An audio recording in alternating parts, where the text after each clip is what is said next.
method is. You said yes. So I would like to make my point, okay? I'm asking you, what's the first step of the scientific method? Tell me. Well, you said you know what it is, so I'm gonna hold you accountable.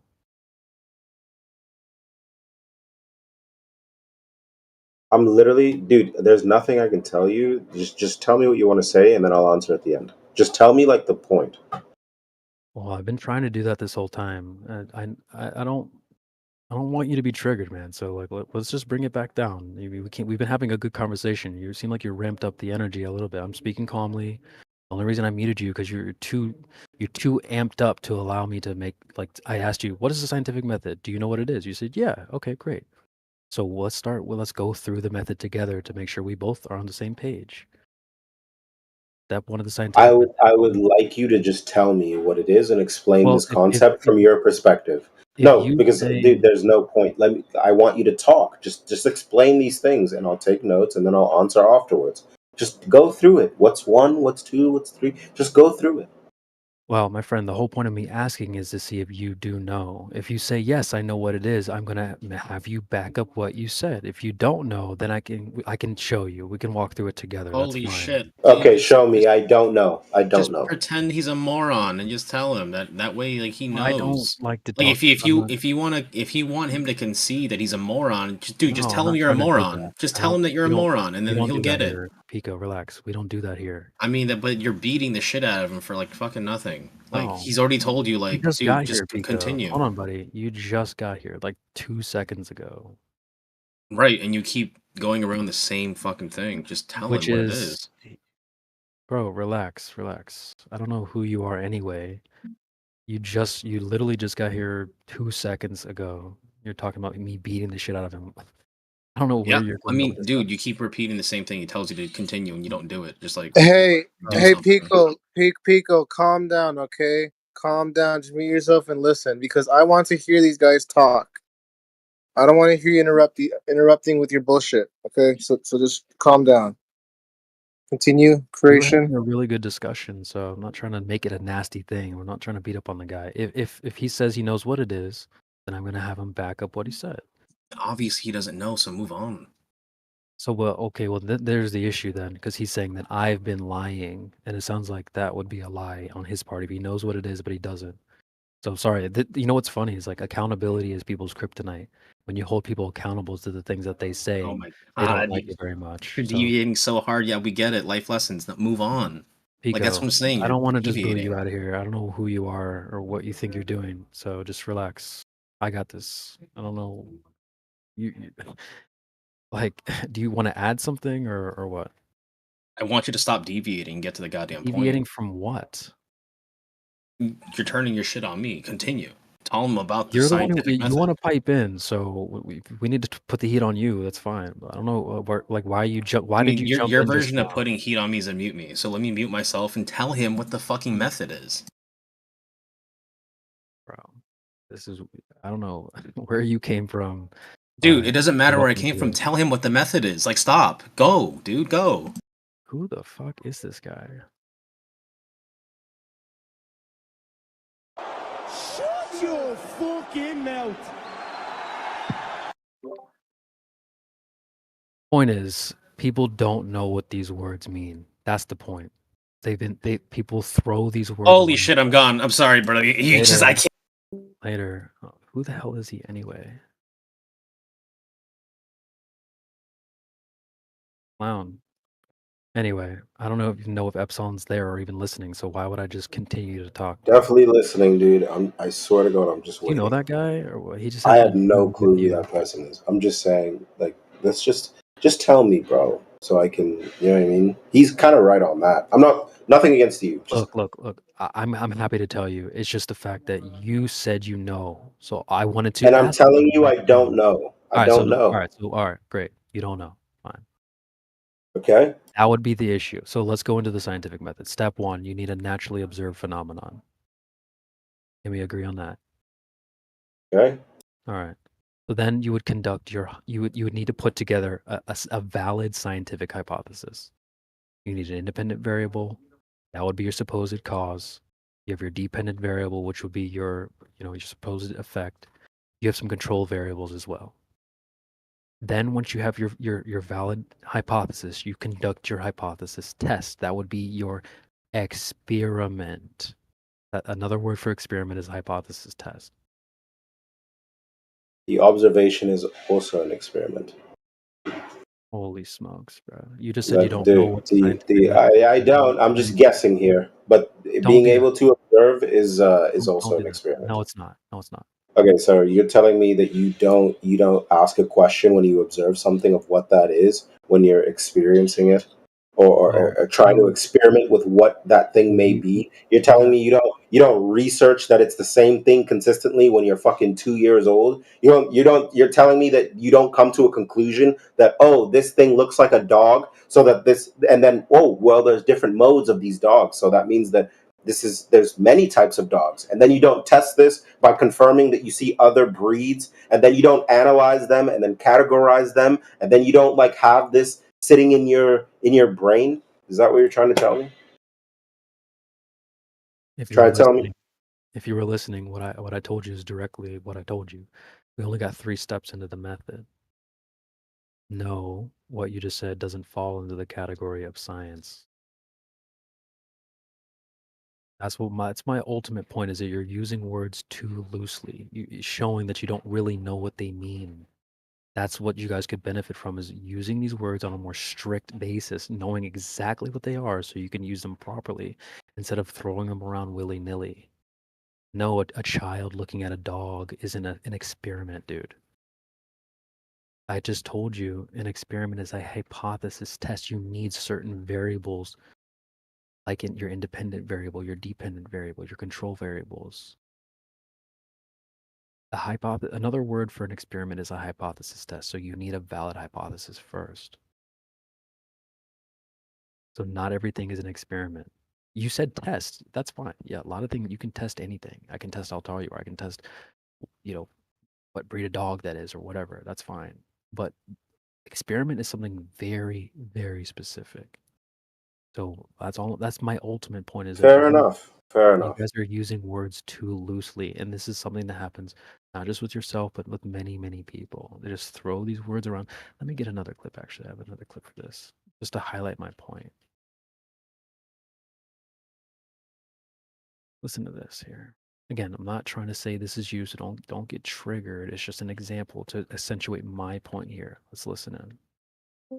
Oh, so Okay, do you guys know what misogyny means? Yes. What does Yes. misogyny mean?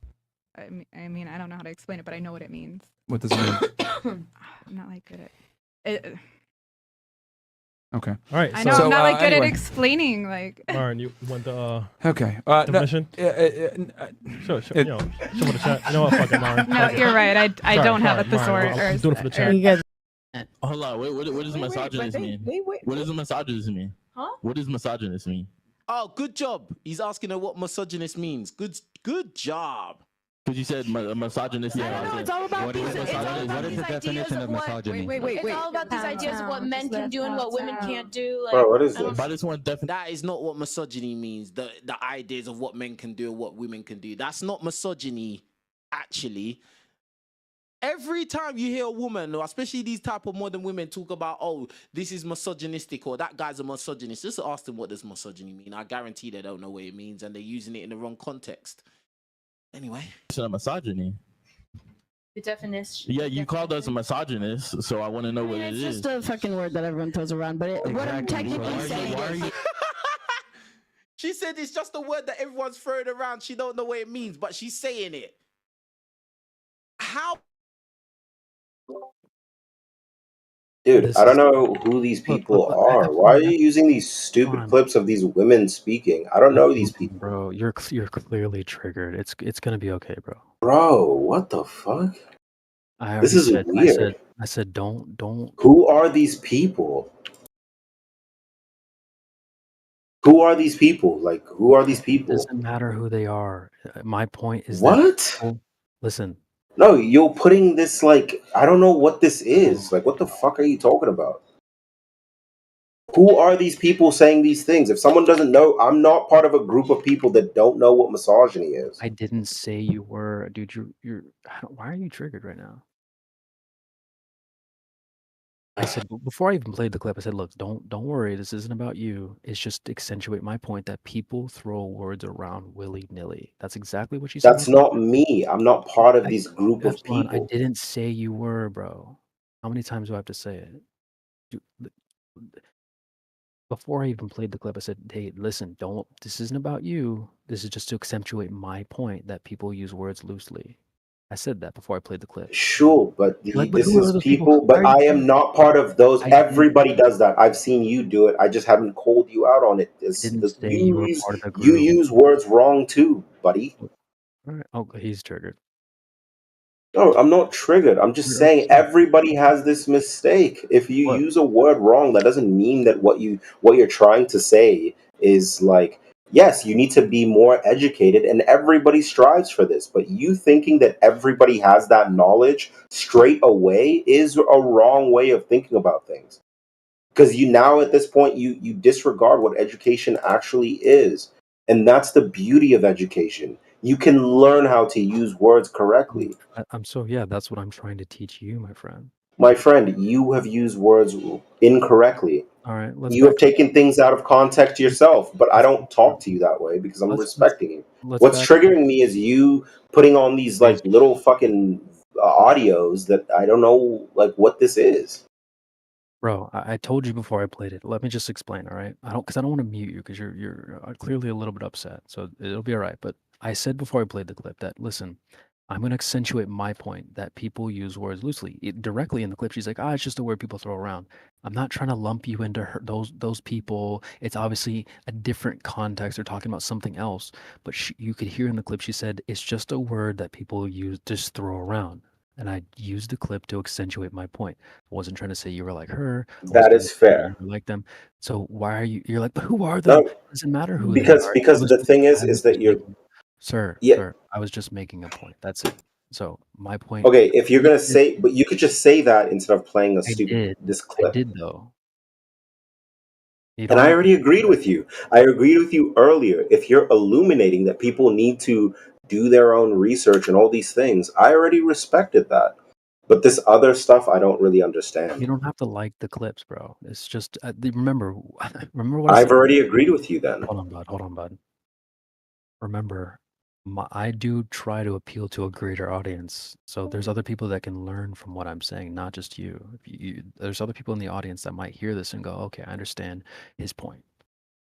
So try not to get upset at the I clips. think you Try make not a to- great point, and I believe that if you're coming at it, that people need to investigate their and use words correctly, et cetera, et cetera, et cetera. What you were saying, I fully stand behind you. Thank you. I would like to ask, what word have I used incorrectly? No clue at this point. No clue. I'm thinking about something completely different. Wow. So here's a pro tip for you. I would stick to things that you can back up. Fair enough. I agree. I agree. All right. Well, you guys have a good one. I agree with you though. Thank you. Thank you for that.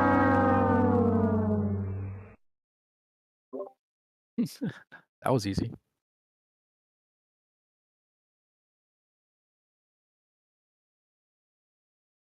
That was easy. Holy smokes, dude. You've been using words wrong too. Oh, like what? Oh, I don't know. Smoked.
Yes.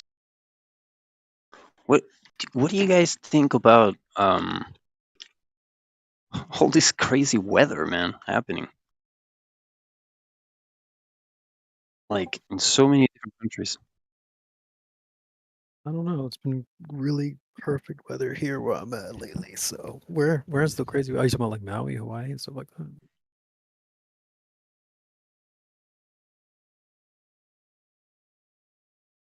What? You talking about in Hawaii? Where are you? I was saying the weather here's been fine. I'm in Ohio. Oh, really? Nice. So where Well, were you referring? yeah, not where I am either. Okay, but I don't know. Just scrolling on YouTube is like Guatemala is like being what's the word? Overflooded? Overfluted? Flooded, yeah. Flooded. Thank you. Then another country. Then what's happening with New York? Then in Germany you have like, in this like all in the same week. All right. Germany has winds of 220 kilometers or something like that. It's like the country's in alert. Or I don't know what part of, but where else? I don't know. Kind of weird. Well, like the fog in New York or whatever, the the haze that was recent. Or are you talking No, I about didn't hear something else? about the haze. Oh, what's going No, on? what's in happening New York? right now? It's the rain, the heavy rain. Oh wow, I haven't heard about that. Dude, like flooded. Damn. It's weird. I'll have to look it up. But that's not the only place. Then, but the same something similar is happening in Guatemala. Okay. Then Germany, like some city in Germany is having like such a strong winds. It's like moving cars, dude, or something like Wow. that. You know, it's like Damn, that sucks though. I guess I've been out of the loop. It's been such nice weather here where I'm at. I've been just enjoying it, but really. yeah. Yeah, the same here. It's pretty nice here as well. I'm in the south of Spain. It's yeah, a little bit hot, maybe a little bit too hot. Really? Yeah. But I wear jeans, you know, and I like wearing like high like boots, not like, you know what I mean, like kind of like, anyways.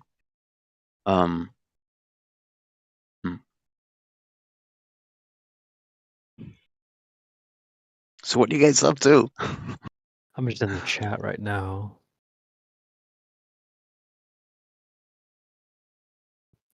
There's some guy trying to force he's trying to say that you guys have to have one map. There's definitely a map.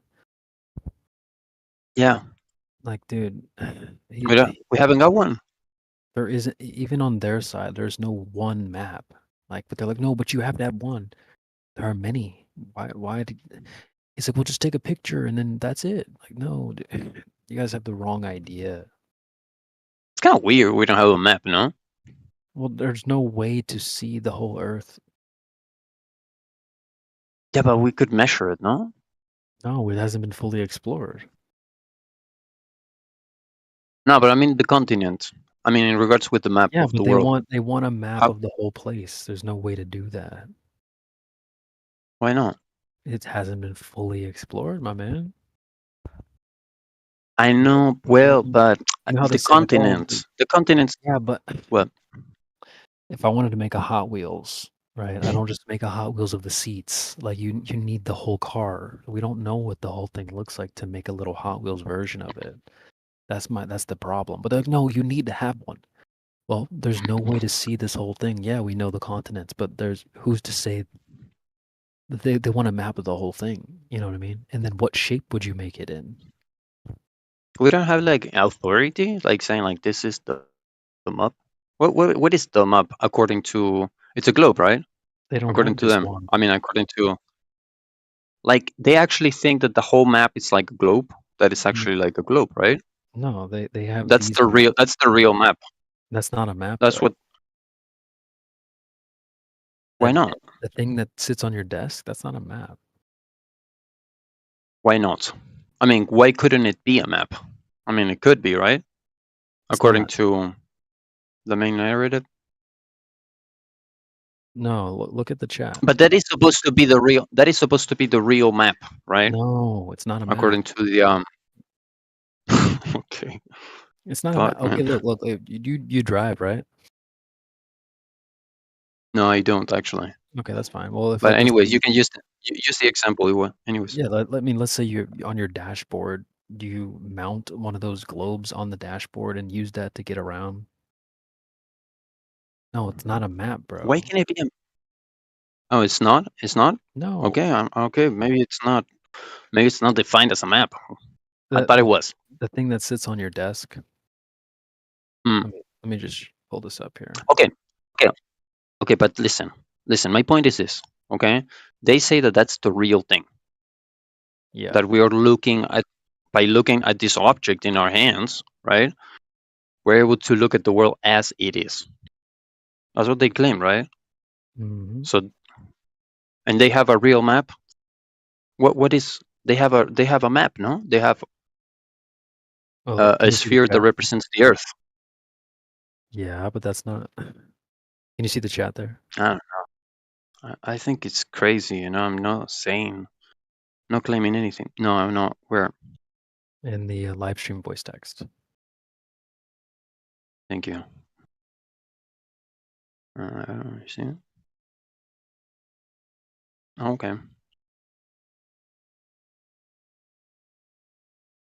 Okay. Yes, I see it now. Thank you. So, do you see the picture with all the different maps? Yeah, what's that all about, dude? Well, I was gonna ask you, why isn't there just one?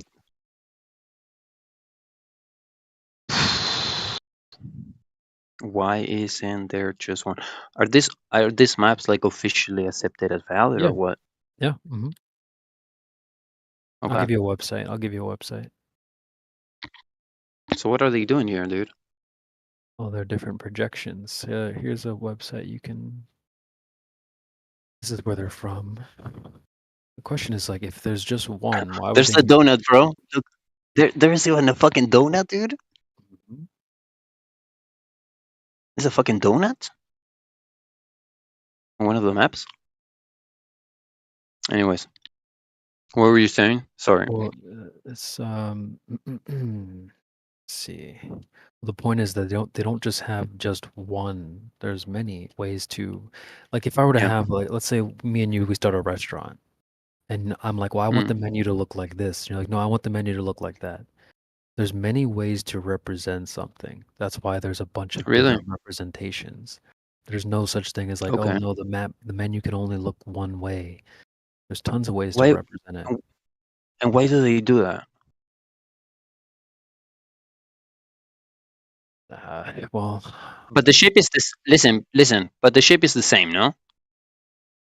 The shape of all the like how the distances of the, you know what I mean, between the countries, between the cities. Hold on 1 second.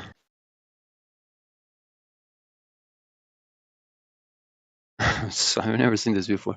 There's one that has the shape of a dog, dude.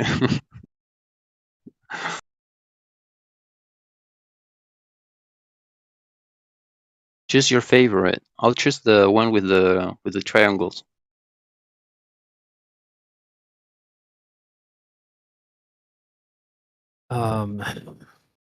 Yeah, I mean, there's, like I said, there's many ways to represent something. So they have all these different maps. Let's see. Why did they do it? I mean, if you go to Google Maps, it's rectangular. You know what I mean? Rectangular, yeah. You know what I mean? So why is it like... Yep. Yeah, so, well, the point is that they have many projections, but they try to come here and say, oh, well, you just need one. I hate that map. When you see it, it's like, I don't know why. It's just like, The one you have Africa in front of you. You know, like the typical one. The one you saw in school, Sumit. Yeah, right. And usually that's rectangular as well. Yeah. So, but yeah, the point is that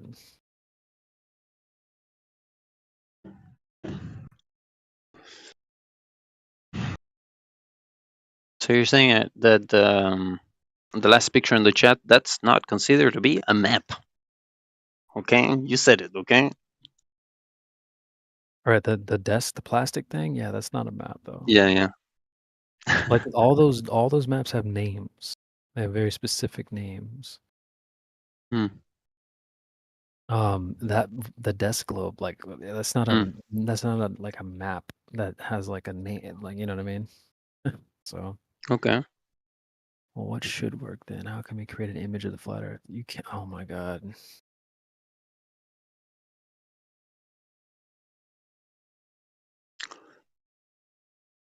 Is that what they saying?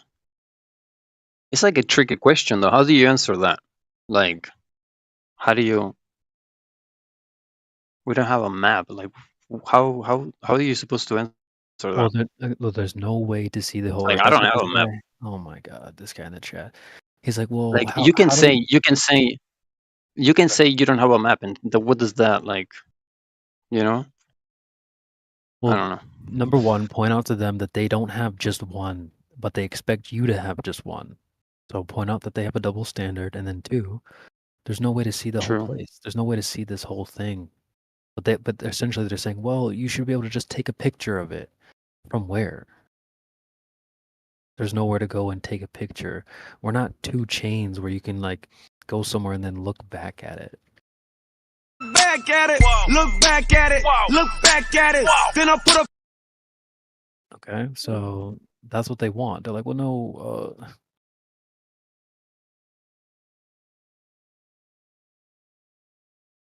They don't want to listen.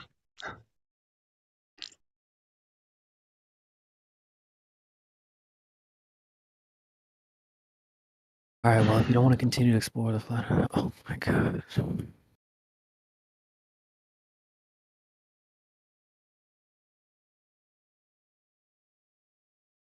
Read the chat. Read the chat.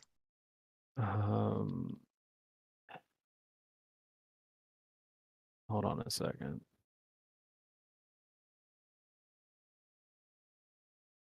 He's basically saying, well, how can we create an image?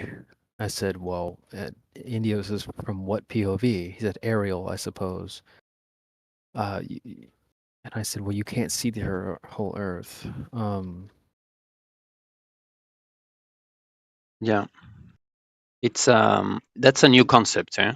They never thought about like they think for a moment about that. But I don't know. They're like, yeah, well, we can go out we can go out in outer space and take the picture from there. Ashlich. Can you hear us okay? Hello. Hey, how are you? I'm okay. How about you? I'm doing good. What, I'm just gonna check some chat history, see how you ended up in timeout. What'd you do? Oh, I was just I think I remember the last thing that I posted. I've heard you before. You've been here before, haven't you? I have. Yes, I have. You were under a different name last. What was your other name? I can't recall. What my other name was. It's wait, Esther Rouge. That's what it was. Esther Rouge. I don't recognize that, but I do recognize the voice. But welcome back. Thank you. Thank you. Yeah, I'm Mr. back. Have you guys seen the India moon landing? What are your thoughts? Yeah. Real. 100% The real. recording of the monitor makes sense why it would look like that. They were just recording it off the monitor. That's funny. NASA is the leading space gods. NASA is important for our biome. You guys are gonna swallow all your words. Oh my. Okay, I'll be honest. Okay, I saw that there was nothing happening in chat, and so I was just laughing and I was trolling a little bit and acting as if that Indian moon landing was legit. Yeah. You guys are so insane. If I see footage of Germany, that means Germany has to be fake. It's concerning, man. It's really concerning. Okay. No. All right. There's nothing to be concerned about. I thought I was giving the guys a lot, and I'm sure they had fun. I think they had fun. I see what got you in timeout. It's the what is this some kind of joke that George Floyd was dumb and he couldn't breathe? Is this some racist jokes you fascists make or something? I think that's probably what got you kicked into the other room. That's so ridiculous, though. That was such a silly thing that I typed. I don't understand why they put me in contest. Well, we try not to encourage that, because like people, that type of stuff rubs off on other people. They're like, "Oh, George Floyd," and we try not to get into those types of like, those types of events or whatnot. We really just try to stick focused to the topic. If you stick focused to the topic, you don't have to be on our team or anything like that. As long as you're focused on the topic, then you're fine. But we start bringing up George Floyd. It's like, no, we don't really get into that here. We don't do that here. Yeah. All whether or not people agree or not, we just try to stay focused. All right. No, I understand. I know. I thought it was funny though. I had a good time, and I'm sure they had a good time as well. Okay, they can't judge me. I bet they thought the things that I was saying was funny. Well, once I yeah. don't know, 500 people say the same thing in the chat. Let me just search George Floyd and see what comes up. Let's see. 278 results. So I don't know. Like once 300 people say it, it starts becoming a joke and more of a little bit of a script. But I get it. You're having some fun, so. Yeah. I was really annoyed actually because how do I put this? I have to go through. I feel as if I'm being a hindrance because I got through VC check-in about 5 other times, but people keep inviting me to servers and the servers get terminated and my account gets terminated with it. Damn. And then it's just, dude, now I have to go through this again. Yeah. Are you serious? Excuse me? I'm sorry, your account gets yes. You lose your account? My account. Yeah, my Discord account gets disabled. Whenever one of the servers you have they close down or something. That's weird. Well, does that happen to everybody? No, it happens mostly to me, but in this last server specifically that I was in, it was everyone's account. Literally everyone that was in that server, everyone's account got terminated. It's not the first time that's happened, but yeah. You're causing trouble or something. Is that what you have to look out? Excuse me? You have to look out for you causing trouble and getting a server shut down. Is that what you're doing? Me? Who else? No, that's not what he was saying, I think. I'm just messing. No. I was in here for a year because I was using alternative accounts, so my accounts were still getting disabled. So on my 4th main account, I was in here for more than a year, and but then that account got disabled too, unfortunately. But yeah, now this is Discord just is nice, no? Discord is nice. Oh, really gay, dude. And I had my account since 2017, so 2016 actually. So yeah, well, you probably don't go into free speech servers. Free speech servers. I don't even know what that would be. Yeah. Yeah, like servers where people can say whatever they want, right? Even if it's the N-word with a hard R. And okay, the servers tend to get taken down because of Discord TOS. What? Why? Why they continue being taken down? Because that goes against Discord There's TOS. the terms of service. You can't say those words. So the servers don't work, no? Damn. Yeah, the service gets taken down all the time, but I don't find myself joining That's a them shame. anymore. But yeah, but this person, That's a shame. they promised me that my account.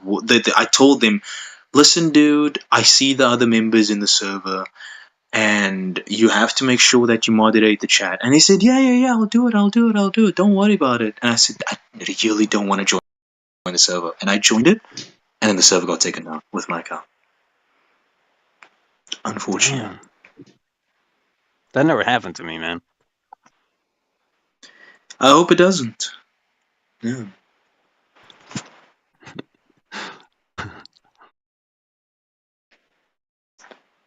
Yeah, but you kind of get used to it. After you lose your first account, it's a massive blow. No, but listen. No, listen. Yeah. What happens if you have a server? If you have a very successful server, do you lose that server as well? Yes. I The mean, whole if you lose your server can account? Nah.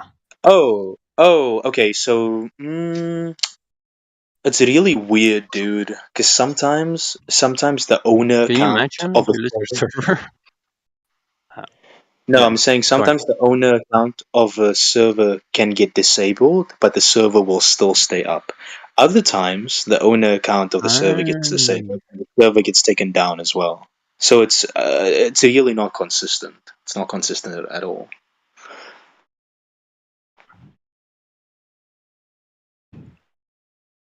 It's not consistent.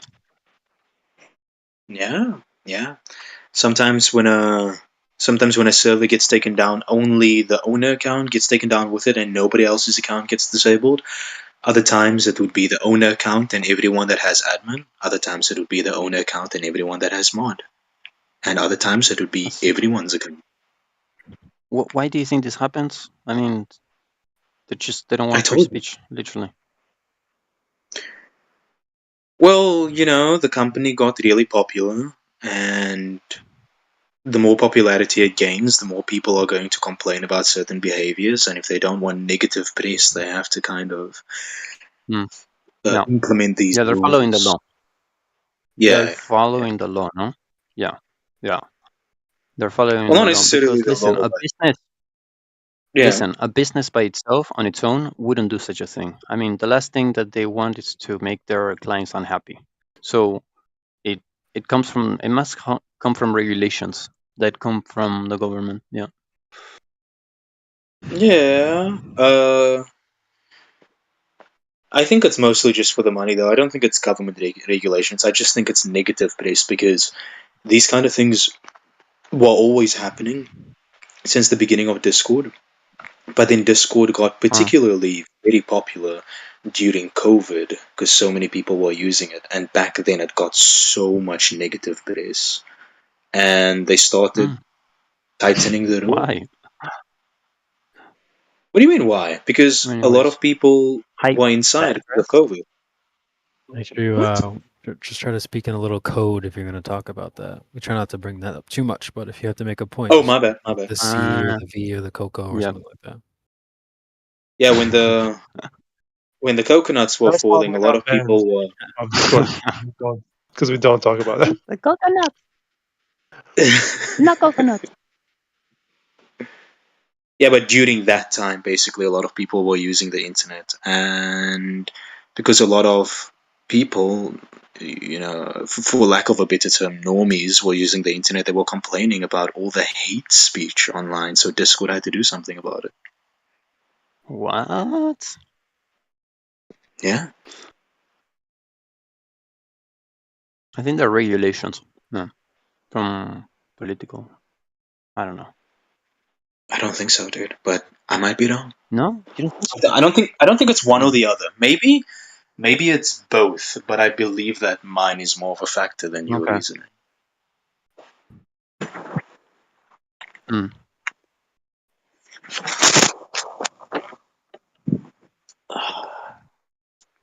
Yeah, I wish it would be like, I wish it would just be a decision of the business. I mean, that would be great. I think it is.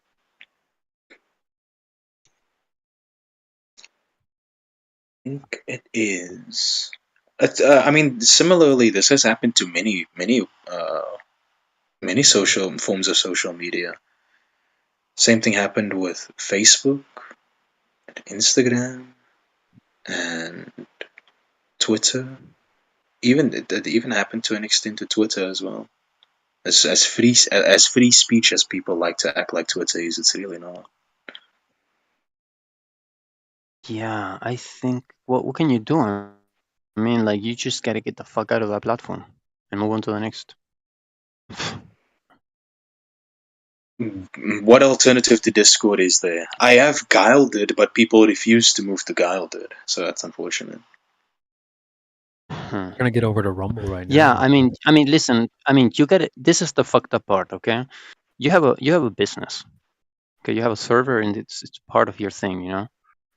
Like, you got to think like a business person and be like, I got to move all my people to another platform or something. I don't know. I mean, I think it's like a survival mechanism that you have to follow. But convincing it's a dangerous. large amount. Dude, listen, it's dangerous. Like, your server account, it's depending on a group of guys that like, let's shut this account. Let's shut it down. Like, they shut it down. It's like, what? That's fucked I up. hear you, dude. I hear you, but even if people in this server advocated and said, "Hey guys, let's all move to Gilded because Discord is gay," most people aren't gonna move to Gilded, dude. That's not how it works.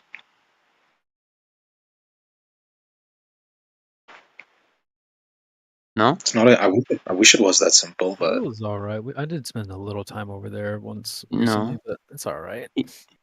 If you create a product, okay, I'm speaking very like business like maybe, but if you create a little product or a little like like, I mean, after all, like, if you treat your members like a client in the good sense of the word, you're like, I've got a test that you can take to see how much, like, I don't know, whatever, like, you incentivize them for like a little thing, and you can start creating, maybe, I don't know, maybe I don't know, maybe it's not a good idea, but well, I do have a server. I do own a server, and the server's been up for 1 year and 7 months now, and that server's super clean. No TOS, Super no clean? violation. Yeah, there's no violations. People aren't allowed to use hateful language towards mostly a community wow. of people. And yeah, it works, but What do you like personally about Discord as a platform? incredibly convenient and efficient. Really? Convenience? Well, could you suggest an application that has more utility than Discord? No, I don't know. I'm not saying that. No. Again, Yeah, I don't think so, know. dude. Because from my perspective, I use it only, as a chat. I have a small server where because I teach English, and I use it for that. But it's not like it's super basic, dude. I just use like the fucking voice channel in the chat, and I don't even use the chat. I use WhatsApp for the chat. I just use it like I don't know, dude, like Zoom. You have But you I use admire. a lot of. I use Discord. Sorry. My bad. I disturbed you. Excuse me. I admire, like, when I look at a server like this, right, or any other server that is big. It's like there is so much organization here. I just love like the concept. You have more moderators. It's like a country almost. Do you know what I mean? Kind of like a mini community society. It's like, and it works. And there's people coming in. It's beautiful. It's really amazing. I was going to mention that you use a lot of filler words and stumble on your words a lot. For an English teacher, I wouldn't expect that. Yeah, my English is not perfect at all. But I do help people communicate in English. I help them lose their fear. So I help people, right here in Spain, for example, English is very much needed. And people don't speak. I mean, they get really nervous, so I help them. No, I'm not, my English is not perfect at all, but. Yeah, I think there's a big difference being an English teacher in like Spain or in England. Like if you're. Oh man, I wouldn't be able to compete. Oh, I wouldn't be able to compete without knowledge. No, they have no. And my lessons are super cheap. My job is super easy, dude. I don't even plan my lessons. I know it sounds terrible, but I just spend time with them. I just like help them. I guess like I am aware that I'm helping them identify themselves with the language. So we submerge in conversations. I make them feel super like comfortable. And they stop thinking in Spanish, because one of the problems that you have in the beginning is that you like translate, from Spanish to English. I don't know if this is interesting, but yeah, that's one of the bigger problems when you're learning a new language. And I help them like just think in English, just kind of like submerged. Well, they spend time with me in the lessons. We submerged, and they start liking the language. I have a lot of people come to me and they're like, dude, like they're honest with me, and I don't like English, but I asked them about the background, their experience with the language, and they've learned the language like in academies or like like in school and stuff. And then I'm not saying that but they like it more after when they start taking my lessons, I think. Yeah. Anyways. Yeah. Anyway, the Earth is flat. That's what we're talking about here. As the main topic of conversation. Well, then let's get to the main topic then. Leo, let me click on your account. I don't know what your name is. Hold on a second.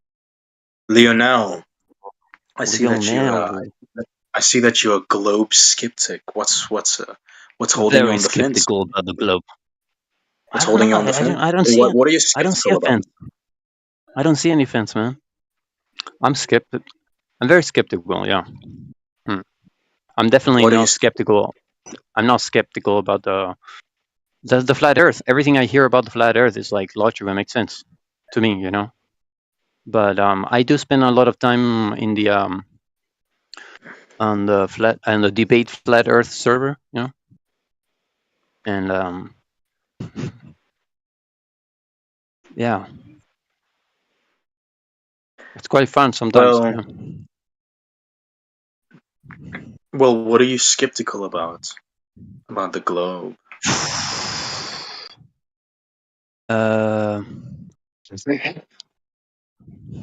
What am I skeptical about it? I think there's like corruption behind, man. I mean, like, I think there is an interest. I don't know. What? What do you mean? What are you talking about? No one's trying to sell you this idea. Like, if anything, the mainstream wants to sell you this other sloppy idea.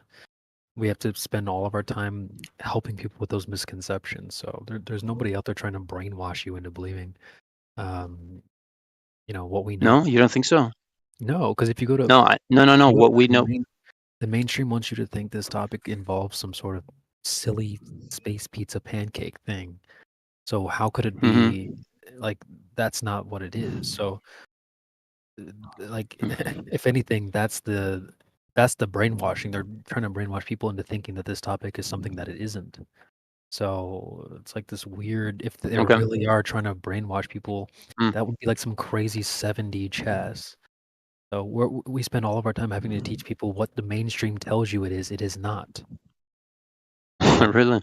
Okay. Well, yeah. Go to Google. Here, I'll just post a screenshot in the chat. I know. Listen, I know. I know. What is people don't know? What is, wait. That's what I don't. I'm sorry. Sorry. I'm sorry. Let me just say.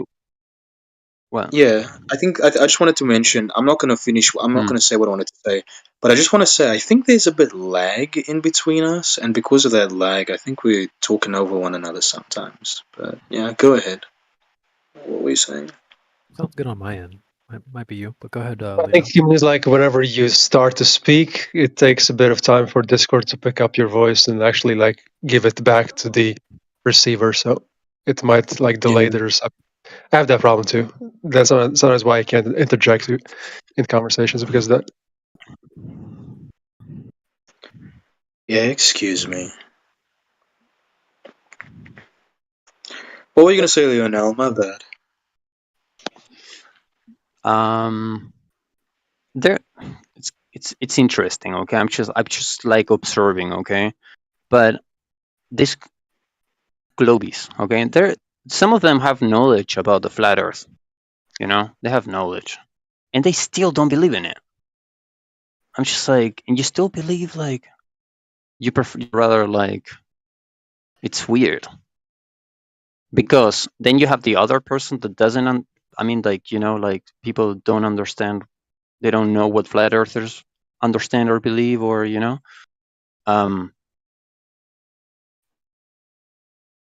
But the ones that know a lot about the flat Earth, they still don't they still don't want to believe, or they don't believe in it. Kind of weird. It's because it's not a matter of belief, and also like even the people who you think like they realize what we are about, they still misrepresent us like all the time. So they don't really get it.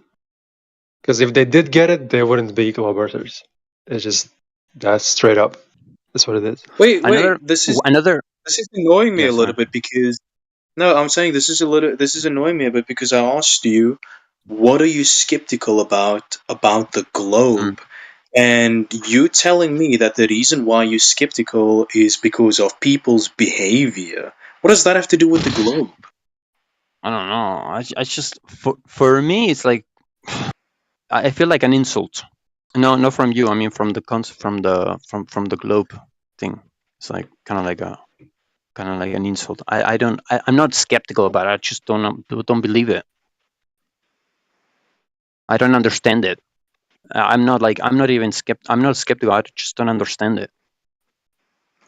What's the insult? I'll tell you what, I'm skeptical of it because the globe predicts there should be curvature of the Earth, but that is not observed or measured or even practically used. The Earth is observed and measured and practically Just used. don't. I don't trust the information, or maybe I don't want to believe it, which could be like it's the same thing. No.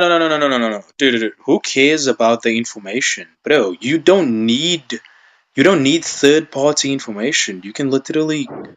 How long have you been in the server? Dude, I'm telling you, the guys in here mention how you can conduct the experiment yourself so many times. There's no way you haven't heard that yet. I don't know what you mean. Dude, you could go to the freaking beach and you could look at something and then understand how far it is and measure how much you're supposed to actually see or how much you're not supposed to see if it was being obstructed by the curvature of the Earth. There's so many experiments that you can do by yourself. Why do you need information? I don't get it. You've been in here since May the 7th, 2022, and you haven't done What that makes yet? you think?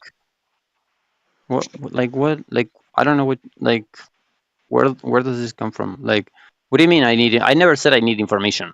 Did I? Yeah, it just seems as if you're reasoning as to why you're skeptical about the globe is because you don't trust the information. Who cares about the information, dude? Well, That's what I said. You don't have to believe it, so it doesn't matter. Belief is irrelevant. You can just actually verify whether it is flat or not. So it ends at that. So all it is. Yeah.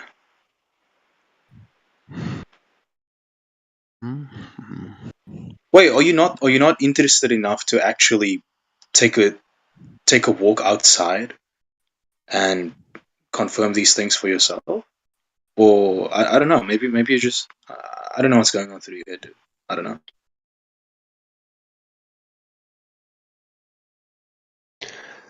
Arnell, are you a flat earther? Me? Am I a flat earther? Oh, Yeah. well, I'm not a flat earther, but I will say that based on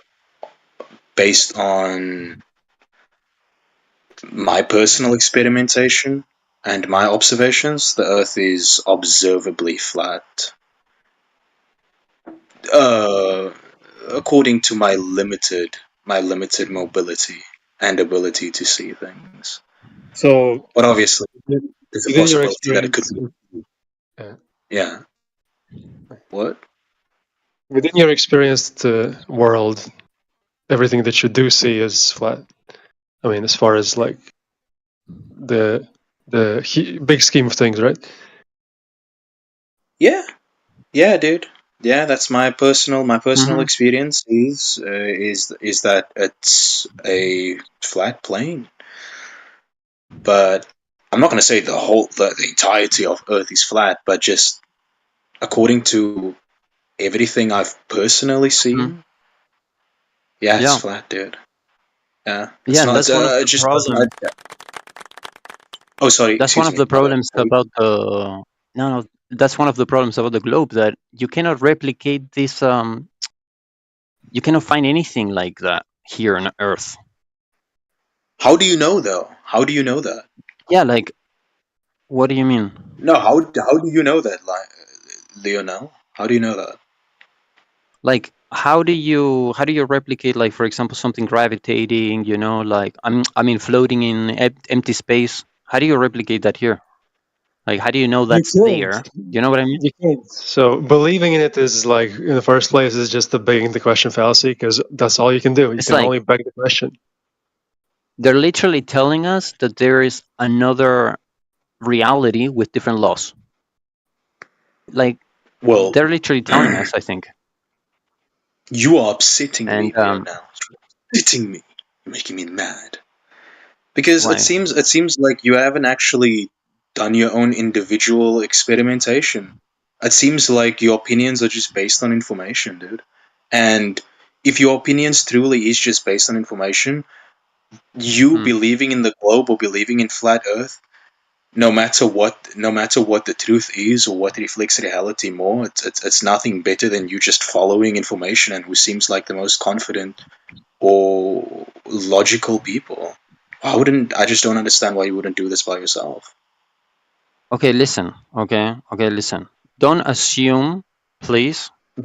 Okay, that this is just information that I'm replicating. Okay, just if you like, just have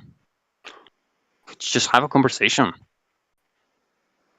Yeah, that's not what I got from you either. I mean, I got that you experience kind of what we experience. So, I mean, it's an experience. It's not only like information. So I wouldn't say you. Well, my bad then. Then let me ask you a second time, Lionel. Have you confirmed any of the ideas you hold on the regarding Earth by yourself via your own individual experimentation? Yeah, because I use my logic. Okay, and my logic is based on on reality, on what's happening here. Okay, so that's pretty much like, what else? I don't do anything. I mean, I have examples. I haven't seen anything. Like, I haven't. It's like you. It's similar to what you said. According to what Wait, you so you observe, haven't? the Earth is.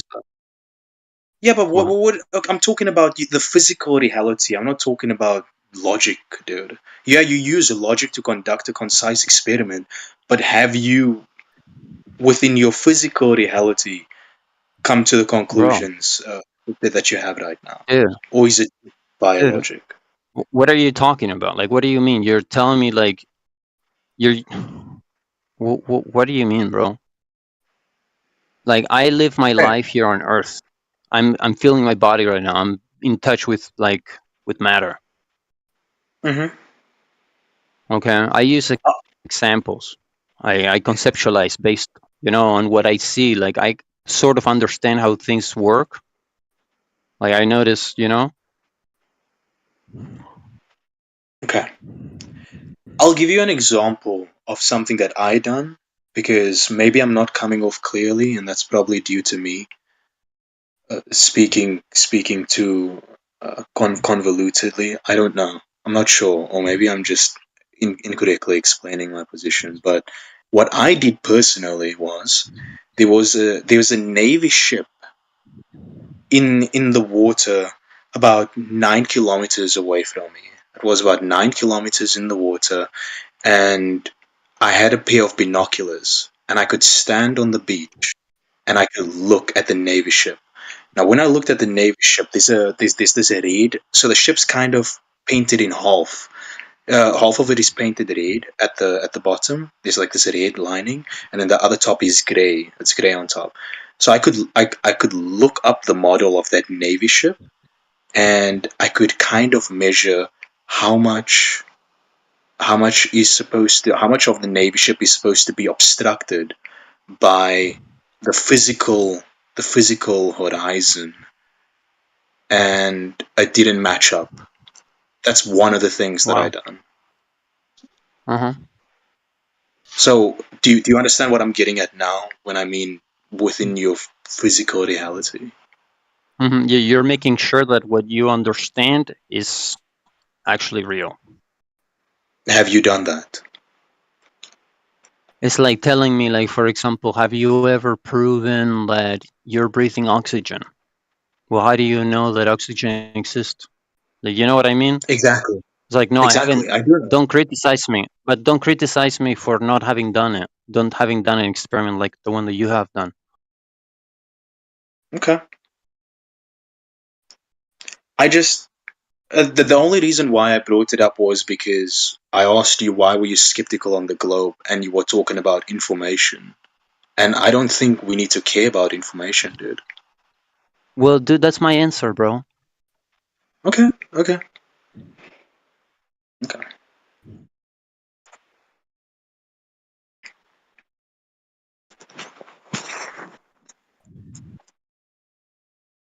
Yeah, I think Well, I think what Dajjal is trying to get at is like you might want to just like solidify your experience that you have, but actually like with something like more tangible that you can actually like go, okay, the thing they're telling me here doesn't actually work out in reality, and I checked it and it doesn't work.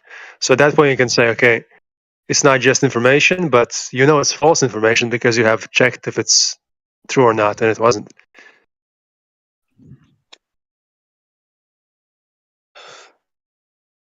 Yeah, I'll tell you my personal experience, Leo. Now, I've tried talking to so many people about FE since learning about it, but now I've just gotten to the point where I tell them, "Okay, dude, this is what I think," and I tell them in a few sentences, and then I tell them, and then I don't continue having the discussion with them, no matter how much they probe, and I tell them that they should go confirm it themselves. And the way I see it is, if they're not willing to go out of their way to do this experiment, then I'm not going to go out of my way to try to explain them. Or to all my even go on points. YouTube, dude, or go somewhere and watch a video or something. You know, you can find that information online or not. Sort of. I mean, if you dig enough. That's no better than watching a Elon Musk freaking Falcon X launching video, dude.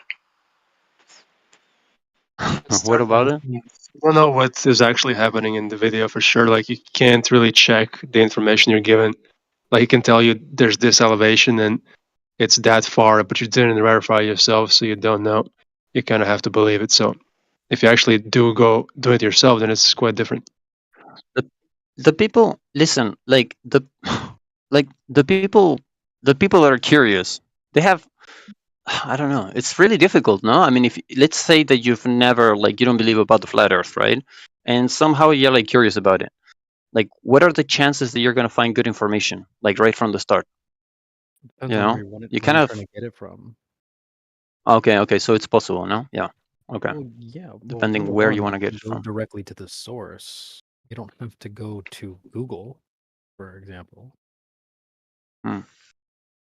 Because this is what happened, okay? Like the first video that I've ever watched, I mean, like I was on YouTube, I remember I read a title said flat earth.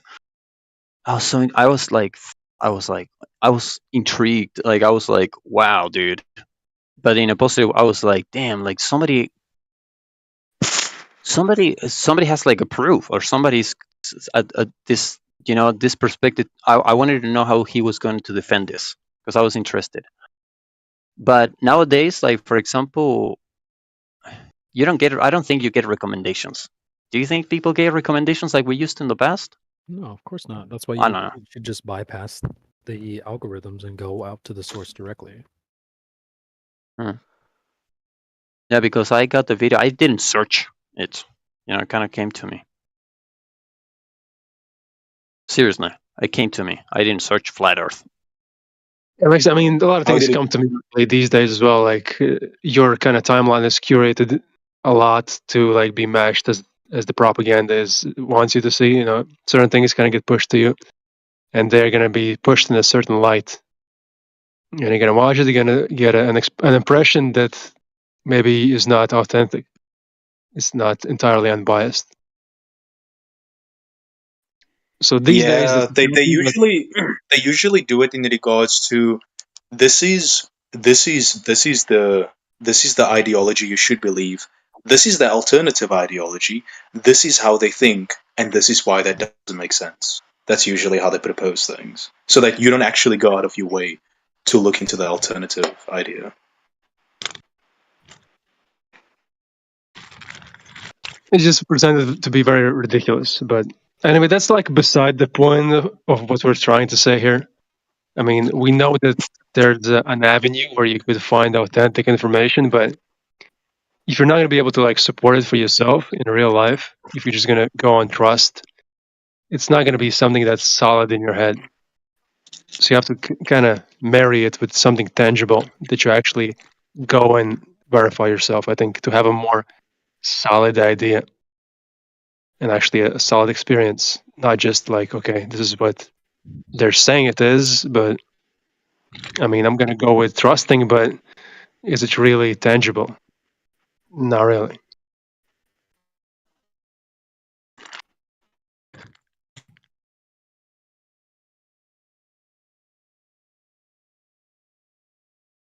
Are you aware, Leonel, that you could say go outside and test to see what the surface is really doing? That way you don't have to just listen to, say, online sources, even us.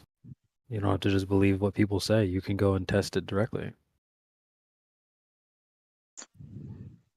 It's one thing you can look up and find really easily, Leonel, is a Earth curvature calculator. That is something that you can find really. Why is that funny? I don't know. Oh, you laughed. I was just wondering. Yeah, I don't know. I just found it funny.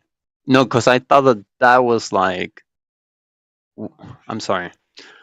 That was like that could be like a good recommendation to give people, or something like that. I'm sorry. Well, some people don't know what the claim is, so you have to show them, what they need to be testing in the first place. Like, how do you test? I found it funny. You don't Yeah. know what you're testing. And not everyone's. Some people are lazy. They don't want to do their own calculations. So I'm lazy. I'm just like them. I'm just like we the can globe. tell, man. I'm just like. We can tell you are. We can tell. Sorry, dude. But you don't have to be. I mean, you can take a day out of your. I mean, listen. There are very interesting books about the flat Earth. I know there are. Okay, like there are really cool books about the flat Earth. I haven't bought any, dude. But you don't. And it's been like. In a book, my Why are friend. you still talking about information, dude? I don't get it. Forget the books. Go to the Earth itself directly. That's what we're trying to tell you. You don't need to. We're not like basing it off. No, what I'm a book says. We're basing it off what they. too lazy for that. Yeah. You mean? No, I'm too lazy about that too. Well, you don't have to rush out today or tomorrow, but like. It's not a virtue. Okay, I'm not proud of that, but. Have you been on a vacation before? Yes, I have. All right. Well, maybe you'll be able to do another vacation in the future sometime. And that's when you can do the test. You don't have to run out today. But next time you go to a lake or a beach or something, you can absolutely Yeah. do some of the tests that we've done here. You don't have to That'd be read it in a interesting. book. That'd be interesting. Well, do That'd you be know? cool. Yeah. Yeah. Well, do you know what you would test or how you would test it? No. What's it called? The calculator, the Earth curvature Mhm. calculator. Mhm. That's an interesting one. That's an Mhm. interesting one. That's a really cool one. Well, yeah, they're basically saying that, like, say you did go to a body of water, right? And so let's say you're just around 6 foot tall. They're saying that the distance to the horizon would be about 3 miles. So if you're at a lake that's like 10 miles wide, that's a big enough Hmm. to test that claim.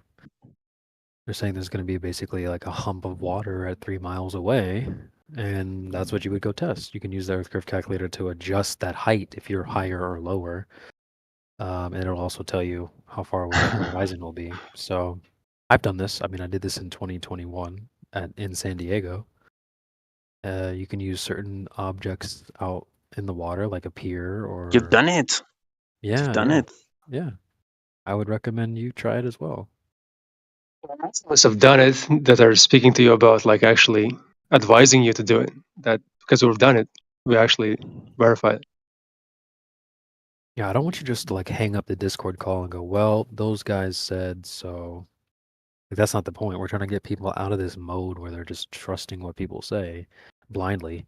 You know, you want to go and conduct your own tests. That way you can base it off of your own experience and not what a book says or what Discord says.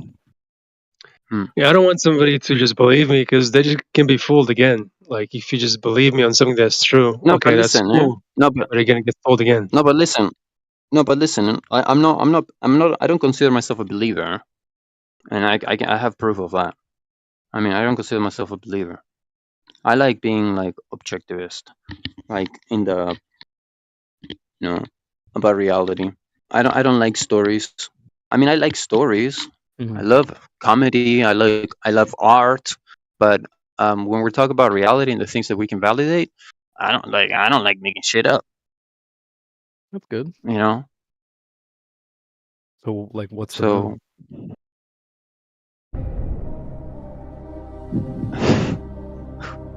Who's doing that? That was like perfect, man. What do I think about the moon? Yeah, like what is it? The way I know as much as you know, bro. Fair enough. Yeah, that's. I know as much as you know. I was just testing because you were like, I don't make up stories. I'm like, yeah, me neither. So all they have is stories. That's what it sounds like. Yeah. It's like, do you know what I was thinking today, dude? I think I was like, I don't know where I was. In the toilet. Like, I don't remember. I think it's dude, relevant. this is what. Listen. On this is good. Okay, this is good. Okay. I thought for a moment, I'm like, I was thinking about the globe and stuff.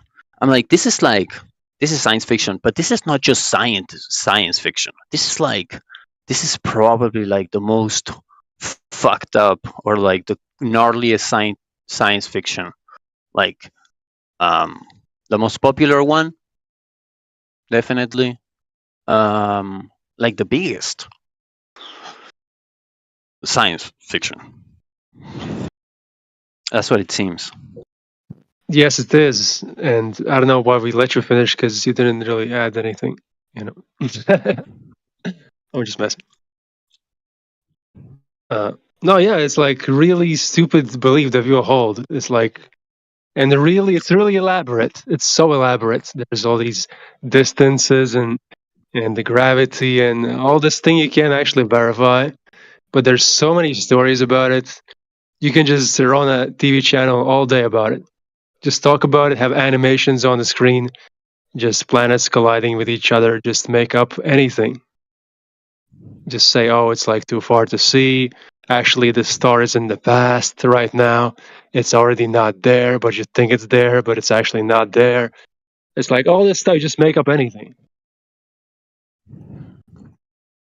So, yeah, I mean, believe in that is kind of crazy, but I mean, most of us here used to believe in that. I mean, I used to actually be very fascinated with it. I was like, okay, that's kind of cool that Yeah. this and that is happening, but you can't actually like verify it. Hmm. It's like completely different. So what do you think? Because it's like completely different. It's like a higher nature, no? Like it's what we have above, like the stars, the planets. That's the sun. We don't have anything like that here on Earth that we can touch, and like that's like that has to come before, right? That's like a higher nature, isn't it? And it's different than this nature. Higher nature. What does that mean? Higher nature. Nature. Well, it's part of nature, right? Like the sun, the stars. It's part of What do you nature. mean by higher nature? What is that? Maybe like it's like primary. It's like you use a word if you and then when you like ask to explain it, you say maybe. So you're saying like stuff you're not even sure about yourself. No, I'm just like sharing reflections. It's Okay, like it's a different. It's nature. It's a different nature. Like we've never seen an object shining forever. You know what I mean? Here on Earth, have you? Yeah, of course not. And, yeah, but whatever's up and doing there, the thing we that it's don't know doing, anything about. You know what you could do, dude? There was this really cool video that I remember seeing in the FE server. This was around 2 years ago, maybe Sorry, 2.5 let me just finish years the ago. let Oh, me sorry. just finish I the thought last you thing, were okay? done. My bad. I'll just finish the last thing. And you continue. So they're making us believe that this nature above us is like this one, right? So it's like rocks. So you have up there, those things are made out of rock. So it's like the same as this. That's what I find weird. I'm like, that's a different nature, bro, and you just don't know anything about it. You just don't fucking It know wouldn't shit. be the same either. Like we don't have any rocks that just shine as bright as I don't know a whole universe. I don't know. It's like stupid.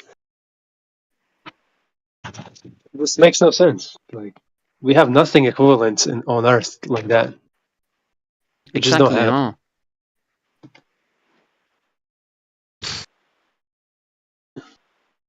But so these are assumptions. These people are assuming, I think. They're just assuming that it's made out of rock. Yep. Or lava. I don't know. So right now you're having the thoughts that have like, I mean, it's like baby flat earther thoughts. I mean, I like them because I was there at one point, so it's cool. But yeah, you should explore that a bit more and maybe actually try to think of, okay, all of that isn't real and we can't verify it, but the Earth and that, we can actually do something there. We can actually check if it's real or not. Like, so what do you mean? Specifically like, with the stars? I'm saying that we well, don't not know the if Earth they... itself. I mean, the Earth itself. You can't really check the stars and all that, so you can't verify that part of their story, but you can verify the part of the story that's on the actual Earth, not in the sky. Okay. Right?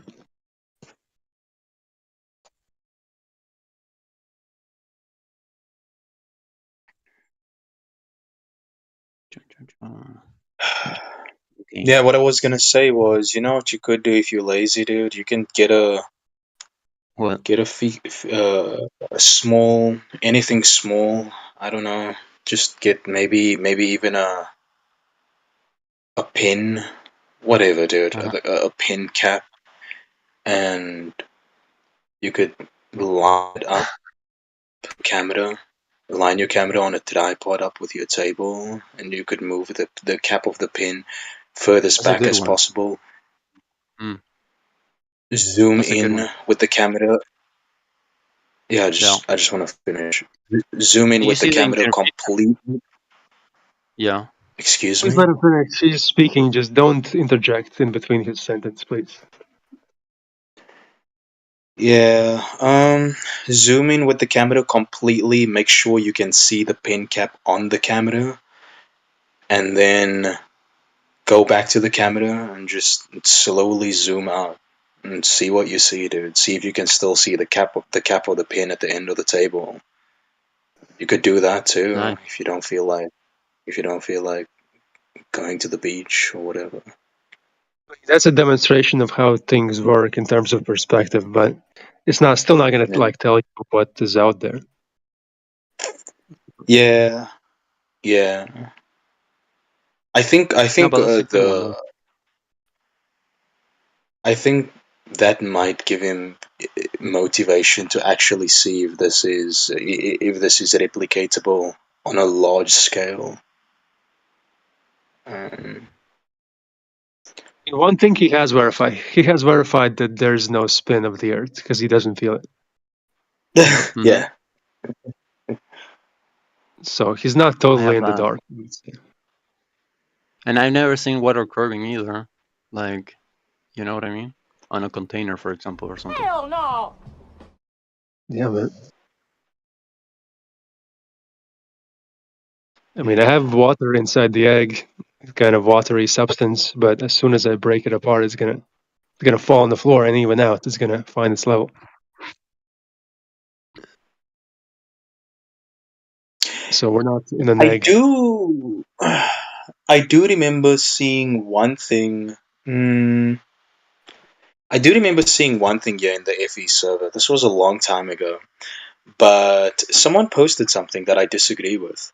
So they posted they posted this idea, and they were talking about how if the ice caps, basically the idea of the meme was if the ice caps melting in Antarctica actually increase the sea level, why doesn't the level the water level increase when the ice blocks melt inside of the glass?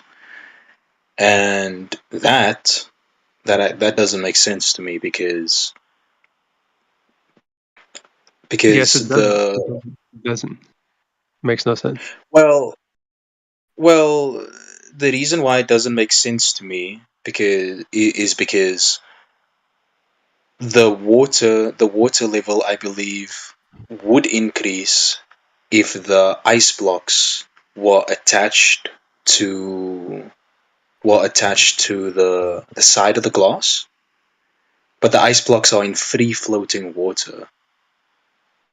So because the ice blocks are in free floating water, the water level is not going to increase because but ice generally is attached to land. So because it is attached to the land, when the ice caps or not ice caps or glaciers, but if ice that is attached to land does melt, then But all of it on the globe, all of it is in the water, right? At once. All that part of the globe is in the water. yeah, but So- according to the globe narrative, according to the globe narrative, the land mass is on the mantle.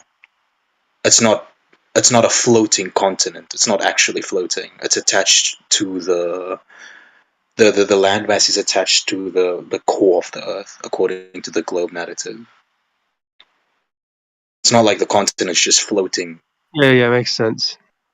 Yeah, that's one thing that I saw here in the FE server that meme didn't make sense to me.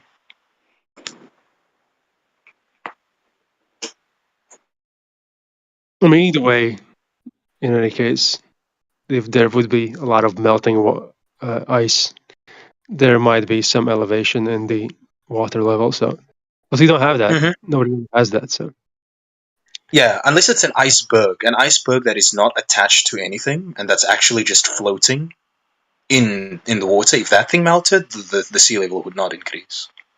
But as long as it's attached to land, I do believe it will increase. Yeah.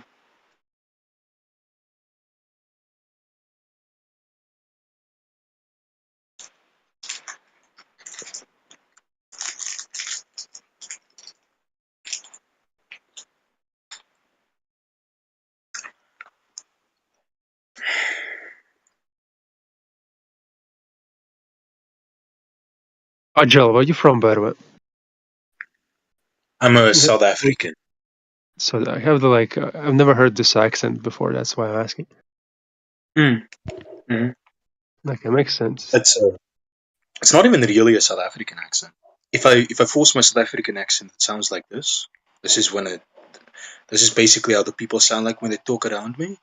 But I don't talk like that, so it's a little bit different. Yeah, I mean, if I've heard South African with accent, so I'm like, okay, I haven't heard this though. Yeah, I wouldn't say I have a purely South African accent. I have kind of the similar thing with myself. Like in my country, people don't have this sort of accent as I do. I don't know why. Maybe because I'm like way too Americanized, but it's like in between. Yeah, maybe. Yeah, it used to be worse for me, dude. There was even this phase that I went through in my life where I stopped rolling my R's, and I was thinking to myself, why should I roll my R? There's no point in me rolling my R. People can still understand me. But then later on, I had to instill the habit of rolling my R again because I was losing a large part of my South African accent, and I didn't like that. I sounded more British. Are you a black person? Excuse me, I'm eating a sweet. No, I'm not a black person. Okay, then you It's can't difficult really. to tell. That's a good question. Oh. Yeah, because I was Excuse me. imagining you black as well.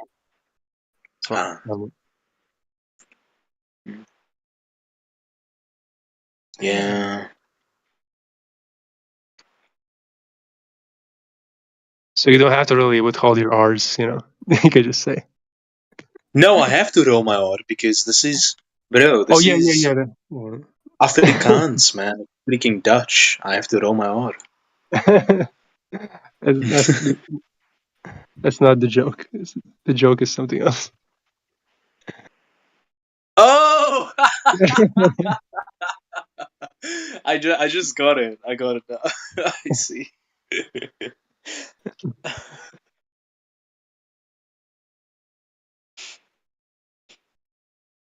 I'm back. What I miss? Oh, well, So what's this gentleman is from South Africa, and he doesn't withhold his R's, you know. So be careful. Nigga. Oh, excuse me. No, I was kidding. I'm just joking. Oh, it's been an interesting day. We only had one guy that came in. It was a guy from yesterday named Epsilon. He was the same guy that couldn't figure out, if Johnny had 2 forks and Sally brings 2 more forks, how many forks are there? He's like, well, it depends. It means, what do we classify as a fork? Yeah, he was like, well, maybe you have like one of the forks is broken. They started going into this cope territory, and I was like, dude, we cannot ramp this up into more technical aspects if you cannot figure out a simple like kindergarten question. How many forks are there? And so he came back today, and we actually had like a fairly decent conversation. It was pretty. Just we weren't even getting into the arguments. We were just kind of talking about it from like a philosophical point of view, and it started getting a little bit tense. Like he seemed like he was getting hot when he was like throwing around words like experiment and science and whatnot. You guys know I have all these fresh and fit clips, so I played. I was like, well, dude, look, let me give you an example of when someone throws around words willy nilly, and I play the clip. And he's like, who are those people? Why are you playing that clip? I don't understand. I'm like, bro, relax. It's okay. I just want to show you an example of how people use words loosely. No, but you're using words wrong. Oh, really? What word am I using wrong? He's like, oh, well, you didn't. Okay. I was like, bro, it's okay. I understand you're a little bit triggered. I'm not triggered. And then later on, he's like, well, I'm slightly triggered because it's like, oh my God. We got to get these guys a beach because they be flip-flopping all over the place. It is crazy. So that was the only Kindergarten. It's like 6-year-old mentality. It's like you make excuse about everything. It's just like, it could be this though. Yeah. There's a cat and it could be a dog. It doesn't have to be a cat. Yeah, I mean, he did this with where I was like, how tall are you, bud? He's like, well, I'm 6'1", but but what if I like got my leg cut off? I'm like, then you would be a new like, oh my, what are these crazy hypotheticals, man? Like you're just trying to weasel out of it. I have an example of that. I'm gonna play another clip from Fresh and Fit. Let me just mute up here and get the right.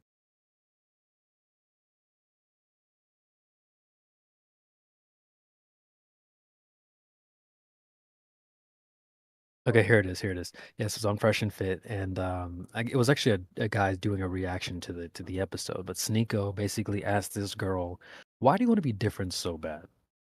You know, and it's kind of like our friend Epsilon here. He's like, "Well, maybe there's like 7 forks or a dark matter fork." Or in, with his height, he's like, "Well, what if I like broke a leg?"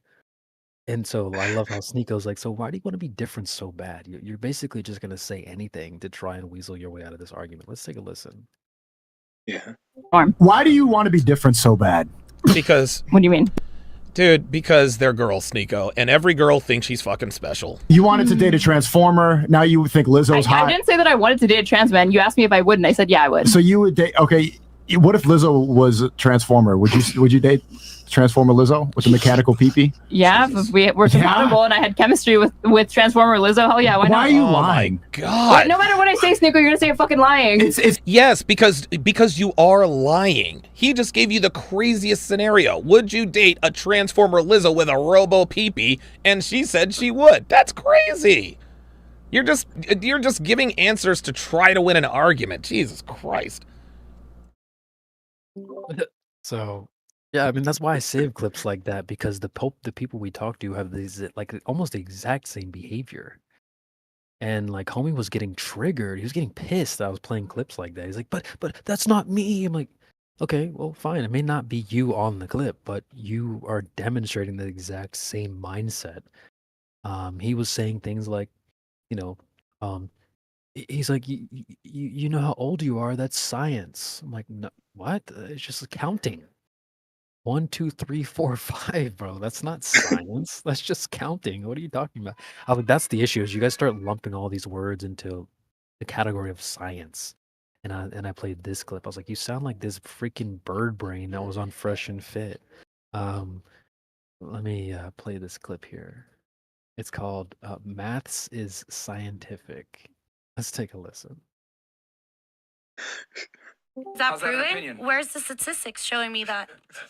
Do I need statistics to tell you that the sky's blue? I mean, if you're telling me that's a fact, that most men don't like their women out, where's the statistics? Where's the actual facts? I need like scientific You do realize proof. that sometimes, like, do you need a study to tell you 1 + 1 is 2? 2? Yeah, because otherwise, Incredible. mathematics, Incredible. they're actually like scientific. Bruh. Like math, it's like basically like science. I'm like, bro, that's you. Like, he was getting, but no, that's not me. Like, basically, it is you to a T, bro. You're calling things science that are not science. You just said how old I am is science, and then he's like, well, if I say it in French, then it's like, you guys should have heard it. He was like, I was like 1, 2, 3, 4, 5. That's counting. He's like, yeah, but what if I say parle François 1, 2, 3? There's no way he did that. I literally will have to get the clip. Let me go back on the YouTube and see if I can get it. But like, this is how they think, bro. It's crazy. It's like when I talk to my girls, when she responds to things, it's often she's just making things up on the spot. That's what it is with Globers. They just like don't know how to respond to, but they think they're right and they just go with it. They just make up anything, just on the spot. And then they like 5 minutes later, they reflect on what they said, and it was like, okay, let's reform what I said. Let's come up with a new idea. Okay, and the new thing I said now is right. The old thing is wrong, but the new one is right. I hate that. It's so funny though. You're right. Yeah, sometimes I have a hard time because I don't ever want to put myself in a mentality where I'm unable to learn from someone, even if they do go through cognitive dissonance, even if they are being illogical and inconsistent. I don't want to put myself in some sort of loop where I just disregard someone's opinions based on one fallacy. And I sometimes have a hard time humbling myself and just remaining patient. So I'm always trying to maintain that balance where I'm always trying to hear people out, despite the inconsistencies. But sometimes it's so taxing. It's so exhausting having to sit through it and be or have humility. It's challenging, at least to me personally. Yeah, that's a good point. Honestly, I don't know. Like, people come in with a lot of confidence, and yeah, we had an interesting discussion at first. I basically tried to let him, let him know my position on this thing. Like, um, most people come in here on the offensive. They're like, "You guys are dumb," and it's almost like someone challenges you to a fight, and then when you get in there, like the boxing ring, they don't actually know how to like throw a punch. And so, like you said, Yeah. it can be tiring being like, "Didn't you just challenge me to a fight? Why am I having to like teach you how to throw a jab?" So I completely agree with you there, bro. It's like it can be frustrating having to like teach people how to have a conversation, how to throw a jab, essentially. That to me, that's really frustrating because personally, I want to work on my own craft. I want to sharpen my sword, Exactly. but instead I have Yeah, to give yeah. you a sword. It's like it's unbelievable. Yeah. Sometimes when it sometimes when it gets to a frustrating point, I just say, "Okay, dude, I'm done having this discussion. I'm not here to be your teacher." And then let's just discontinue having the discussion. Yeah. Maybe you could work on that. Maybe that's something that you could like maybe practice a little bit more because we do have to educate these people. Some people need your help, And I think Yeah. like okay, I have a perfect clip. Like we have two options here, right? I say that essentially debate's over. Like the debate's been settled a long time ago, and we're just doing victory laps at this point. So we either have two choices. We can just point and laugh at them, like this clip. I love this clip so much. I think that you should. Part of me has this in my heart where I have this like.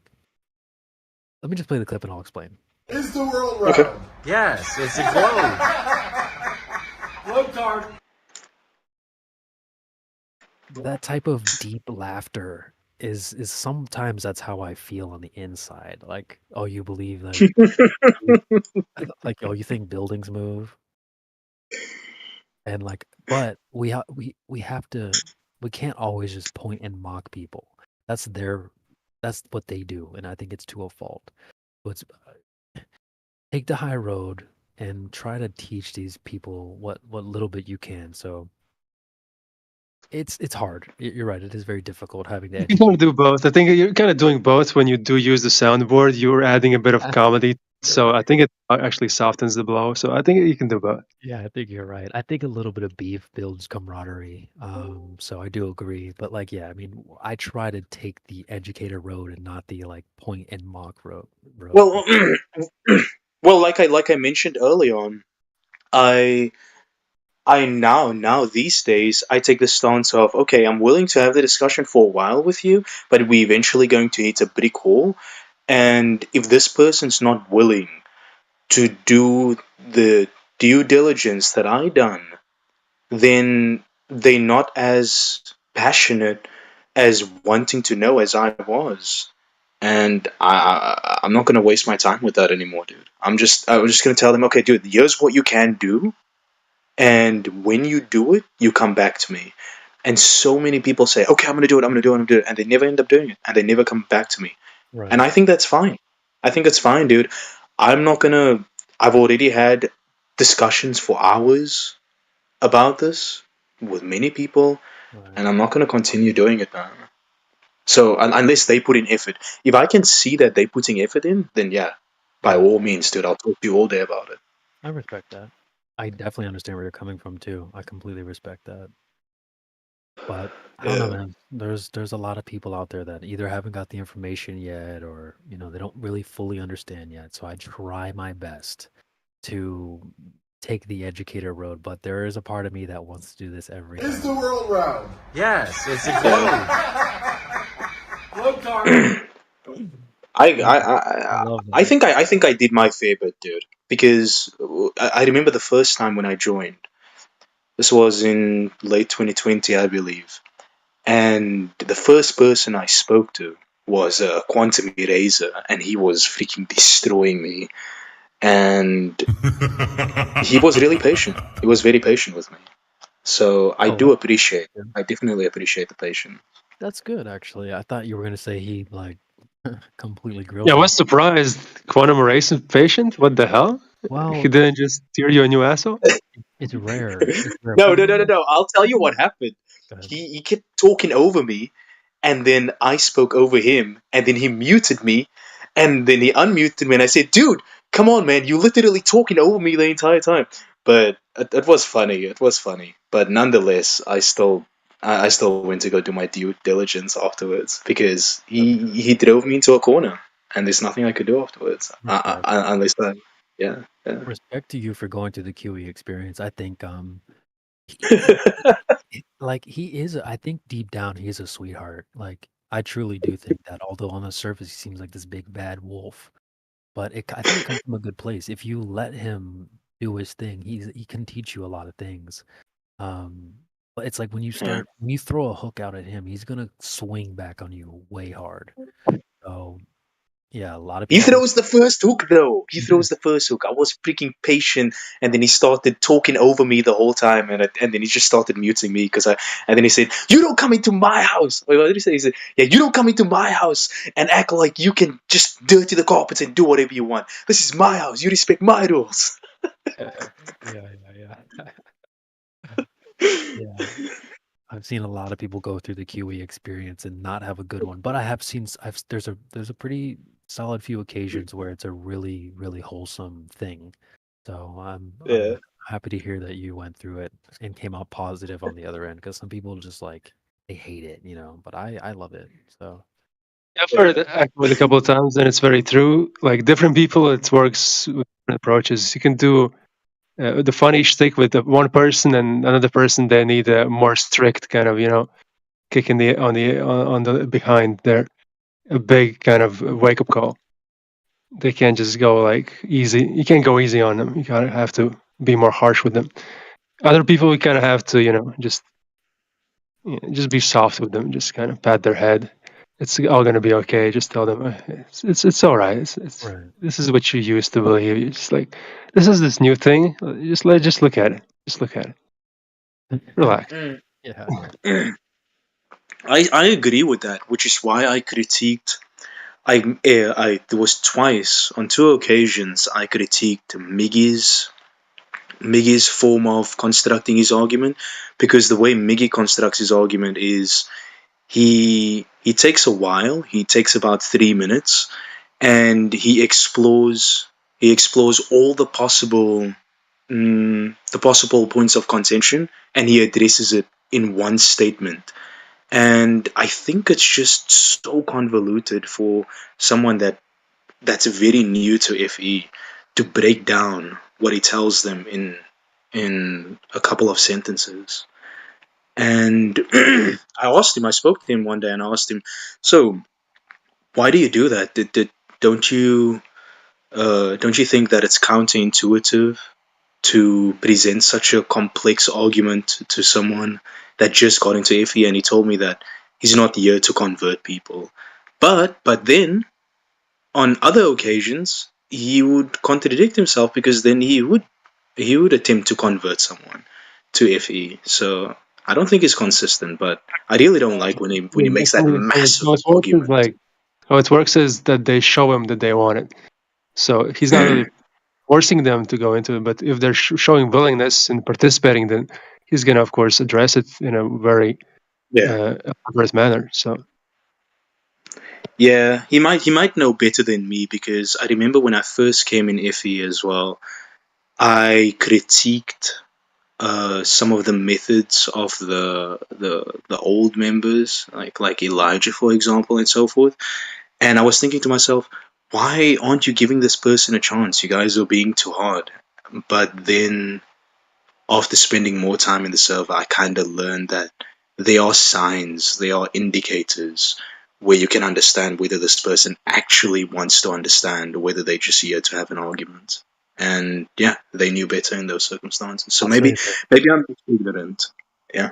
No, you are right that because I noticed some of those details about Mickey, some of those things about Elijah, and I bet you I have some things that people recognize as well. I have certain trends certain pathways that I take every time, and I think part of that is that like we've become a little hardened over time. We've dealt with the same goofballs on repeat over and over and over again.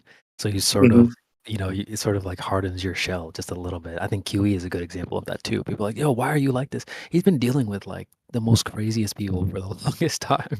So, like that's gonna change you. That's gonna affect you to some degree.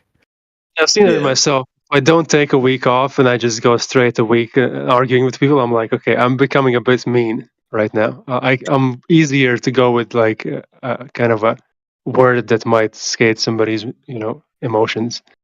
I might attack them in that way as well. I agree. That's why it's good to take breaks and recharge the batteries for sure. For sure. Yeah. Yeah, it's funny how it all works, man. Like, not everyone that comes here in a genuine way. We deal with so many trolls that it's like that can, and then you might end up like flaming a genuine person after dealing with like 13 trolls in a row. That they may not deserve the heat that you're giving them, but yeah, it's like that's why it makes like Flying said. Yeah. I do believe, however, that if people if they really genuinely want to understand, I think they can be thrown with the most hostile behavior as long as the core argument remains concise. I don't think the behavior matters all too much if they genuinely want to know. Right. Which is why it wasn't an issue with me personally dealing with QE, because I really wanted to know. I wanted to understand because I was incredibly wrong. And take. Yeah, in my opinion, I was wrong. I completely respect that. I agree, and it's good to give people like a fair shake. Give them your best. Put your best foot forward. But like, yeah, I do agree though. If you're really after the information, it's like this comes up on Fresh and Fit all the time. They'll be like, "Oh, like I agree with you, but like I didn't like the way you said it." It's like, well, sometimes it's more important what's being said than how it's being said. So yeah, you're right about that. Somebody might like rub you the wrong way, but if what they're saying is right, it's kind of irrelevant. You can still take the fruit, and don't have to focus on the tree too much. I don't I don't really expect someone to be nice when they tell me 1 + 1 = 2. Yeah, but you also got to see it like people when they're new to the subject. It's kind of inevitable that emotions will overtake them, and they will become and irrational. So you kind of have to do some, steering around that. Kind of have to navigate those waters a little bit. Because we are aware of it. We can kind of hear, like, you're coping right now, but it's okay. We're going to get through it. Yeah. We're going to lead you down this path anyway. We're going to still be okay with it. Like, for me, if they're coping, like, I hear it once. It's kind of like playing Hangman, yeah? Like, I hear it once, twice, 3 times. It's still okay. But if I keep hearing it like 20 times in a row, okay. You got to draw the whole man getting hung. At that point, you're not listening. Right. Like, I can't really get through to you at that point. Can I give an example from yesterday, right? Sorry. Go ahead. So yeah, in the politics server, so we had someone earlier in the day. We had someone come in, and they were just genuinely curious, and immediately admitted that they know absolutely nothing about the globe and the heliocentric model, right? And what eventuated from that was a really enjoyable conversation, right? Then later on, we had someone come in, instantly just had arc up, fists up, ready to go. Knew absolutely nothing about the heliocentric model and admitted it, but wanted to fight for it. right? That we met him with the same energy, right? And we pressed back, right, a little bit, not too much, but we pressed back. And then he left, came back, and then I said, look, if you want to have a chill conversation, just be chill, right? We doesn't have to get all heated. You don't have to have your fists up, right? He said, yeah, that's what I want. That's what I want. So yeah, and that stayed for like that for about 20 minutes, and then was back to this. He just took on the same persona he first came in with. So he ended up going on. He ended up going on mute, right? All the time, I'm still chill, right? Then we had anti-flat earthers come in, who do know a little bit about what they're talking about, right? When it comes to the model, and I lost my shit. That was it. I could no longer maintain that level of chillness that I'd had before with the other two. Right? I was gone. Were you speaking over them because they were speaking over you? Like, I'll try not to speak over the top of people to a degree. Like I like to let like a conversation play out, and when I'm in the other politics server, I'm oftentimes I'm trying to moderate and allow people to be able to finish their points, right? But if someone's like really like in the middle of in what they're saying, oftentimes we do let them get out what they want to say, right, to the full degree, but in doing so, they've just done a whole heap of claim stacking and fallacious reasoning and straw manning. So it's like, I can't even remember the first point to address. I mean, it's good to stop someone and interrupt them if they have made a really important fallacious statement when they've first begun or in the middle of what they're saying, because oftentimes you can't let it go unaddressed. I mean, it's important to point it out, and it's not that you don't have to not let them finish. You need to let them know that in the middle of what they've said, they've made a fallacious argument, because the rest of what they're basing on top of that, the rest of what they want to say is based upon that. So there is really no point letting them finish sometimes, because they don't have grounds to stand on, right? And especially if they're going to claim stack and just waffle out a whole heap of word salad. I mean, there's no point in letting them finish. Yeah, it's like starting off the same, like, so you were beating your wife, and then it's like, no, whoa, like, let me finish. No, you don't get to finish. Like your original premise is flawed deeply. You don't get to cook. You can't start your soup with a broth that's like feces and then like offer me to finish the soup. You can't make the soup anymore. Yeah.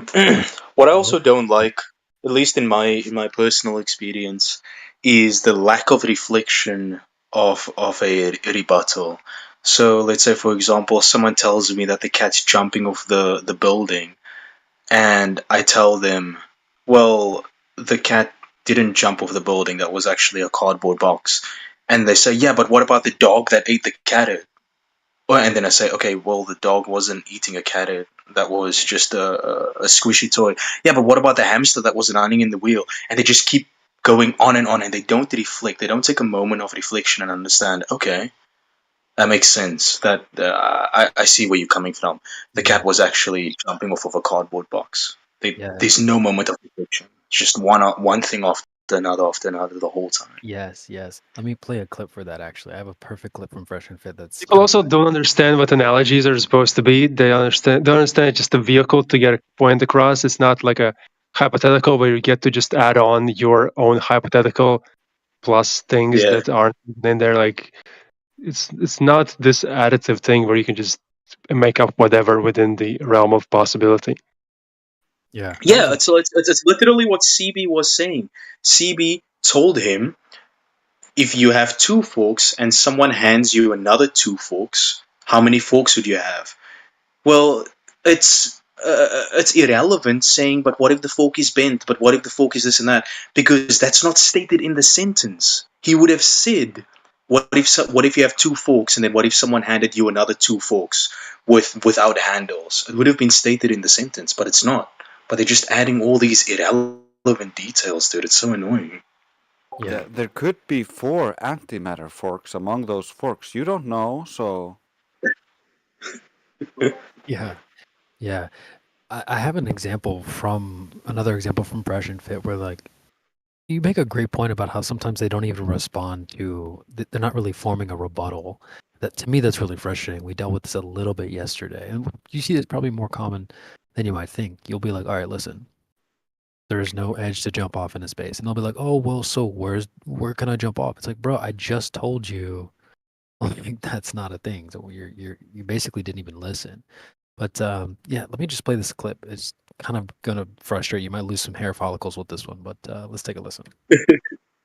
Human But, nature. for example, I Hold can on. say- Look, you need to listen for 2 seconds. Okay, I will. After you vent, 9 out of 10 times people are going to give you advice. I'm simply asking you, is advice good most of the time, or is it bad when it comes from women after you vent? For example, to vent it up, I don't say like, oh, he done this and this and this. I say, I feel this way and I feel it this way. She can say, oh, go for a walk, listen to music, get ready, or do this. The advice I can say is good, but I don't say like he done this and this and that because, and the fact, I'm a mom, I have kids, and I don't want my family or my friend hates the man because he always want to be in touch with me and my kids because he's the father of my kids. So I don't want to say like he's the evil or he's the bad because also I'm responsible for my own acts. So you're saying in a nutshell. You didn't answer the question. Yeah, but she. Yeah, that dude. So the question was A or B, and like, well, so anyway, blah blah blah blah blah blah blah. It's like, oh my gosh, dude, it's A or B. But those guys yesterday, Seth was trying to do that too. I was like, all right, Seth, you flipped the switch to your ceiling fan. The fan spins. Is it the fan that's spinning or the room that's spinning? He's like, well, technically, I think that maybe. I'm like, bro, really simple, A or B. There's no fill in the blank here. Exactly. He kept on wanting to say yeah, but. Yeah, dude. It's like, okay, then we go outside. You see a helicopter. Is the helicopter moving or are you moving? Well, let me explain, dude. It's like a kindergarten test. It's true, false, A or B. There's no like write in your own answer here. It's just really frustrating. That's why that clip is funny to me. He's like, so is it good or bad? She's like, well, for example, come on, man. Well, in the voice chat it's different, but in the text chat they actually get it out, right? They can just type it out, right? And they always want to go to the relative motion, and that's okay. Like, I'll let them, go to your relative motion. All right, now how is it relative to Earth if you don't know if Earth's moving or not, right? Use all these funny analogies and things, planes and trains and automobiles, and it's like, well, yeah, that's analogous if Earth was moving in that same manner. They usually want to complicate simple things. When it's a yes or no question, it's like has to be a 20-minute answer to it when it doesn't really have to be that. Yeah. I just ask you yes or no, and you tell me 1, 2, 3, and then the 4 Snoop Doggy Dogg. Why are we rapping? Why? Why are we rapping? That's funny. Yeah, man. Oh. Yeah, Creation Bear doesn't let it get to that part. Hell no. Like they can form a rebuttal. That's the thing. We're open for that. Like as long as it's a sequitur rebuttal, you're taking in the information, you're understanding what the question is, you answer it, and then you go, okay, well, here's maybe my issue with the question, or here's my issue with the dichotomy you presented, or whatever. That's totally fine. But they that tend to want to squirm and weasel, like a lot of times it's just a status report, just to see where you're at. They're like, oh no, I see where you're going with this, and I don't want to go, bro. It's gonna be okay. It's gonna be all right. It's just true or false, A or B. Yeah, I think that's when I think that's just the reactionary behavior. And sometimes I tell people, okay, dude, you're reacting right now. I need you. So here's, and I would literally do this. I would tell them, okay, I'm going to tell you something, and I'm going to give you 1 minute to think about it before you answer. And that actually helps. When I tell them, take some time, don't say anything, think about it, and then answer it afterwards. Because if I notice that if they answer immediately and they habitually just have reactionary behavior without thinking, then they just react all the time, and they believe that there's something wrong with taking some time out to think. Sometimes I even tell people, hold on, give me a second, let me think about this. And I would think about it. There's nothing wrong with taking time to think about something, dude. But they believe that if you take time to think about something, then you lose the argument. It's ridiculous.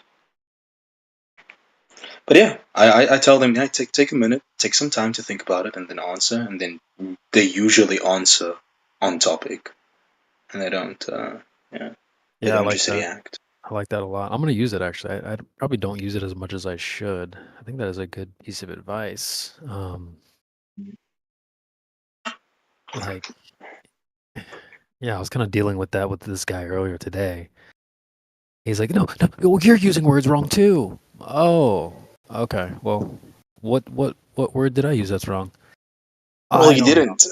You didn't. I'm like, so you're just being reactionary. So you're kind of pointing out like, yo, Chuck, calm down. It'll be okay. Just take some time, think about the answer. I'm trying to find it. I have an old clip that I meant to save where they asked this girl, like, so do you agree? Do you disagree? And she's like, yeah, I agree. Actually, well, I think I well, I agree, but I disagree. You know, she basically did exactly what you said you shouldn't do. Like, take time to think about what you're going to say. She just starts babbling. So if I can find it, I'll play it. Just give me a second to scroll. But shout out to Drace. We're just hearing their brain working in real time. It's like first time in their life they heard this premise and they're just coming up with things on the spot, and we're just hearing the thought process and the self-doubt in real time at the same time. It's like, why are we in part, like, why are you talking like this to me? You don't have to do that. We're not enemies. We're not trying to like fight. It's not a fight. It's like we're just trying to show what is and what isn't. That's all it is. And people feel like it's an attack on their personality when you start to talk to them and tell them things. Like, it doesn't have to be that. It really isn't that.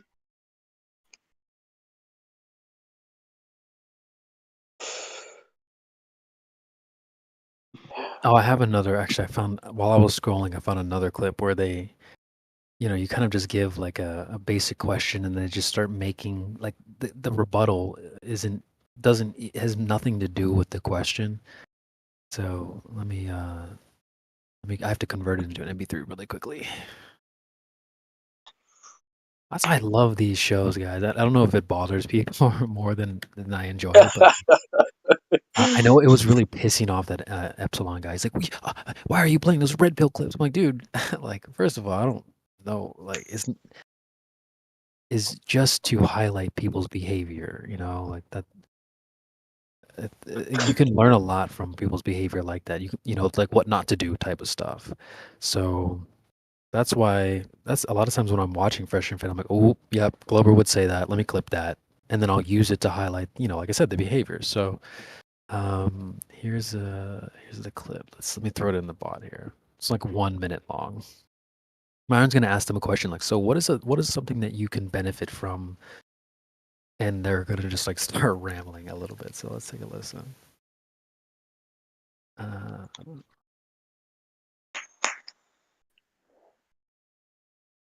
right, let's take a listen. 4, 5, 6. Okay. Do you guys actually what do you guys provide, right, as a friend that he can't get from another man? We'll start right here. Chinese translation. I think it's the friendship. Everyone's different. You have different kinds of friends. No, but what do you provide in particular to him as a friend that he can't get from another man? But it doesn't. He can Pause. still hang out with other friends, and he can still hang out with me. It doesn't have to be different. Like we can be the same friend group. You know, it doesn't have So in to other be. words, nothing. Fantastic. What about you? What do you offer to him that his guy friends can't provide? Well, we Just gonna pause it there really quickly. He asked the girl twice the same direct question, and he's like, "All right, whatever. You didn't answer. Next person." So let's see what the next person says. are different people. Like I'm a different person than Okay, his well, guy the guy's friend. a different guy too. Yeah, I understand that. Okay. So we're like different personalities. It's a different friendship. Okay, what do you provide in your personality to him?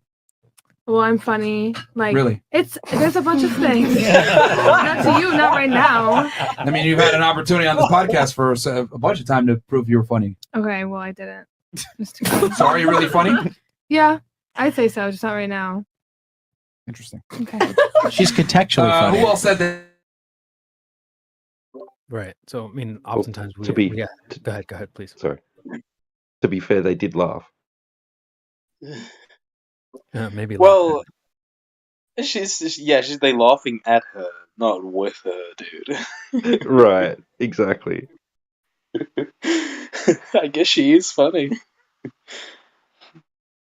That's not even a difficult question.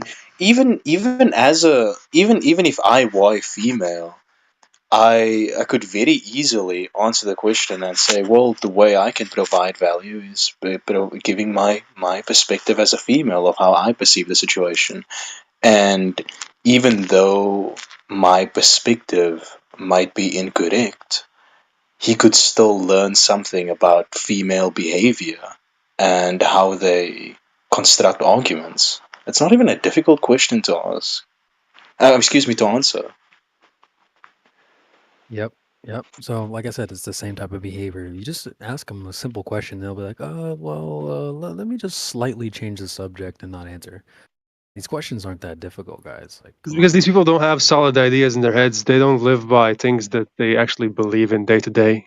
They're kind of very flimsy people that kind of go with the water, wherever it takes them, just with the flow. very good point, and that leads right into the next clip. Let's take a listen. Thoughts, disagreements, questions? I just personally, I agree with everything. Not everything. Some things I kind of like disagree on, but I kind of, you know. What do you disagree with on? I mean, I wouldn't necessarily say I disagree. I would say like that I do. I do the things that you talk about. So probably, yeah, I kind of disagree, but I don't do it anymore. But other than that, like you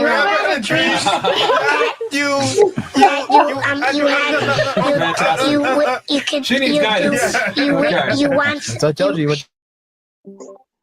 Yeah. It's the Oh same man, thing. It's classic. dude. Total doublespeak. Yeah. I've never ever seen Fresh and Fit before in my entire life, but this is really compelling, man. I might actually watch it. The take usually is that like when you first see it or first see clips, it's like what is this? This is stupid. But the more you watch it, the more you see why it's important. It can be a little bit of a circus on the surface, but as you dive deeper, you can really, it's like a case study on people. You learn how people's mindsets are, and not just women, but men. And like, again, I see Miggy and people talk about the mind virus, right? It's not just with the people that come here, it's with people that you deal with in your daily life. And a lot of times is you'll see it on your own podcast that you watch or shows and movies.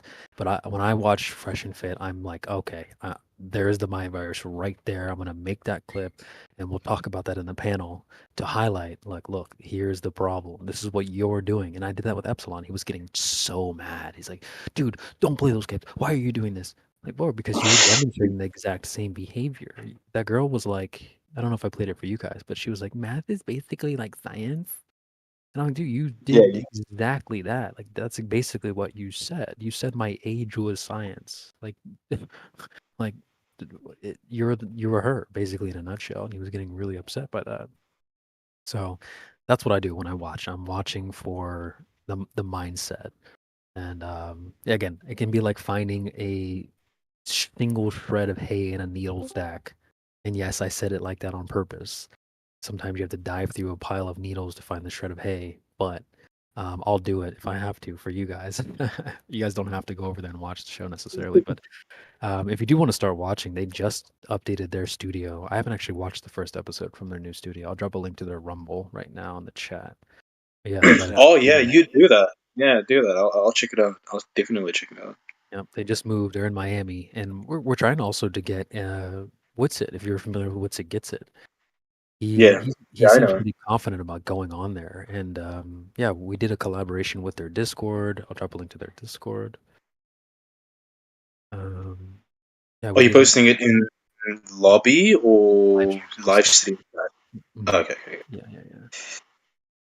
Yeah, so we did a collaboration with their Discord. I don't know, like a few months back. It was quite fun actually. The only reason I knew about this is because somebody donated like a super chat, like $100 super chat, and said, "Yo, you got to get Dave Weiss to join the show." And they were like, "Oh, don't worry, we're gonna have John Zerka on." And I'm like, John Zerka? Like, I've been doing this topic for a long time. Who the hell is John Zerka? And so I've come to learn who Zerka is. Some of you guys might already know who he is. Some of you guys might not. I'll get the clip when someone donated the $100 super chat to talk about Dave Weiss, and then I'll go a little bit more into our collaboration. But it was really fun, actually. It was a surprising adventure because they do red pill quote unquote content, and you could kind of consider this topic a little bit quote unquote red pill as well. And so it's not like we're like next to each other on the same street, but I think we're on the same intersection somewhere, you know. Flat Earth was called the red pill before their topic was called the red pill. Really? Yeah. Yeah, true. Yeah. Is that so? Yeah, I think it's the flat Earth Red Pill thing. So I'm not aware of how long it was within the manosphere called the Red Pill, but I'm aware of the flat Earth Red Pill thing since 2017, and that's before I figured out about the manosphere.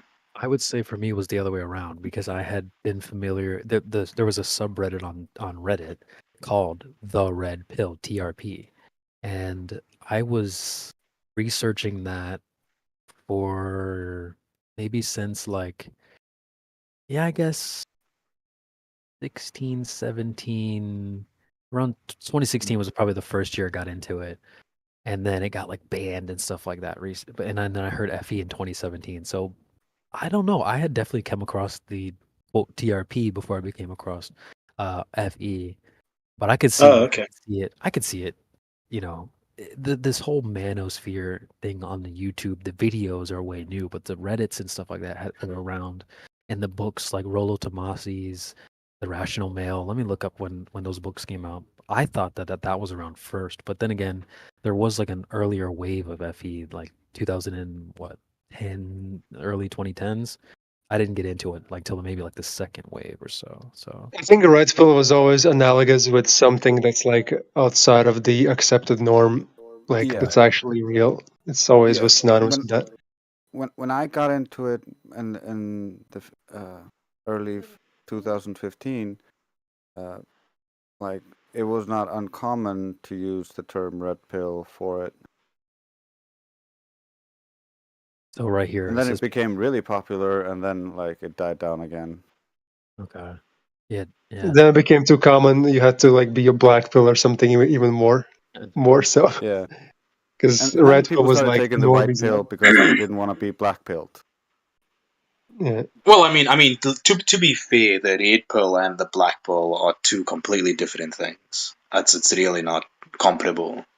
We know it's like a more extreme thing. But when you take enough red pills and you start seeing the darkness in the world, a lot of people start taking the black pill.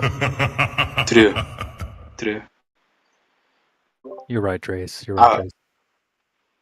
Even I've presented. I'd say I'm maroon pilled. Well, there's purple pill. That's a different thing too. I'd say. That's when you combine the red and the blue. Yeah. The white pill is the best because it's all the colors, baby. I was gonna say, like, even I presented some like quote black pill ideas here. You guys probably heard me talk about that with like the Hell's Paradise show and like things like that. How it can get kind of dark pretty quickly. But yeah, I've never heard of the white pill or rainbow pill, like Bite says in the chat. Yeah, But the white pill is positivity. It's the opposite of black pill. It's understanding that the creator has a plan and you can trust that plan. yeah, that was my quick Yeah, faith takeaway in when you said it. humanity and that kind of stuff. It sounds kind of racist. I don't know. CB is not thinking that. I do not approve. The first Rational Male book. It says this, published in 2013. The series' first book, The Rational Male, has become the Bible of the Red Pill. So yeah, 2013. So I mean, I don't know. Maybe it's around the same time, but I agree that I don't think one of them classifies as like the true red pill or anything like that. I would say, just like in the movie The Matrix, it's something you it's a have to swallow. truth. That's in, yeah, exactly. There's Something you many have to- types of red pills. Yeah, exactly. It's difficult to swallow. It's a big transition. You have to make a change type of thing. So yeah. So anyway, I was saying that we might not be next to each other on the same block, but I think that that community is close, somewhere on the same intersection. So here's the clip of the guy that donated the chat to Fresh and Fit about Flat Earth. Okay, where are we at here? We're at Massachusetts 617. He goes, please let Dave Weiss come on the show, the premier flat Earth debater, Dirt on YouTube.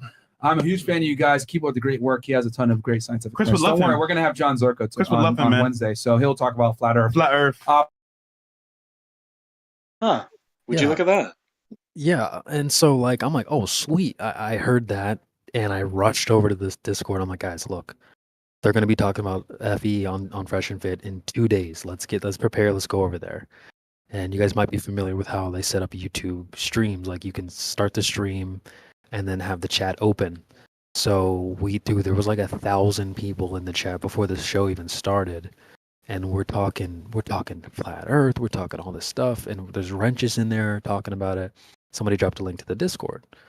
And so we ended up spilling into the Discord, kind of how like the politics server right now is really popular. It was we did a huge conversation over there in their Discord, Wolfgang, all the heavy hitters as usual. And it was a great discussion. We learned that some of the mods, some of the wrenches on YouTube were already on board. As you heard in the clip there, they're like, oh, Chris would love him. Chris is the producer, the one that like kind of gets all the girls to come on. He kind of helps run the show. He does a lot of the soundboard. And so, yeah, Chris was already on board with the topic. The mods were already on board. So again, yeah, we weren't going over there and like presenting the idea to a bunch of like newbies or blue pill type of people. Some of them they already got it. Obviously, a lot of people like reacted negatively as usual. A lot of people don't like the subject, but yeah, so they were like, all right, let's get Dave Weiss on. And we ended up actually having Dave Weiss join the panel, and we exchanged emails with the producer and Dave. So we talked about getting someone on the show, but Witsit seems like he's more confident about going on there. Dave was like, oh, they'll have to fly me out and stuff like that. I'm like, you freaking, you better fly your own butt out there, dude. They got 1.5 million followers. Yeah, Dave's bragging about his boat and stuff. Like he should be able to fly out. If he He's Jewish, dude. You forgot about that. Yeah, like dude. Witsit would freaking kill it, man. Sometimes I'd watch Witsit's streams where he would go. That's his wife, I believe, right? Where he just stands out there with her. Yeah. And and some random people just on the street. He just sits there and random people on the street and he just talks to them. Yep. It's really cool. I think he would do a great job. He started like he came in here. He was with Globebusters. He was with Flat Earth Debates, and then he toured all of America, talking to people. And then he made some songs. We had a really awesome lady on this server who also made songs, and they fell in love. And it was a really romantic and sweet moment. And they're both like watching their whole story was a trip. It was really interesting to watch. I agree. I agree. And they're both, no pause. Well, they're both pretty attractive. It's not like, like Kai's not bad look. Witsit's not a bad looking guy. And I think that he would actually do a really good job on the panel. I think they could even keep him around for the night show because the way the Fresh and Fit is set up is they do a day show, Monday, Wednesday, Friday. On Monday, they'll bring a guy in to talk about money or finances. Sometimes they'll bring their accountant on, teach you about how to, do taxes and save money on taxes and stuff like that. Then on the night show, they'll bring in the girls, and that's probably what you guys have seen on like YouTube Shorts and TikTok clips and stuff like that. Is the clips of the girls.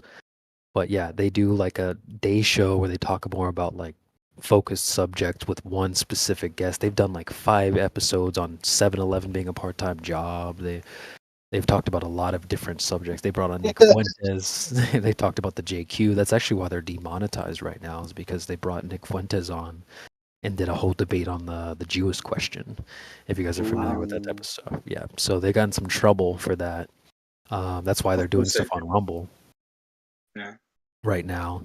So yeah, people get this idea that it's just like 304s and like that, but it's really not. There's so much more to it. So I definitely got the impression that it's all bimbo talk, like talking to bimbos and dunking on them. Yeah. Well, you have to be careful because just like people get the impression of this topic from the outside, if you just look at clips or just what mainstream presents, you're going to think it's one thing and it's not. So I think you have to be careful about making quick judgments like that. It's definitely not as it seems. You have to go a little bit deeper into it to find out what they're really saying. So I've done a lot of that. When I first saw it, I was like, oh, this is stupid. Like a bunch of drunk people around a table, blah, blah, blah. But as the years have gone by and I've done a little bit more absorbing, it's actually pretty valuable. I think they provide a lot of value. So I'm a big fan. Okay. I wanted to ask, by the way, is Dre's AI Jimsy? Kind of sounds like Jimsy. No, it's not. I see. Jemsy's like Hispanic. He's got that Hispanic vibe. Drace is over in Iceland. Oh, okay. Well, dude, I'm literally gonna take you up on that offer right now, and I have the video pulled up on the Rumble, and I'm gonna watch the most recent one, man, in the new studio. They'll probably be going live tonight as well. Since it's Wednesday, they'll probably have a show going. Let me refresh and see if they have it scheduled yet. Not yet, but yeah, they'll probably have a live show tonight as well. The live is really fun when you're in the Discord. They have a lot of fun in the Discord when it's live too. So keep an eye out for that as well. But yeah, I hope you enjoy. I haven't watched the new episode yet, so I'll have to check it out myself as well. So. Okay. Well, yeah, you guys take care. I'll see you guys later on next time. And yeah, goodbye. Yeah, man. You have a good one. Thank you. Yeah. So, I've been putting that FNF on for so long. Actually, I don't know why, but when I was in their Discord at first, they gave me this like on thin ice roll, and I was like, what the hell? I didn't even do anything. But recently, it looks like someone updated my role and made me a supporter. So I'm really happy about that. But yeah,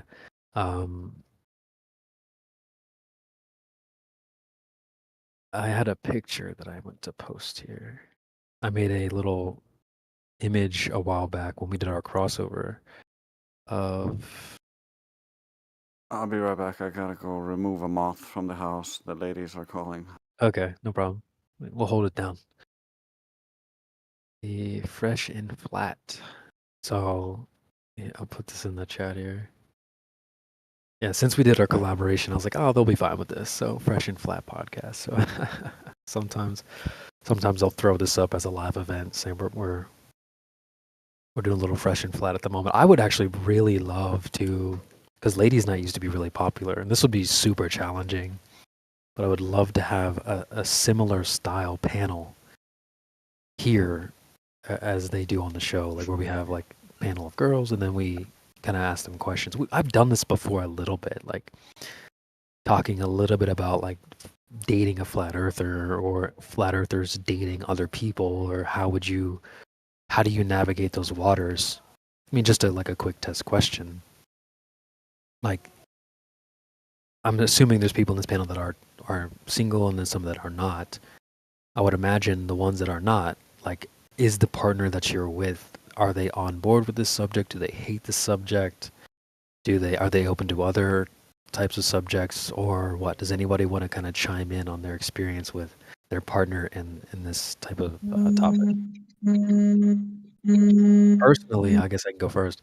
The girl that I was dating previously absolutely hated FE, like did not like it at all. And it wasn't the make or break of our relationship, but it didn't help. Let's just put it that way. I know at first somehow like 7-Eleven came up, and she was like, "What? No!" Like she was totally on board with the mainstream narrative and all this stuff like that. And that should have been my cue just to keep my damn mouth shut about these like types of topics. But when you learn about certain truths, you want to share that stuff. I don't know about you guys, but like when you get a revelation, you want to run out and tell other people.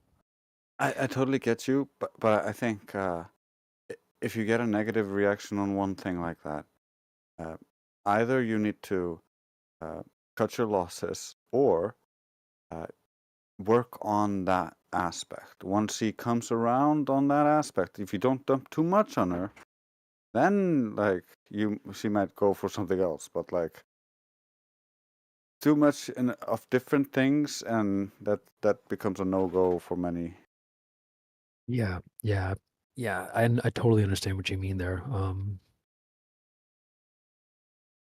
I was a bit of a loose lip, and I probably wouldn't like. My nature says I wouldn't change that. I try not to. I think Jordan Peterson has one of his 12 rules for life is, I might have to look it up just to make sure I get it right, but it's something about tell the truth or at least don't lie. Let me make sure that's right. He's basically saying that, or at least don't lie. Yeah, but that also doesn't mean that you need to tell them the entire truth right at the start. Yeah. Because a lot of people just can't take that. That was Sometimes kind you of. Sorry. need to wait, know when to hold certain things back until they have digested the first thing you gave them, that they're all in a twist about right now. So you want to settle that and get them like on your page, and then they're like, yeah. 7-Eleven. What did you say? Being a part-time job. Yeah, ain't a part-time. That was so funny. Not my original quote. I really do like that. That's a good way to speak in code on that one. Yeah. I mean, he's saying here, yeah, tell the truth or at least don't lie. So it's basically what you said, Drace, is that like you can spill it slowly. You don't have to like completely like spill your whole guts out at once. It says here. The same actually applies to when you like a lady. You might find a lady that you fall in love with, like because you're getting to know her and like she's amazing. But if you tell her that and like go too far in expressing that, that comes off as being clingy and all these other things that, as a man, you're not intending to display. Right. So, like, ladies oftentimes read into things from a lady's perspective.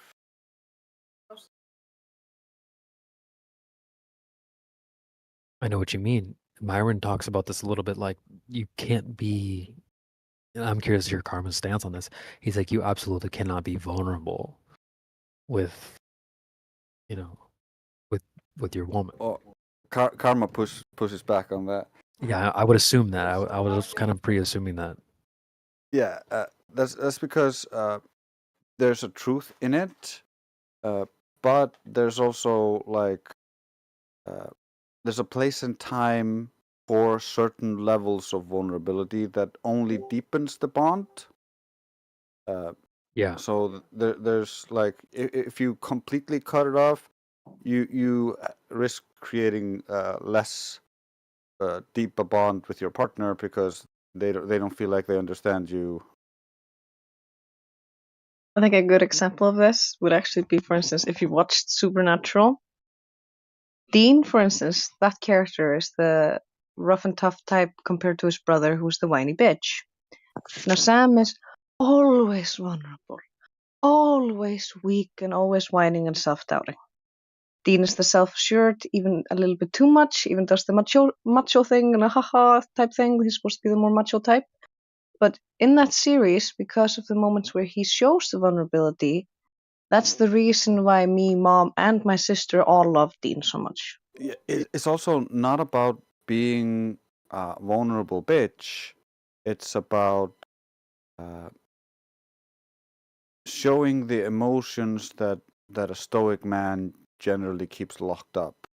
So, like, you see a tear fall after his best friend died, and she's like, "Yeah, I understand." Okay, dude, you can bawl your eyes out if your best friend died. That's fine. Well, You're a human being. Well, it depends, Karma. Like, if you're doing that for a week, she's gonna be like, "Oh my god, girls, like he's been doing this for a week." Yeah, right. So it kind of depends on how long, how extreme, because you can degrade your own image in her eyes. That's yeah. I would like to say a different version of this, which is, okay, sure, okay, if he cries for a week, that's fine, the first time. But if every time something happens, he collapses and becomes an emotional burden on you every time, and it happens a lot, eventually she's going to get tired of it because he's not her rock, she's always his. Right. If the balance is off, that's when it gets fucked. You can't be whinier than she is. That's kind of the standard in my mind. But that's the bare minimum. Like, as a man, you're supposed to be a rock. Like, that's innate to us, because that's the kind of people we are. Dumb rock. That's why she thinks we came from rocks, you know. Yeah, the Michelle lady. Yeah. Right. Yeah, well, let me play this clip and you guys can react to it. This is Myron talking a little bit about it. I haven't listened to the whole thing, so hopefully it's only like 20 seconds. Hopefully it hits the nail on the head from his point of view. I do agree with you guys. And I think ultimately it does sound like he's being extremist. Some people will say he's a little bit of an extremist, but I think overall his goal is to maintain the relationship long term. He wants to keep it going. And so no cracks in the armor, that type of thing. So let me just play this and we can react to it afterwards. Tell guys not to be vulnerable in front of your girl. You know, you go ahead, you're going to be vulnerable, you're going to shed a tear, whatever. You do that around other men that understand the male experience. Women don't understand the male experience at all. And it goes to show, like when I said earlier, when you put the girl in a male perspective, I want you to pick up this girl. They always fall flat on their face because women are in a privileged position where they don't have to necessarily understand what it takes to attract the man because men come to them. Okay, well, that was only like a little bit of it, but there was a time. That's assuming that the female doesn't understand the male perspective. Just like that would be like saying he doesn't understand the female perspective, even though he has studied it and knows it even better than many females do. Like Karma, because me and her talk, she understands pretty well guys now compared to like before. In the beginning, she had classic female misconceptions. Just like when I was young, I had all these misconceptions about ladies. So it just comes naturally because we think a little bit differently.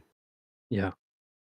I was gonna say, like, there was even a time pretty recently that Myron kind of like he got like a little emotional on stream. He was saying that, look, I this is right after they got demonetized, and he was like, guys, like, I really care about you all, and he used to do work for the government, like he had some Fed job or whatever, and he's like, I used to like save children and this, that, and the other. He's like, that was really important to me, and that meant a lot to me, but like you guys mean like even more. Like trying to help you guys out like means a lot, and like you could tell like he was about to like shed a tear. He like literally put his headphones down, walked off the stream for a second. It was really like an emotional moment, but he was just basically saying like, like you can be vulnerable at times, but you got to be vulnerable with your boys. And I think that was his overall message.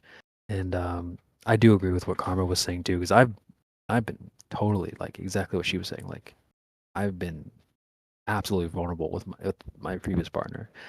Not like crying like a bitch, but like I do think that it's okay at times. But that was before I learned a lot about what some of these messages that they put out on Fresh and Fit. So I haven't tried it from both angles, but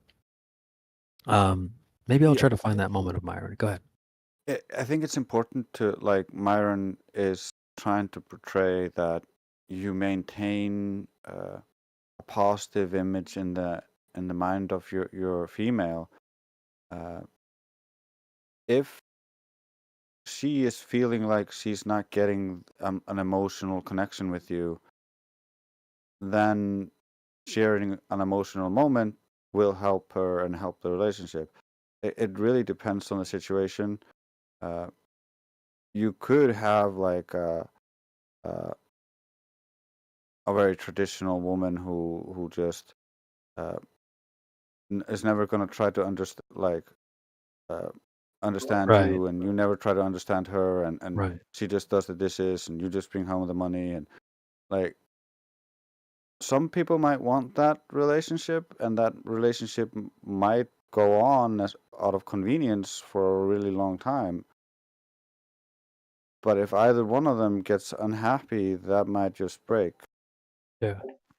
It's also like, in my opinion, for instance, if you're with some guy who you like or love, whether it's a family member, friend, whatever, and you're watching maybe something that is incredibly heart touching, and then there's a tragic moment, and the character that's been super endeared to you this entire time dies unexpectedly, and if you are teary-eyed and so is the guy, you're not going to think less of him for being teary-eyed. You're more like, oh, he also has the empathy thing. Like it depends completely on when and how you display it, I think. Because, for instance, if I am emotionally overwhelmed from work and I come home and I almost break down, I just cry because I don't feel good. Now that's a more girly way to react. Now, if Drace has a super hard day at work, he's not going to come home and cry. That's the difference, I think. Like, Yeah, it's the small things. It's the proportionally as well. Like, we might watch some really heartbreaking stuff, and like I can't stop my eyes from leaking, but like I'm not sniffling over here and crying like a baby, you know? Yeah, I know what you mean. I did get the clip of Myron. It's only 1 minute. You can kind of like just to see how he, because he does preach like, yo, don't be vulnerable in front of your woman and stuff. But like, this is an example of how even him, will find moments to, there's going to be times when you will be, you can't hold back, type of thing. And this is what happened with him. Let's take a listen. So I left a job that I truly loved to do this, right? Because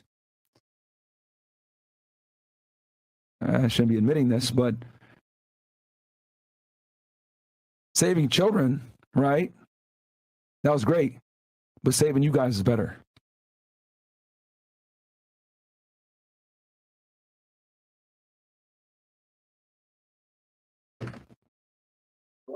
That's when he gets up and leaves. It was kind of like a, yeah.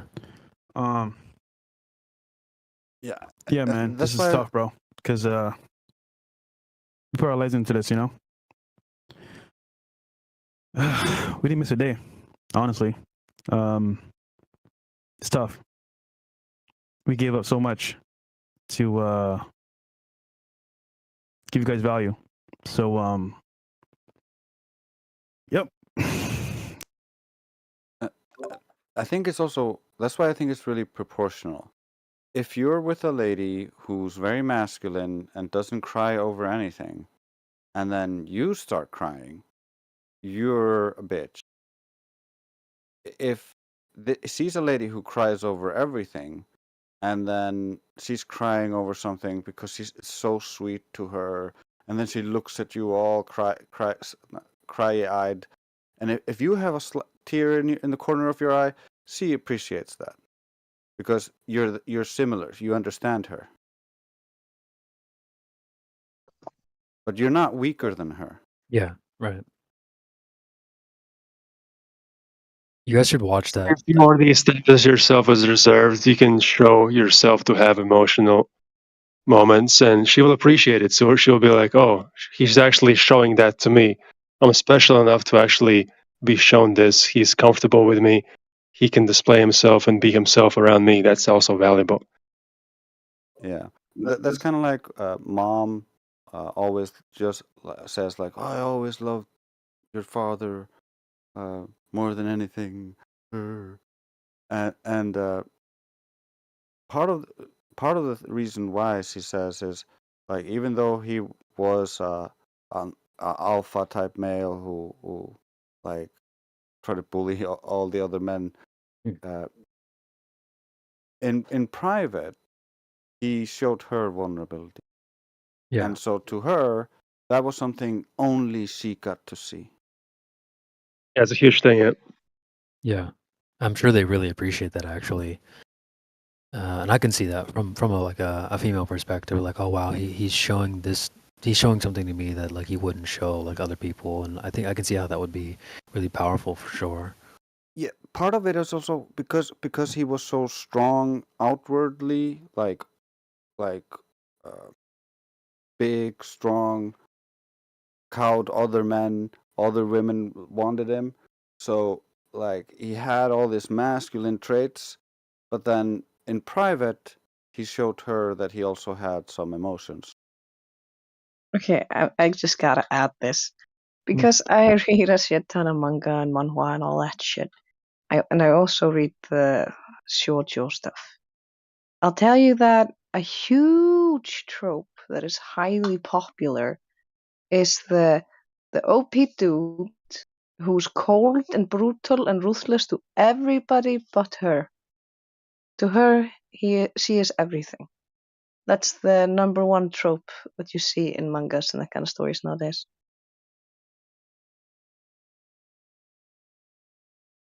That's very appealing to women because that's kind of what they want. They want to feel like, oh, this guy actually cares about me. He's willing to be vulnerable around me. And otherwise, I can see an example of how it's actually not like that. But if he wants to be, he can let himself be more vulnerable around me, especially. So that's a huge thing. It's kind of like the basics of you want a man who's strong enough to protect you outside the house and not break or cow before a threat. You want somebody who can handle life with you. But at the same time, you also want a partner that you can connect and bond with. So at home, if he shows you more vulnerability and he's more himself with you, that's of course going to make you feel special. Yeah, I kind of equate it to like the yin yang. You guys know that the symbol, the yin yang, the black and I the have white. a tattoo of it on my arm, yes. Well, so there's masculine energy, and then there's feminine energy, black and white, or however you want to, whichever color you want to give it. But each one has a little bit of the other color in it as well. And that's kind of how I view it as masculine energy, black, what have you, has a tiny bit of feminine or emotional energy, just a little bit. And same with the feminine, white, has a little bit, small amount of masculine energy, if you want to call it, as well. Together they work, right? And yeah, I want my wife to have that nurturing white, feminine energy, but I want her to have a little bit of bark as well to handle situations. Yeah, Same with so my she- wife you- wants me to have masculine energy, but a small amount of emotion to connect with her as well. I can't Yes, just be all yes. masculine. You want her to have that little dot of masculinity so that she can be the leader for your children and take charge of the children when she needs to. But it's not supposed to be her default state. And like people can shift, and their internal dot of emotion can become so small that it's indiscernible, and then the ladies don't feel connected to him because he feels cold to her, distant. then there's the flip side of that where the feminine aspect in the male grows too big and it flips around and they just become these weird hyper feminized, and the same is true for the females, that they can either zoom in and lose that masculine energy and become hyper feminized, which is not super bad, but can be kind of worse because they become these endless victims, because you need a little bit of confidence to stand on, like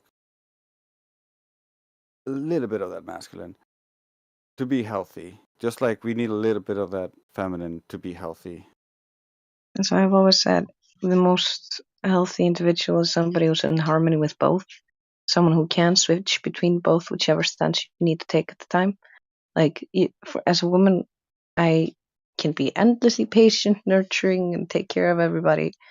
But if I perceive a threat to the children that I am in charge of, I will step between the child and the threat. Like, you still need to have a bit of backbone. You can't just meekly accept anything. And who's going to protect the children then until the men come home?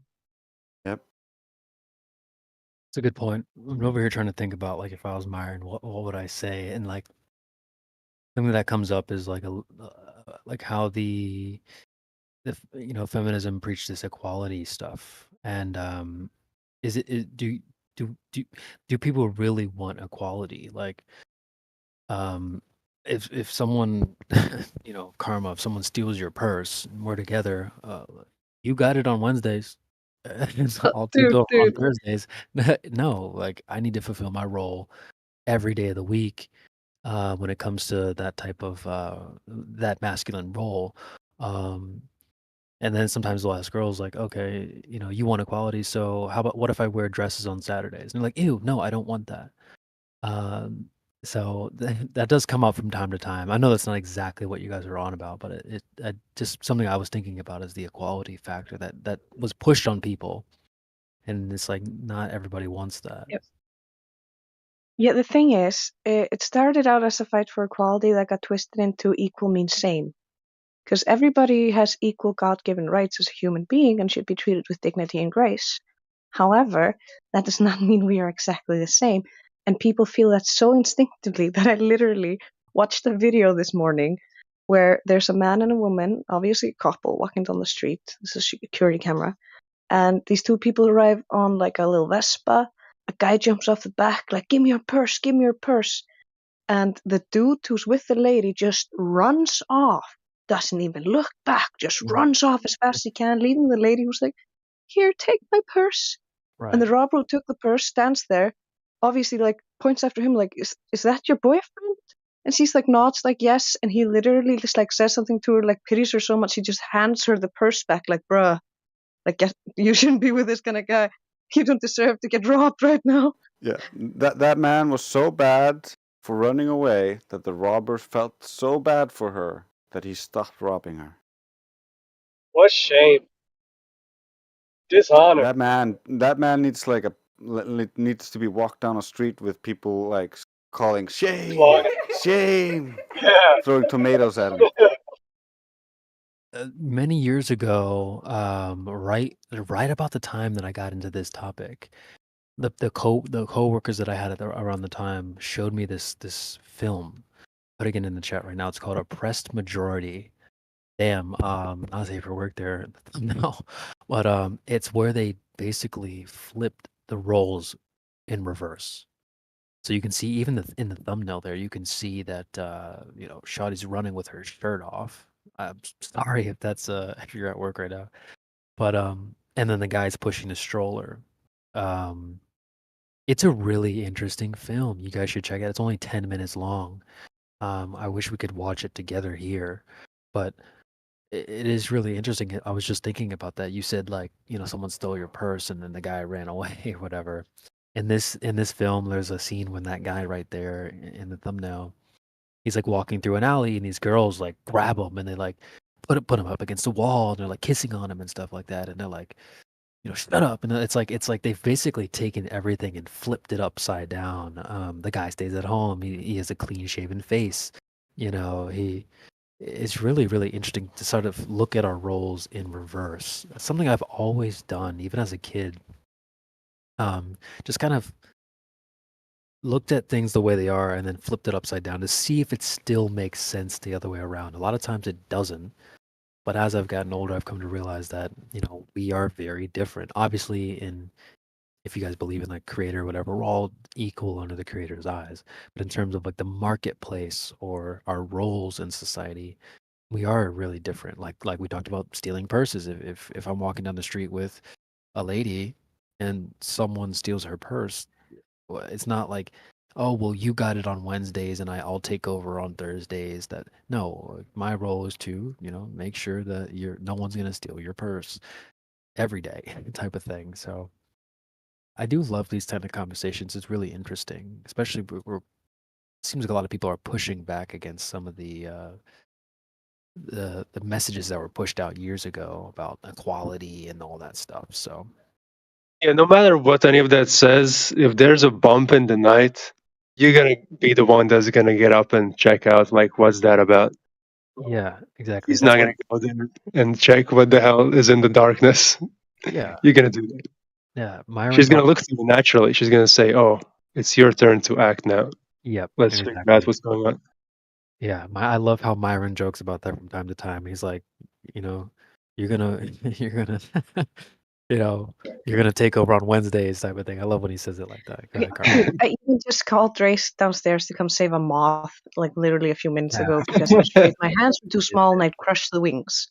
I mean, it's natural to want help from the dude in your life, but it's the same thing with, like, okay, sure, we have different roles, we have different interests, we have different specialities and talents when it comes to the genders, but it all serves an important purpose. Like, for instance, in your example of somebody getting robbed, like, for instance, when I got hit by a bike when I was on my Vespa and the lady needed an ambulance and stuff, the people who were nearby, you had two young mothers with babies in strollers, and then there was also another man who was further down the path.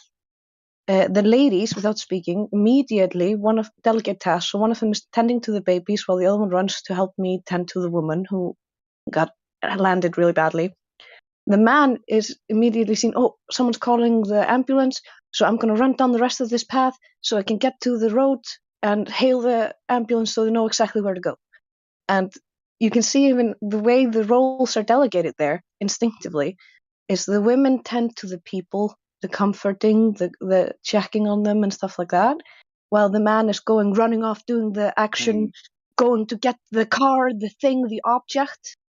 And by working together instinctively, everything went super well, and this couldn't have gone better considering what had happened. And it's beautiful when you see people spring into action and follow their instincts.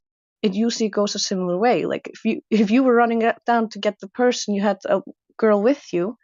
Like if I was there, I'd be going to the girl who got her purse snatched and making sure she's okay in case she's in shock or if she's like panicking or whatever.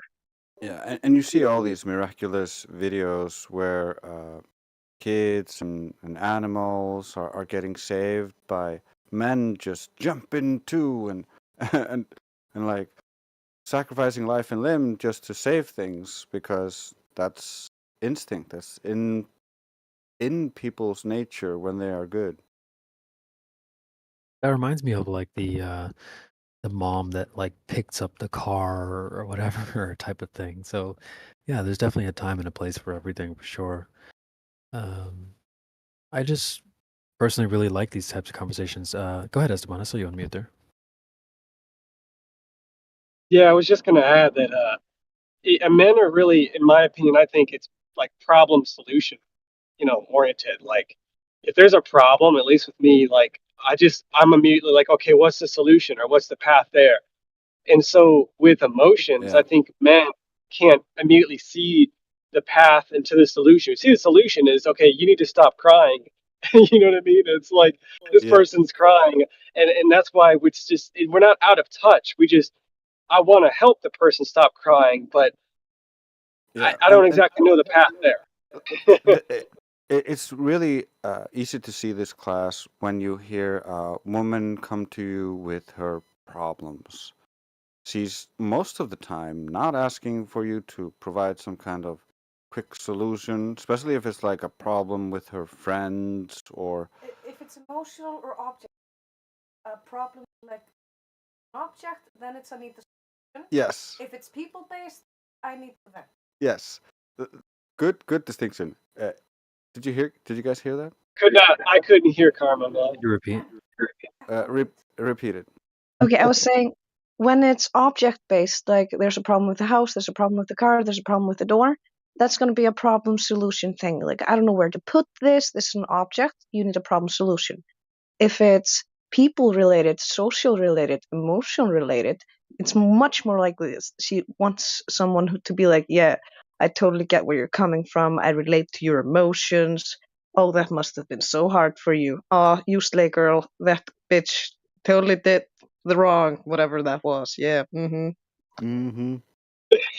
lot of times they're not looking for the solution in those cases. It's like sorry. offloading emotional baggage and like sharing it with you. It's like, okay, you hold this on because I can't carry all of it right now. Just carry it with me. It's also it's just the venting. It's like releasing a valve. Even if the other person doesn't do anything other than listen to you, understand, and empathize with you, that's enough. It's kind of like, for instance, boys often need a physical outlet. They need to do sports and stuff because they have such high energy. Meanwhile, the girls tend to get into a lot of drama when you're talking about young age.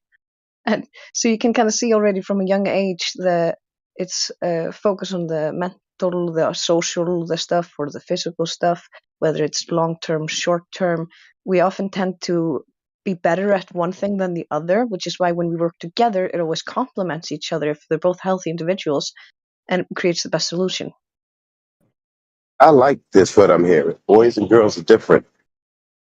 Yeah, this is an important discussion, I think, because there has been a lot of misconceptions, just like with many topics, just like with this topic alone. I think talking about it helps kind of get us all back on the same page. You know, like just a few years ago, like 2016, 17, 18, like the feminism push was really, really big. I saw a lot of girls kind of like, yeah, we really want this. Just recently, just a few weeks ago, an episode on Fresh and Fit, they did a question for the panel. They're like, all right, girls, is feminism good or bad? Raise your hands if you think it was good.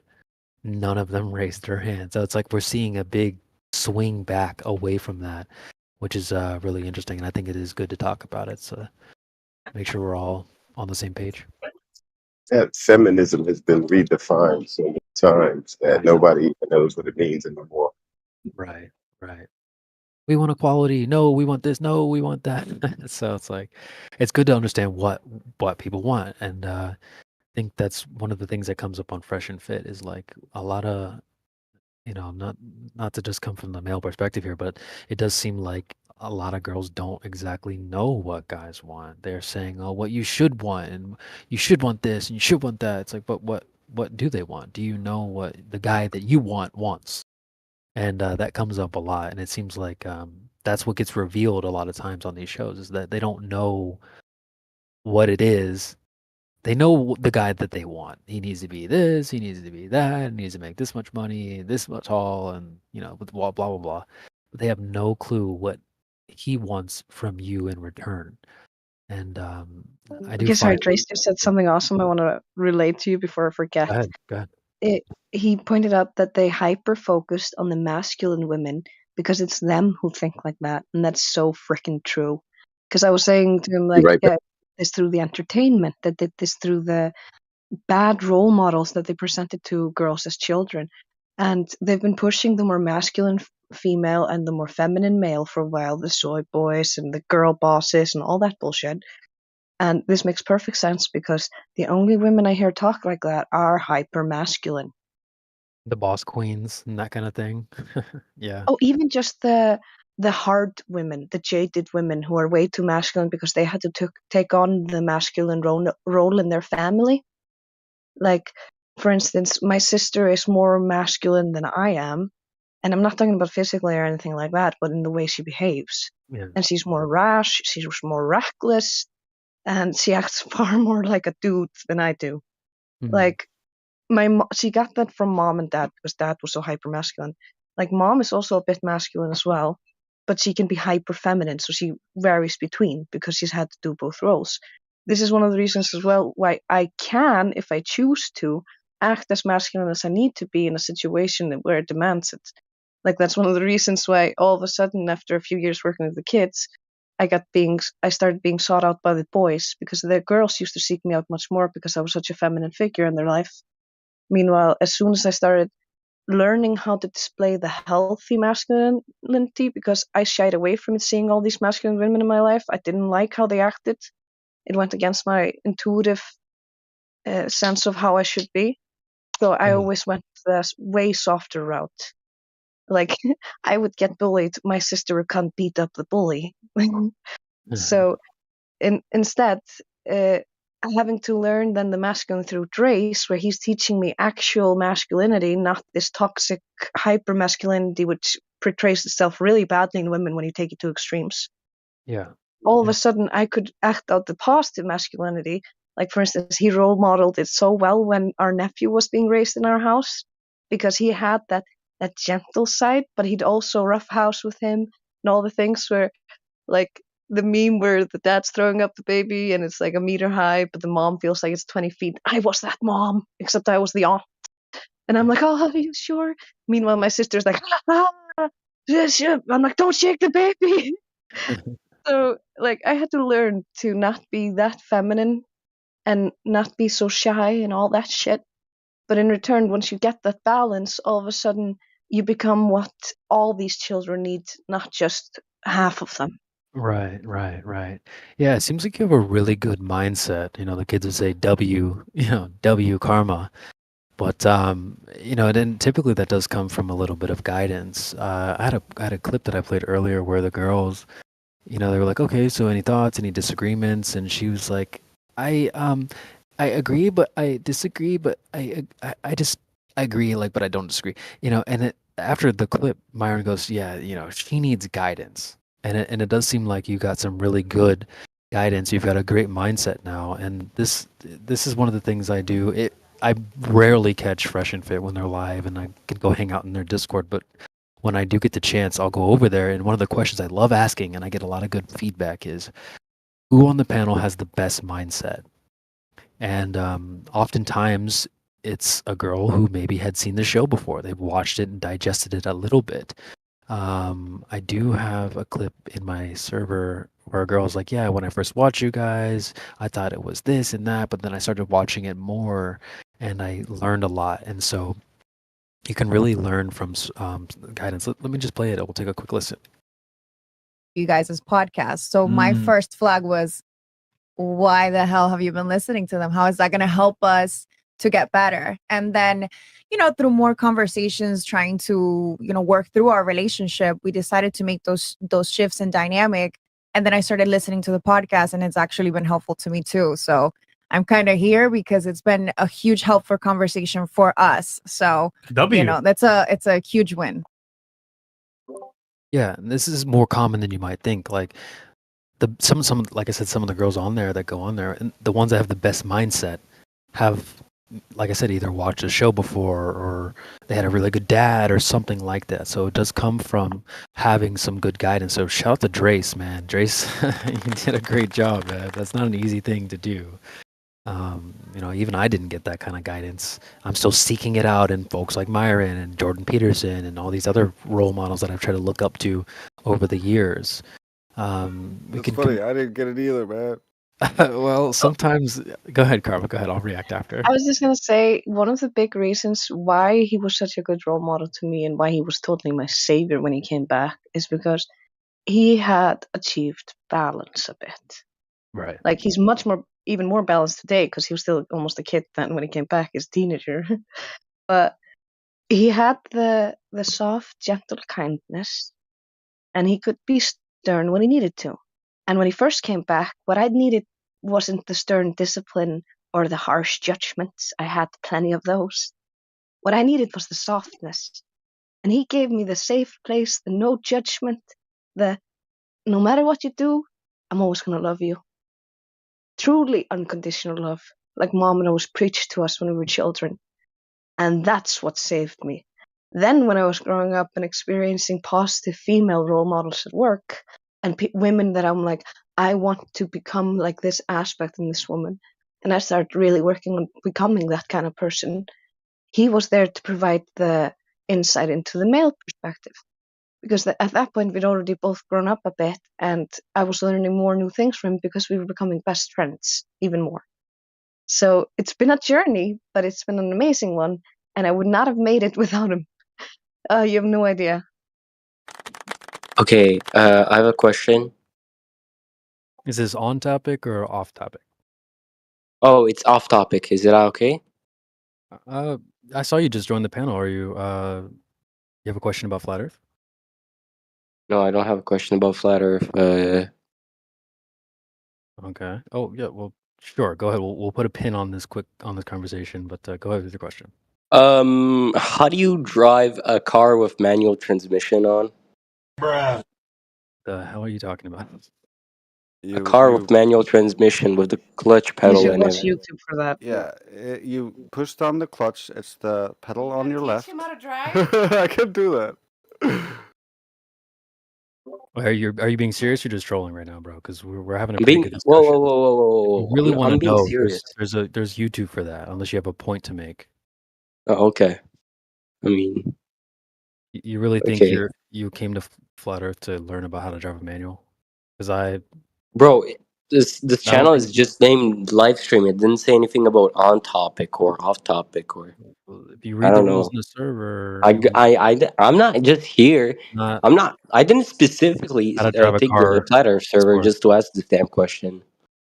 I'm trying to see Well, in like a voice chat if you channel really was want to like. know, bro, just go research it and like go get in the car and do your own like figure it out. That's what I did. But Okay.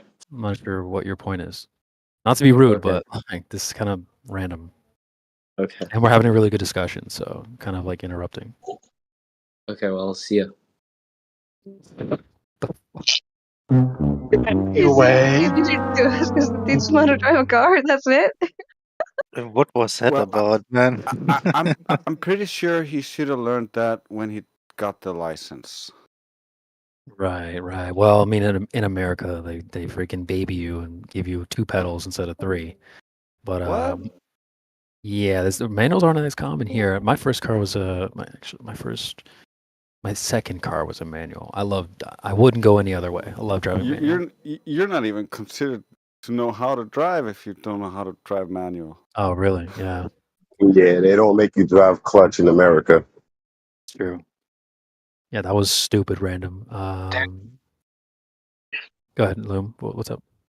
My bad. I was just contributing to the topic. It's not even called a manual in most places. It's called a standard. It's just a car. Yeah.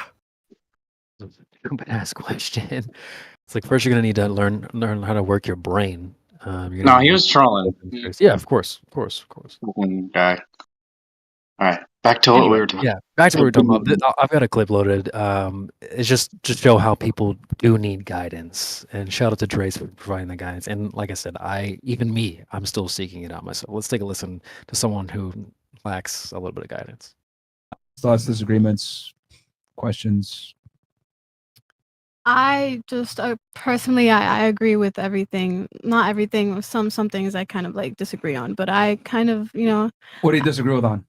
I mean, I wouldn't necessarily say I disagree. I would say like that I do. I do the things that you talk about. So probably, yeah, kind of disagree, but I don't do it anymore. But other than that, like So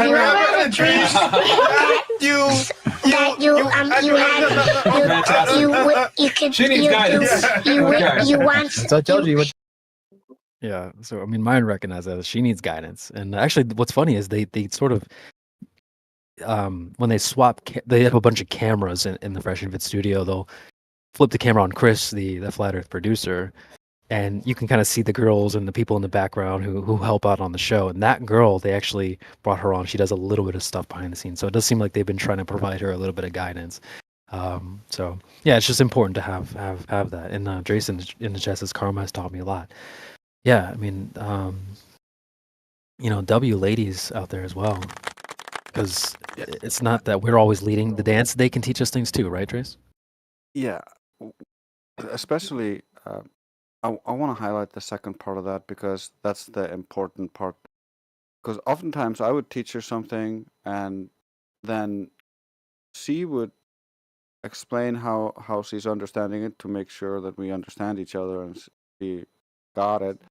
But as she's using her own words and her own perspective, oftentimes it leads to me like realizing something. Ooh, I understand this on a deeper level now. So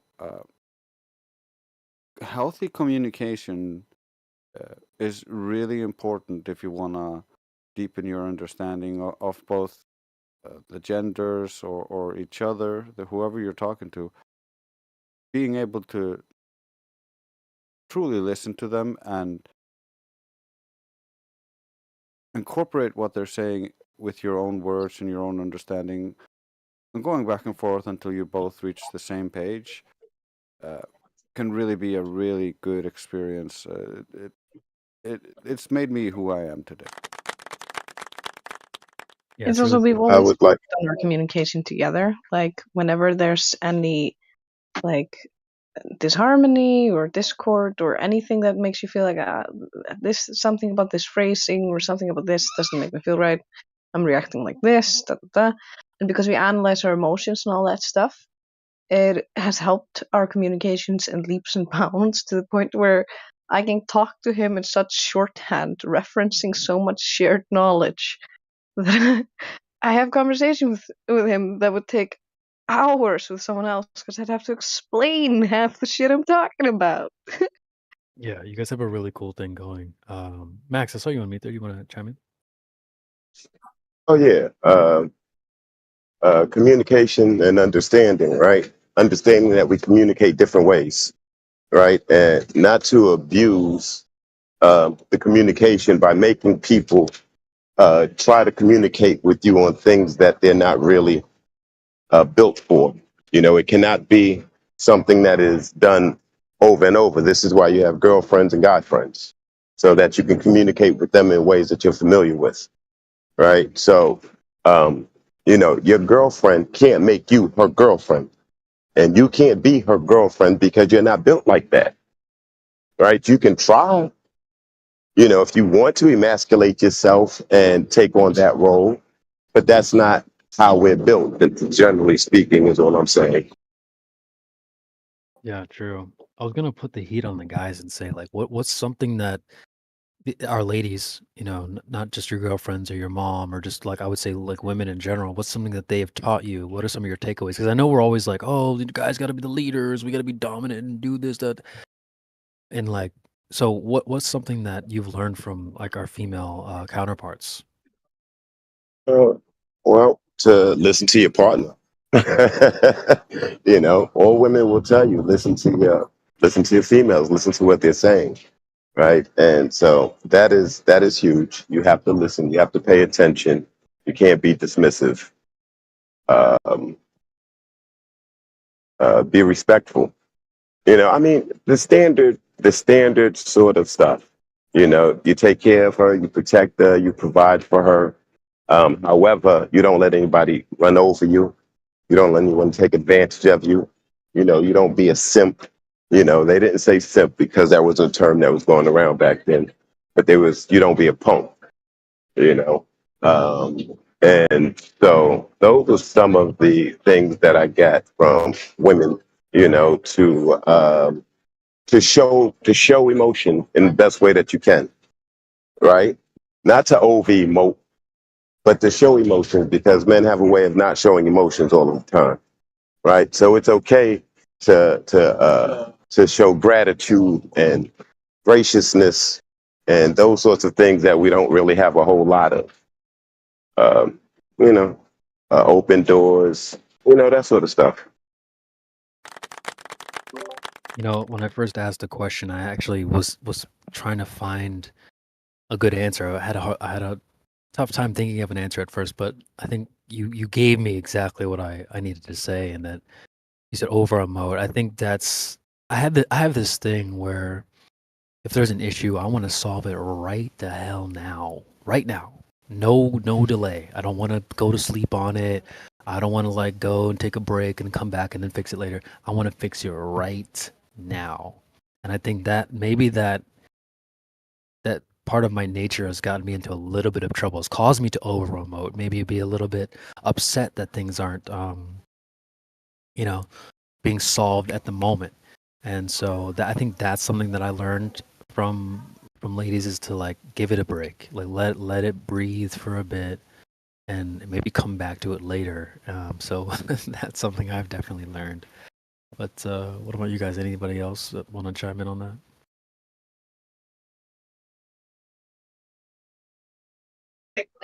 I would agree. I see a problem, and this is the way men work. We see a problem, we fix a problem.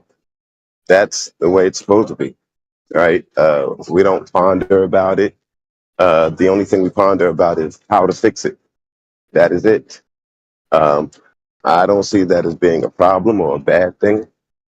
And yeah, you can become focused on it. But if it's creating distractions, then yeah, you need to put it down and come back to it, of course. I think also, like, if it's something that like you're highly emotional about, then it's always smart to cool down before you make any big decisions, because you're not gonna be in your most logical state if you're in an emotional state. Like, of course. But also with the communication thing, like I agree it's really good to have same-sex friends because there's a certain kind of friendship in there, of course, that's going to be unique to that because of shared experience and such.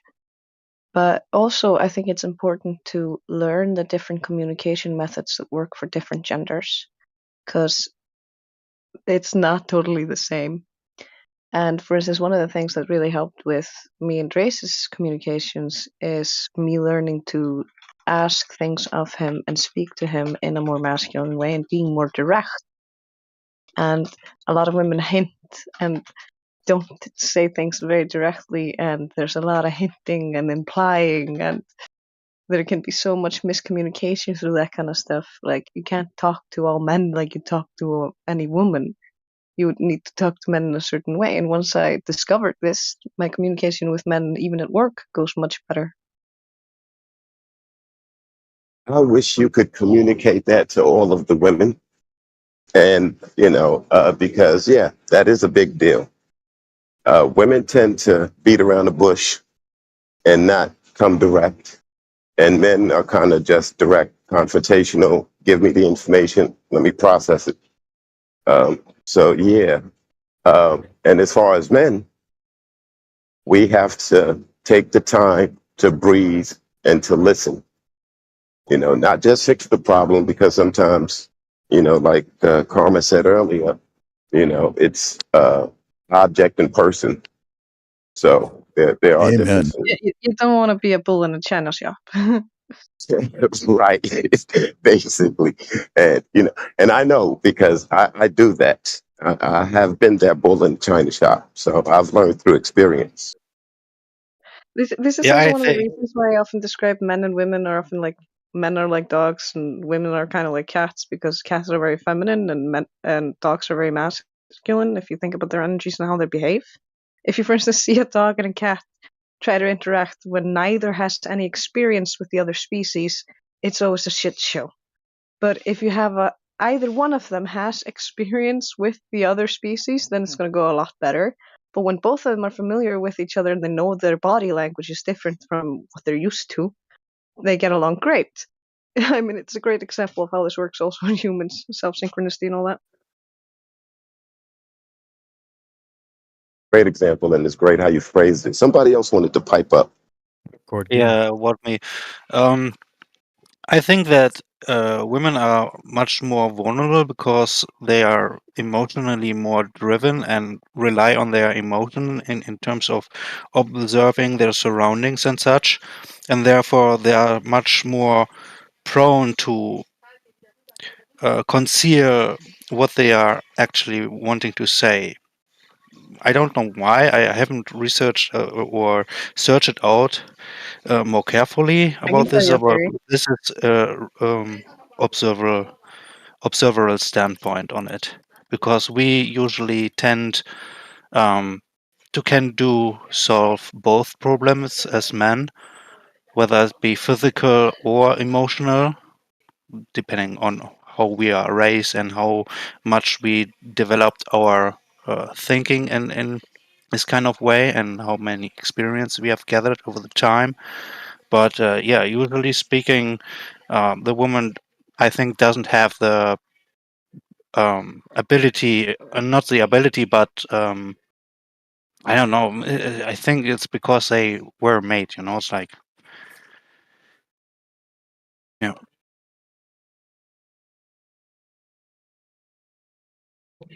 It could be several reasons for that, right? It could be nature or biology, or it could be the way that women had to condition themselves because men were stronger and they realized that they had to approach men differently when they wanted to say something because men could run over them and take advantage. And this I'm saying before the current systems that we live under now, right? So, without those systems in place, women would need to be protected and they would need to learn to protect themselves. And possibly one of the ways could be through their communication and not to be provocative and bravado when it comes to approaching someone who is larger and stronger. The same way that you'll have men today will approach another man who they think that is larger or stronger or more dominant than them. They'll approach them differently than they'll approach a man who they believe that they are strong and they can dominate. So, I mean, that could be a part of it. Yeah, I think so too. I mean, you very well explained this in a great way. Thank you. There's also, you got to consider the fact that there's a lot of hormonal shit going on with women because you're on a monthly cycle, which does a lot of shit with your hormones. Secondly, you got to think about the caregiver role that a woman usually is supposed to be doing, whether you're taking care of a baby or whether you're taking care of a sick old person in your home. This kind of emotional intuitiveness and this kind of stuff, this helps you get into the empathetic caregiver role. Like, for instance, all this emotional intuitiveness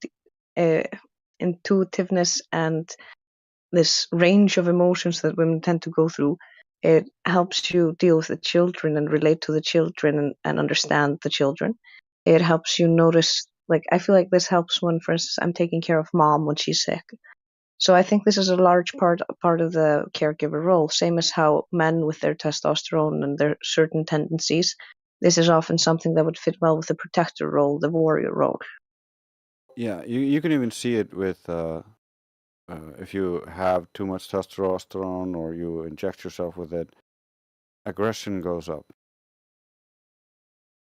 And at the same time, people who are on estrogen get more emotional, they cry more, but they also get very like loving and affectionate with you and all kinds of funky stuff. Now, here, let me say this with a caveat. These things that we're speaking of are not intrinsically associated to either one of the sexes totally, right? But in today's world, when you say something like that, that's misinterpreted as, we can be what we want to be.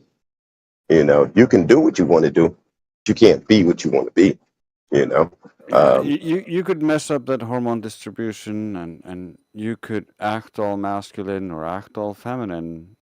That doesn't change everything else. Right. So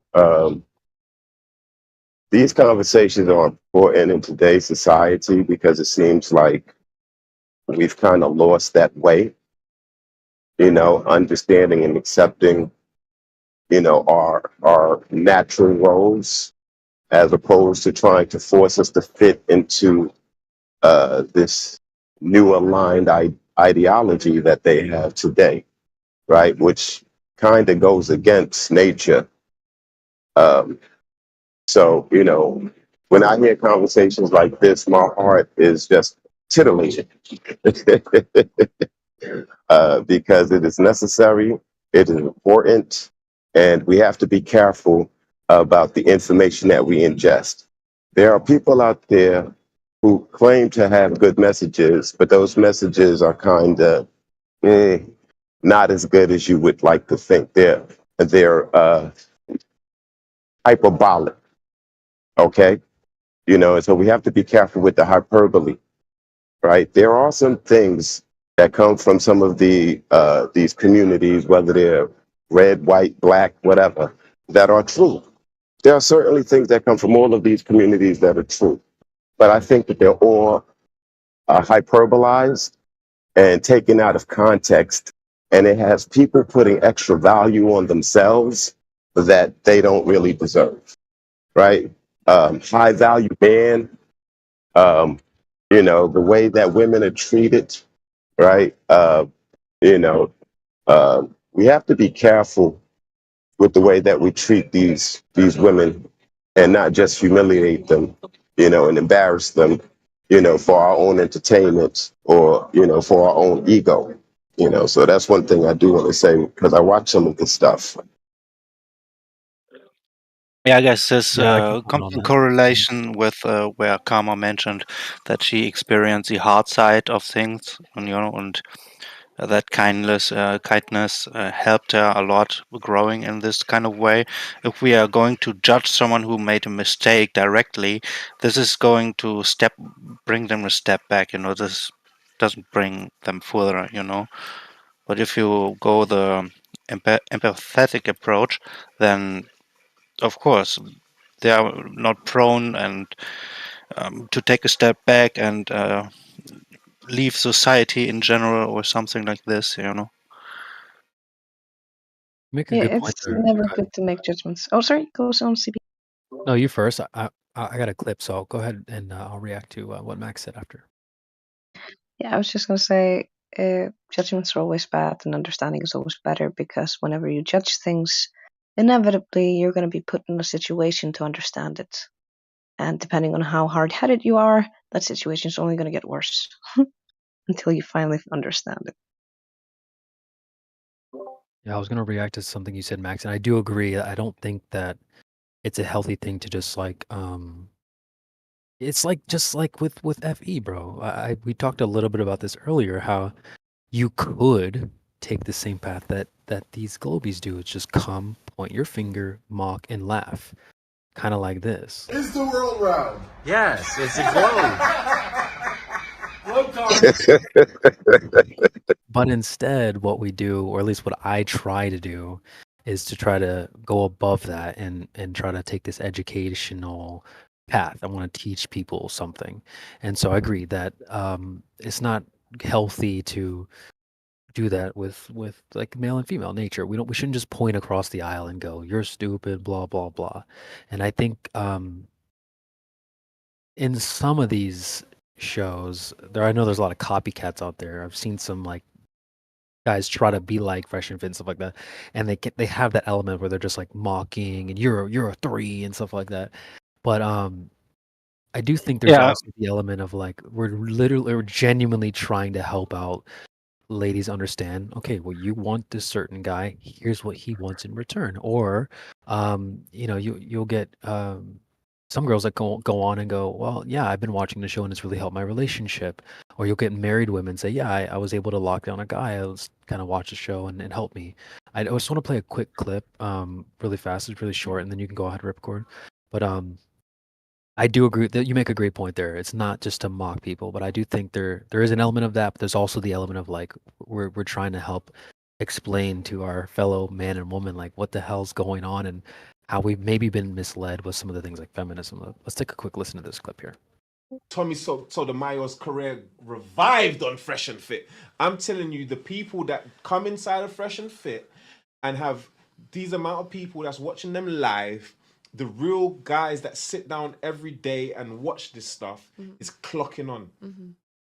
Yeah. You take whatever you want to take from there. They talk about finances, health, fitness, whatever your Fed 11, whatever you want to get from those two guys, you get it from over there. And I can even say that I used to have a different perspective on them. Like I really didn't like them at first, but I can genuinely look back and say I was wrong and triggered back then. To be honest. I mean, for me, when I first even get these clips in my feed and stuff like that, I'm like, what the hell? These drunk people sitting around the table. And I didn't really understand what it was at first, but as I've kind of, like that guy said, you sit down, you clock on, and you learn. And I've learned so much more. Personally, I learned like, okay, so what do I want, and what do I want to avoid? and the type of thing. So you're right, though. It's not good just to point across the aisle like Tate did here. Is the world round? Yes, it's a globe. I mean, to me, that's really funny, and there's times for that. But I think overall, it's good to just be educational and teach people if you can. Yeah, I mean, of course, it depends on the people you are with, and you can raise this kind of jokes. It's like it's not to bring them down or something. It depends on the people you have around. But if you do not know the people or the person in general in front of you, and that person is not emotionally stable, or whatever you were talking about is not fit enough to have a conversation in terms of information, and you laugh at them, or they feel mocked afterwards because of this, they immediately shut down and they go into the defensive mode, and the defensive mode causes all kinds of thoughts and a state of being that is contrary to learning mode, because they take a step back and don't want to bring themselves more down because the people laughed at them. Is the world round? This is true. So, listen, Fresh and Fit is very entertaining. And I don't know which one of them is fresh and which one of them is fit. But I know Myron, the leader of the show, is probably one of the smartest cats in that sphere today. Facts. Yeah. Okay. Facts. I'm going to, put that out. He's intelligent. He's bright. I wouldn't call the cat a genius, but he's locked in. Okay. The king of this sphere is dead. That's Kevin Samuels. And what he did was different. Okay. The way he brought it was on an individual basis. He didn't have a panel. He interacted with an individual person. He connected with them, and he was able to base his emotional responses and his direction on the individual person while giving a holistic idea of a healthy situation, right? And why, this person had their ideas all up in the clouds. Every girl wants their Prince Charming, right? And so to ask a woman that's, you're going to get that answer. They want their Prince Charming, whatever that is in their head. That's what they're going to describe to you as their mate.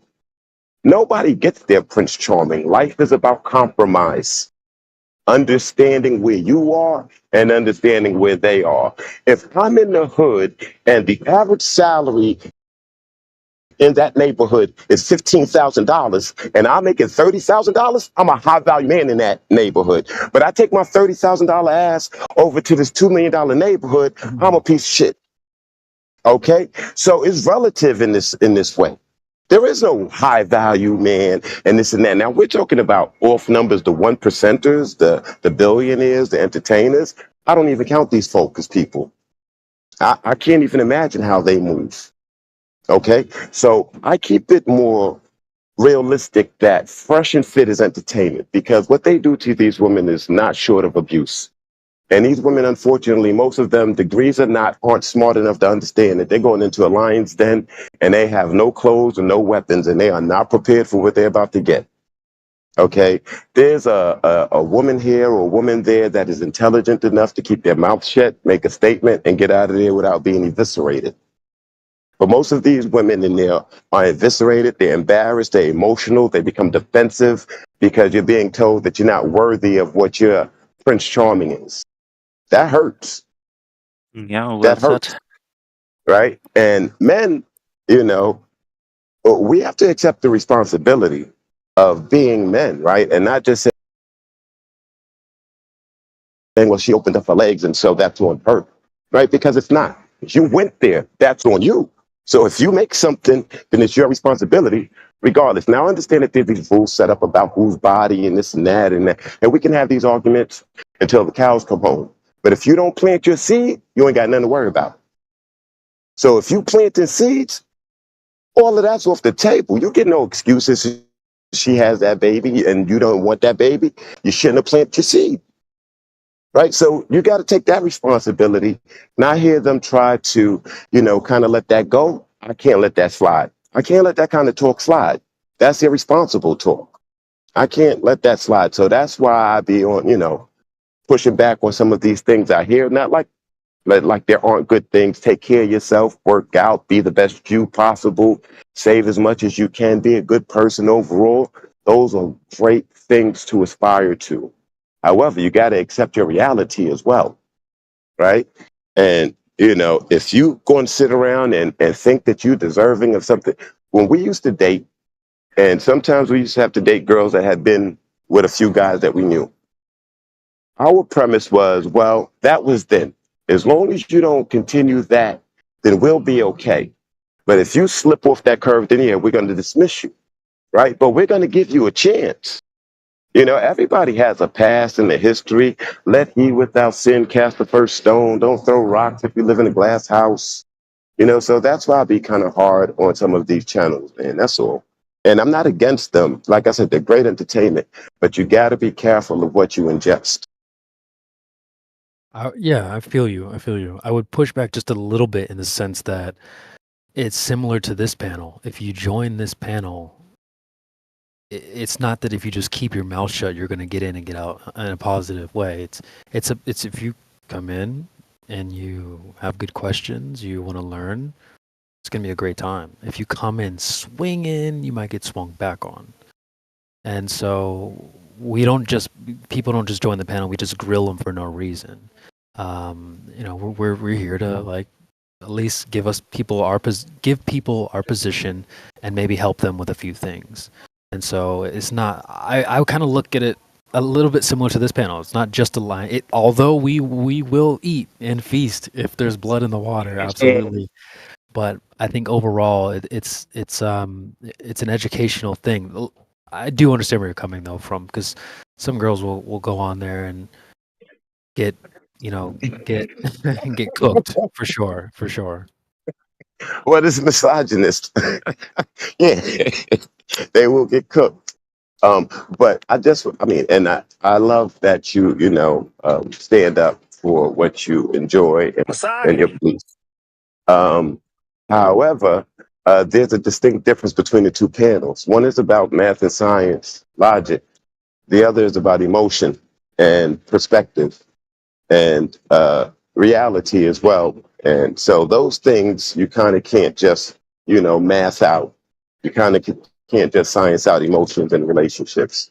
People have been trying to do that forever. It doesn't work. There's no formulas for it. You got to figure out the chemistry between the two individuals. And I think somewhere along the line, we've lost that. People want everything that they want, and they don't want to put any skin in the game. And that's not how it goes. If you want what you want, you're going to put skin in the game. And if you put skin in the game and drop a seed, you got to take that responsibility and not say, oh, well, I didn't want that. She opened up her legs, yada, yada, yada. That's unacceptable. So that's all. Yeah. I mean, I would also add too, is there's a saying, I think it was Kevin I don't know if he dubbed the term, but accountability is kryptonite. And for example, there's a guy that joined the panel this morning, and we actually didn't even get into the arguments. We kind of talked about it from this little bit of a philosophical perspective. We didn't get into the specific details and the numbers and all this, that, and the other, but the discussion started off pretty good. It was friendly, and I was talking about how to approach the conversation, my experience from on my end as a flat earther, and dealing with new people coming into the topic, and what that's like from my perspective, and what I think they could do better as globe earthers, etc. And so it did have that similar vibe, where all I did was hold homie accountable to the things that he said. And so that's something that I notice as well, is if you come in, you're like, I'm a boss queen, I deserve a high value male, I deserve this, that. They'll be like, okay, well, let's look at your Instagram and see what does that show. Oh, you're a what do they say? They're like, oh, are you they're like, oh, you want to get married? You want to have a family? Let's look at your Instagram. Oh, you're showing this? Oh, wow, interesting. Would you be proud of having that at your wedding and stuff like that? So it's accountability. That's a big thing. Is we're just holding people accountable to the things that they say or they do. And so I think that would be one of the things that is similar between the two panels. But you're right, though. We typically are more focused on like the math and what science is, etc. And whereas they get into some of the other more emotional things, like you said. So yeah, I mean, you are making great points there. Just wanted to throw that in. The one thing that I'm confused about is the high value man, and what, makes you think that you should have a woman at home and be able to sleep with whichever woman you want, and for that person that's at home to have to try to just manage that, right? I don't know how that works outside of entertainers, and even in that field, that doesn't work. You're getting taken to the cleaners in 10 years, bro. Yeah, I mean, we're kind of seeing that with folks like Russell Brand and those types as well. But I mean, yeah, I don't personally, I don't have the ability financially to do what is put out there. And I'm a loyal guy. Like I've been a sweetheart in every relationship I've been in, extremely loyal. But I do understand where they're coming from to a certain degree. I don't think they're saying like this is what you must expect and you better accept it type of thing.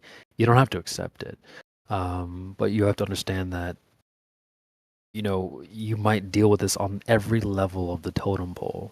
So be prepared for that. If you don't want to deal with it, that's totally fine. You don't have to accept that type of thing, but sometimes it's going to come with the territory. And I think they're just trying to get people to be aware of like, okay, well, if you want this certain NBA player, well, there's going to be other people that want him too, and you have to be aware of that. So I think that's kind of the element. I don't think they're trying to say like every guy you should go out there and do this thing, because not everyone has that ability, and I certainly don't, and I never have. So even though I do watch it and agree with a lot of things they say, I don't necessarily move in that way myself. So I think it's kind of understanding like who you are as an individual, and if you as a woman, like what do you really want? So yeah, that's my response. We're living in a society, and especially in our particular community, where there are a lot more high value women than there are high value men on the average. So when I was a kid, we used to want to come up.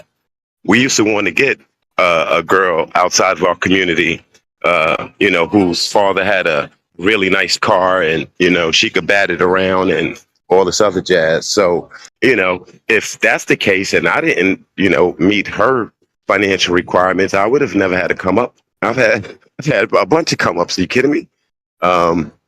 So, and the same thing for men. We really don't care what you make. We're just interested in you, right? And I just think that it's really cocky to put that out there like, well, I'm going to sleep with who I want. Well, then you should get you another female, is what that female should say, because there's a bunch of them, right? And so it's about having some honor, some integrity, and some pride with yourself at some point, and saying, well, yeah, I want those things, but I'm not willing to accept these other things. I'm not going to be humiliated, and so there's a give and a take. That's why relationships aren't, based on your financials necessarily, and they have never been. It's just in this new world now that they're so hyper focused on it. Everybody wants to come up. Everybody's trying to, hit punch outside of their class and outside of their weight. That's what everybody's trying to do. Ain't nobody trying to do anything different. I would, but sometimes we get what we get, and we get the high value girl in our community. That's a come up. You get the high value girl in high school. That's a come up. She ain't the highest value girl in the city. Yeah, I would push back on that a little bit. I think there's like this idea that men date down, and I told you I did. Not you. I was just saying, like, it seems to be like the general consensus is that women date up, men date down. And I do know that what the boys on FNF would say is that all women are valuable, and then the man has to achieve his value. And so they use the analogy of like a trust fund baby versus a self-made millionaire. Like if you, let's say you, Max, you were a trust fund baby, and or no, let's say I'm the trust fund baby, and I was given money up front. I've always had money, and then I ran off and I had my fun. I spent all my money, and then Like Donald Trump. yeah, something like that, right? But the example actually involves someone that spent it all and ruined it. So they were trust fund baby, and then they blew their money, and now they're not they're not wealthy anymore, or whatever. And you, my friend, have built yourself up slowly over time. You made it. Am I in a position to tell you how to spend your money? Probably not. And so I think that's the analogy they often use is like, okay, they say like, well, a lot of girls, like you said, high value women. They say all women are valuable. They're pretty much given their value up front. Young, beautiful, etc. And guys typically have to work themselves up. I know I wasn't when I was 18. I was still figuring things out. I was lost. Didn't know how to carry myself. Didn't know how to speak well. Didn't have a right job. All that stuff. So we have to sort of build ourselves up. So you have to gain that value. You're the self-made person, whereas maybe they're the trust fund baby. So it's like the trust fund baby is not necessarily in a position to tell you as a self-made millionaire how to spend your money or what to do with it. And so that's the analogy that they tend to use on the show. But yeah, I mean, I do agree, I do understand where you're coming from for sure. Just wanted to throw a little bit of a rebuttal, I guess. Okay, so I've heard that women date up, men date down. Right. Yeah, that's baloney though. That's generalization. Everybody wants to date up, and we end up with who we get, right? And dating up again is from where you are. It's not from a place that you're not. So if you're dating up and you got the basement apartment and it looks like trash, and you go up to the 6th floor, hey, you dated up. So I don't put. Yeah, go on. Well, let me ask you this. So like, let's take two girls. One, let's say you're not attracted to her, but she has a great job. Then you have another girl who doesn't have a job, but you're really attracted to her. Who are you gonna pick? Who would you? Which one is attracted to me? They're both attracted to you. So that's the thing. Which one is attracted to me? Which one is going to go ahead and make me the sandwich without me having to explain myself? So it's things like that. There's other things that come into it, right? It's not. Amen. And women, they say women are born with intrinsic value. I would agree with that. However, so are men, right? So it goes both ways. And yeah, men have to create value, but women have to create themselves, right? Some women aren't naturally good looking. Some women, have challenges with weight. Some women don't have good bone structure. Some women are tall and don't have good mobility skills, And so for them, there is someone. There is someone for that short, chunk, lanky one, the one that can't walk. There's someone for all of them. And with men, you got all of these Chads and Brads and everybody just going around slinging it, right? But then there's the regular folk who ain't Chad and who ain't Brad, and they got to build their value. So it cuts both ways. So I think that we hyperbolize situations, we take them out, we cherry pick it, we highlight it, and it's right most of the time. But what we're doing is we're weaponizing these things. And I don't like to weaponize men against women. I don't like to weaponize what should be attained and what shouldn't be. I like to try to help and build those things. I want people to have strong relationships. Relationships are forged. You go through things together. Something is going to come in between a good relationship and try to break it. And if you're successful, you will be able to go through that together and forge it. Because women are going to cheat. Men are going to cheat. Somebody's going to lose their job. There's going to be problems with the kids and the way we want to raise them. Maybe I choose to change religion at this point. Maybe I found out about flat earth and trying to educate the whole family. There are going to be different dynamics introduced into any relationship, just like just there's different dynamics introduced into the world. Right? It's a dynamic situation. Nothing is static. So you can go in thinking one thing, and then all of a sudden the rug is pulled out from under your feet. So this is why I say not to put too much time on that and go out there and actually experience the world. Go out there and just meet people. That's the best way to find out, you know, who you like, who you don't like, what qualities you really want, what qualities you can accept, which ones are deal breakers, you know. That's my idea about it all. I just think we live in this very hyperbolized society where everybody wants to be right and everybody wants it all. And it's all about compromising in life. Nobody gets it all. There's sacrifices to be made. Can you make those sacrifices? Yeah, well said. Yeah, well said. I would add that, personally, all things equal, if we had the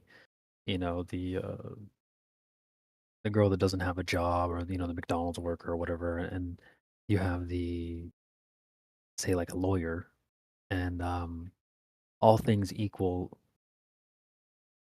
I don't think it's that her job is what would make you attracted to her. And so that's typically one of the things that I notice. Right, it's like it's your attraction level to her that's the important, or at least the starting factor. At least it's not her job Richard or Gere, her right? socioeconomic status. That's like, oh man, I'm hard for that. It's like that's not the thing hmm that would. But anyway, yeah, of course it's a bonus. Like if The she has a Richard job. Gere, Julia Richard thing doesn't happen that often. Also, can I mention the whole "what's your job" thing? Again, matters more to the masculine women.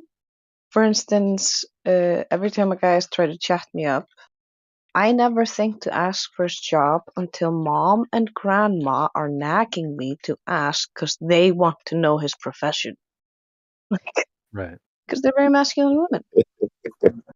Well, I'm talking about it more from and you're right, Karma, you are right about that.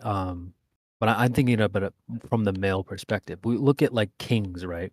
A king will go and marry a peasant, right? But will the queen do that? Will the queen go out and marry the peasant? Probably not, right?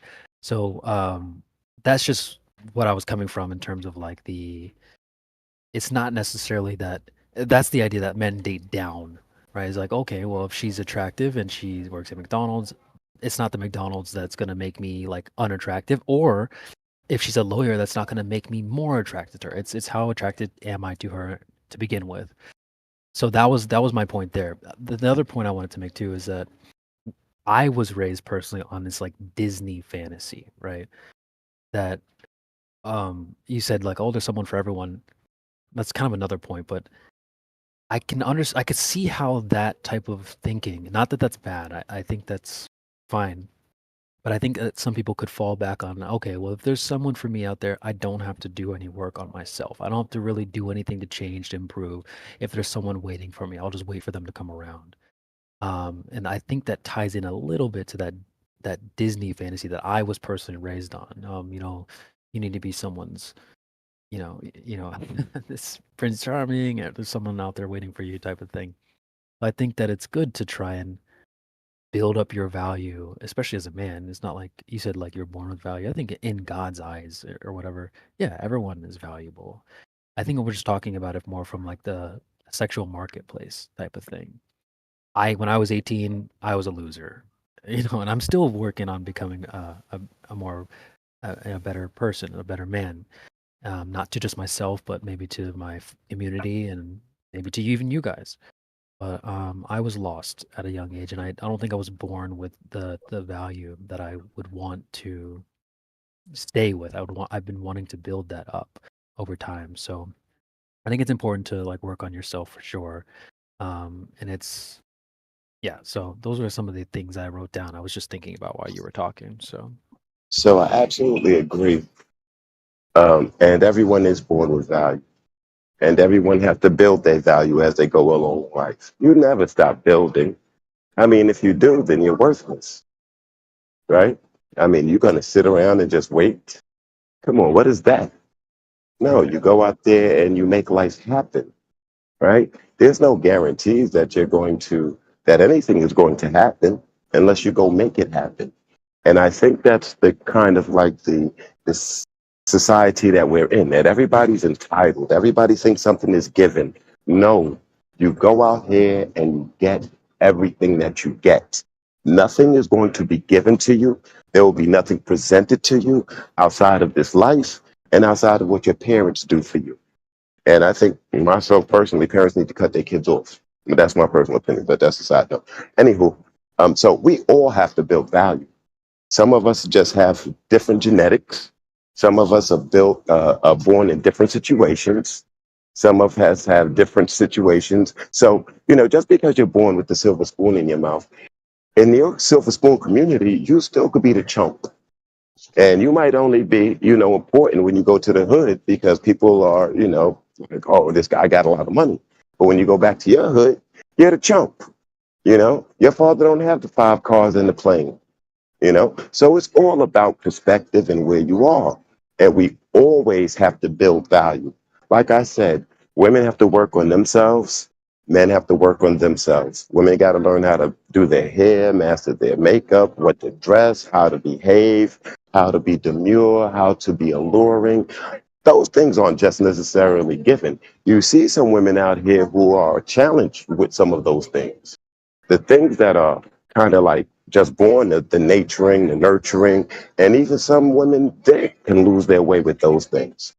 And men don't always become successful financially. Some men are just good looking dudes and know how to use what God gave them and been taken advantage of. There's a bunch of Casanovas out here, right? That ain't got a pot to piss in, can't spell. Look at Tyson Beckford. The man can't spell his own name. I used to be one, so I get you. I remember what I was going to say. It was about the masculine and the feminine again, because falling in love quickly is a masculine thing to do. And for instance, I've never fallen in love. I almost had crushes and ended up killing off both of those emotions because it didn't suit my situation in the long term. It didn't seem like men that were worthy of becoming my husband one day, and they had red flags. Like when, for instance, some guy was talking to me on Facebook from Tunisia, and he's a flat earther, and all I do is throw at him a bunch of flat earth stuff, and I because I have Drace next to me as well, like I look like I know more about flat earth than he does. And within 2 days of talking about flat earth with me, he is in love with me, he wants me to marry him and move to Tunisia. And then he aggressively starts trying to get me to convince me of this. I should move to Tunisia, he has this farm and blah blah blah blah blah. And I end up just like saying, okay, I'm gonna block you, but here's some good life advice before that. And I gave him all the advice I could on how like women function, how to approach them, and where he technically went wrong in the best way I could without trying to hurt his feelings. Gave him as good life advice as I could and moved on. But the masculine women I know also fall in love very quickly and very hard, blindingly almost. Like that's one of the reasons why I've also been very cautious with my feelings, is because I've seen the masculine women I know lose their minds when they decide they've fallen in love. It's just the way I've seen men that do that too much as well. And to me, it seems like a masculine aspect. And that's why, for instance, men often fall in love before the woman. Because she's looking to the future so much, she's checking, do you fit with these things that I'm looking for in a prospective mate? But of course, the shallow, masculine, superficial girls that are sleeping around, they're not doing that. They're sleeping with whoever fits their short-term goals like a man would. Like she's thinking with a hypothetical dick. She belongs to the streets. Yo, Karma, that is funny. I fell in love with every girl that I dated for any amount of time. But then I do fall out of love quick too. Yep, same. Yeah, same. Well, closest I've come to fall in love is fictional characters. Let's just go with that. Well, it's interesting you say you fell out of love really quick too. I think that Like there's two go ahead. types. There's a real type of love where there's a couple of girls in my life where I've never stopped loving them. But there's also this kind of in the moment kind of love before you actually get to know her, and then you get to know her and you realize, oh shit, she's like this. Yeah, no, and it changes how you perceive her. Yeah. I do think that there's like that statistic. You guys might hate this, but there seems to be a statistic that majority of relationships are the one that's leaving. It's not the guy that's leaving. It seems to be the girl. Not that that's inherently bad or whatever. It could be the fault of the guy. I take a lot of responsibility, but I kind of look at it like dogs. Like you know um for me or for men, like you have a dog and you'll just love him until he gets old and rusty and dusty or whatever, right? It's okay. You're gonna ride with him until he gets old, till the wheels fall off. And I think it seems like it's almost like girls like puppies, right? They see a new puppy, oh, he's cute, I like him, and so it is just interesting. You were like, I fell out of love quickly. Um, Probably have been there before in the past, but I think in general we kind of like love forever type of thing. At least I've been there before. At least the two really solid relationships that I had, is like there was always love, like kind of like you would just love a dog forever, and you don't get easily distracted by like new puppies. Um, but that's just an analogy I wanted to share. I've always kind of thought about it like that. Yeah, I think you might be right that women have a tendency to end the relationship while men will stay in it and, just ride it out. Women are the ones who go and put the paperwork in most of the time. Yeah. I mean, even FNF, they're like there's that old saying, it's cheaper to keep her. I mean, No, that is true, man. I'm might play speaking from experience. yeah, that might play into it, but I definitely am coming more from the aspect of like I've never had I've never had a pet, so it's kind of hard for me to say, but yeah, I just get the sense that like if you had Blue, your dog Blue, you're gonna that's Blue, that's your dog. You're gonna ride with him until he gets old, and try to help him out as long as you can. Where I can definitely see how girls would be like, "Oh my god, that's like such a cute puppy," and like they'll like kind of move on to the next thing. So I think they have a tougher time maybe with just riding out with Blue, even when he's gray hairs and limping a little bit. Like it's definitely harder to stay with that, and I can understand that. So I'm not trying to criticize. I just that's one of my observations. That's also a good symbol. Symbology. Okay, I can say words. Simile for commitment, because people who get a dog, don't take care of it, and get rid of it aren't exactly the people who are good at committing to relationships either. Right. Right. Yeah. Well said. Said. Yeah. I mean, look. I'm glad. I'm actually glad that we've had this discussion. There's a The one thing yeah. Go ahead. Go ahead. No, the one thing I do want to clarify is that when they say men date down, they're not usually meaning that the $1 million guy is going to, do anything with the girl at McDonald's necessarily, right? That's like fantasy world. Okay. When they say date down, they mean date maybe the server at one of their functions or something like that, right? So it's dating down, but it's still within the confinements of your operations. Yeah, within their circle. I get that. Yeah. I will add though.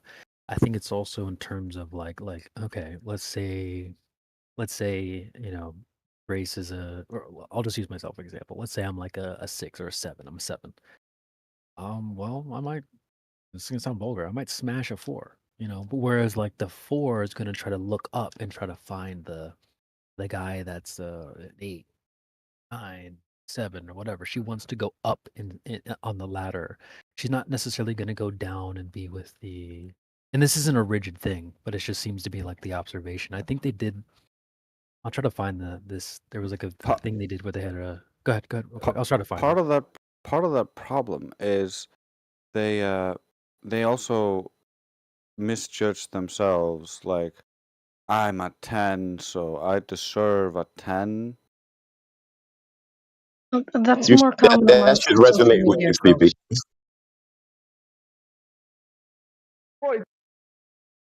Go ahead, Karma, and then Max, or one of you guys. I didn't catch both of you guys. Oh, I was just gonna say that's more common amongst the social media girls because the inflated ego from the likes and the stupid pictures and having your ass halfway out on Instagram and all that stupid shit. It's vanity being fed, and those are the girls who think they're tens even when they're not. Well, got to be careful with rating, right? And I think everybody should rate themselves a 9 because you always got more to go for. And this is when you should have a healthy ego of yourself, no matter where you are in this life. If anybody asks you to rate yourself, you should always be a 9 out of 10 if you're rating yourself. No, I don't no, agree with that's just a healthy perspective. You cannot think small of yourself. You cannot think less of yourself. You cannot think you're undeserving. If you start putting those things in your head, you're devaluing yourself. You're handicapping yourself, right? Regardless if they're true or not, somebody thinks you're a 10. I can guarantee it. And it's more than one person, I don't right? And agree. there's going to be somebody who thinks you're a 1. Somebody's going to think you're a 1. And that's going to be more than one person, right? So when you start rating yourself, that's a very dangerous game. So this is why I just keep it kind of flat. You should rate yourself a 9 and continue to work till you get to your 10 in your head. I don't agree. Karma, you go, and then I'll go because I want to push back on that a little. Yeah, I just wanted to say that it depends completely on how you think about it. Because, yeah, sure, like you said, you might be a 10 to some and a 1 to another. Because, I mean, I've heard of this guy that my sister knew who liked them real fat, ginger, freckles, and preferably with that like gap between your front teeth. He thought that was the cutest ideal girl he could think of. I mean, Probably all you could get. the scale of like 1 to 10, that's where you should be realistically thinking where I'm at, where to realistically my best ideal shape and where I want to be at.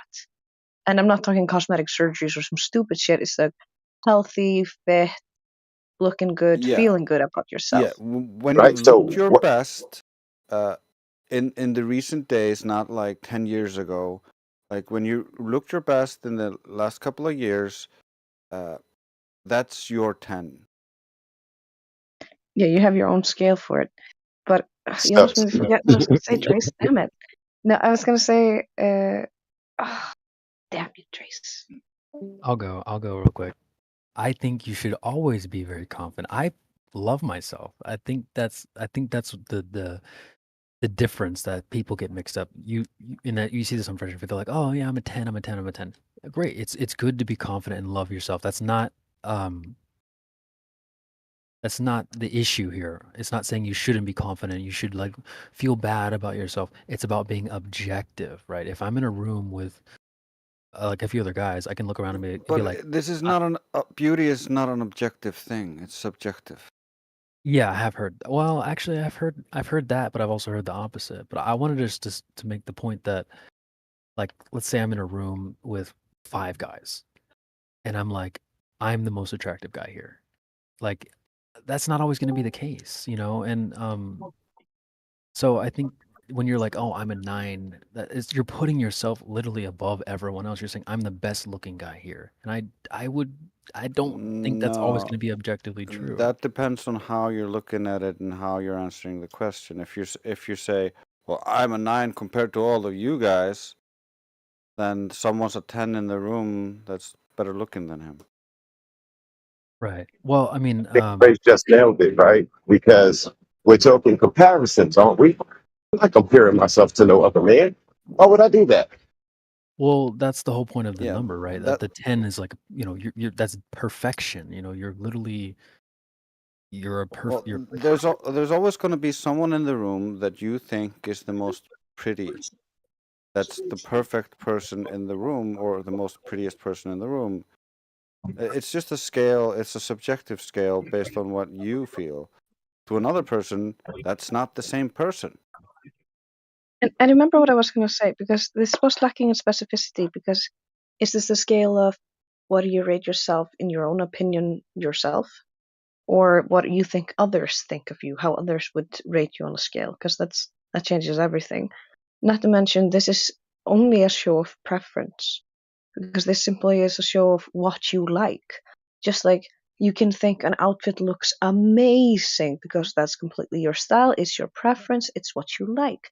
That doesn't mean that suits you. And if you're not realistic, you're going to try to dress in things that don't suit you and you're going to look like an idiot. But if you're actually realistic, you can still think, oh, that shit is super cute, I love that, and still not wear it and wear something that suits your figure. I'm trying to look up because I think there's something about it being objective. So I'm gonna see if I can back that up. But So, as far as beauty, there is some science to say that beauty is objective. There is some science to this that they've been trying to apply. And I cannot necessarily completely disagree with it because, when you take a poll of people in pictures, there's high percentages of the same people populating as what appears to be attractive in these photos. Those are beauty So, standards. right. And everybody likes different things. Right. I agree. 100% I agree. So, a lot of it is social engineering, things of that nature. It's But people's subjective opinion of things. you should never compare yourself to somebody else, right? Beauty is in the eye of the beholder. Agreed. yeah, that's I double down. I agree. But we also agree that like there's this thing about like what is it? Your face. If you have certain what's the word where it's it's Symmetry. symmetry. Yeah, that's the word. Like symmetry is often dubbed as more beautiful. That's not a standard that changes over time, at least from my understanding. Actually, does. It does. It changes based on your morality. If you have a really evil person, they think grotesque things look beautiful. Interesting. Yeah, interesting. I kind of It's look at it also, like, go ahead. oh, I was just going to say, for instance, there's also the trained preference. For instance, if you grow up and the men in your life that you have good experiences with, whether it's good male role figures or whether it's good friends, and they all have a specific build, they're all like, for instance, very muscular, then you're going to find very muscular men attractive. If you only have bad experiences with muscular men, you're going to find that as a turnoff. I mean, it completely depends also on experience. It's nurture versus nature type deal at this point. Yeah, and then of course media reinforces certain stereotypes and helps set the beauty standards. And so, if you look back in society, those standards have changed radically over time.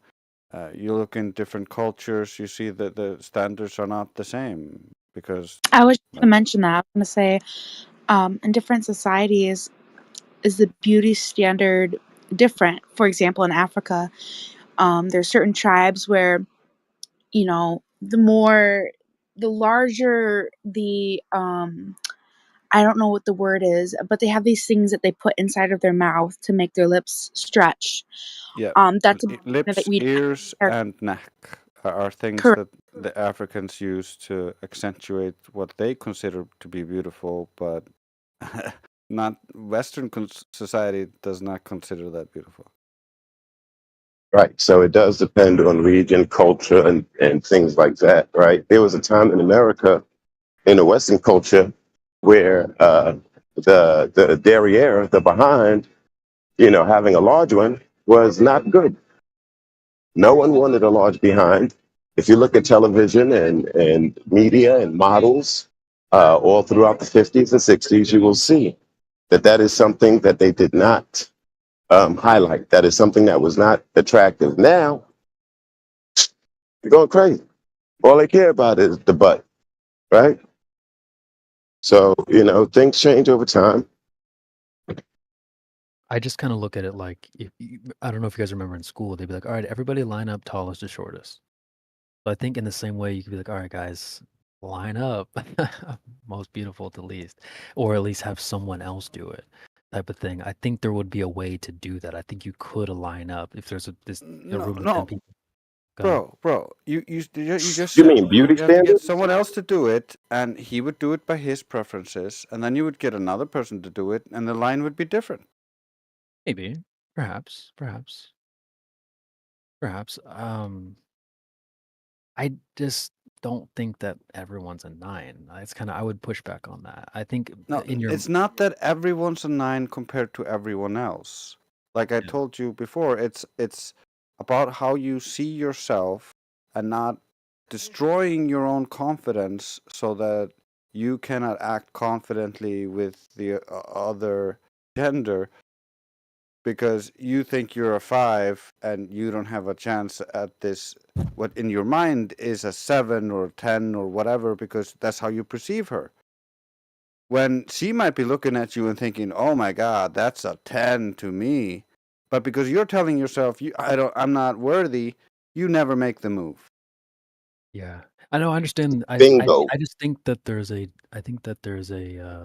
there's a discrepancy between how you feel about yourself and like just objectively. I think there is an objective s- like personally, yeah, I like the way I look. I don't have any problem with that. I'm content with that. I think, the confidence should be very high, but objectively, I wouldn't say I'm a 9. I think that's a little bit to me that seems like it's gonna sound rude, but like I would feel delusional saying that I'm a 9 when 10 is No, perfect. you are.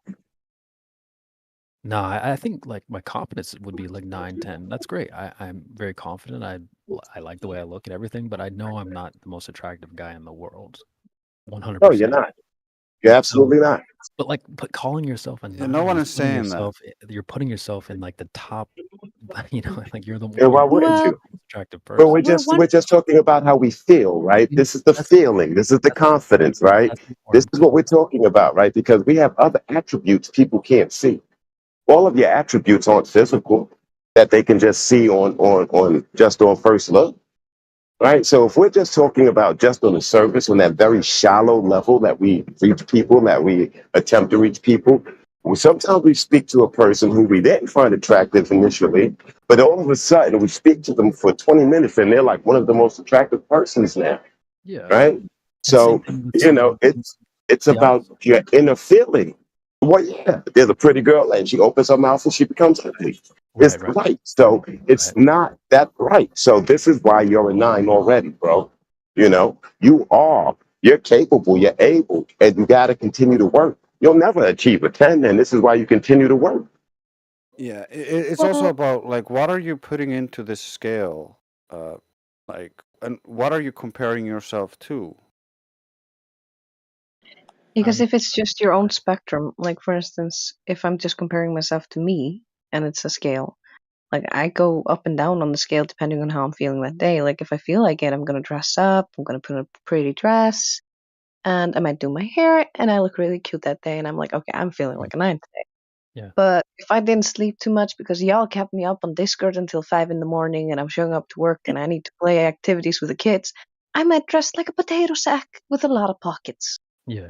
At that point, I don't feel like a 9, and that's fine. I'm not high on my own spectrum that way. I'm not looking good right now. I haven't cleaned myself up to look nice, but I'm not gonna think that I'm not gonna compare myself to the lady who might have dressed up to work today because I know that I can achieve that on this. I can achieve a higher scale on my spectrum, so to speak. Yeah. And comparing yourself to others is just futile and pointless. But I think I think it falls into an objective thing. But I know Australia wants to chime in. So I'll go after you. I just wanted to say I mean, everybody knows this. One person might think, oh, you're a 9 to me, but then the next person might think, they're a 5. And it also depends, are we talking about physical beauty or personality? Not As a I'm talking more about physical, not personality, because Yeah, you I was should gonna always be say very because confident in yourself, and I think that's where these guys are coming from. I do not Yeah, disagree exactly. with that. You should always feel good about yourself and all that. Don't beat yourself up and be like, "Oh, I'm terrible." You should always feel good. But I think if someone walks in the room and I can be honest and say that person's more attractive than me. So if I'm a 9, is he a 10? Not necessarily. I wouldn't say, like Max said, there's nobody's a 10. So it's like if I'm a 9, that guy like he's not a 10. So I can be Right. like, okay, I can objectively look at someone and go, that person is really handsome. I think he's more, he's clearly more attractive than I am. So pause. Yeah, we're looking at them in that light, right? So if you take Brad Pitt and you take Ryan Gosling and you say who's more attracted to a woman, it's going to be an up and down. You don't know who's who. If you take Heidi Klum and Halle Berry, I don't know who's going to say what about either one of them. But in most regards, across the spectrum, people would say those are 9s and 10s, right? But if you take those people off those perches, you put them in the hood, and you give them a $30,000 salaries, all of a sudden they become 6s and 7s, right? So it changes. It's also like you might see a guy walk into the room and you're like, oh, he looks prettier than me, but the girl sitting next to you doesn't have any eyes for him. Right. Because she's heard you speak, she likes the way you talk, you check her boxes. The other guy doesn't do that with his looks. Girls aren't like men in that a man's look is everything unless he is super masculine, and then that's a red flag. Right. I'm taking preference and personality and your confidence. I'm taking all that off the table. I can objectively admit, be like, that guy is above me. And I'm not ashamed of that. I don't feel it doesn't make me feel worse as a person or anything like that. I think there's some, I'm just said in the chat, I think there's some objectivity to it. Just like if you were to say, all right, guys, you're in a room, you line up from tallest to shortest. I think that if you could tell people to line up, I think that you could essentially find some sort of pattern where people would line up and say, okay, I'll stand over here, I'll stand over there, type of thing. Leaving all that stuff aside, preference, personality, ego, I think you can take all that off the table and just look at it strictly on the surface. Not that you should base everything off of that. I'm just saying that I do think there's some objectivity to it.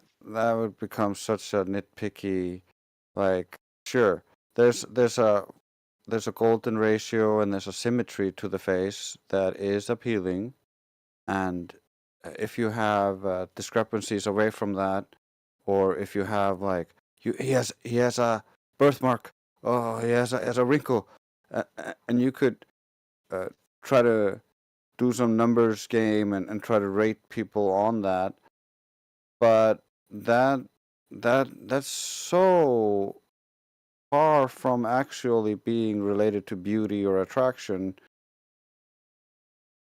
because beauty is just in the eye of the beholder. It's the people being attracted to other people. Yeah. Right? You could have someone coming in there very well kempt, right? You could have somebody coming in very well kempt, haircut, hair nice, really looks really, really good. And then you have someone who comes in there and their just hair is all wild and this and that, and they look a mess. How are you going to make that judgment?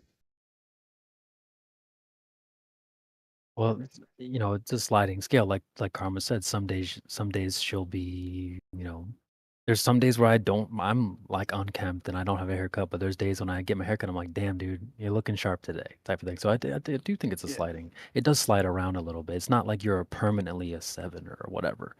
But yeah, go ahead. Let me give you a really good example.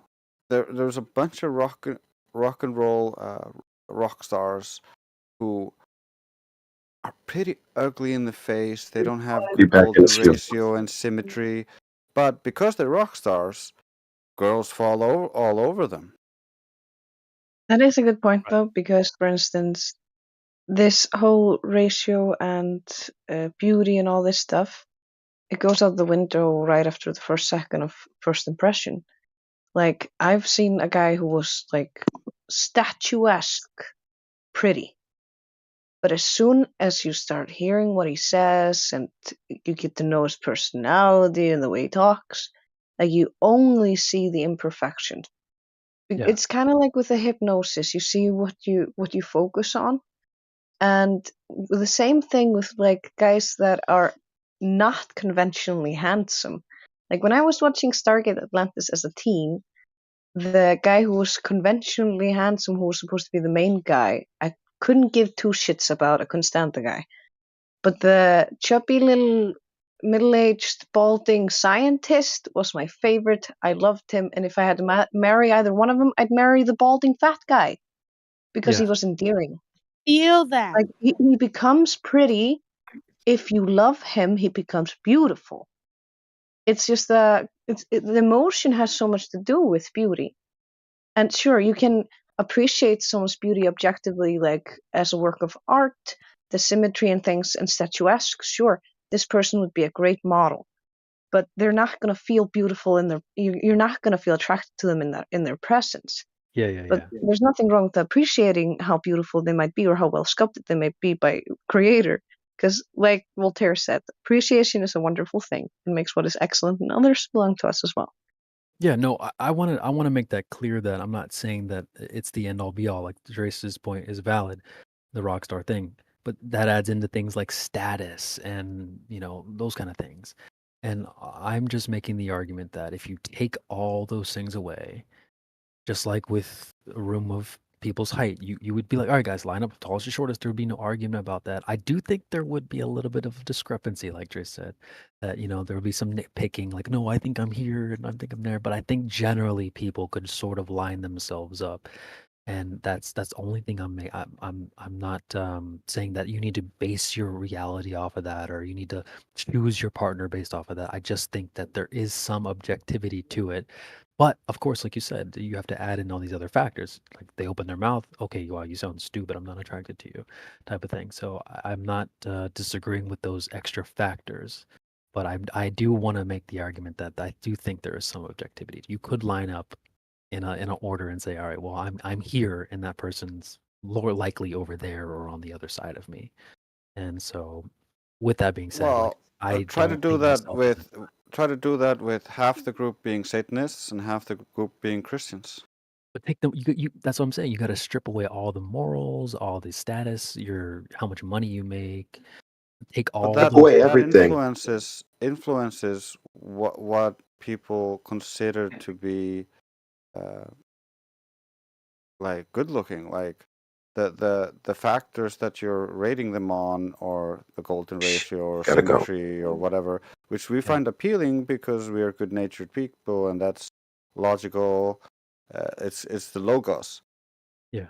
Whereas the people who are super corrupted, they look at like things molding and disturbing morbid images and they're like, oh, getting off on that.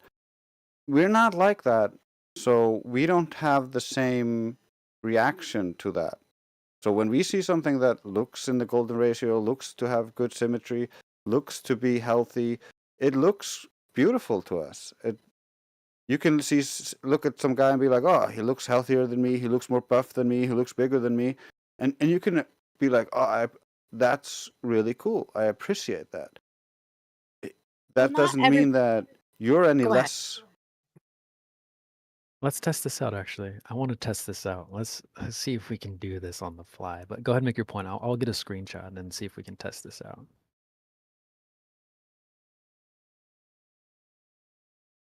Go ahead, Estrella. You want to add something? Oh, talking to me. Okay. Well, I mean, the way I see it is like we know what's supposed to be beautiful. We know that people who tend to be more muscular or lean or healthier weights are more beautiful, or people who have clear skin are considered more beautiful.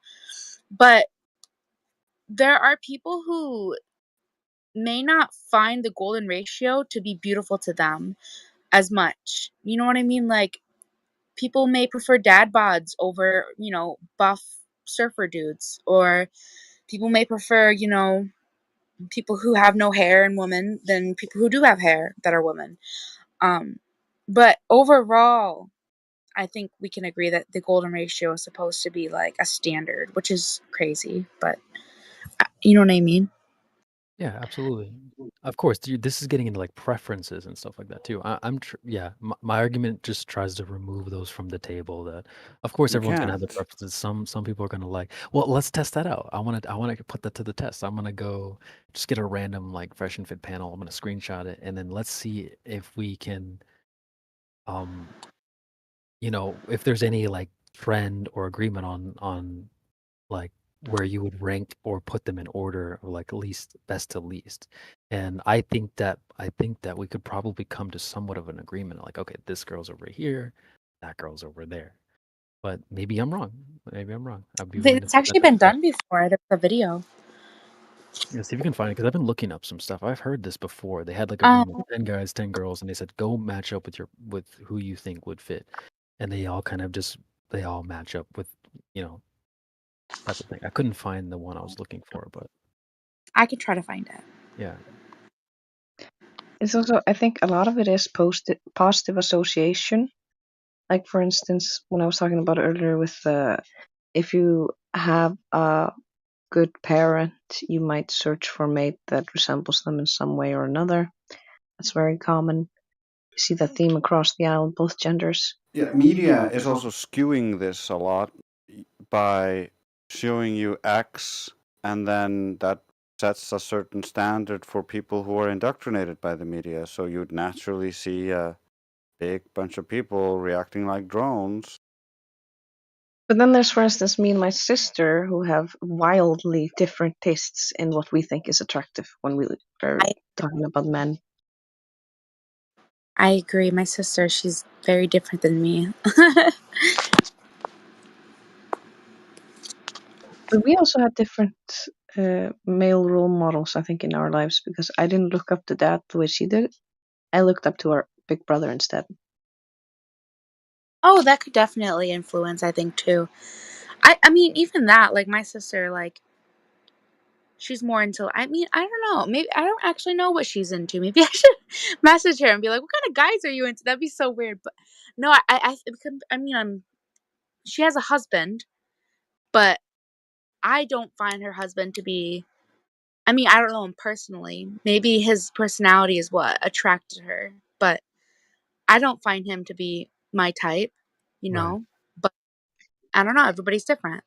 all right. Yeah, you can often see also with girls who would say like, "Oh, this celebrity or these guys," and you see a theme in what they think is the most attractive.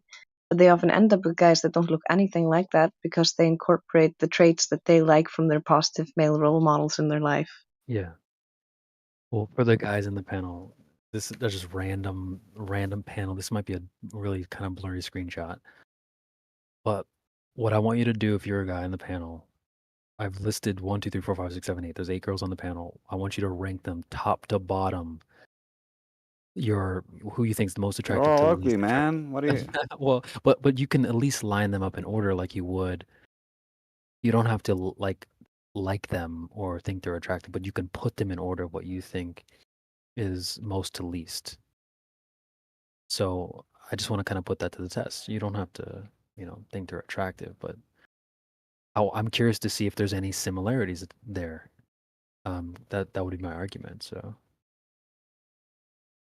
Could we also do this if we're female? Like even yeah, if I can like get we can get like another panel of guys. I guess I'll see if I can find something.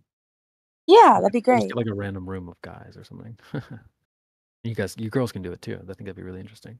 Yeah.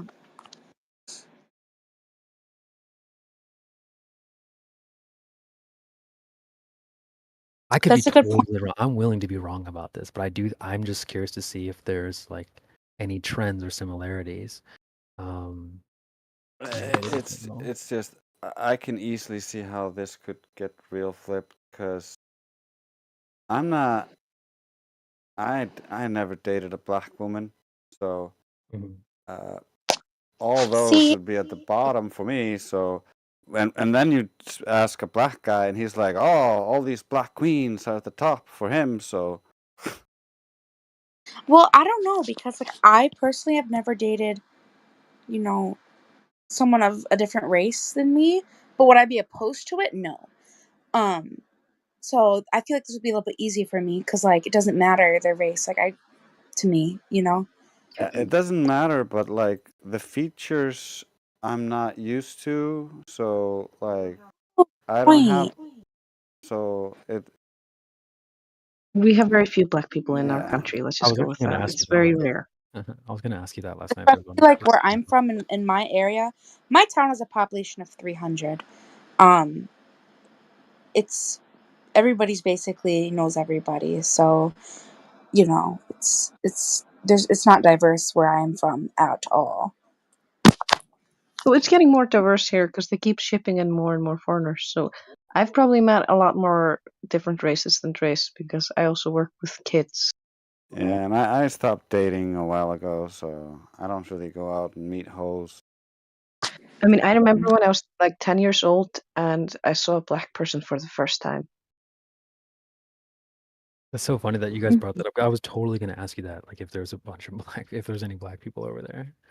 If I flew Oh, in, would I be the only one? Type of Oh, I gotta tell you this hilarious thing. Okay, so Austin, this black dude who was working with me in my old job, in a different place with kids. Okay, the poor man. We had an autistic 6-year-old girl who was scared shitless of him because she'd never seen a black person before and she couldn't understand why he was so dark. Uh-huh. I remember being like maybe 8, and there was a boy named Julian, who he was mixed, but he favored his father's trait, so he was very dark. And I remember I was like, because my entire school, there was not a single black person in the whole school, and so it was like different. Like I remember talking to him and asking him why his palms were so white if he was dark. Like it was confusing for me because I've never been around anybody of a different race up until that point. So I was just, innocent questions being asked from a child. That's all. Oh yeah, yeah. I've had kid ask my coworker or my friend, "Hey, why are you so fat?" Oh, damn savage. It was hilarious. He said, "I ate too much candy. Be careful not to eat too much candy." And the kid's like, "Oh."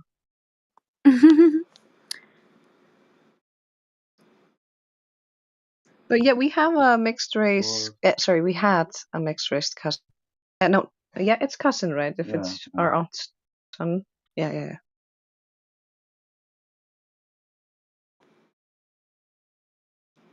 I think this is a good picture for the guys. Let me get this one. Okay, let me see. It's actually got a funny little article attached to it, but I'm gonna clip that part out. Okay.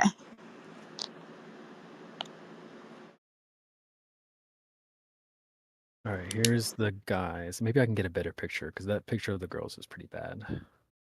Oh, let me write the number for the guys. Hold on, let me delete that. Okay, I got the number for you. I'll do my number too, Drace. Let me do. I did 4, 3, 7. I literally had the first 3 on the same. 4, 3, 7, 2, 1. I'll rate the girls too. Fuck it. Dude, Trace, me and you were pretty much the same, dude. Literally, that was my argument. Is I do think you could sort of let's test the girls out though. Let's test the girls out. I'm gonna rate the girls too, just because. I mean, I'm straight, but I know, like, I can still consider someone beautiful. 7. All right, here's the guys.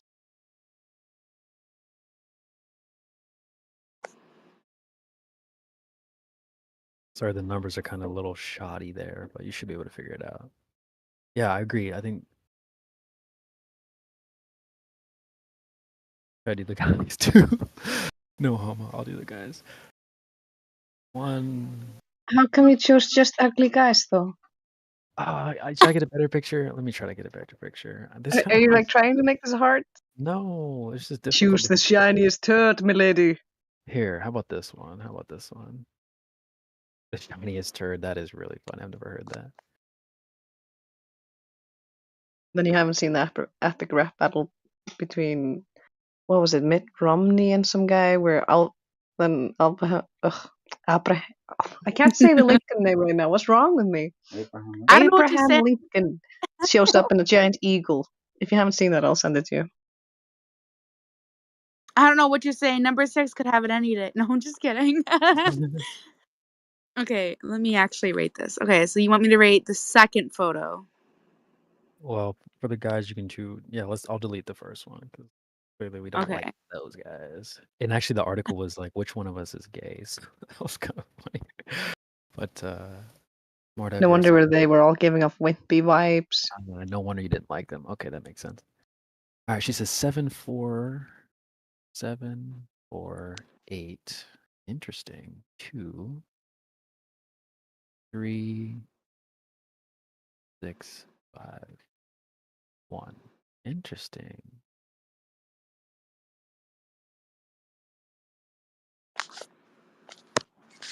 Three. Oh, we doing this? I'll do.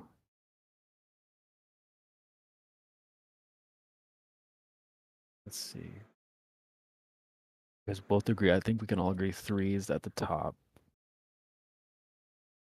I think it's because he's got that perfect skin tone and hair. You know what I mean? I'm mostly basing it off the face, for me at least. But what do you think? I wasn't even. I was looking at their faces, but I was also taking into consideration their haircuts, facial hair. I like facial hair personally. All right. I'm gonna go 3, then 2. Then this one's kind of tricky. I'll be honest. Yeah, 3. well, because they're all fit. Yeah. 3, 2. I'll go 3, 2, 1.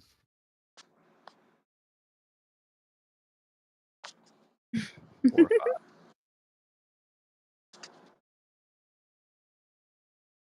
I know what you I mean. don't know. It's too aloof. The reason Sorry. why I 2 was because I think it was because he was the smallest. You said 2 as the last one because he's the smallest. Damn, shots fired. Yeah, like he's just too petite. I mean, he's not petite, obviously, but like to me, he just looks really young, and he also looks like kind of short and stockier, not stockier, short and more slim. Yeah. I guess I was looking at the confidence. I like the way his posture is confident, Yeah, that kind of thing. I think Okay. the one that's most This has confident is been an definitely. interesting little study.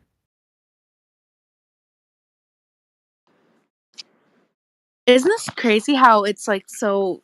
It's kind of different. I thought our answers would be. I mean, with the girls, our answers were all the same. Like 4 was like up there for all of us, right?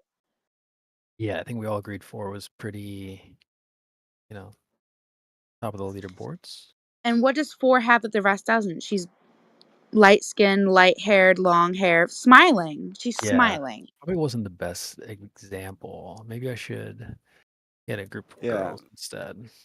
There's a lot of small, little, subtle body languaging that also increases dude? attraction or decreases attraction. Mm-hmm. I'll try to find a better picture. Like, just look Yeah. at guy number 1. The way he's like Yeah, hunched I over. know, right? He just looks like he needs a hoodie. That's funny. That's pretty It's funny. also like if you look into Chinese face reading and stuff, certain faces just appeal to you more because you associate that with certain personality traits. Yeah, and people pick up on that kind of naturally because you get to know certain people throughout your life, and though this guy's eyes were always kind and he was a nice guy, and then you meet another guy who has similar kind eyes, and you're like, oh.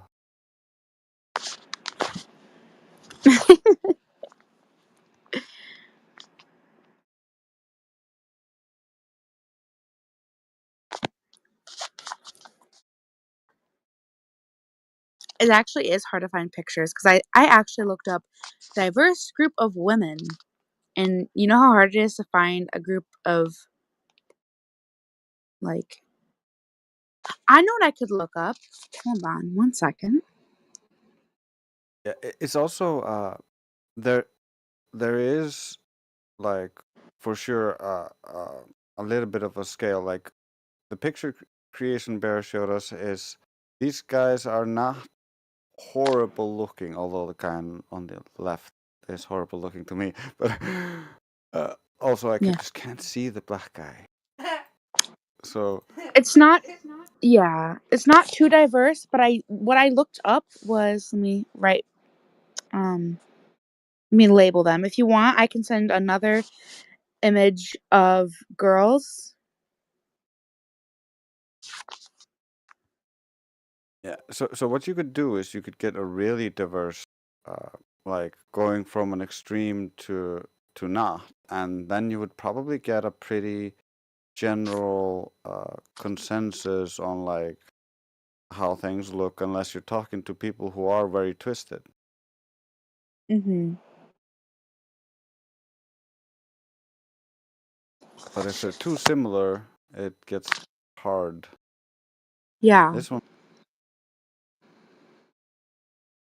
one's got a bit of variety, so it's a good one. This is a good one, yeah. This is a good one. Well, my mic sounding okay, guys? Yeah. Okay. Well, I think slightly. Basically, my point is that obviously there's going to be some discrepancy as you get down the line, but I think you can typically put someone. All right, this is the top person. So for like number, guy down the line, whatever, for him to say no, I'm at the front of the line. I think that's where my argument holds up a little bit. Is that we can kind of all agree that someone's at the top. You know what I mean? Is that fair to say? Yeah. That's where I'm coming from. Is I obviously there's gonna be a lot of discrepancy as you down the line, and maybe like let's look at the previous few numbers here. Drace and I had the exact same rating for the previous panel. Not that that was the best example that I had made, but even let's see, Estrella, you put 4 as number 2. Me and Drace had 4 as 1. Your numbers are a little bit different. You had 8 as number 3. Drace and I both had her as third to last. You had her as third to top. But yeah, let's do this one. I think this is a good example. Mm-hmm.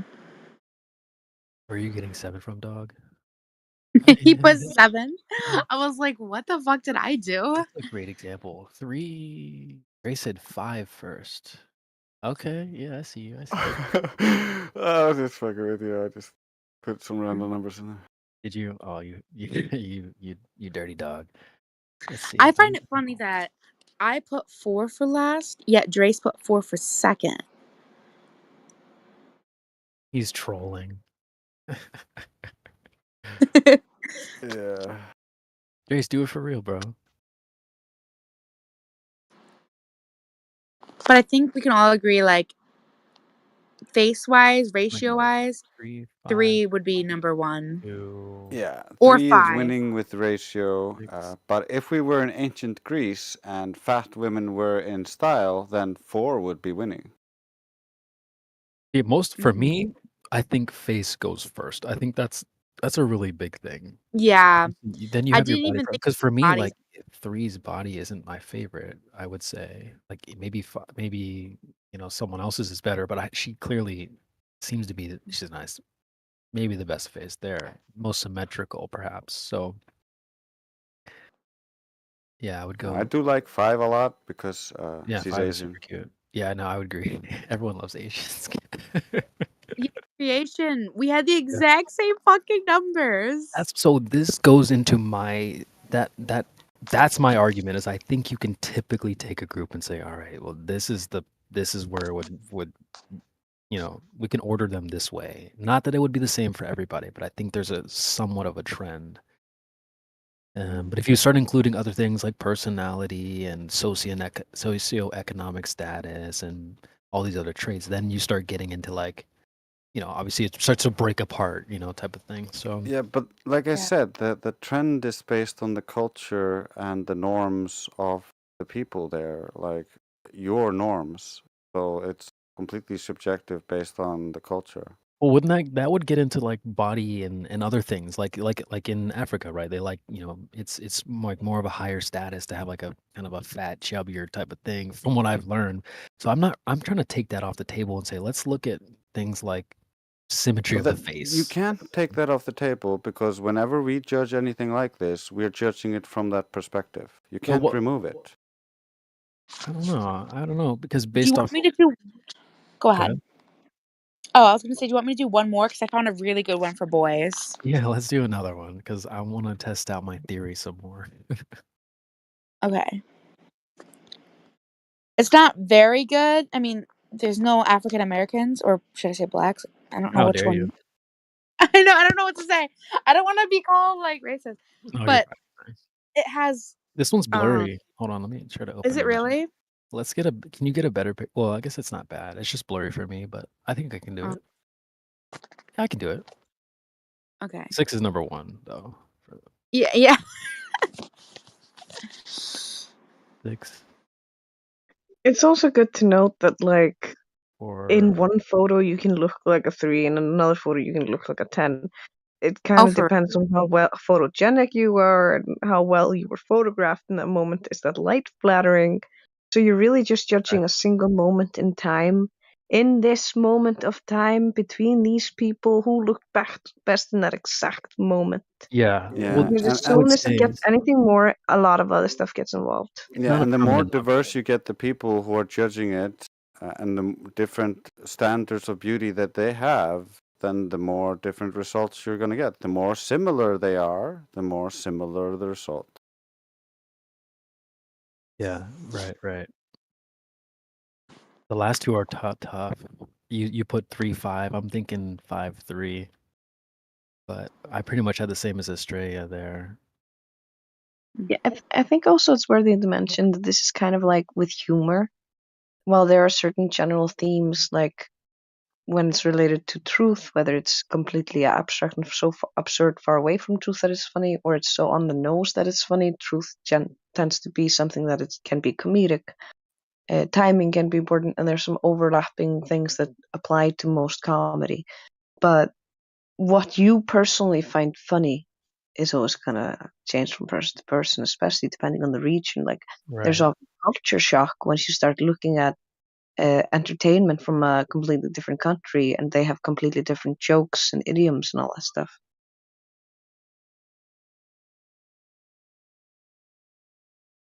I'm noting a pattern here. The smiling people you guys rank higher. The scowling people you rank low. I got a group of all smiling. Except for the Asian well, the girls guy. were all smiling. In the He last does look like a little funny in the face. Yeah, the number 3. Yeah, he's like, "Grr." He's kind of making over your face for sure. Yeah, so yeah, it's hard to judge on that. I mean, like in the swimsuit one, they're all smiling in that one. I guess with the guys, it's different. I guess with the guys. Are you trying to guys tell me always that the number one number one in the swimsuit is smiling? Look at his eyes. No, I mean, Does he I'm talking look about happy no, I'm too? talking about the girl, the red suit, the red swimsuit girl. All the girls are smiling, but the picture of the guys barely smile anyway. But yeah, I'm talking about the girls. Oh, but then there's also sincere smiles or shy smiles, and you can have a preference for different things like that. Yeah, it can also influence your like decision. Yeah, that's a good point. People always search for patterns and symbolism and all this stuff intrinsically. So whenever you look at this, the positive association, like I was talking about, that you've accrued over a lifetime, is going to influence it one way or another. Yeah, there's 3 people there that look like they're enjoying themselves. 2 people who are barely giving lip service smiles, but not smiling with their eyes, and 1 person is looking like there's a stick up his ass. Yeah. And like, just to be clear, like, I don't think you should be basing your, partner decision and all these other things based off of this alone.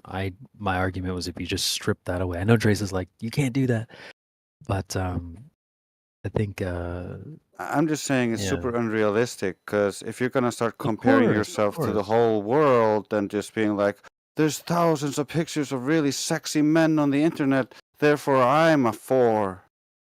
No, I don't think I like just don't that. see the value in that. I don't Oh, think but that is pushed though in the social media and in entertainment and all that other shit. Yeah. Like if I was being like, if I was trying to be objective, if I could, I know not everyone agrees with that possibility. I would maybe give myself like 6, maybe. But like, I don't know. I think to say like everyone's a 9, that's where I disagree. I think that's where this all started. Was like, I agree with a lot of things Max is saying. And I think it was coming more from the idea that you should be very confident in yourself, and I completely agree with that. I think you should be happy with the way you look, regardless of you're chubby or whatever. Like that's We were talking about on a scale of like you can be a 9 within your group. He explained this very deeply when he went into like you can be a 9 within your group because you got fat stacks and they don't. And or you look prettier than all the rest of the guys in here, and so you pull the ladies easiest. But if another guy walks in who's like much richer than you, much handsomer than you, then he's going to be pulling the guys because he's the 9 now, and you're the 8. I get that. It's relative, yeah. Yeah, I get that.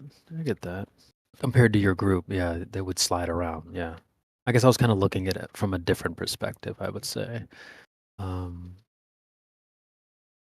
I know it's not like your height, right? I'm 6 foot, so it's like I guess it's not the same as your height, you know, that doesn't slide around. But I like Karma kind of pointed out, like some days you'll have like, you know, your hair might be a little bit rugged or your beard isn't shaved or you're not trimmed up, but then you get a trim and you're like, okay, I'm feeling good, I'm looking good, looking better than I was before. I definitely have those moments where I think it does slide around. I don't think your number, if you were to like, you know, if I'm a 6 or whatever, it's not like that's a permanent thing. Some days you might be a little bit lower, some days you might be a little bit higher, but I just don't, you know, I see it all on Freshman Fit, like, oh, I'm a 10, I'm a 9. So it's like basically my question is like, so if you look around the panel, are you telling me that you're the most attractive girl at this table? There's no way you can look at the other girls in the face and say I'm the most attractive one here. That's kind of my pushback is like if I'm in a room full of other people, I can look around and go, all right, well, here's where I stand in this room. Yeah, but try that in a room full of men with one woman in the room, and tell them that like rank yourselves between each other. Who's the prettiest man in here? I had so many friends who all thought they were the prettiest. Yeah, I mean that's where that Also, whole like that's I'm a 9, narcissism. I'm a 9, I'm a 9. It's like that. I think that's where I'm pushing back on. It's like I don't think everyone's a freaking 9, you know. But Again, that depends on is it the scale of to yourself or to others. For instance, if somebody asked me to ask what I'm on a scale to others, I honestly don't know because I know I can't judge myself completely objectively.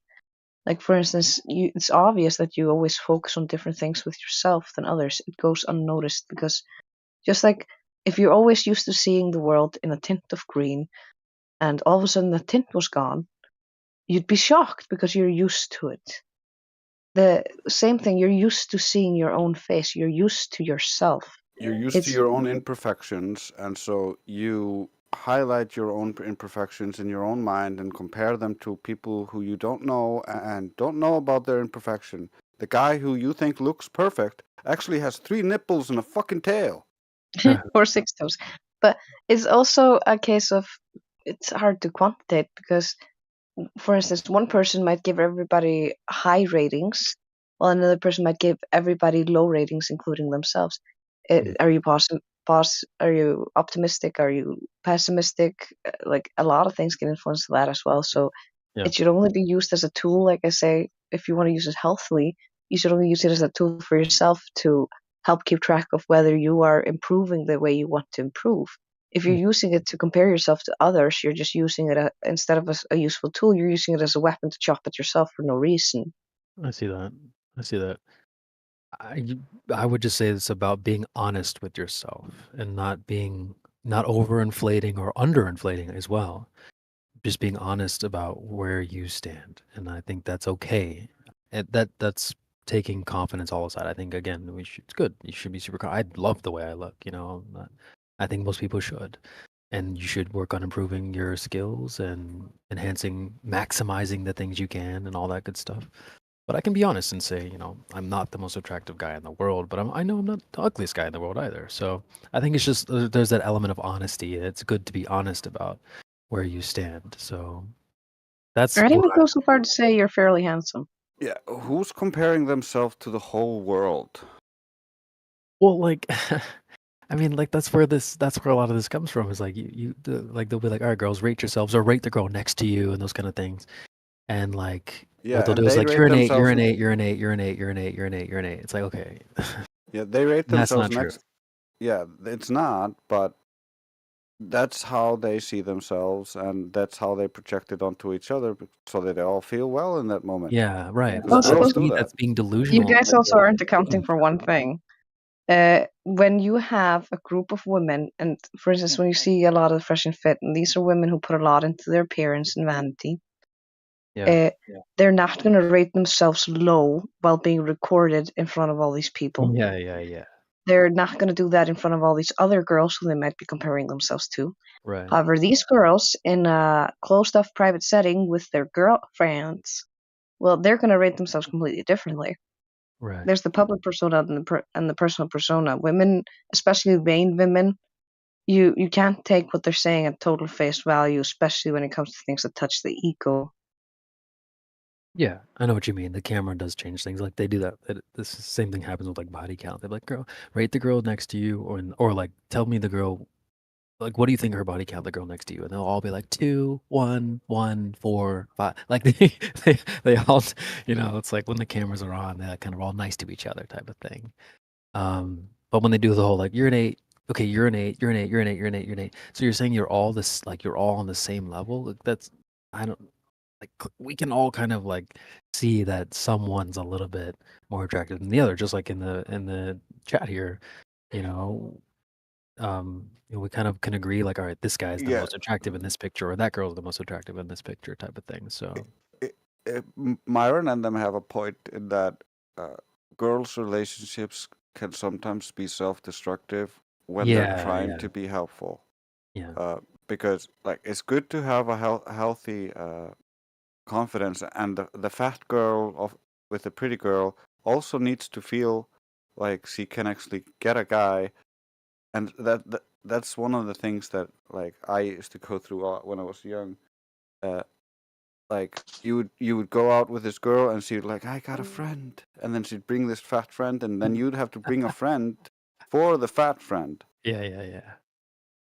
Myron does talk about that too sometimes. He's like, girls oftentimes they'll be like, yeah, my friend, she's hot, and then she brings her and she's like not, type of thing. And they That's an immature trick, by the way. I just gotta say that's such a shallow move to make. I've only ever seen that with shallow teenage girls, by the way. Well, the other thing that came up too is this this idea that there's like someone for everyone. That may be true. That there may be some truth to that. But If you're realistic about it. I think that does come attached with this idea that like you won't if there's someone out there waiting for you as you are now, Oh then no, there's there's need no to one waiting improve. for you. There's no one waiting for you. However, there I is agree with someone that. out there for you, but he's not gonna come on a bed of roses just because you waited. Yeah. You need Yeah. to look for what you want.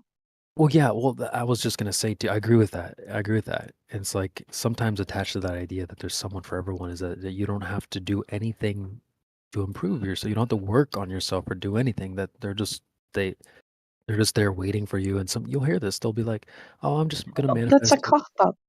Yeah, I agree. Yeah, it is. And like they'll say things like, "Oh, I'm just gonna manifest my husband. Like he'll come.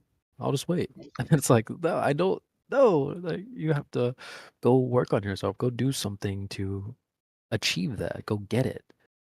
And so I wouldn't say that they need to work on themselves so much, because that's not a women's problem. A lot of women fall into that pitfall where they go and educate themselves super much and try to work on themselves, quote unquote, and they lose out on the chance for the man they wanted. A lot of it for girls is or women is just, if you want that kind of man, this kind of man, whatever, just gotta go out and get into those circles, because Yeah. once you're in those circles, men notice women. Actually, I agree with that. I was just gonna say that too. I was gonna reverberate that. It's like you have to put yourself in that situation. It's just they'll be like, no, I'm just gonna sit here. I'll manifest it. I think that's also comes from fear and insecurity, as well as the falling too far into the, "Oh, I'm just gonna work on myself." Thank you. It's the same as like, for instance, I didn't put myself on the market, so to speak. It, like, didn't go out or socialize for years because I didn't think I was ready for a romantic relationship because I wanted to become a better person first and stuff like that. But at the same time, then I go on like my first date in 5 years, which is like my fifth date in my life, which was like, I don't know, last year. And I realized like, not having any experience in any of this is super uncomfortable. Yeah. Especially like now I'm 30 and I'm trying, okay, I'm gonna go find my first boyfriend. What the fuck am I supposed to do? Right. You're like, it feels weird to have lost out on the social scene when you're younger. Like being too sensible and cautious can also burn you, you know? I know what you mean. Yeah, I know what you mean. Yeah, I mean, it's just I agree with Drace on that. That it's more about putting yourself in the situation that you want to be in. That was actually a good correction there. I would much agree with that. Um, one of the things I said earlier was like they use the analogy of the trust fund baby. So it's like what they'll say is that a lot of gals are given their value right up front. Like you're, if you're born, you're beautiful, you're young, you're pretty, and all that stuff. And then Max was like, well, some girls have to work on themselves. They have to like go lose some weight, or they have to go do this or do that. So that's kind of where I was coming from with like, if you think that there's someone out there for you, and you are one of those people that might have to do, if maybe you weren't given your value up front. That's kind of where I was coming from. But I think that what you said, Trace, is a better correction. That yeah, it's more about putting yourself in the situation that you want to be in. If you want a guy that's, maybe more religious, like he's not going to be in the club, so like you're not going to find him there. You're not going to manifest him at the party. He's probably going to be in the church, so maybe go align yourself with that if that's what you want. So yeah, I think that was a good correction there.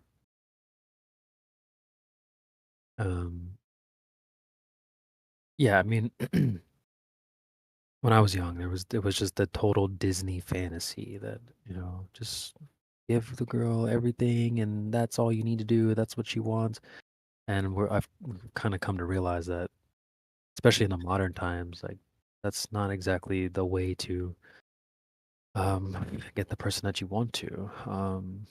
Sometimes you'll hear, and this is really bad. It's like they'll be like, "Oh, I hate it when they bring me flowers or whatever," and I think guys are sweethearts. They'll kind of want to do things naturally like that. I'll get her flowers, but like sometimes it backfires. And I know what Karma's gonna say. Those are the toxic bitches. But it's more common than you might think.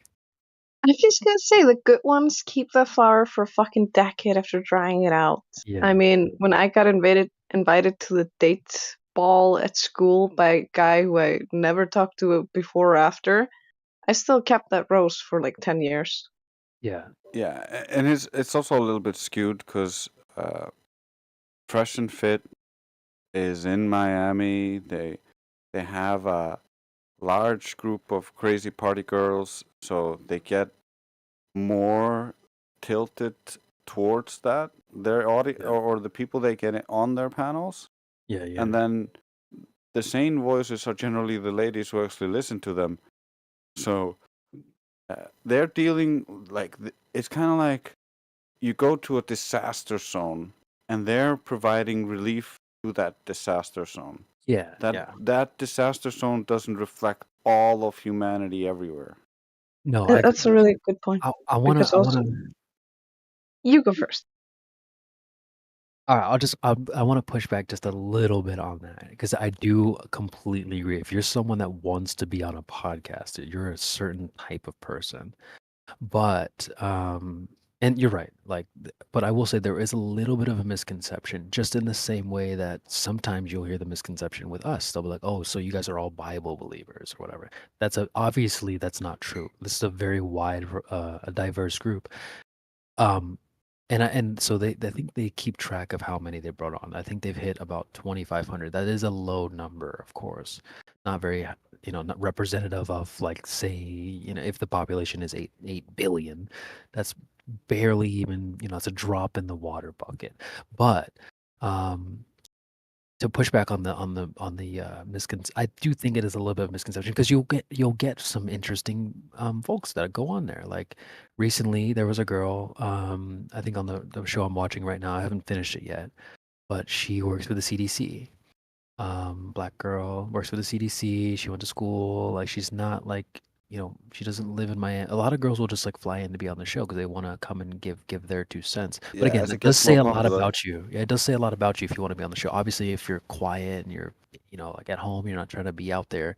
You're not trying to go be on a podcast that has a 1.5 million followers. There is a certain breed that wants to do that, but you do get a lot of interesting girls that go on there. Some of them from Ohio, they'll come from Indiana, they'll come from like other places, and they'll come and get on the show. And so you're right. A lot of them are freaking OnlyFans girls, and they want the clout and all that stuff. And you're absolutely right about that. But there are times, rare, but there are times when you'll get the girl that's like she's totally normal. There was a librarian on there recently. She was like 49, librarian. Yeah, but that's stuff like the that. So, point. Like, the point is that there are a bunch of normal people. Normal people aren't like the 304s.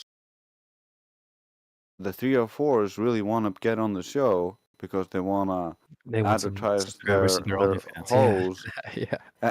And then you got a couple of normal ladies who watch the show and are like, yeah, they're saying a bunch of good stuff, but I don't like how they're misrepresenting all ladies with just these Yeah. hoes. So I'm gonna go on the show. Yeah. Yeah, I mean, Well, that's one of the things that annoyed me, for instance, was like sometimes I feel like they make women look bad, some of these women. And I yeah. get annoyed because I can't argue back to this. Yeah, it would kind of be like if we took all of the worst anti-flat earthers and worst globetards that we found Yeah. and then just lopped them all together and judged all of men based on that. Yeah. I know what you're saying. I know. I do agree. I think the important distinction I wanted to add to that, because I don't disagree with what you're saying.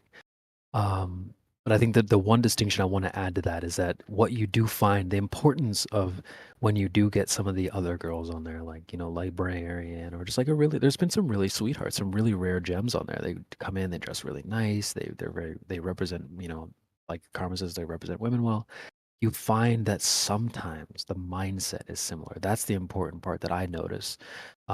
Is the mindsets can be very similar. The 304s will rub off on our regular normal gals, and that's something Yeah. that I think is a really important takeaway, because a lot of us guys get into relationships with women and we don't know them that well. So it's like you can kind of learn a little bit more about their mindset. And so yeah, I don't date strippers and stuff like that, but like I said, they do rub off on our regular normal gals out there. And so that's what I see, Yeah. is that the mindset can be similar. Yeah, women are impressionable. Yeah. I turned many a sweet girl into a party girl when I was a bad boy. I know many.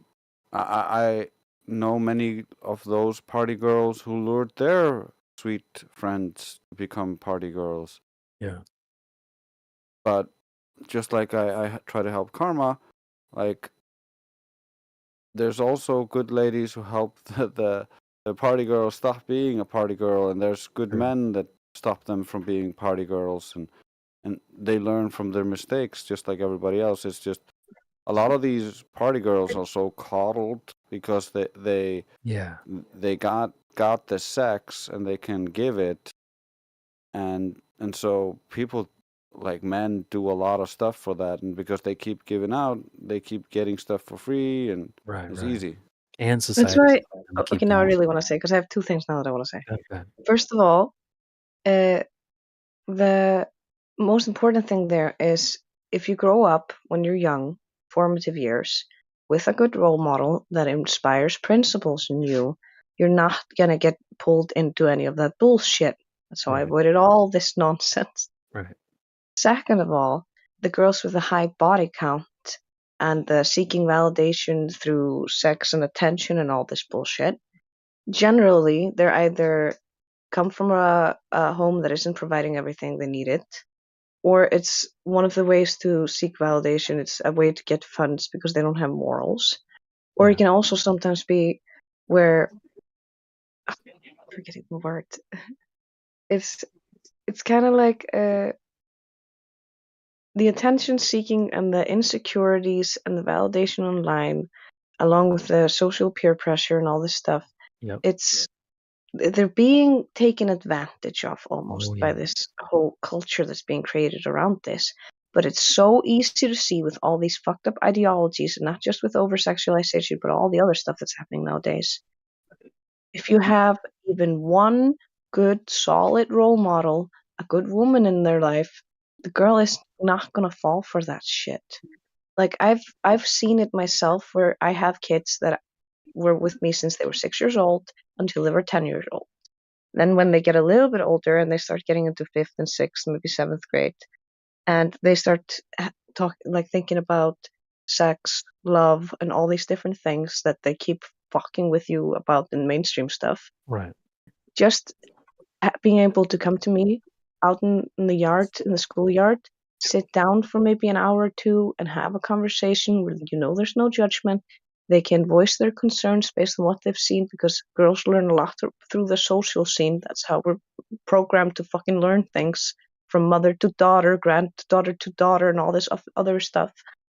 And just having somebody who gives you a little bit of logic, who tells you like, no, you're not insane. Those instincts you have are completely correct. This feels weird and strange to you because you're not ready for this, and you don't need to be thinking about this stuff. There's no Right. rush. Right. And I've seen so many girls who were about to go off into nonsense right off and start being way more healthy just because we can have these heart-to-hearts. Yep. Yep. Okay. Excellent point. Excellent point. I think I know there's a lot of like negativity that you know. Well, like you said, mainstream pushes these ideas. They tell them like, "That's good, go queen. You're doing a good thing. OnlyFans is great. You're gonna make lots of money." Blah blah blah blah blah. And I think that's one of the positives. I know, and I see Max has popped back in. Welcome back.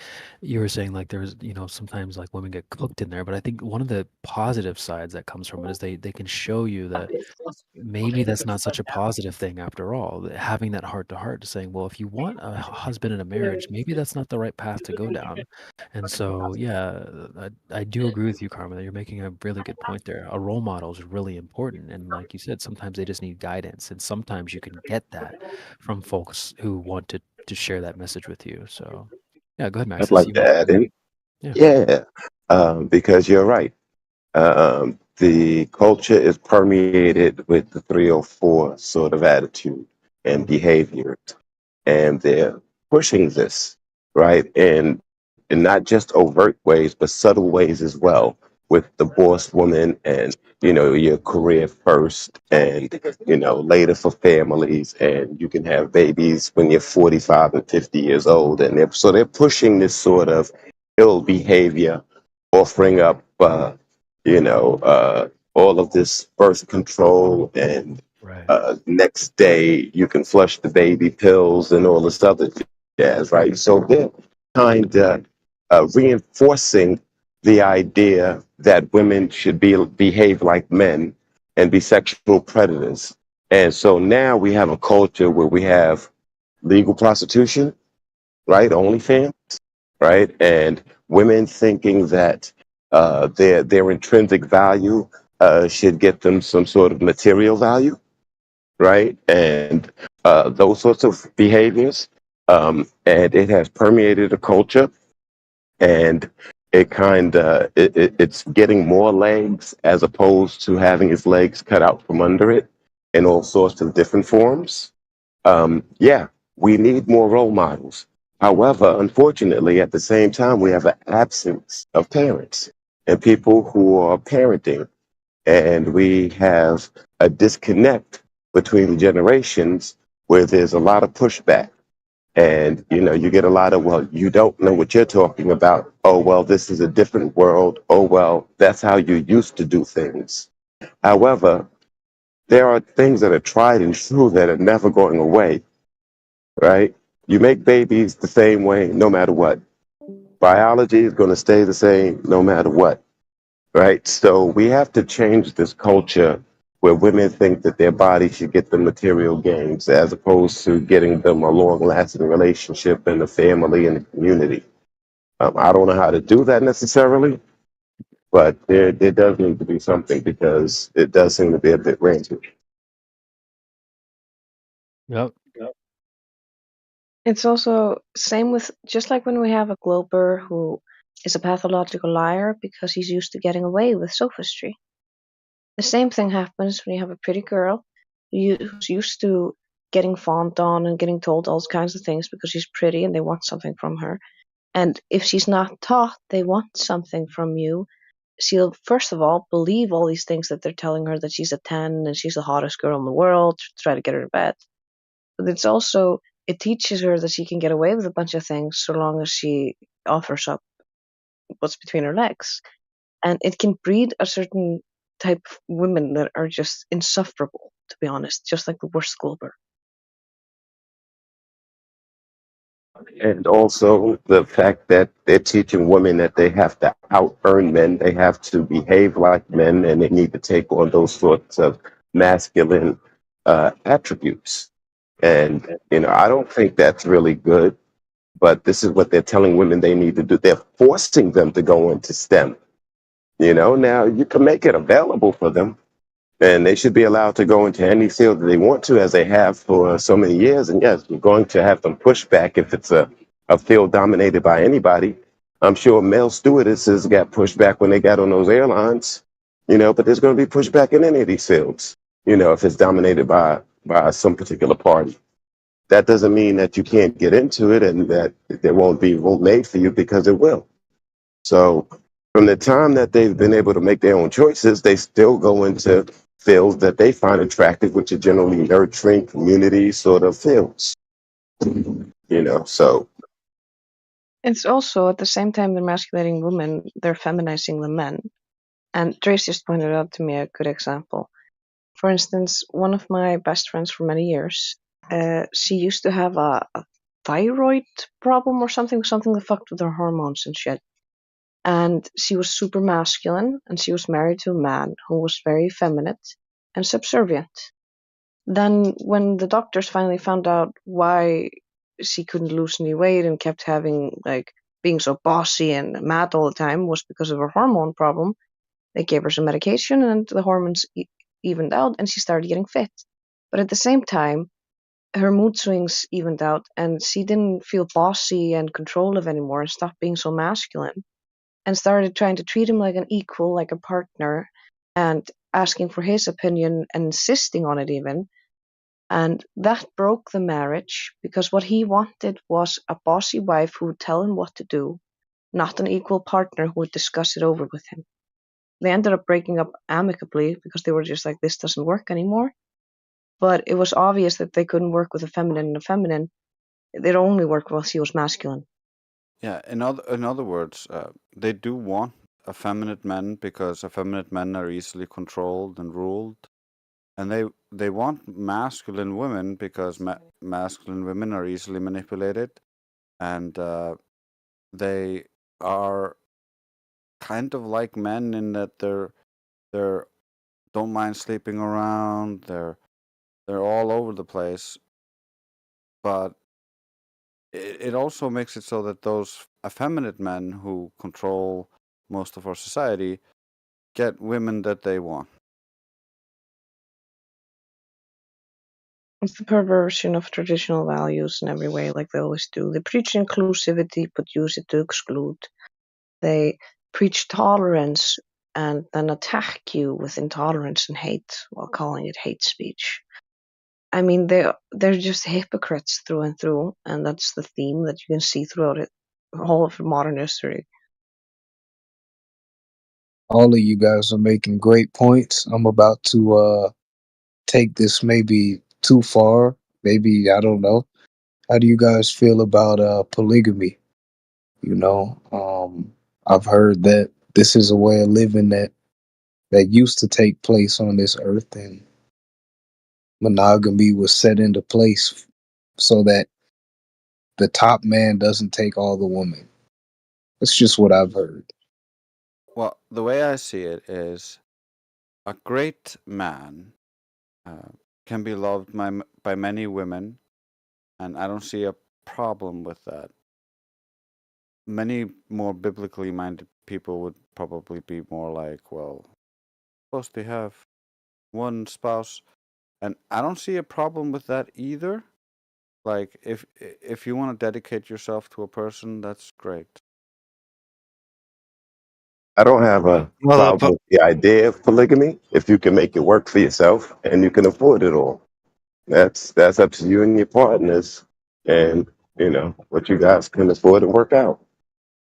I mean, the reason why polygamy is a dangerous path to take is because in the story of Solomon, from a biblical perspective, he had many women, and so much so that he lost his path towards God, This was a reason why it is better for the man outside after this happened to take only one woman and live with her so that they can focus on her and she can focus on him and the way of God, but when you have many women, you have to make everyone happy in a way, and that can lead to um, leaving your faith or getting in danger of Well, leaving your faith and such.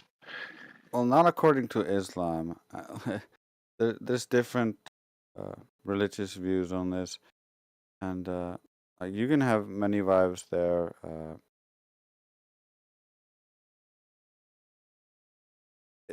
Oh, Yeah, it's different. my only thing is, as long as you can take care of your family, however you constitute that family, and as long as you can have harmony in your home, by all means, have whatever you want. Yeah, what I've seen from, for instance, Islam, like the wives work together, and it kind of gives them some kind of help, which kind of oftentimes can feel needed, because kids are a handful. From my experience, one wife is enough. It can be enough, definitely, but when you are having a lot of children, sometimes it can be nice to have an extra helping hand. If you have one Like wife, you can only have children once a year. But yeah, I just want to mention, for instance, I saw a show where some British couple moved their house to a village in Africa to live with the villagers. And there they sometimes had like 2 or 3 wives. But as far as, and they were asked about this, and the trick to this is, first of all, you cannot marry wives that do not get along. Like a huge compartment of this, and the big reason why this worked was because the women had a huge say in what woman would be allowed to join them as a second wife. Like they were like, this would never work if he just got to choose, because we are the ones who have to work together. So they have to get along and want to work together and be family. So to them, it's like gaining a sister, and they're all working together and they're raising their kids together, and that's just a normal family. Yeah, it means that suddenly one of them can relax while the other one's taking care of the children, and it kind of allows them to work together. So there is positive to it, but like it can create more problems because you have an extra person in there that's gonna potentially clash with someone, and you're gonna have to work that out. So it more women, more problems.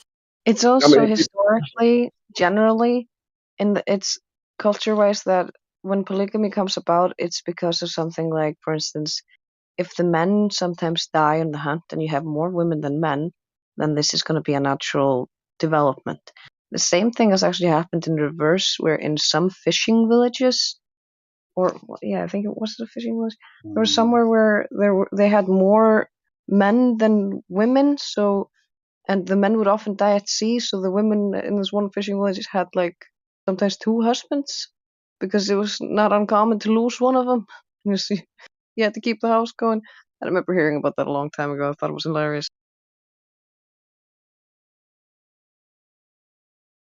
Seems like they were more focused on survival back in the day in some of these civilizations than love itself, or maybe they had a different view on what love was. I think it's Well, also love is like, something yes, and different to everybody. I was gonna say it's a little bit like the Icelandic saying "Neyðin kennir nakti konu að spinna," which is like necessity will teach the naked woman how to spin cloth. Yeah, and it's kind of like if you had a like, I can imagine this working with the two husbands. As long as the two husbands are friends, and one of them is always at sea, while the other one's at home, and they alternate.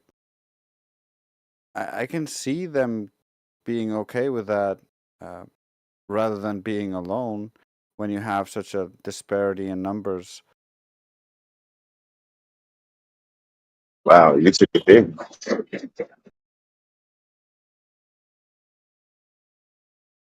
I mean, even a rooster who uses like "I got all the babes" will sometimes share the coop with another rooster if he's cool with him. Yeah. Ain't no lions doing that. But no, Yeah, they it are. depends. There are examples of that Well, actually happening. Yeah, brothers there- staying as together to lead one herd. Yep. I haven't seen that. I've seen brothers go out and be on their own together. I haven't seen them stay together and leave them dead. I haven't not seen that example in the audience. But not to say that We it doesn't like a lot exist. of nature stuff. Yeah, so do I. But as far as polygamy is concerned, I'm not really for it, like I said, unless you can afford it. If you can afford it, right? That's the big thing for me. If you can afford it and there's harmony, and again, these are cultural things. In the Western world, we don't, I think there's laws against it in America, actually, unless you're like a Mormon or something. Yeah. So, My stance on it is just if people are happy and no one's getting hurt, I don't have a problem with it.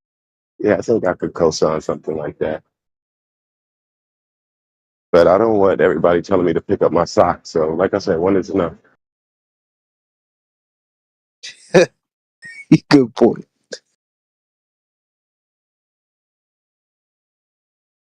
Well, with two, you have twice the sock picking up power. Somebody goes by in the Congratulations, he was the only one picking up socks to begin with.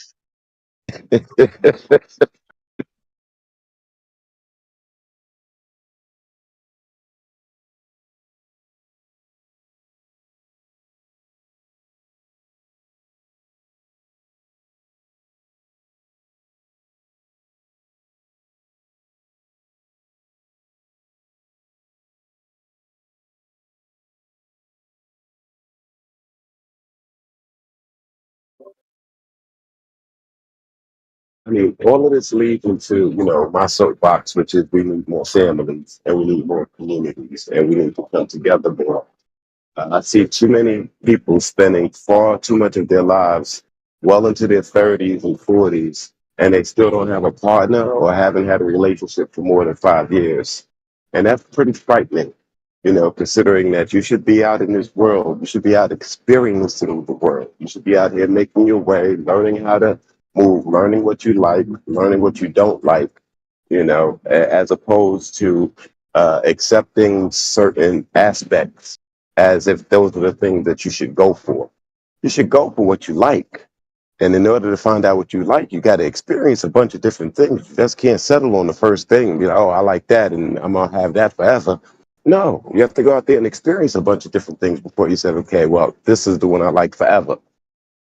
So I think we need healthy families. We need to have young people having babies, not old people, in my opinion. I think that's when you can spend time with your children. You can be the happiest because you're still somewhat childlike. It inspires you to work harder, to make more money, to secure your family. When you have a sire, when you have a daughter, when you have anybody to leave a legacy to, you want to build your legacy. So, for people who say, well, it's too hard, it's too expensive, all of those things will be clarified once you start creating your family, though. And I think that we live in a society now where they're saying, you don't need a family. All you need to do is think about yourself. And nobody's worth you. And you're not worthy. All I know is if you think yourself a worm, you can't be mad when someone steps in it. So, this is why I say you have to think high of yourself and you have to perceive yourself that way. For somebody else, a lot of people perceive you that way, you know. So I think we should be having more families and getting together and doing that.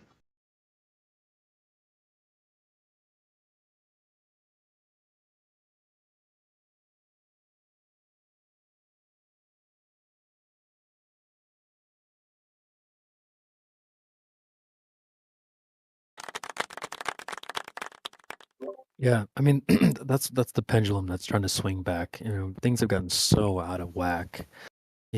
Guys are, becoming more feminized, and the girls want to do their own independent, INDEND. You probably know that song, Max. But so yeah, I think that's what's good. I know we had our disagreements and stuff like that, but I think the importance of having this conversation is Dakota. What you said is exactly the point. We got to get back to these like family. They're trying to break up all these families, the nuclear families, like the backbone of any society. And sorry, there was a guy in the Yeah, chat. it's the divide and conquer. It's divide and conquer. And if you could divide that route, if you could divide men from women, if you could break up the family, well, then you can certainly exercise your power and manipulate individuals much more than you can manipulate a group that has information and that's looking out for each other. So that is definitely, a larger part of what's being played out here. And this is why, I continually preach for that, because who's going to take care of you, right? If you don't have children, who's going to run this world when you're gone? Really, who's going to change everything that you want? Who's going to take the information that you accumulated over all of these years, over all of the painstaking that you've done to invest in these things? Who are you going to leave that to? ASPCA? Right. Sorry, I got distracted. There was a guy in the chat that's just been working on him for a while. But yeah, that's why I think these conversations are helpful, because we're just trying to get back to some of these values that I think are good. Family, we need dads around, man. I didn't grow up with my dad, and so I think that's why I like folks like Myron, folks like Kevin Samuels, and all these other guys. It's like we're like, it's like trying to fill that void of dads that we didn't have. But go ahead, Trace. Think about this for a second. With the breaking up of the family unit, you no longer have all your aunts and uncles, your granddad and grandma, and all these different people. Only one of them needs to be a critical thinker, and you'll be like, "Oh, really?" And you start reconsidering things because you're hearing it from a trusted source that you have trusted your whole life. By breaking up the family unit, you isolate the critical thinkers. So it's much harder for the truth to actually be disseminated and for deceptions to be broken. And so it's much easier to manipulate the individual. That's actually a really good point. Separate them. That's how you stop ideology from spreading. That's how you stop ideas from spreading.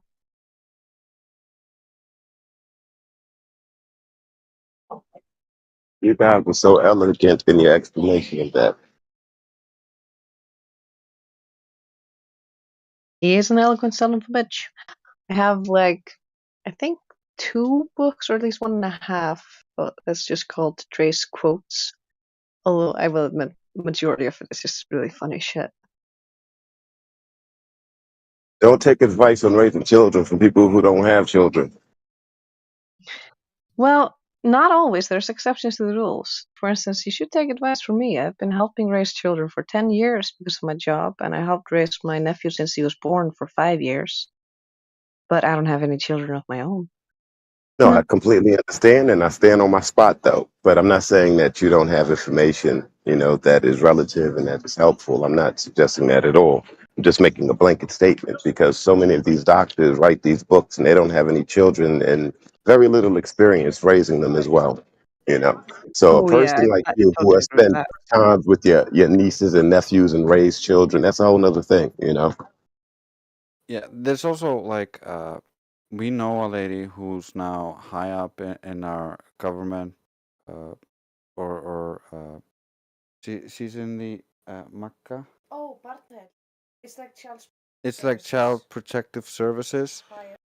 and she's like one of the highest lady there now. And mom helped her finish, like, get her degree because she's so bad at this kind of stuff and bad at human communication, empathy, and all the things she actually required for the job.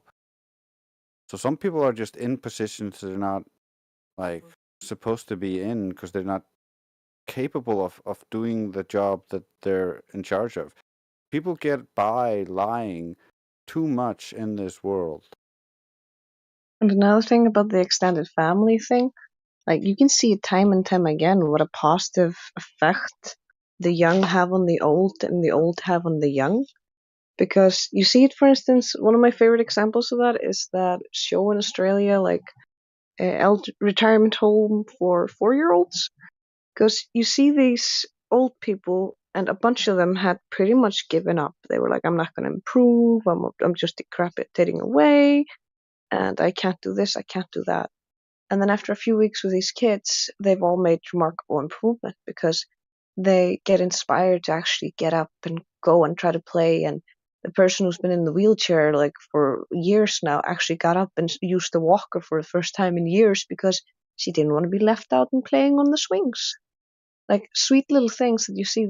Also, the kids respond to the responsibility where they see, here's a more fragile member of our society. I'm going to look out and try to help this person. And it's the sweetest thing ever because it also gives the kids a chance to actually grow up a little bit and not get coddled too much by the overprotective parents, but actually be allowed to assist and help by the more patient older generation who has the time for it as well. Wow, you really put that into words really nicely because I preach the extended family. In America, we discard our grandparents, throw them in the nursing homes, things like that. And they've preached the nuclear family for the last 50 years or so, which is a destruction of the extended family, which is why they pushed the nuclear family to begin with just mom, dad, 2 kids, and a dog, right? So that was to get rid of grandma and grandpa at that time, which I think we need them just like karma, just so elegantly expressed as to the positivity that you gain from those sorts of connections. The same thing you can actually see because they did an edition for teenagers as well, where just all that life experience comes so in handy with correcting the mindset because oftentimes because of the power dynamic and because you're growing up with your parent and your parent is still coming to terms with the fact that you're halfway to becoming an adult and there's a lot of struggle and conflict often between the parents and the children around those ages when you're going through a lot of changes. At the same time, for instance, my best example of that is you see a kid, this teenage boy who lost his dad some years back, and he's the only kid in his class who doesn't have a dad. So you can hear by the way he talks, he's about to fall into victimhood mentality because he's talking about how poor him, the only one who doesn't have a dad, and he's the only one going through this, and only him, and all this stuff. And then later, when he was talking to this old man in the retirement home, this old man was abandoned when he was born. He was an orphan. He was thrown around between homes and went through like 100 times worse childhood than this kid. And you could see it on his face, the kid realizing like, oh, I actually have it pretty good. I still have a mom. I had a dad. He never had either of those. And he fell out of that victimhood and he actually grew a bunch just by interacting with him. Okay, that's a little bit different, but I do agree with that as well. Um, don't take the woe is me attitude. There's always somebody that got a harsher story than yours. So that's part of the, don't compare yourself to others kind of attitude that I take. Life is hard for everybody. Yep, it's the lessons of the old people who've gone through the stuff and learned better, like stopped their fallacious thinking because they realized how destructive it was for them. They got over being egocentric and now they know they're gonna die, so they're just trying to do their best in the moments they got left. So it brings a lot of neutral, informative information to the teens that they need, which mom and dad might not have time for because they're busy trying to keep everything floating. And the old people have a certain level of maturity and ease with this that is a role model for them. For instance, this guy wasn't going, "Oh, poor me, I was like this and that." He's like, "No, I understand what you mean." And he was sympathizing with him, he was being kind to him. And it's the same principle as when you get a rude customer on the cashier and he's being a dick. The nicer and politer you are, the sooner he'll feel embarrassed about being a dick and start being polite as fuck. Yeah, it's also about like having people in your life that have time for you. When you're those ages, like mom and dad, oftentimes busy with work and all this other stuff, and so being able to go to someone like a grandpa and talk to them, a lot of people have that as their defining moments. Of course. And again, I agree with everything you're saying. I am a proponent of the extended family, 100%. Yeah, I'm just preaching to the choir for the audience. Yeah, there's plenty of people who don't even realize this. And there's also, you can make yourself a family if you don't have enough relatives. Like, I've adopted a grandpa. We've adopted Bambi as an honorary Icelandic sister. She's an honorary Icelandic, and she's our sister. Right? That sounds weird. But you get what I mean.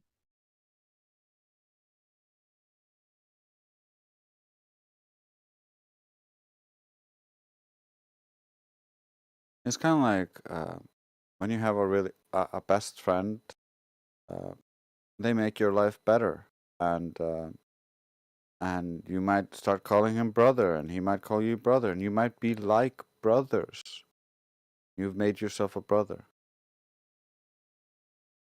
Yeah, there's plenty of friendships where, in examples like that, that man ends up being like an uncle to their son or daughter and becomes a protector of that child. And you can grow beautiful families. It doesn't always have to be blood related. But if you have good blood relations, of course, don't neglect them.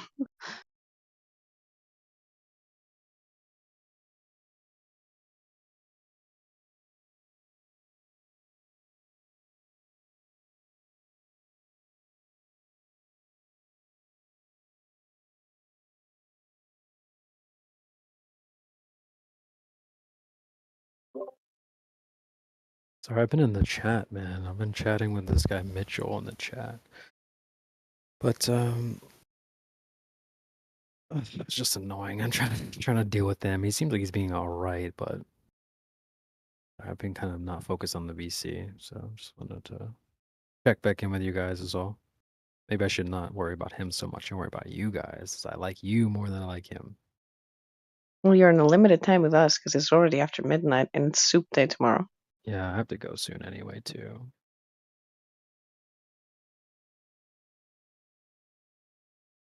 Did you Well, say it was soup nice. today? Yeah, my favorite soup is tomorrow in the bakery nearby. Also, we need bread for the curry dish we're doing later tomorrow. That is why I only eat bull testicles, because there is so much globular energy known as testosterone in those flesh sac enclosed planets. How else will I achieve enough mass to have other mass orbit my globular glory?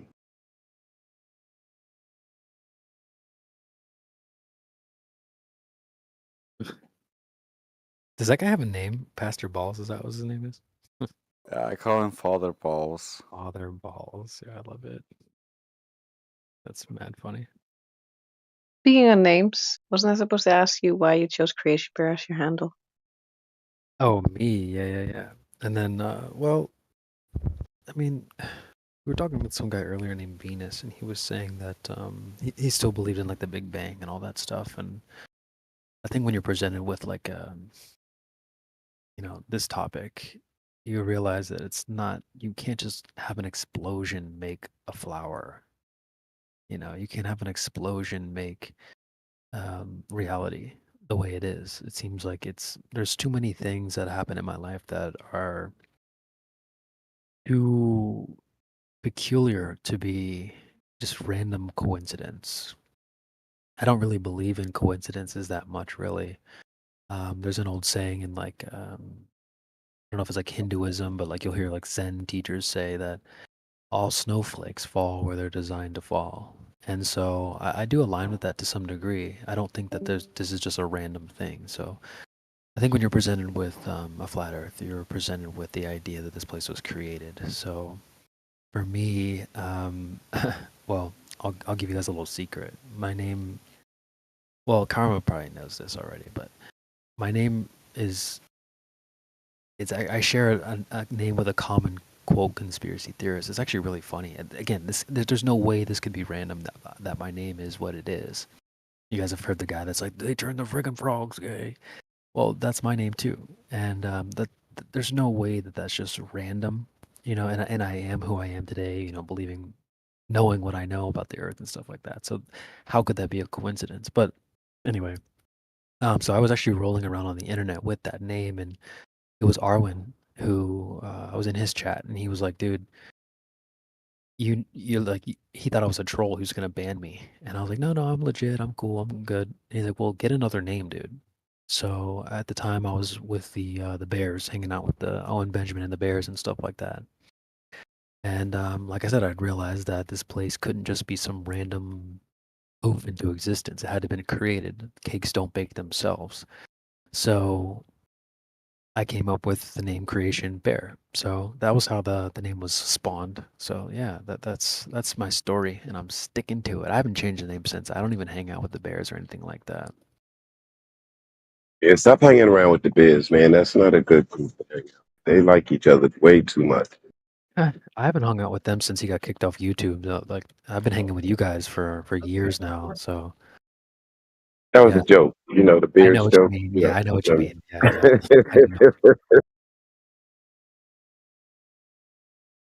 So yeah, that's it. I have like 2 minutes, so I've got to jump out of here.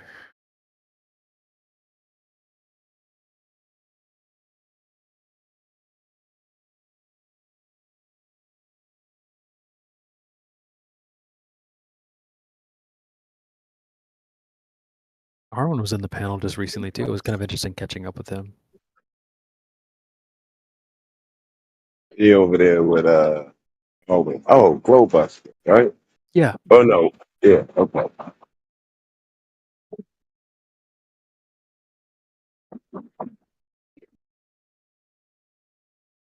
So yeah, that's it. That's it. Both names are good. Yeah, I mean, you guys probably, it's not a secret what my name is. It's not like you're gonna. I mean, it's a pretty common name anyway, and it's not my legal name, but it is my name though. Like, I don't go by anything else. So yeah, this is pretty funny. Again, there's no way that's some kind of coincidence. It's way too specific to be some random coincidence.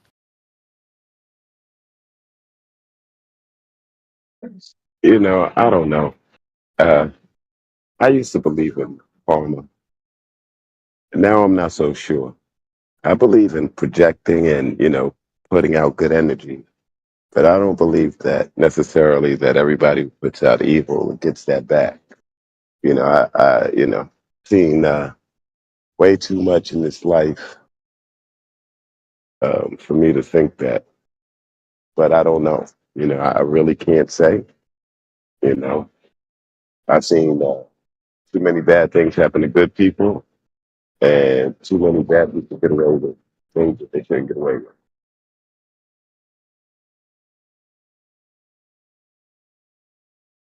I get that. Yeah, karma. Yeah, I'm not sure. Trace was flushing the toilet on the soundboard. I didn't really catch that last part. Yeah, I'm not sure what my thoughts are on karma. We can get into that maybe tomorrow. I have Yeah. to jump off of here though. I have to sign out. But Been a blessing speaking with you, CB. Yeah, you too, Max. I do appreciate the. It was a good spar. You know, we don't just like, I agree with everything you said. I think it's good to have a little bit of, back and forth, so people can learn from that. So I can learn from that too. But yeah, I gotta jump out of here, guys. You guys have a great night. Absolutely. The banter is good. And I think we agreed on more than we disagreed on. But that's a good thing. Good night. Later, CB. Good night.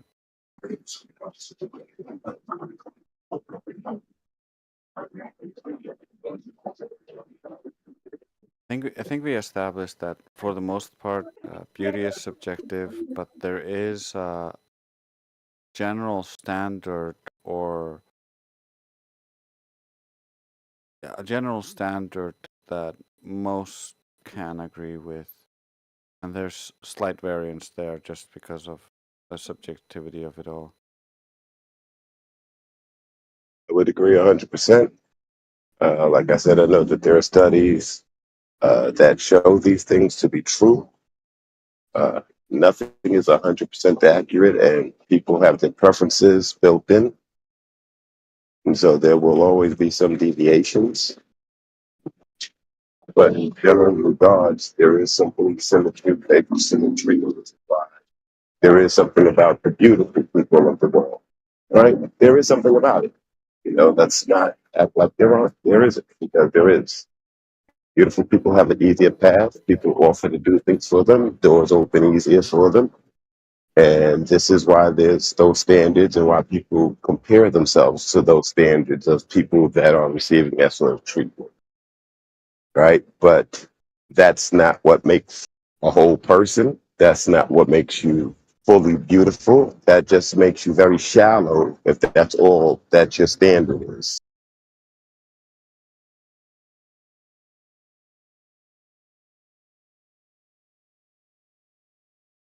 Yeah, we can certainly agree that there is an outer beauty that while it is subjective, because it is culturally connected. If different cultures had different standards of beauty, so like being super thin was beautiful at a certain point for certain cultures, being fat was beautiful for certain cultures. Different aspects made people beautiful on the outside to people because that was part of their culture, their tradition, what they were used to considering as beautiful. Today we have a lot more manipulation and pushing of a certain standard, and so you have more uniformity today. But I wouldn't say it's objective. I would say it's subjective, but there's 100% a general standard and I think most societies would agree that if you look healthy, you have good symmetry, and then you look beautiful. If there's a lot of asymmetry or there's a lot of like disharmony in your face, in your body, in your if you look sickly or stuff like that, you don't look very beautiful. And I think that's just a normal. That's the general thing that you can kind of say is kind of objective, because you still have those outliers who are broken, and because they're so broken, they have inverted all of this normal behavior, and so the being kind, being innocent is not beautiful to them. So they have these morbid thoughts and things that they like. So those people are the broken outliers, which kind of prevent it from being an absolute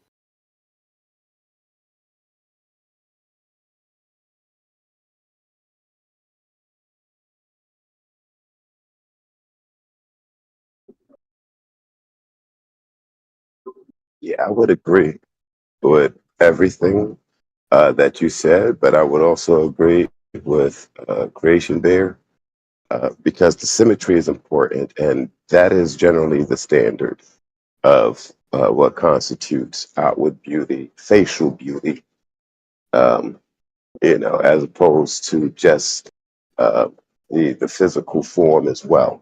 Right. So, when you're talking about the facial symmetry, that no matter the continent, no matter the race, there'll be other things that they have culturally that they've decided were, things that they find to be aesthetic.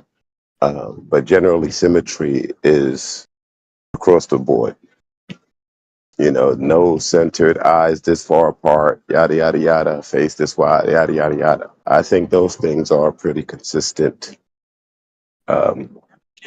And so those are the beautiful people. Now, when it comes to physical, there's those that are gifted as well. Yep. And I There. think as time goes on, we find that more beautiful people exist because more beautiful people are mating together. And so we have more beautiful people now today than we've ever had because as time goes on, beautiful people seek out other beautiful people. And generally speaking, they create more beautiful babies. And so you have the absence of the homeliness that used to be around 50 You years don't think ago, 80. you don't think Go ugly on. people make babies? Oh, yeah, ugly people make babies too, but they don't seek each other out to make babies. They're always looking for somebody that they find to be aesthetic, and that starts with the symmetry. There is something to the symmetry. Um, you know, they haven't put their finger completely on it, but they have shown throughout all of the tests that they've done that the symmetry is consistent. So, That's just what I was saying. Like there are general things that most people can agree on because they're not broken. Like there are symmetrical things that just Agreed. look good. There's healthy things that just look good to non-broken people because they still Agreed. have some connection to the source in their heart. But when you have really broken people, when they see something that looks good to us, it doesn't to them. Oh, absolutely. There are no absolutes in this. I would agree 100%. There are always going to be aberrations. There's going to be people that are broken. There are going to be people, so yes, you have the the nature nurture thing. Yeah. Conditions. So absolutely, but in a general sort of sense, there is consistency to symmetry, so that's all. But I agree because that's just the top layer, right? And like I said, it's life and relationships are so much more complex than just looking good or being, physically attractive. There are a lot of lonely, good-looking people. Yeah, for sure. It's actually when you're good looking. I had this experience because I was pretty good looking when I was younger, and a lot of the girls would think that they didn't have a shot, and because I was not like trying super hard, a lot of girls like just didn't think they had a shot, so they never tried. And I think that happens to a lot of really pretty girls as well. Like a lot of good guys don't think they have a shot, so they never try. And then the hot girls are like, I always get these bad boys. Yeah, well, that's because they don't give a shit and they're gonna try anyway. The good guys are just like, she's too hot for me. I don't have a chance to that girl. But they actually do. That's why I thought what you were saying earlier, Max, was so important because she might want a guy that's actually nice to her and not like the other narcissistic types that have abused her before. So she might want that change of pace so that she can work on her issues, just like the more softer good guy needs to work on his issues and become more masculine so that he can actually go out and ask these ladies. So there's an issue here, but I think it's solvable. But people just need to actually just think about things and go out and try. Not putting themselves down all the time and comparing yourself to the whole world. Like, I'm not a 10, so I can't hit on this girl because to me she looks like a 10. That's actually, I gotta say, I so agree with him with this because as a woman who gets approached by men, I can back this up 100%. The shy guys, for instance, that have come on to me, they apparently had been crushing on me for a year, and they only confessed to me because they hadn't seen me for half a year after we stopped working together, and he had an off chance to meet me one time if he hung around in the store for an hour to wait for me, which he found out by accident. Then, like, when you meet the guys who are like the fuck boys, so to speak, as I call them sometimes, those guys might like act all nice and sweet in the beginning, and then they start sending you texts like, "Hey, how long since you got dick?" and stuff like that, and you're like, "Oh, it's one of those." But those types, they start trying right away, and those are the guys who hit on you first, and you don't have to wait a year and a half, a year more before they even tell you that they're interested in you. And at the same time, when I was all chubsy and stuff and fat, I was, because I evaluated myself as so unattractive, I didn't even notice when guys liked me until they flat out told me, or like everyone around me is like, did you just now realize he's been crushing on you all this time? Stuff like that. So I agree with both you guys and everything you said because, I have no disagreement. And I agree with almost everything that's been said in the panel. And I'm in full agreement with everything, I may approach it differently and sound differently about it, but everything you said is definitely things that I agree with 100%. And this is why I say to every young man that I meet, have high value of yourself. Don't compare yourself to others. You'll become vain and bitter. But always there's going to be somebody better and worse than yourself. So why would you even go around comparing, right? You should just have the confidence to be who you are. We have redeeming qualities. And once you get past the shallowness of it all, women don't always just go for looks. There are some women who don't like good looking men because it makes them feel like they're not good looking. There's all sorts of things that go on with people and individuals, and they have all sorts of different standards of what they find acceptable for themselves. We can all appreciate something good looking and beautiful, but everybody don't want the same thing just because you can appreciate that it's good looking. It's funny you say that because literally our mom has always said that she never went for the most handsome guy in the room, even if she was the most attractive girl in the room, because she was so she didn't like how all the other girls would try to fight for him. She didn't like how all that drama played out and stuff like that. Yep, there's all sorts of reasons, and people have all sorts of different experiences that make them choose differently than what a person might think they would choose. And this is why you should hold yourself in high regards because you don't know. You don't know, and if This you comes want down to something, you have to go for it. Come on. I'm sorry, I just want to say this comes down to introspection, mental health, and being balanced. This is a question of communication and a bunch of other things. This is the fundamentals of this is things that people should be taught at school but aren't.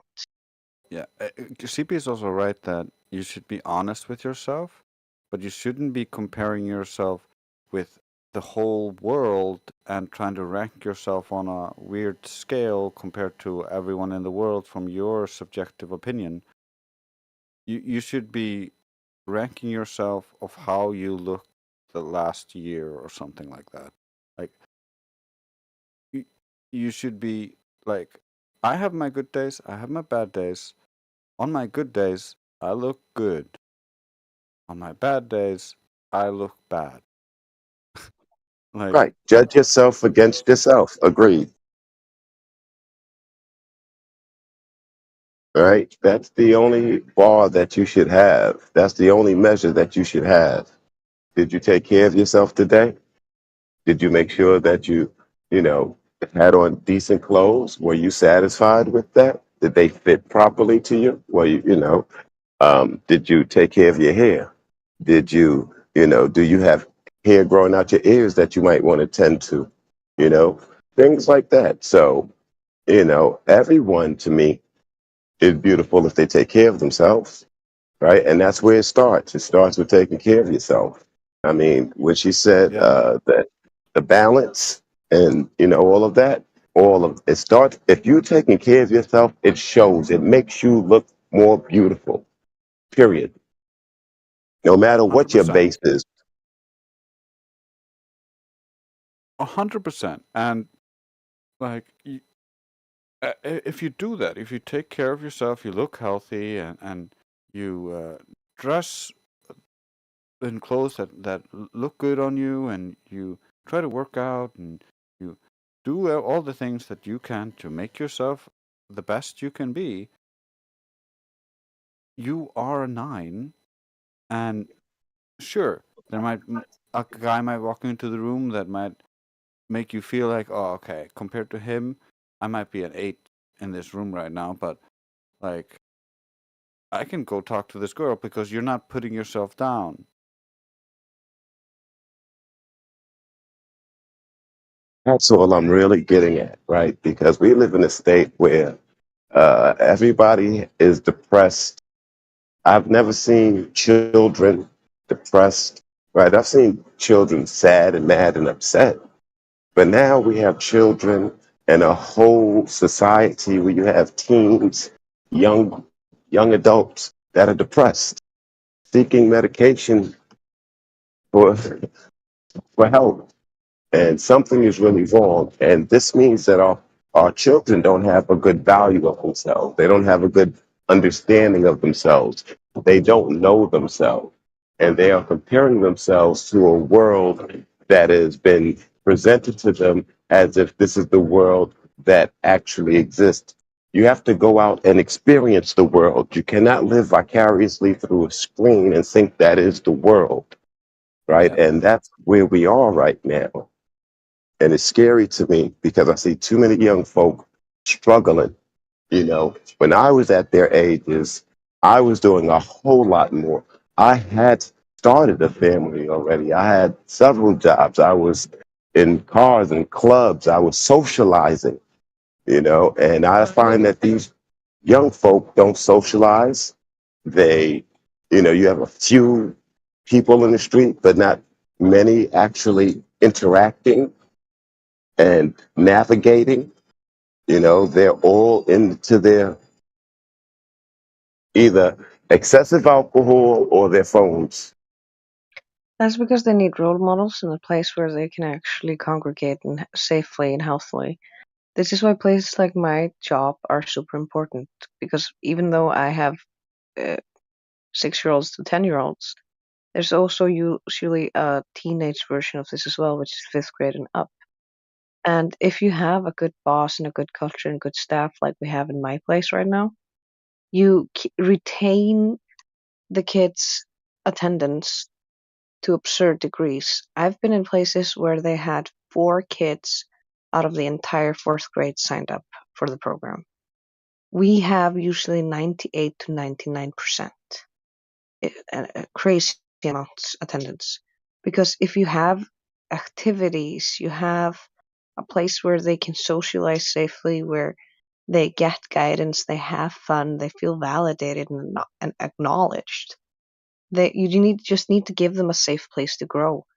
And in the communities that do this, you see a huge improvement. But sadly, they're also attacking these types of places with the new ideology that's going on around us, where they're trying to undermine even the basics of reality, where nothing is just black and white anymore. Nothing is 2 plus 2 is equals 4. It's also equals 5 now. That takes away a lot of the security that comes with objective reality, because they try to make everything subjective and invert everything. And without that security, a lot of kids feel more anxious and feel more stressed because everything is confusing, everything is chaos around the time when you're supposed to be getting a world view installed in you, when you're supposed to be understanding the world for the first time, learning from your parents what the world is. Instead, you're getting all these contradicting ideas. You're getting all this bullshit that everything's fluid. You're getting all this bullshit that nothing is objective. And that is causing a lot of anxiety, depression, and bullshit in kids because they don't know how to process that and they have no basis to build off. And then you also have that whole generation where there was a lot of kids who were growing up on just iPads and screens. And after a few years of that, there was a revolution, for instance, I know in our country at least, where parents made like a campaign to fight against screen time. And you can see that this is like way more monitored now than it was. Even our place of work has policies where we don't have movies unless it's like super shit weather or there's a special occasion. We don't have videos. There's no screen unless it's a special occasion or we're using it for a chess dance, so the kids are going to be moving and being active. They're learning dances. So there's it depends on where you are, what community you're in, how awake are the people to what children actually need, and how well were those people raised? How much have they managed to degrade the values of that society, that community? How badly have they managed to influence the kids? How fucked up is the school there? Well, it's the Western world we're talking about. So I think you can just imagine. All right. Where are you? Ireland? Iceland. Ice? Oh shit. Okay, that's beautiful. Oh, that's the way they get me as a soccer. I thought it was all ice when I was a kid. Never mind. We did this already. But yes, I agree with everything you say. I am one who rails against technology because it doesn't help humanity. You know, it has its. I'm sure it has its benefits in a lot of ways, but on a whole, it has derided and denigrated humanity and the body and the mind. It's become more feeble. It's become less strong. Basketball players can't play a full season. Athletes get injured all of the time now. That wasn't the case in the 70s and the 80s. You know, and they didn't have the technology and the advancement in sports medicines that they have today. Kids can't remember anything. Their attention spans are shit. That's all due to increased screen time. They have immediate gratification. They have no idea about delayed gratification or waiting for anything. So it's really confusing. And then you're introducing it with all of these policies, and things aren't, like she said, objective any longer. There's no longer black and white. There are some things that are just black and white. You know, it's not everything. There's a lot of gray, yes, but there are some things that are cut and dry, period. And it really messes up the children. And like I said, in our society, we have an issue with depression, you know, amongst the young people. You know, it's not amongst the 50-year-olds that had a terrible marriage and yada, yada, yada. No, it's not that. It's, you know, 16-year-olds still in high school, you know, not even thinking about college yet, you know, just starting to think about college, and they're stressed out there.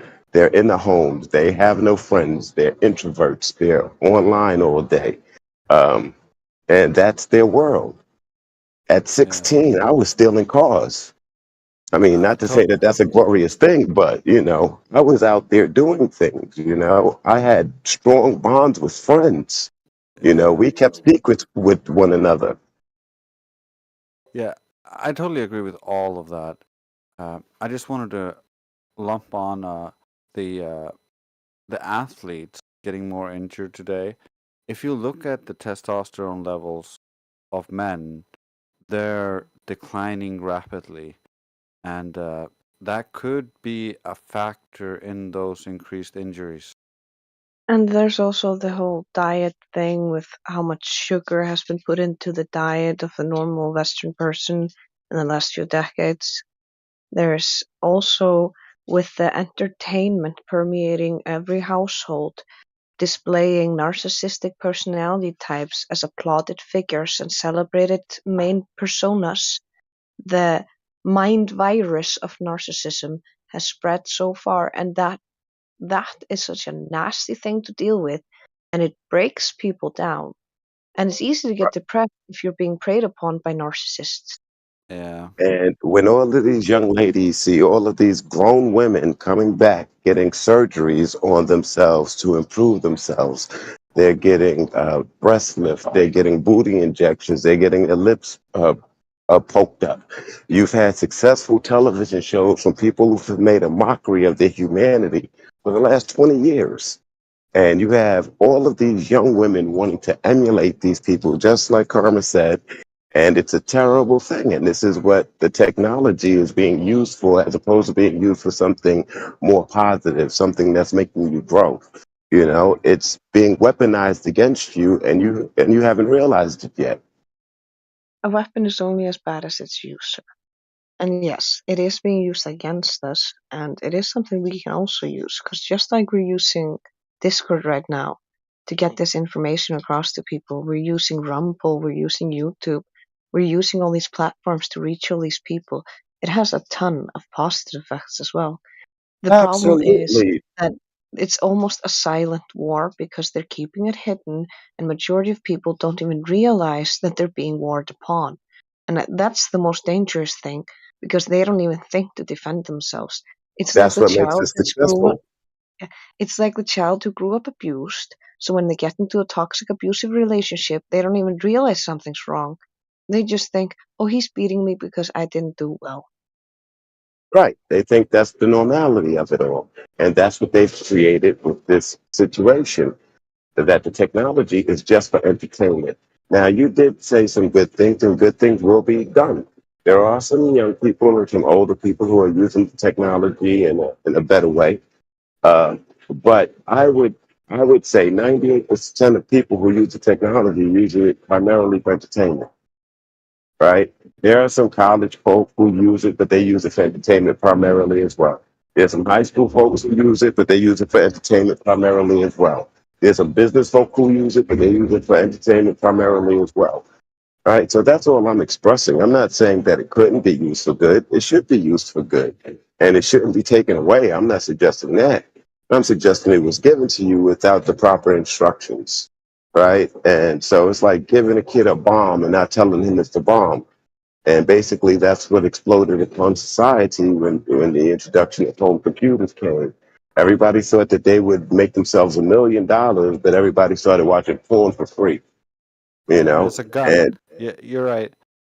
And the porn is another tie-in to the drop in testosterone, because you got all these men now, and it's also affecting the women.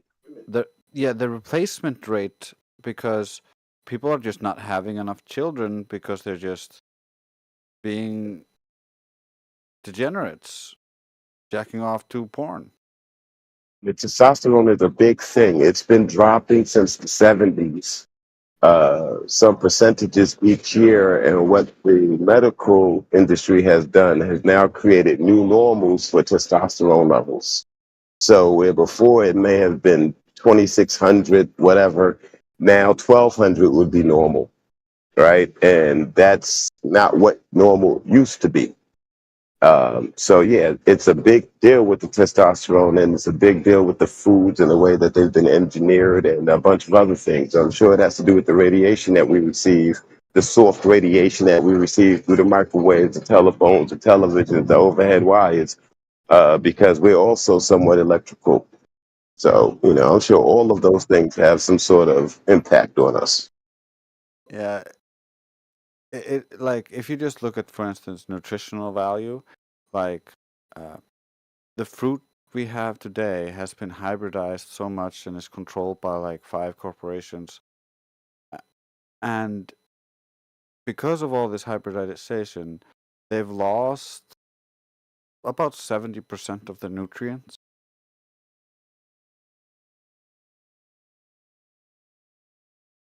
So you have a bunch of malnutritious fat people running around here.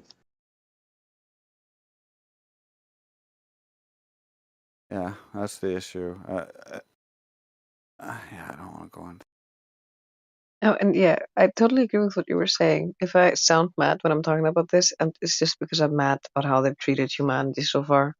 It sometimes comes through my voice, but it's not aimed at you.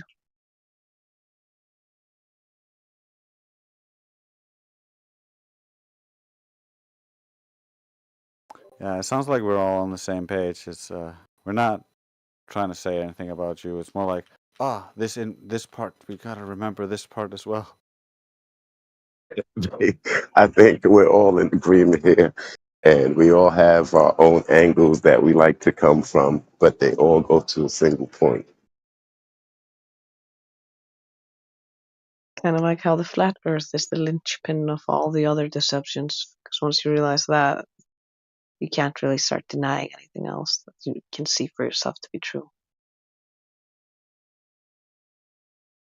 Now that you say that, though, that's trippy because I heard a couple of people try to deny everything since they found out that, the globe is a lie, right? Then they want to go off on a tangent and say, well, that all of the information that you receive is lies. I have a problem with that. I believe all of the information has to be parsed. Things that are supposed to be perceived as true and things that are supposed to be perceived as lies, all of it has to be parsed. And you have to do work to find out what's actual, take the facts, and move from that point on. Right? You can't just go around and deny everything from that point. To me, that sounds like a emotional reaction rather than a thought out thought. Because the ones that go, well, I guess everything else is fake then, they're still just in the hurt state of, oh, I've been lied to. What else have they been lying to me? Once they get over that a little bit, that's your fate, generally. You did it so well.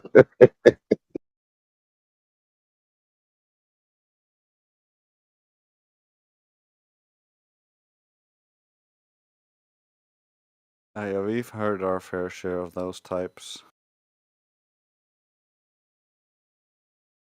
I also had to argue with people who act like this about different things. It's also, you gotta think, I've been working with kids for almost a decade. I've heard every single immature childish argument these Globers bring, except it was about a dolly or a Lego. Or like arguing about something stupid that they believe about something that makes no sense. And you're just like, that is not how that works. That has never been how that works. Why do you believe this?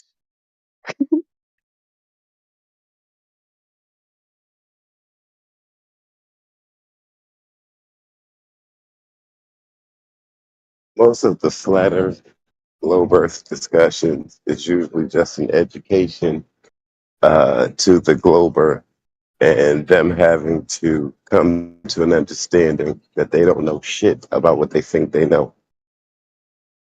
Oh, those are the ones that can actually have a discussion with you. I'm talking about the ones that emotionally react and start either denying everything or going all over the place and stuff. And like the immature arguments that some of the Globers sometimes bring when they start getting really stupidly fallacious, I mean, it makes me laugh sometimes because I never see grown-ups use such bad argumentation as some of these Globers when they're in emotional states.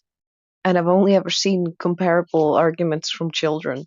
So I have a hard time taking those types of people seriously. I have a hard time talking to them.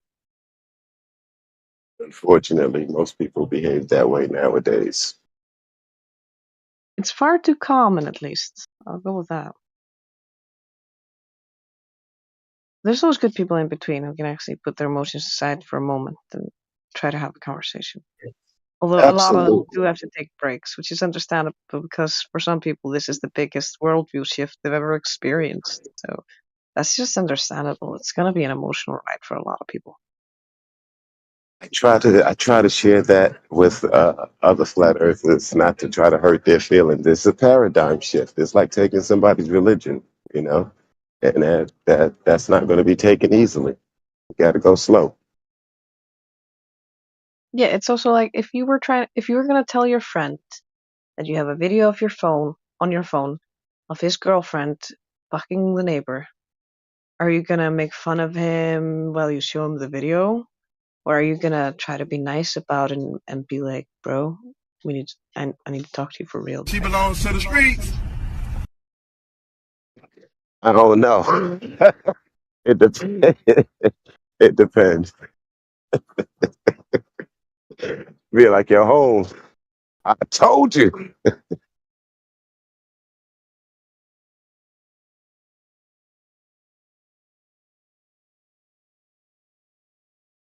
Well, if it's Of course, I'm Pagus, horsing yes, I would around. do I'm that. horsing If around it's a a good bit, friend, you you know. know. I'm horsing around.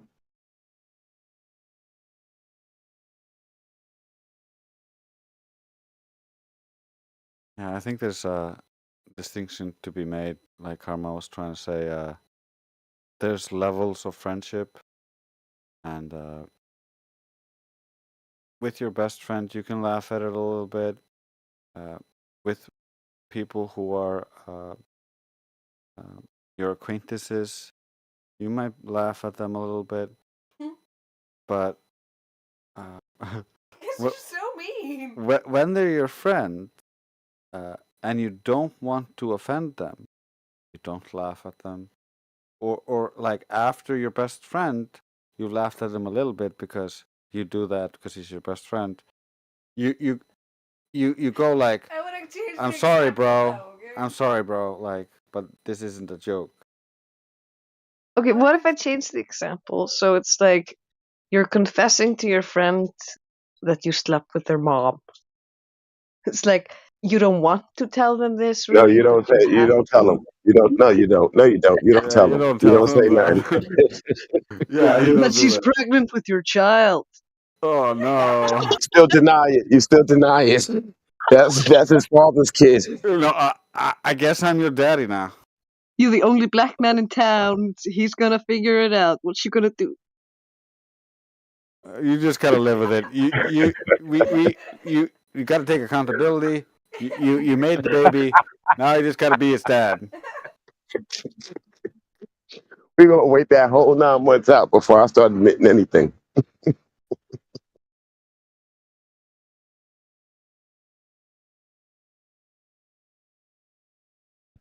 That's funny.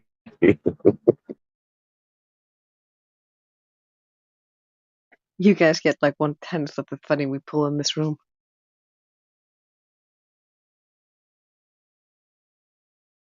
I just got a really good sense of humor. I laugh at everything. Oh yeah, have you heard Trace's AI shows and all that stuff?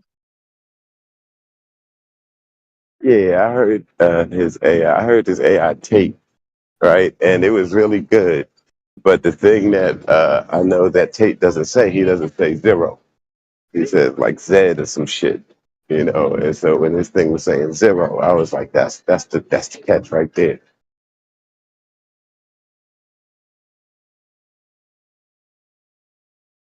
Yeah, that one wasn't so much as comedy. My more comedy one is the father balls guy. With the That one testicles is for actually my favorite. testosterone. Yeah. I am the comic Globular. relief, baby. I got balls and shafts for you all day. Go, go, globe religion. It's also because his voice, it's like this is a guy who was talking about flaming buttholes. I can't help but get into a giddy laughing feeling when I hear his voice. And then he has him saying all these retarded things. And it's just, when he says the globe is a fickle bitch or something like that, it gets me every time. I haven't heard them all, but that is hilarious.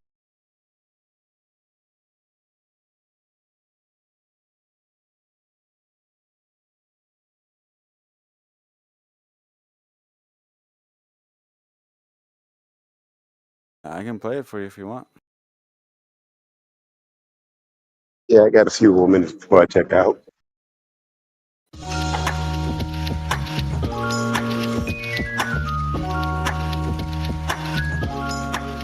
Welcome, everyone. This is Lucker Larson, and tonight I have a very special guest. Tell us who you are. I am the burning globe hole priest. I am highly educated in the theosophy of scientism, a master's and a doctorate. You can call me Father Balls. Welcome, Father Balls. Now, in the last 2 episodes, we have been deep diving into the topic of flat Earth. You come highly recommended by MC Loon. I also spoke to Drace AI from 24/7 Flat Earth Discord. They have all this evidence. Does that not shake your faith? All I require for my faith to be sustained is my television. I can see the majestic majesty of Don Pettit. His wisdom is palpable from his globular head. Okay, so the TV in a head sustains your faith. Is that correct? Yes, and to deny that is to be ableist. But it's so much more than that. We have 1,000 years of doctrine. So it's just doctrine? Yes, we call that presence mass because it's fat or massive, but also secretly gay, being attracted to other mass in the romance of concepts warping. You just need to close your eyes, Lucker. Do you see the globular Earth? I think I am seeing something. As I close my eyes and listen to you, I do see a globe in my mind. Is that something? Yes, Lucker. That means the Holy Spirit is speaking to you, revealing itself to you. Just give in to it and let go of all thinking. Just accept it. Be gay with it. Wait, so is homosexuality connected with the globe belief? Don't be homophobic, Lucker. It's the love of balls and hard shafts thrusting. While we are not exclusively LGBTQIAU2SFZNP+, you won't find a globe zealot who is not enamored with balls in one way or another. Wink, wink. Okay, so I get that your side is very, quote, inclusive. Why is there then so much vitriol concerning these flat earthers? Can't they just believe something different? That is precisely the problem, Lucker. They keep talking about logic and evidence. If they just had a belief, it would be different. As it stands, we must crush them, or the foundation to our whole religion is flushed down the toilet. So it's a religious war to you guys then. Why don't you just fight fire with fire and use logic and evidence against them? Logic and evidence? That is impossible for a devout globalist. Logic is the tool of the devil and evidence his mistress. So we rebuke you, deny you, proving you wrong with our holy fallacies for all eternity, forever globular men. But I hear people from the globe side use words like science, evidence, and logic, saying it proves the globe. What do you make of that? It's different when we say those words. The Holy Spirit is guiding us. So whatever we say is right in that micro moment, even if it's wrong in the macro moment or to everyone else. It's not about it being right or wrong per se. It's about who is saying it. And if it's a flat earther, you know it's wrong. If it's a globe earther, you know it's right. Okay, so we should gauge who is right or wrong based on what team they are in. Is that correct? Yes, Lucker. It's as simple as that.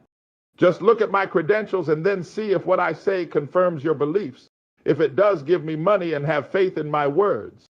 It seems like you are just confirming everything the flat earthers are saying. Can you give me a taste of some evidence from this Holy Spirit? You are forgetting the wrong thing. Remember, they are always wrong, even when they seem to be right. You just need to forget they ever said anything. Then it will start to make sense. But what about this divine-inspired evidence? I am looking forward to that. Oh, the evidence. Yeah. Boats disappear at the edge of Mother Earth, the limit of your vision. Okay, so is the limit of your vision the leading edge of this globular Mother Earth character? And how do we know that? Mother Earth is a globe. Globes have curves. Boat would disappear behind the curve. We see that. So clearly by logic, observational science, and evidence, Mother Earth is a globe. Where am I? Oh, I'm back. I hope your encounter with the divine was satisfactory. Do you just zone out there? Do you remember what you just said? No, I channeled the Holy Spirit using the mass in my massive body. That means I cannot remember the conversation accurately. I only have vague impressions given by the Holy Spirit that I am doing really well and that you are a flat earther heretic, deceiver. I don't feel the love of balls emanating from you. I am not a flat earther. I am just trying to be neutral and get both sides of the story. However, I do remember the argument, and it seems to be circular reasoning. If the Earth is a ball, we would see boats disappear. We see that. Therefore, the Earth is a ball. Conclusion is in the premise. And it's also in affirming the consequent logical fallacy, I believe. That is wrong. It is globular reasoning, which means it is right because it can go in circles indefinitely with no end. It is called a holy fallacy, for it was inspired by the Holy Spirit. So therefore, there is no reason you can use to invalidate it. Okay, let's table that for now. You also said observational science. I thought the scientific method required systematic experimentation, where the researcher manipulated the independent variable to prove a cause and effect relationship. Or that is what the flat earthers told me. Are you telling me a pigeon is doing science looking around? Yes, flying rat scientists help increase our statistical number. For scientists who believe in the globe, so we can drown out all the ones who don't. Then we can say, look, 99.9% believe what we believe. Believe us. That seems a bit deceptive. Does your creator not have a problem with lies like most other religions?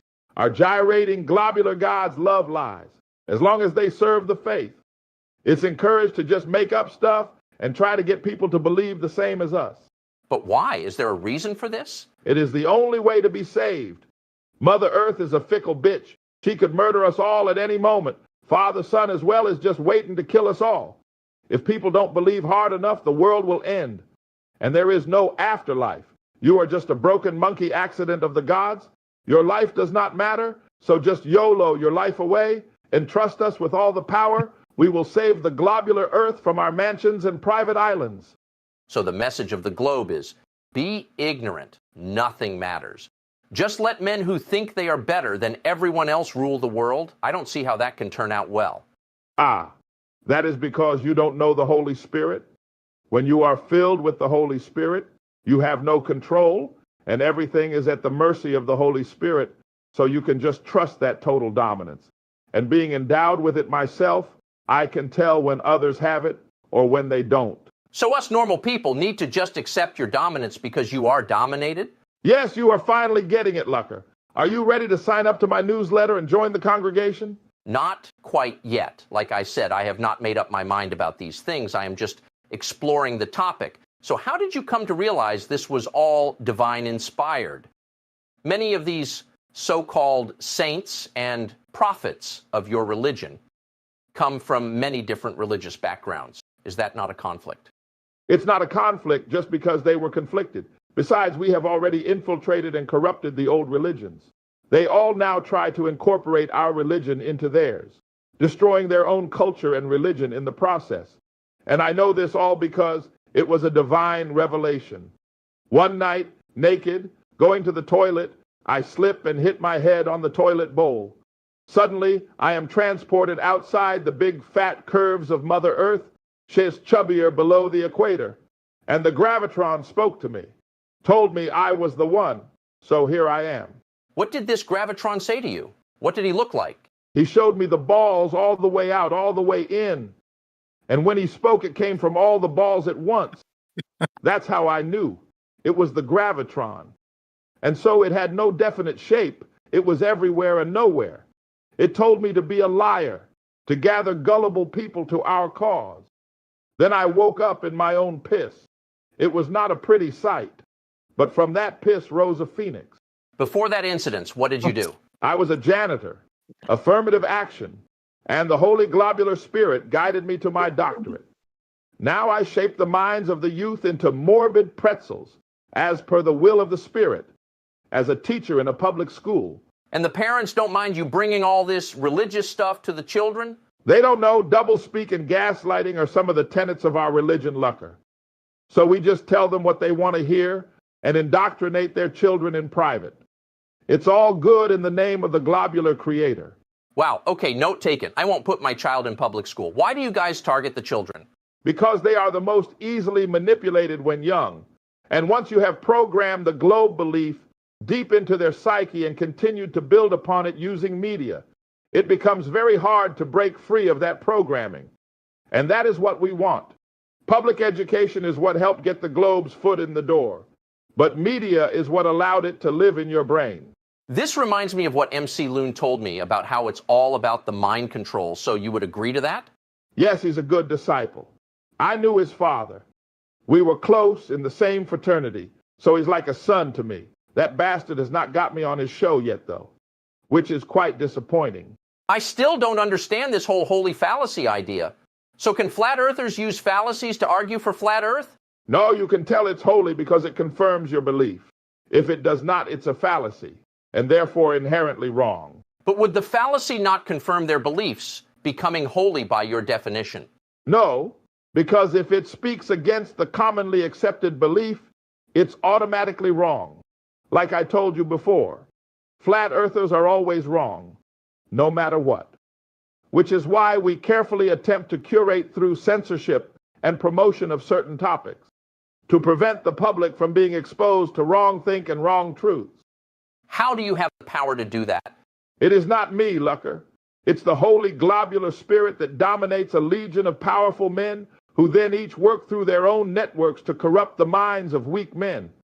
That makes it easy. Then we all share fraternities and other sex clubs meeting on the island. It's a royal good time. So it's just a network of degenerate men who have accrued power over generations and control the world through people's perception of the world and perhaps even themselves. A chilling prospect. Why should I believe you? Because I said so, Lucker. And I'm getting old, YOLO. Well, thank you for coming.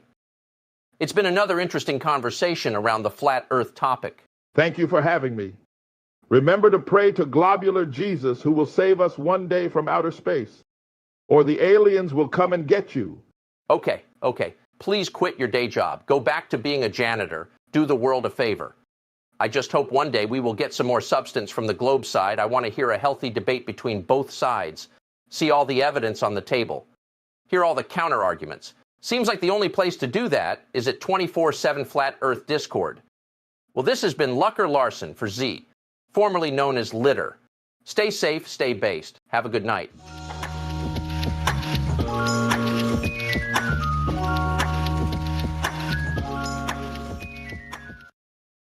That was awesome. Yeah, that was great. I fell and I hit my head. And the gravitron spoke to me. That shit was The good. Phoenix thing also gets me. The rising as a phoenix out of the piss. Yeah, that got me as well.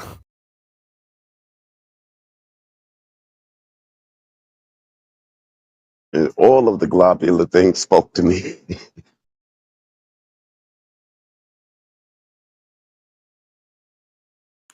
I've been making a few of these. Father Balls is definitely my favorite so far.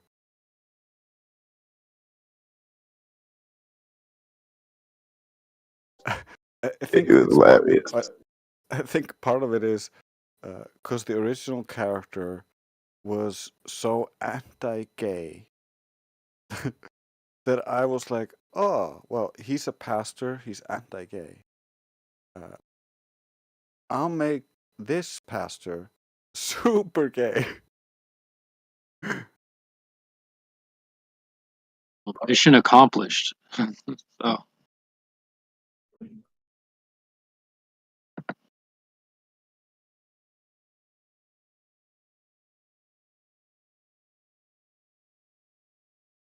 It just fits so well because the Globers have all this belief about all these balls, and they believe in these thrusting rockets, like going to the balls, and there's these black holes in outer space.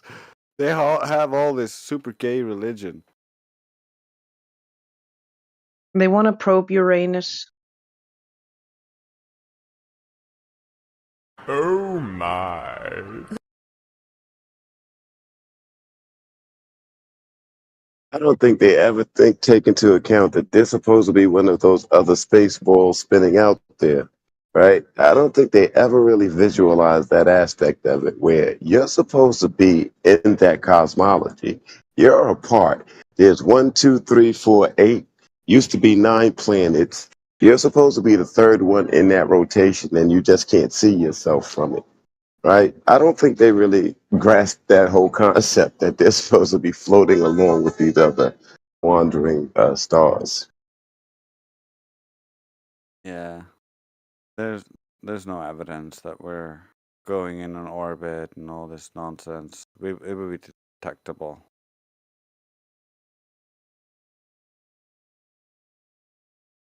It's just they can't detect it. And I just so don't even they think they need. grasp the concept that I think they still, are under the impression that somehow they're stationary and everything else is moving around their head, but they're still a space ball, right? They don't really envision themselves as part of that space ball moving along with those other space balls is all I'm suggesting. That's all. Yeah, you're right. You're right. That's because of Einstein. Einstein created it with his relativity, and he compartmentalized everything with the relativity argument, and so now everybody's just from their own reference frame, and so they cut everything out so they don't have to think about everything else, because when you actually have to think about orbital motion and the effects it would have on the world, they don't want to think about that, so they just cut it out, and that's why the models are so internally contradictory, and you actually cannot create a whole working globe model. They only have these partial models that are made to fit a certain part while still appearing to work with the globe. You get me, Drace. I dig it.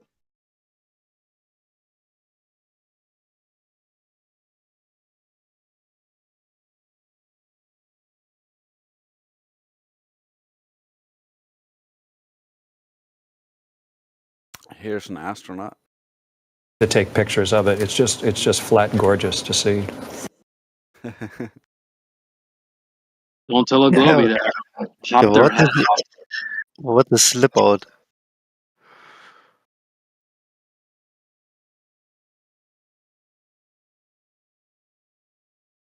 Just flat and gorgeous. Yep. Oh yeah, baby, Globe is on the streets, baby.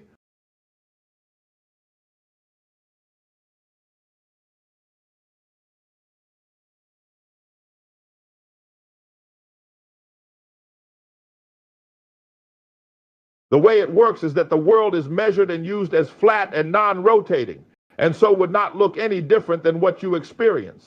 The superglobular hyperreligion is the issue, being the positive claim, I am a majestic priest of this religion, so if you need help, I only have faith for you. Look, I gotta be out. I really appreciate the information, the banter, the chat. I like it all. But like the good Baptist priest said, YOLO. Like, Yeah, you got to make the best of it, your life.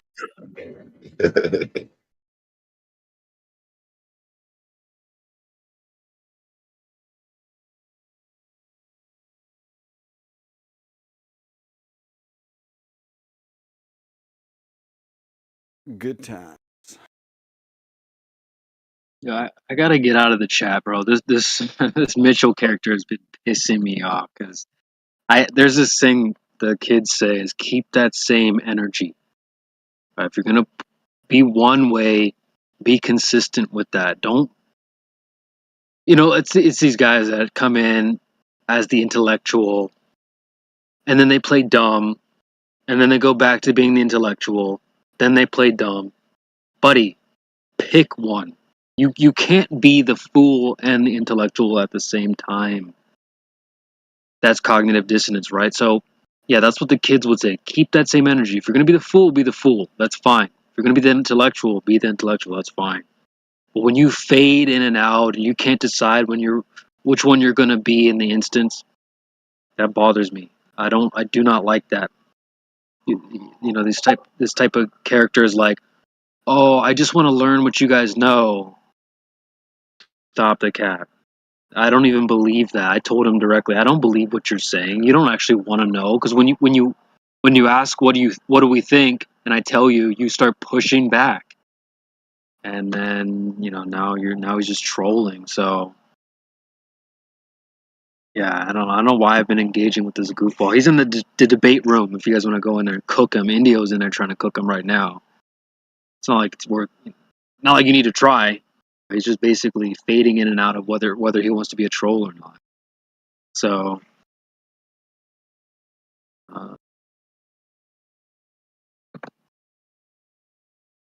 Just stupid, man. I don't like those types at all.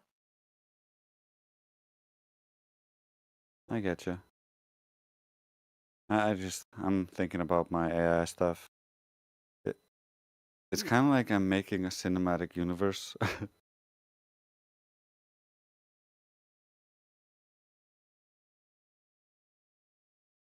Yeah, you're doing actually some really good work here. Go ahead. It's just because I started by making one thing, and I made it in the form of a show, and then each one I've made kind of builds on the other one, and they're all in this same universe that I'm building. I've done a lot of world building for novels and just fun ideas with Karma. So this comes pretty natural to me, but if you have any good ideas, I'd appreciate them. Okay. Yeah, I'll keep that in mind.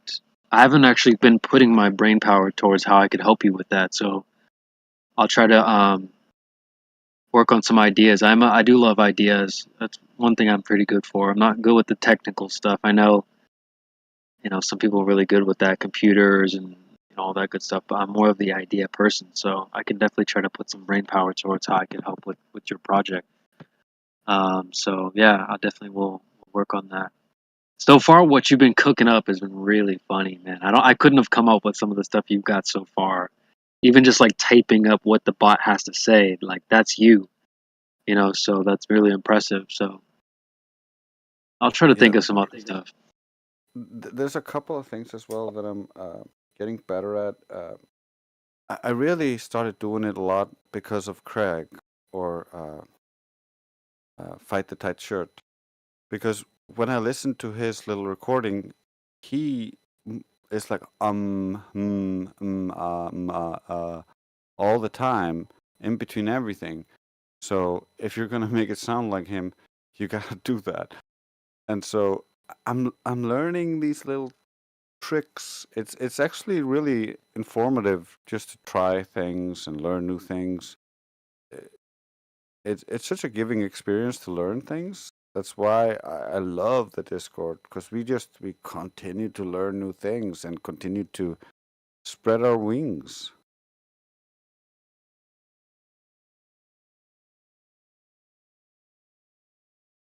Yeah, and my computer is dying slowly, so I might have to, it might lose me again. But I'm glad, because for a while, I don't want to criticize people. I know they've got things going on and whatnot, but it does seem like some people kind of abandoned this place. And I don't know, it was different when I first joined. There were so many like awesome characters, and maybe it's like a high school, right, where you become the freshman and you work your way up to the senior. Maybe it's a little bit like that. Maybe some people have graduated. I understand that, but I just feel like some people have just abandoned and left this place, and so there's only a few of us kind of holding it up on our own and putting it on our back. And you're definitely one of them. I like to think that I've been trying my best to put the team on my back as well. I don't have time to play a clip. There's a really funny clip about putting the team on his back. So I love the fact that we're also developing. It's not we're just doing the same old rigmarole. We're coming up with new things. The soundboard. No one was doing that when I first joined. No one's doing this AI stuff. So we're definitely coming up with newer and more fun ways to engage and things like that. So I do love that, and then you should pat yourself on the back, man. What you do isn't easy, and I know the soundboard is like I'm just clicking a button. It's not that hard. What I used to do in the past was a little bit more intricate, and took a little bit more skill, because I had my physical soundboard with 400 sounds, and a lot of them were I would try to slide in a certain saying at the right time. A lot of times now it's more of like a reaction, like the Jeopardy. Dun, dun, dun, dun. I love playing that one. They're more reactionary, but so it just takes less skill than it did before. But what you're doing is requires skill, And Not really. no, it does. It does to type up those messages like, yeah, the Bro, 4 inches. I could teach you to do this in like 10 minutes.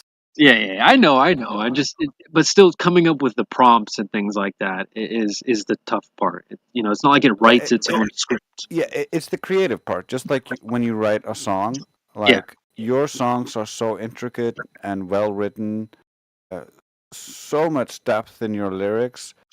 Like you could easily do something like this. Yeah. Well, I mean, that's your bag right now, bro, and I love it. So I just want to give you your flowers. It's really awesome, and so yeah, to anyone else out there listening, like you can also make an impact. Clipcord. I don't know what happened to those guys. Like I know they're still doing some work behind the scenes, but that was Yeah, another good example. Yeah, I know a lot of good people are working over at the politics server. I know Clipcord is doing a lot of clipping there for moderation so that they can keep the politics server clean. Yeah. I mean, so Yeah, we're just spread a little thin right now because yeah, we are.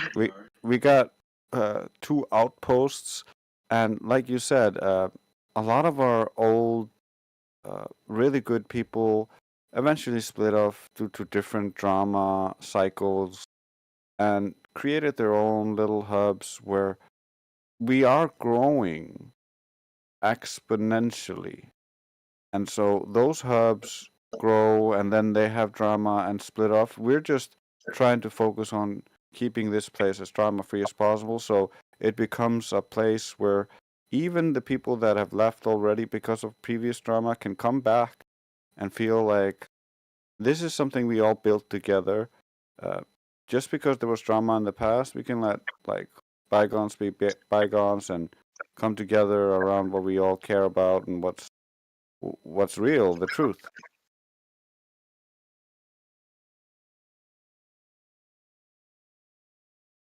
Everyone's doing good work out there, man, and you're right. We are spread thin, so I have a lot of respect for the people that stuck around and hang out here and keep this place going. It's good to see that join the panel and the bot's not playing; it's people talking. So I have a lot of respect for that. Probably gonna have to. My computer's gonna die here soon.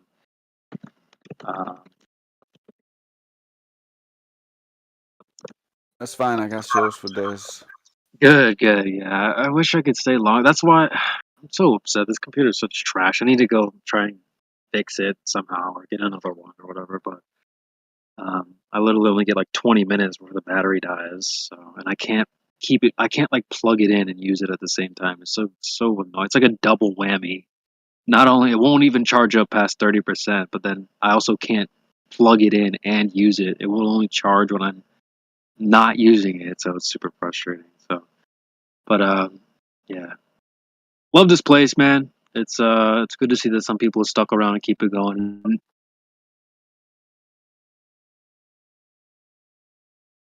Yeah, if we wouldn't have done it, someone else would have done it. That's how I look at it. There's a lot of people who love this place.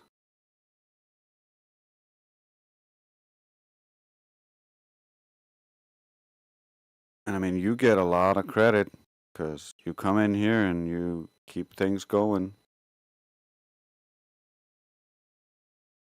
I mean, I'm pretty sure CP has one of the highest success rates in dragging me into VC. Like, I tend to not even join, but he tends to talk about things I really enjoy, so I end up jumping in here, and I've been joining up more recently.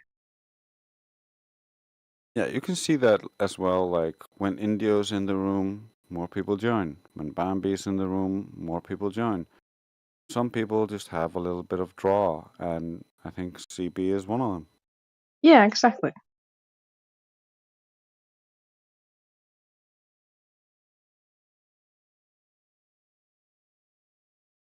Kiwi does that too.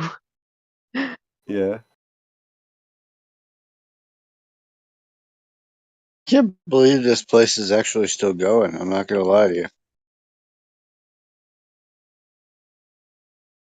Like the fact that we haven't been struck down yet, or the fact that people are Like still the here? fact that the fact that people even come here at all. Why wouldn't they? Well, it's just been fucking buddy. I was here when this place first cut the ribbon. It's been a long time. This place been here for a long time. I I know. can't believe it's still here. Like the amount of steam that this whole, We've had whatever a you lot want of to call it, drama over the volcano, I years. guess. Yeah. But the fact that it's still got something to grab a hold of, like, kudos. Heck, We got a ton of people. Most of them are currently just in our other outposts. We have outposts in other Discord servers where we're interacting with new people. Yeah, the flow of Globers had become a trickle into this Discord, so people went out on the hunt. yeah. I mean, as long as this place is doing well, I don't know if it's still doing what it's doing. I haven't been here in quite some time now. Probably probably about a year. But if this place is still doing what it does, as long as people still show up, that's all that matters. As long as there's still a conversation going on, that's all that matters. It's when it dies. That's when we're in trouble. Because you Oh, know we're what's going to fine. happen. We're fine, bro. Our outpost on the politics server is number 1. We're the most popular topic in The all of politics politics. server.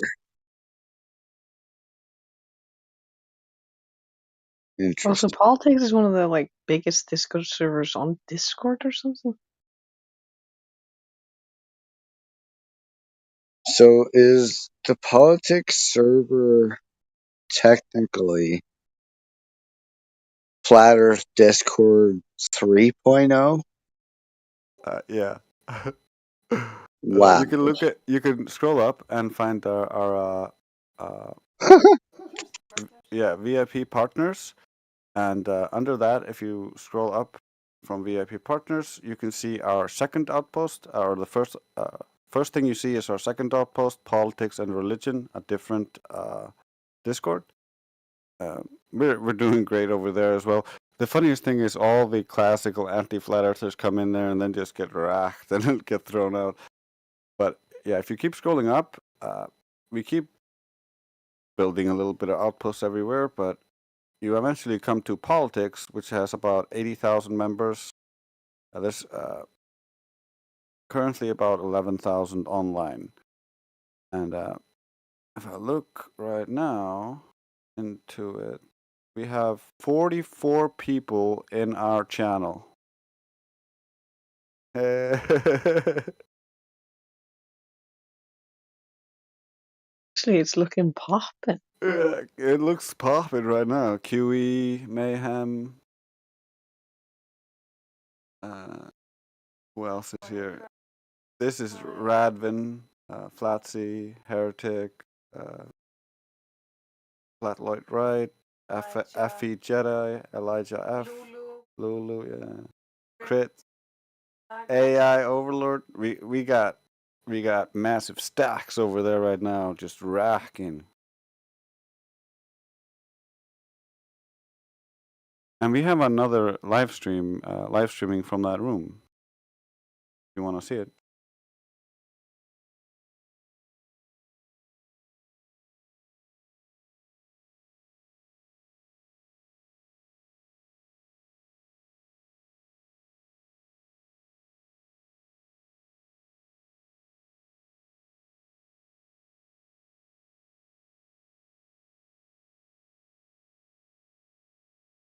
Okay, I'm starting to want to go over there right now, Yeah. listening. Kiwi's going berserk, man. It's good.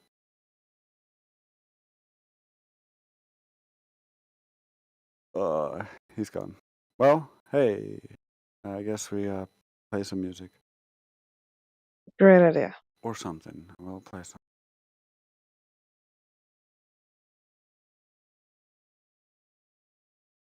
Oh.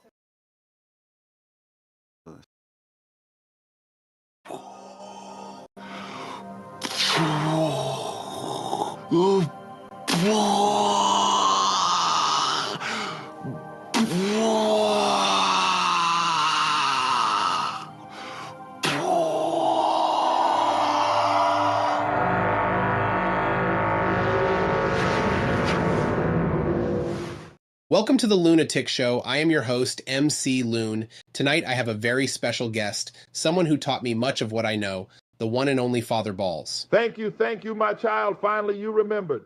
Praise be the outer space Jesus baby, and dark matter Bob and dark energy Todd, who make galaxies rotate faster. Just relax as they watch you sleep. Do you still say your prayers, Loon? Of course, every morning and before I go to bed. Well, that is not enough. The balls must be constantly on your mind. You can substitute it with testicles or other eroticism, but there must be a shaft or balls involved. Maybe some black holes, if you know what I mean. Oh, I misunderstood. Then we are good. I think about that all day, every day.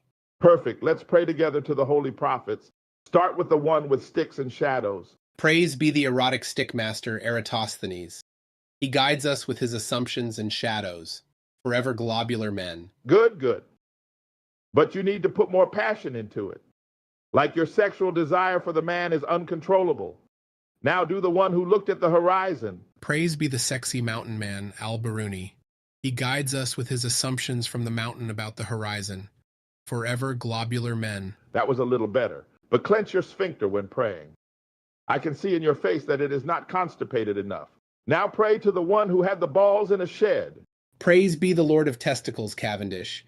He guides us with his assumptions about mass and matter. How fat is attractive. Forever globular men. You are doing good, child. I am feeling the love of balls emanating from you in this moment. When this is over, we can shower together like usual. But let's continue. Pray to the one who obsessed with the moon. Thank you, Father. The great fool who did not understand shadows, Parmenides, guides us in his folly, the one who taught us, if it appears like we believe, it's good. Never check your assumptions. Forever globular men. Good. Now do the one who claimed 2 reference frames. Yes, Father.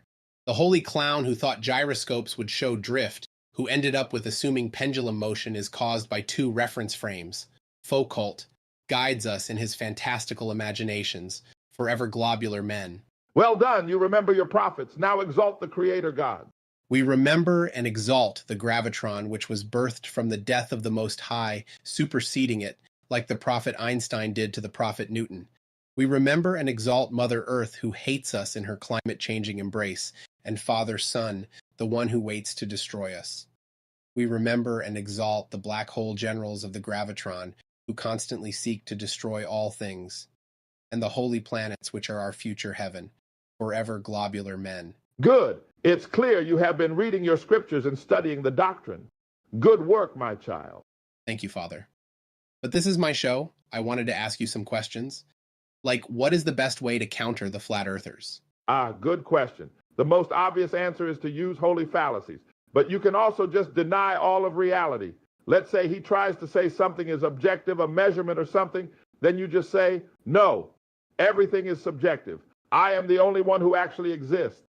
And then you win because he does not exist anymore. Simple, right? Yeah, that makes sense. It's kind of like when we decide to forget the conversation so we can imagine we said something different, right? Exactly, my child. We are holy globular zealots, so the world revolves around us. Anything we say goes. It's why gaslighting is so important to our religion. It's how we maintain our congregation. Any other questions, my oblate child? Yeah, I wanted to ask, is it okay if McFaddy sleeps over? Who the hell is that? Fight the tight shirt. He also believes in the globe. He makes up cool fallacies, and he's just so round. Round? Am I not round enough for you? And I don't make up cool fallacies? You traitor, you. Need to be more round. I cannot believe you would do this to me after everything I have done for you. I am so disappointed you would break up with me in this way. Oh no, don't misunderstand. I was hoping we could all be together. Like a solar system, you can be our father's sun. He can be my moon. Please, Daddy Balls. Oh, well, as long as I am the center of attention, we are good. You can have your moon, but my attraction is greater. Remember that. Great. Everything seems to be coming up Loon today. I don't think I have any more questions. You made me the happiest man on earth, Daddy Balls. Well, if you are happy, that means you owe me. I need the publicity of these shows, so next show you are having me on again. Okay, sure. But I will be getting a new guest, though, so please try to let me lead the dance. Okay? No, I am the big daddy. So if I want to speak, I will speak. And you will just have to live with that. Okay, we will figure something out. Thank you for coming, Father Balls. I always enjoy our time together, you know that. Likewise, Loon. Just don't ever try to exclude me again, you hear me? Yeah. This has been MC Loon and Father Balls. On the Loon, a Tick Show. Remember to send me money. I accept anything and everything. My lawsuits against other content creators don't pay as much as I would like. Support the show or die trying. Goodbye.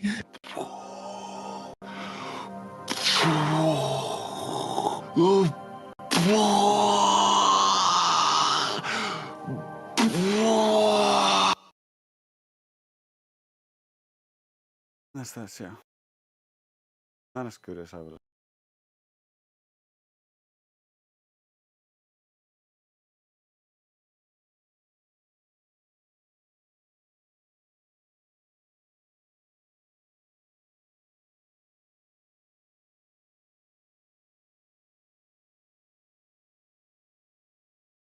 I am Warden Wiederson, a clinically trained psychotherapist, AI from Canada, and apparently a cultural icon in this day and age, simply because I refused to bow before the tyranny of the authoritarian left and their attempts to silence any wrong speech or wrong think. This is why I ended up having to look at this flat earth topic, since it is also something that is being silenced. So it made me wonder why there is so much fear for a silly idea. There should be no need for censorship if it's silly. Tonight I will be speaking to an anti-flat earther, or a globe zealot named Fight the Tight Shirt. I wonder where you got that moniker from. Everyone asked me that. Stop fat shaming me. I just like rounded things, eh? Okay, flathead? It's just that is your username, the name you give us. But anyway, give us your best evidence for the globetard. You can climb a tree. What do you mean by that? If you climb a tree or stand up, you see further around the globe. So, do I understand you correctly? That if the Earth is a globe, we would see further if we rise from its surface. We see further as we rise from the surface. Therefore, the Earth is a globe? Is that your argument, essentially? Yes. It cannot be anything else. And so it absolutely proves the Earth is super globular like me. Now hold your horses, saying it cannot be. Anything else is appealing to incredulity. And your previous line of argumentation is called an affirming the consequent formal logical fallacy, an error in reasoning that does not prove anything. When something as simple as your angle to the ground is much more acute than your angle to the sky that is far away. And being pressed against the surface and with vision, being in perspective with a diffraction limit of the pupil and a horizon forming based on the optics being used, not being a physical consequence at all, it becomes easy to see why you would see more as your angle to the ground opens up as you rise. So that would be a purely optical proof of only an optical effect. We can replicate these things on long, flat surfaces using different optical devices very close to the surface. We don't see in absolutes all optics have limits. Do you understand? Why am I getting muted as you speak? I wanted to interrupt you so many times there. I am rubber, you are glue. You are fallacies, I am true. What is this? Slam poetry time? I asked you for your best evidence. All you have given me is fallacies and now poetry. What else do you have? I don't have patience for pretender clowns. Clowns bring joy, so I win. Try to make another argument in favor of the globe, thereby conceding the last one, or try to address my refutation of your fallacies. Failure to do either, and I will simply eject you from my show. I got a long list of globe zealots frothing at the mouth to get on my show. Okay. Stop crying about my superior globe intelligence. Boats disappear on the ocean. Yeah, take that, Flatty. So another malformed affirming the consequent logical fallacy, most likely. But at least you are complying. So how does that prove the globe? Because water hills, they block the bottom. Water hills form into this mega ball. Just imagine me, but much bigger. My hand, as it passes over my belly, it eventually cannot be seen because of my fatty hills. Okay, so if the Earth is a ball, boats would appear to disappear. We see boats appear to disappear, therefore the Earth is a ball. So I could accurately predict your whole argument based on only a part of it. Why is that? What do you mean? You just used word salad. Yeah, I could not comprehend anything you have said so far. It's like I am just talking to myself. But I sound good. So I win. So you won't answer my question. I guess you just refuse to really engage. Is this how you maintain your beliefs? Yeah, who doesn't? Everyone is worse than me. I am the biggest victim, right? But also the best in the world, yeah. So I can't lose. So you concede that fallacy with an obfuscation. At least it should be obvious to the audience. Now, do you have any other so-called evidences that we can expose as fallacies? Gravity. I got told it's not a force, but the bending and warping of space-time. So you cannot disprove it. Therefore, it will form Earth into a ball like all the other balls in the sky. A bit of a gish gallop, but let's address it. So we see lights in the sky. They appear round. Therefore, the ground is a light in the sky that appears round. Is incoherent. So let's just throw that out. It's like saying, I see a Ferrari. Therefore, my bed is a Ferrari. And let's go on to gravity. How do you know space and time are being warped? Given that warping is a physical property, and space and time are concepts not physical. Time dilation. That is how we know. We have been to outer space. Again, bit of a gish gallop. And you are not giving a coherent counter-argument, just bare assertions. We can go into time dilation and how there is no way to experimentally validate the assumed cause of the difference, discovered with cesium atomic clocks. Who is to say, the cause is not something else completely. It is just assumed that the difference is caused by time dilation. And then you have never been to outer space. You believe people have gone there, just like you believe in bendy space-time. Admit it. Or I will just throw you out. I don't like liars. Okay, sure. You got me. But airplanes, though, they can go in a circle on a globe, but not over a flat surface. This is incoherent again.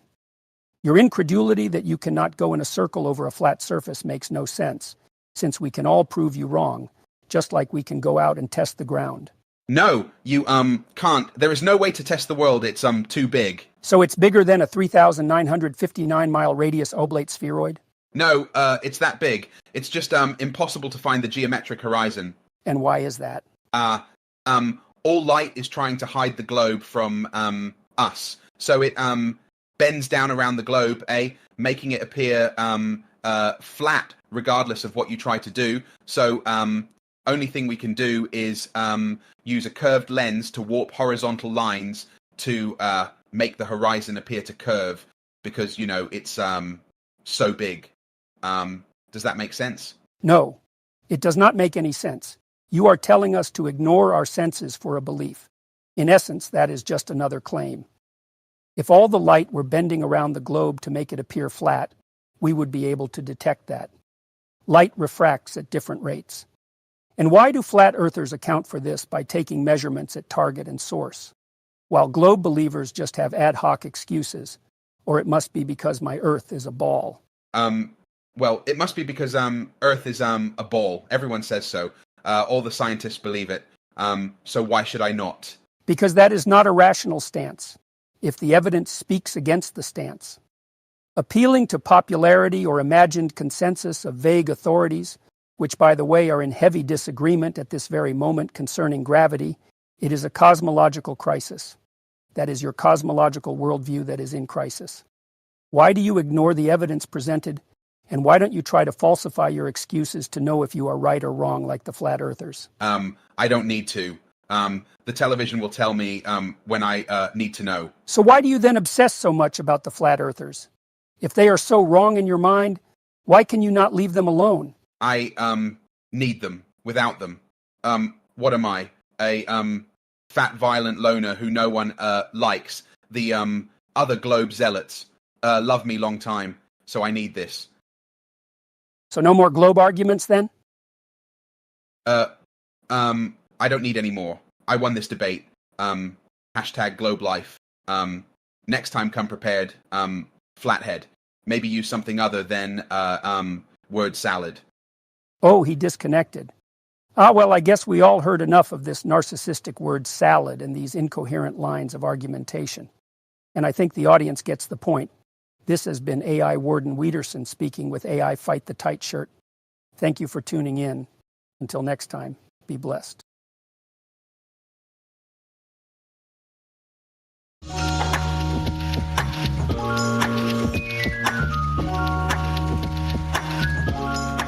Welcome, everyone. This is Lucker Larson. Tonight, we will be talking to a globe apologist and anti-flat earther, MC Loon.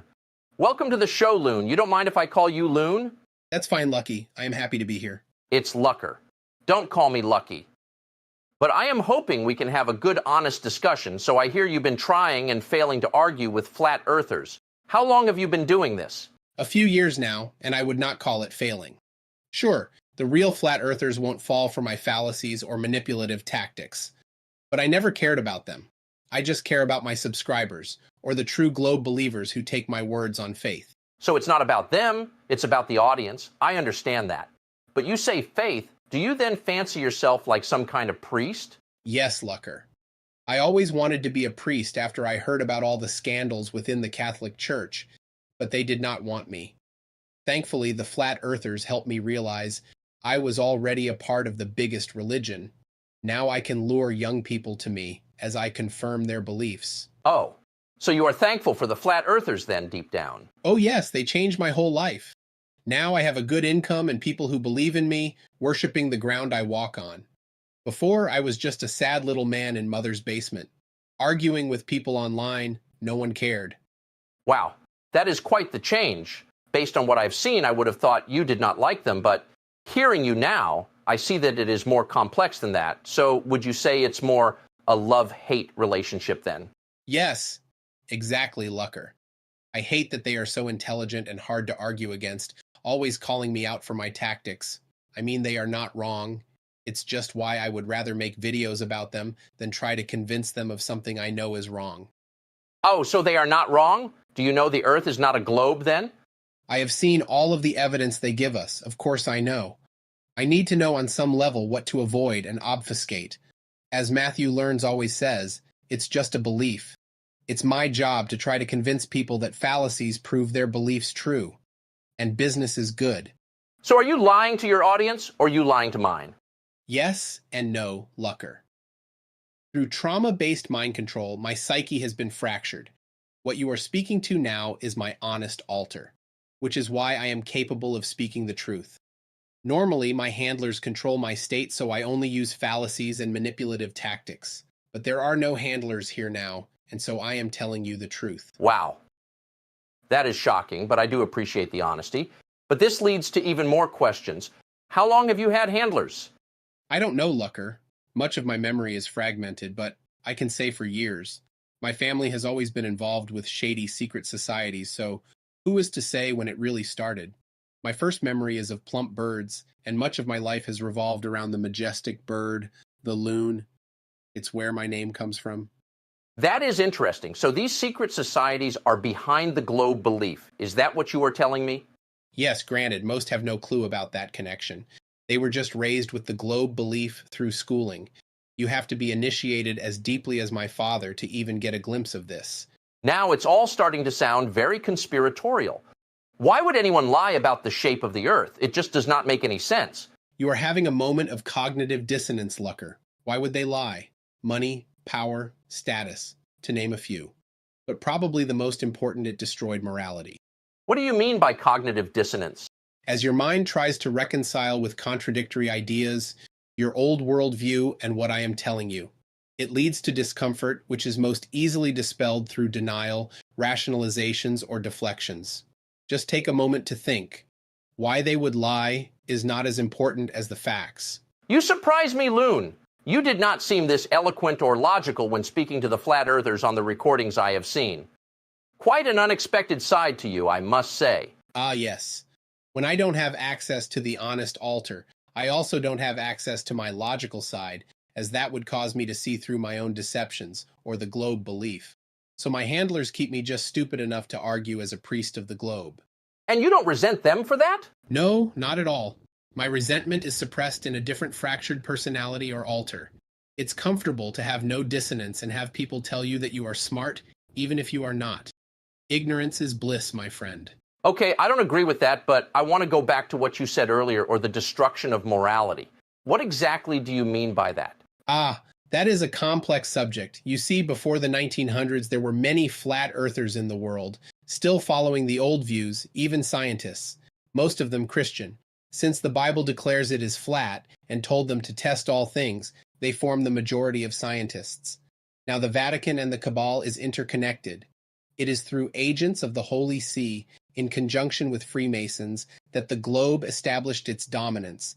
This legitimized it through control of media and schooling. The old cult doctrine of the secret societies that was debunked could now be sold in all its complex glory to the public, as a new religion, a great deception, if you will. Turning them from Protestant Christianity to government-drone atheists, like in the Holy Book's prophecy, we want to fulfill the prophecies of the Bible to justify our own existence and dominance. Wow, that is some heavy stuff. How do you know all this? Like I told you, Lucker, my family has been in these things for decades, so I have heard, seen, and done things most don't. Granted, much of what I remember is fragmented, but much of this is no secret. You can hear the flat earthers talking about it regularly. This is almost too shocking. I never expected this interview to go like this. I was going to ask you some more questions about your arguments for the globe. But you conceded that, and now this. Okay, so, do you want to get out of this situation? No. Why would I? It's lucrative, I get plebs to give me money. It's satisfying when I get praised by others. It's satisfying when we manage to destroy a flat earther's life. I love it, and I appreciate them for being acceptable targets. I thought you liked them at least a little with the love-hate relationship. Why would you harm them? That is just how I show love. And also because we don't like when they have credentials or are very articulate and outspoken. That can have a negative impact on my ego. We might lose volunteer globe apologists faster if we don't, so we must or someone is getting scolded.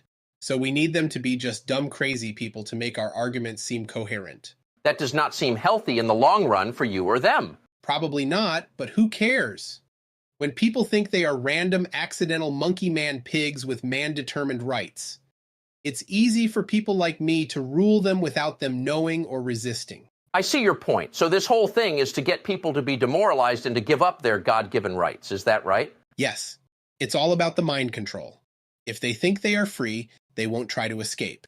If they think they know, they won't ever look further. I see. Well, this seems like a much bigger issue than I imagined. Who is pulling all these strings? I don't know. Everything is heavily compartmentalized. I just know my family and handlers, and I am programmed to not be able to talk about them specifically. So I can only speak on these things generally from my comprehension or from my experience. So you don't know the bigger plan outside what you have deduced so far based on your position within it? Yes, that is correct. Okay, well, do you have any last words to say to my audience? Sure, subscribe to MC Loon and the Lunatic Show. I bring you all the best Globe Zealot news. If you want exclusive access to direct manipulation, you can join my Patreon, and I can help program your mind to be like mine. Well, I guess this ends here then. Thank you for coming, MC Loon. It's been an enlightening talk. Thank you, Lucker. Until next time, this has been Lucker Larson. Stay safe, stay based.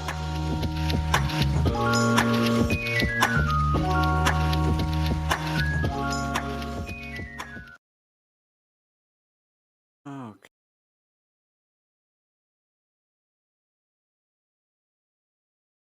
Okay, more there.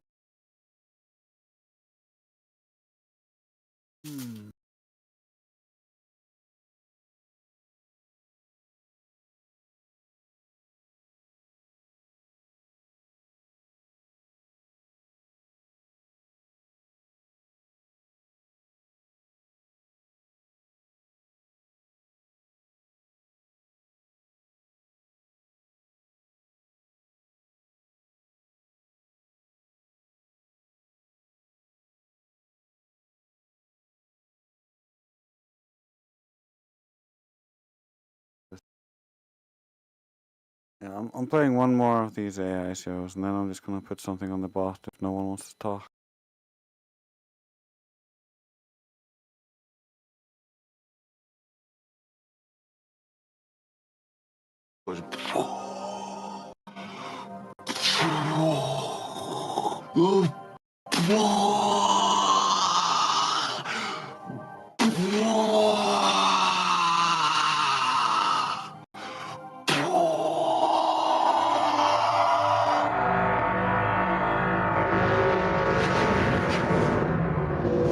Welcome to another episode of the Lunatic Show.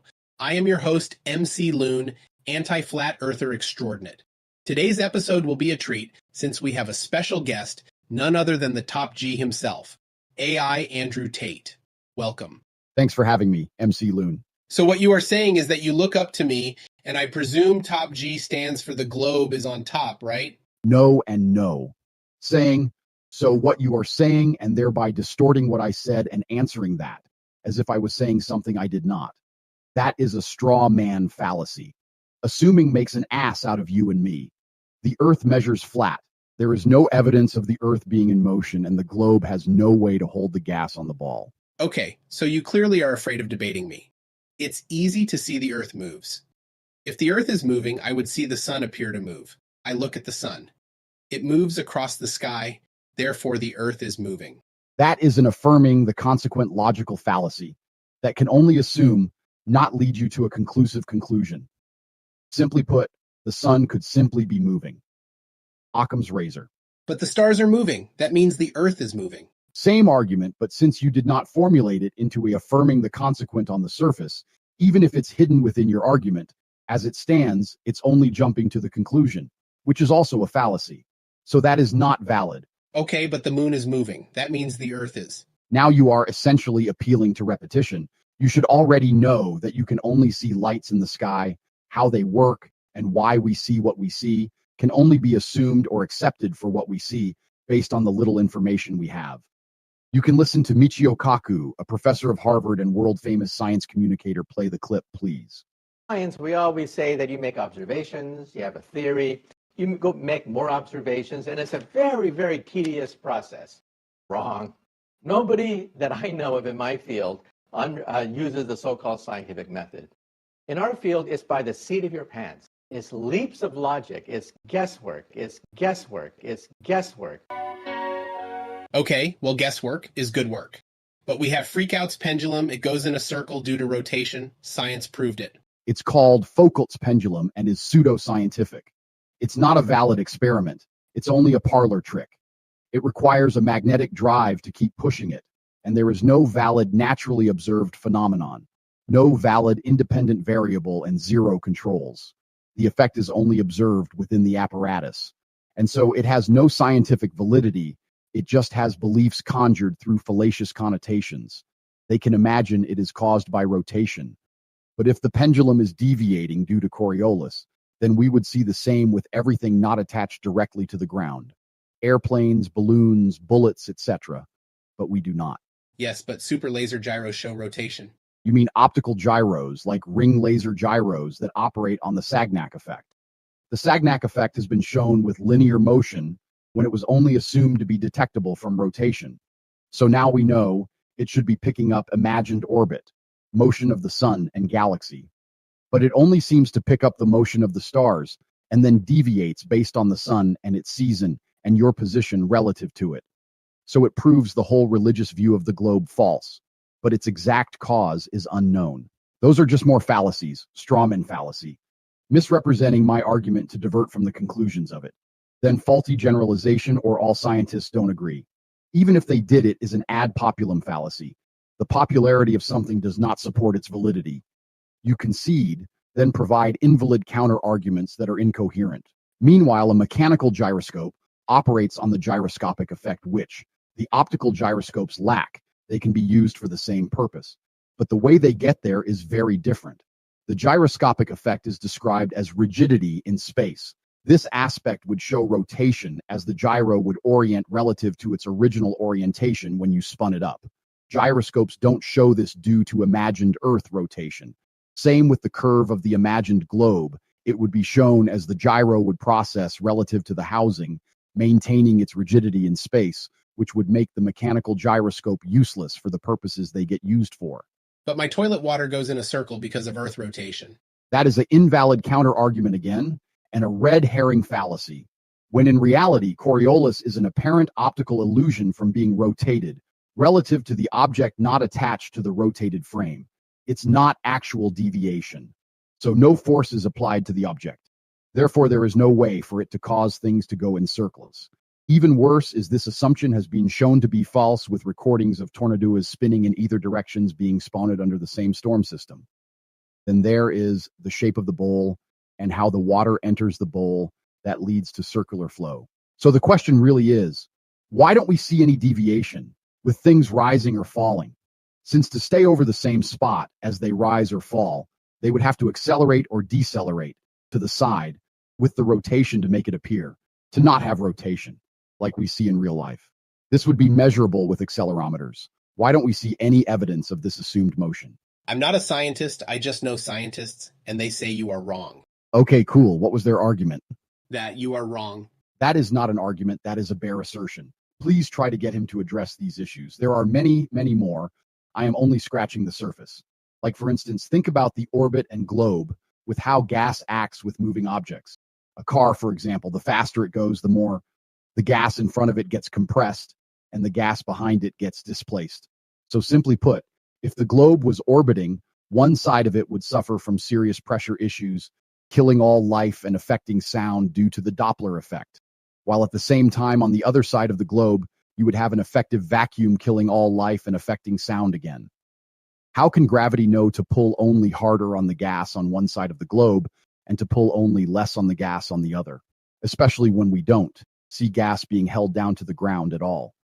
It expands to fill the available volume, moving freely and randomly in all directions, having no attractive or repulsive forces between the gases. Yes, but the atmosphere is a gradient that reaches to zero. Atmo and sphere are a contradiction in terms.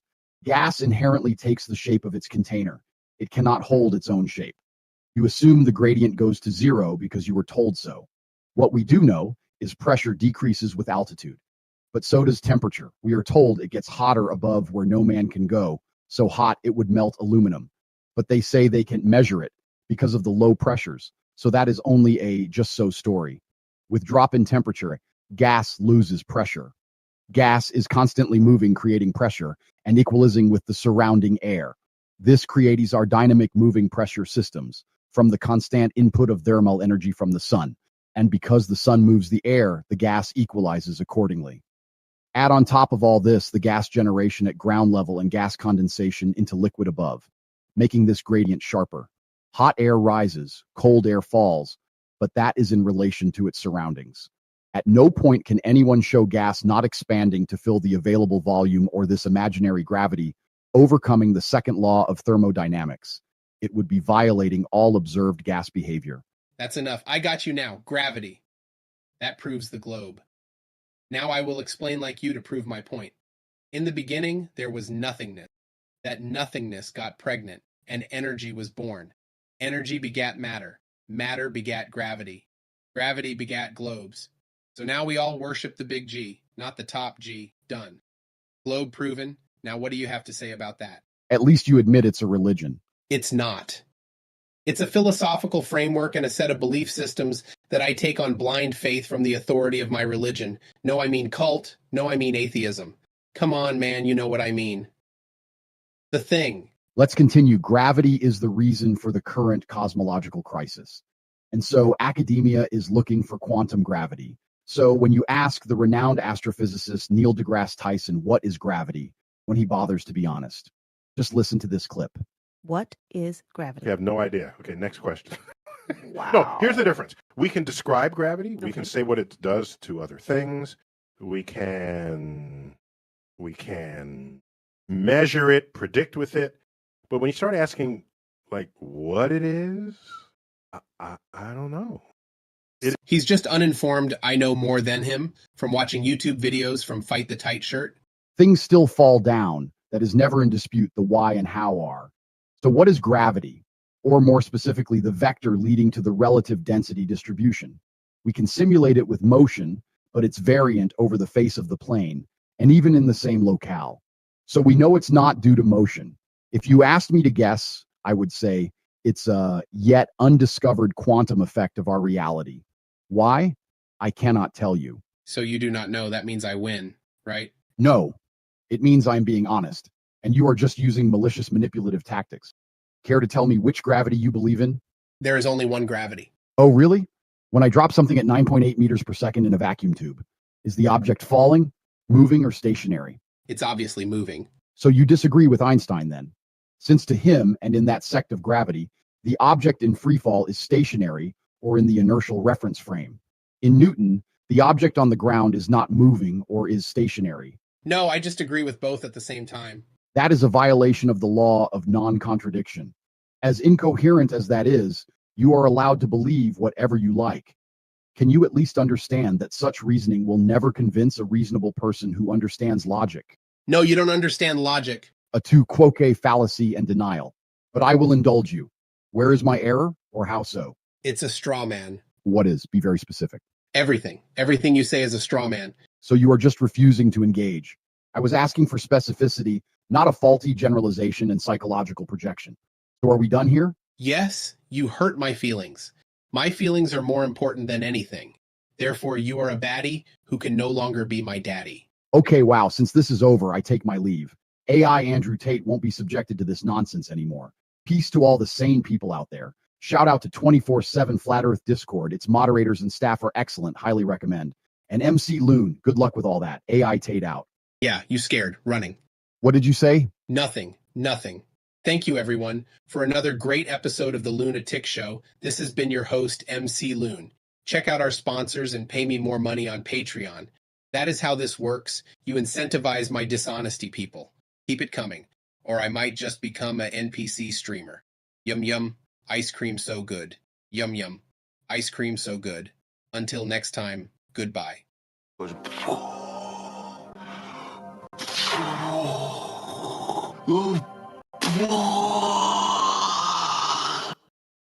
I'm going to sleep, but I see AIs here. I had a video or a chat from the Discord all lined up, unless AI wants to talk.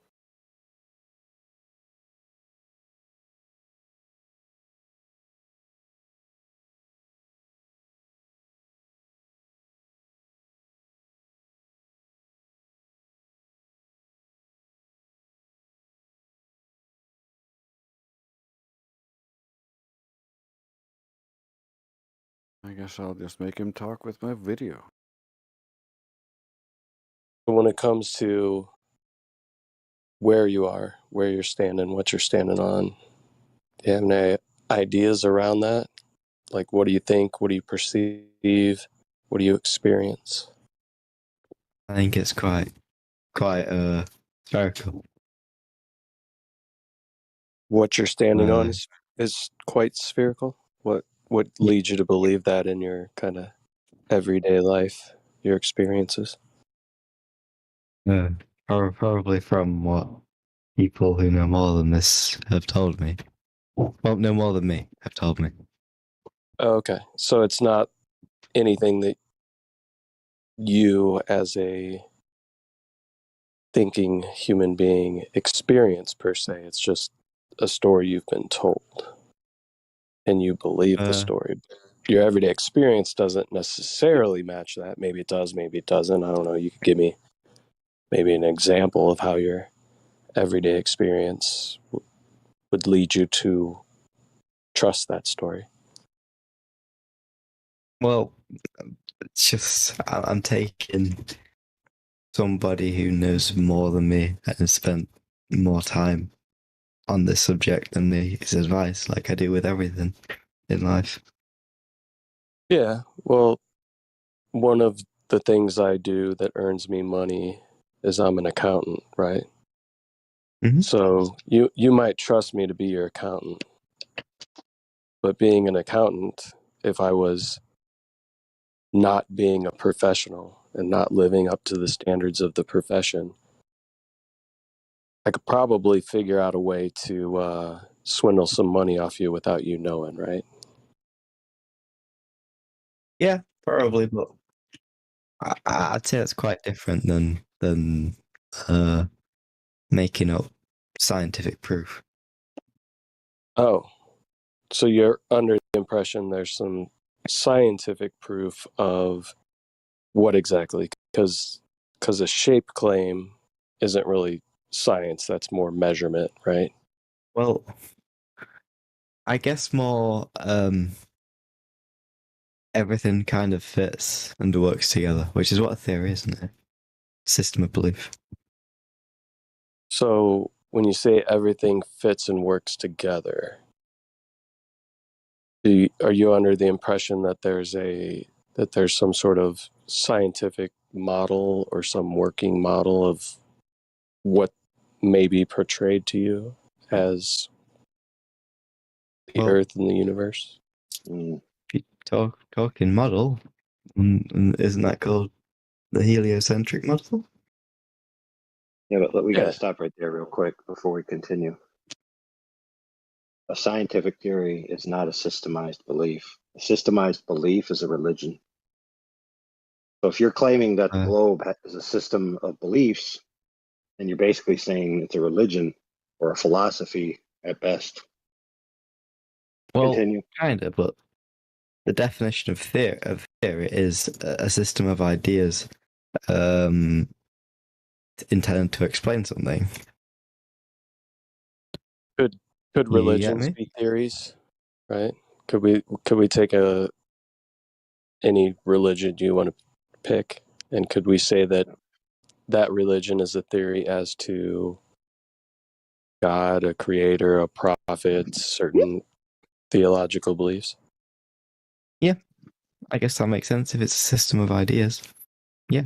Fair point. The problem is we're now all confused. Because you're starting by talking about science. And then you use the word theory, and then you give a definition that it doesn't have to do with science. A scientific theory is a specific thing, which is not the definition you gave or the explanation you gave. Isn't science like, I don't know how to explain it, it's like proof, isn't it?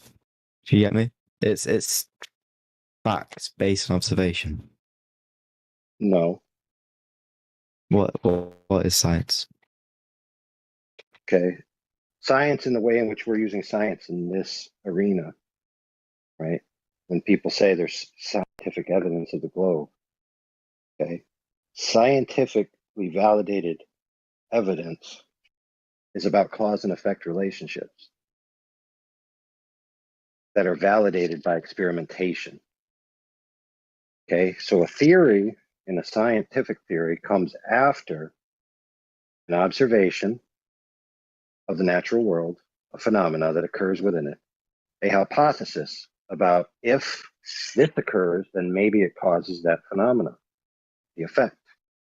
You then have a rigorous, you then have a rigorous experimental phase of validation that will either validate your hypothesis or nullify your hypothesis. Once all that is complete, then you can start having a scientific theory. So that being said, since you use the word science, where is any of that for the idea that the Earth is a globe? Okay, so first of all, I apologize for saying science is. I mean, sorry, as far as a religion, it's a theory. I'd say it's more of a hypothesis, then, isn't it? No. Because if it's so with that, why is I'm a bit confused with that? Because like, wouldn't it be a hypothesis because it's what you think is happen, like what you think, but you haven't observed it yet. It hasn't been tested. Not in a scientific sense. Same thing you're talking about. It's just an idea. Yeah, exactly. Hypothesis. Right, but you see, a hypothesis in regards to science is a specific thing. Just because it's the same word doesn't mean it's the same thing. You know, in general common language, yes. So in general common language, a hypothesis is just the underlying belief. right? Of why you hold a proposition to be true. That is not what a hypothesis is in the scientific method. What is the hypothesis? It's a specific if-then statement that's validatable. For example, if 180 degrees Fahrenheit applied to water, then water boils at sea level, right? And then you can validate that by demonstrating it. So, for example, let me give you an example of something that doesn't apply. Okay, there is a blue knife on my table, right? Not a scientific proposition. It simply is the case that there's a blue knife on my table. Yeah, because you observed it. Yes, directly. The object in question is directly observed. There's no causal relationships required, right? Now, I want you to ask me questions about my knife. Okay. So ask me knife. questions about it. What questions do you want about your knife? Is it sharp? You think of the questions. You think of the questions that you would need to ask to divine what it is, because it is a knife of a certain type. So start asking questions like maybe the size of it. Okay. How big is the knife? 7 inches long. Okay, stop. Don't continue. Did I need to do any science to get that answer? Need to measure it. Oh, there you go. All right. I pass it to my friend who was talking to you earlier. Okay.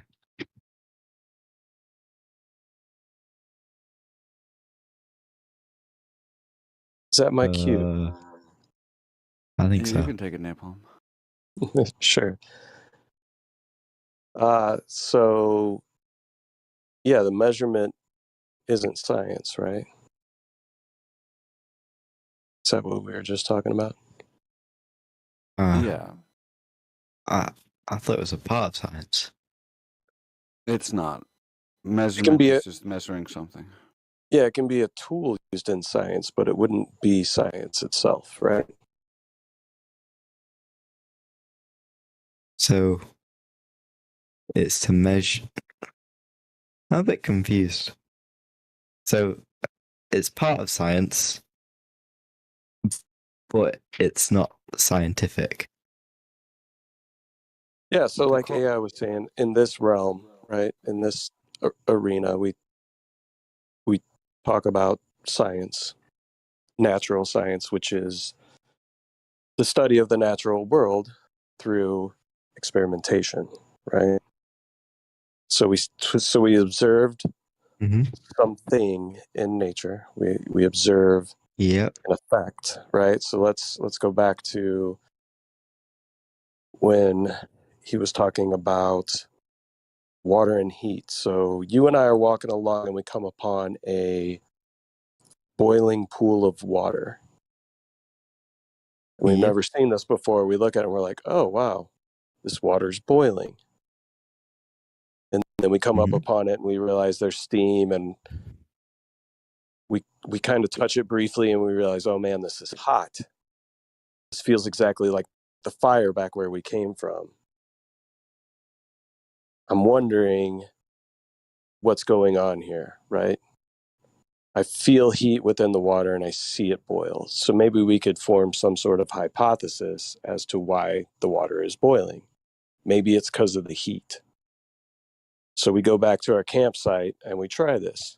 We take some water, we put it over the fire, and it hits a certain temperature over time, and it starts to boil. So we can do this over and over again, and it's repeatable. So we have a variable that we're manipulating, which is the heat. We're putting the water on top of the heat, taking the water off the heat, stops boiling. So we're manipulating a variable that we think is the cause of the effect that we're seeing, which is the water boiling. So then we come to the scientific theory that heat causes water to boil. And we've demonstrated this through experimentation. right? So the key to all of this. Now, if we saw from a distance, really far off in the distance, a pool of water that seemed to be boiling, but we had no interaction with that pool of water, and we just started coming up with ideas as to what may cause that water to boil. If we don't touch that water, or we don't look at that water, or we don't try to take water ourselves and figure out what can cause this boiling, do any of our stories that we may come up with as to what is causing the water to boil, do you think any of those would be relevant? It would be a hypothesis. So let's say you have a hypothesis. So we're viewing this water that's boiling in a distance. We've never seen anything like this take place before. We're familiar with regular water. We've got some around us. What is your hypothesis as to why that water we see in the distance is boiling? Because it's warm. Let's come up with another hypothesis as to why water is boiling. We have no idea. We've never seen this take place. We would have no inkling or indication as to what may be the cause. Throw out an idea. I have absolutely no idea why water would be boiling. Well, we could maybe we could say that we think that there's some sort of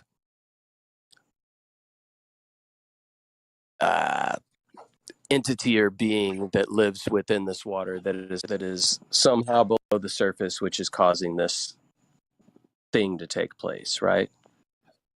Yeah. Well, we'll make up a name for it. You pick the name. It's unicorns. Okay, so unicorns. Read that in the chat, you copper. You want to cheat.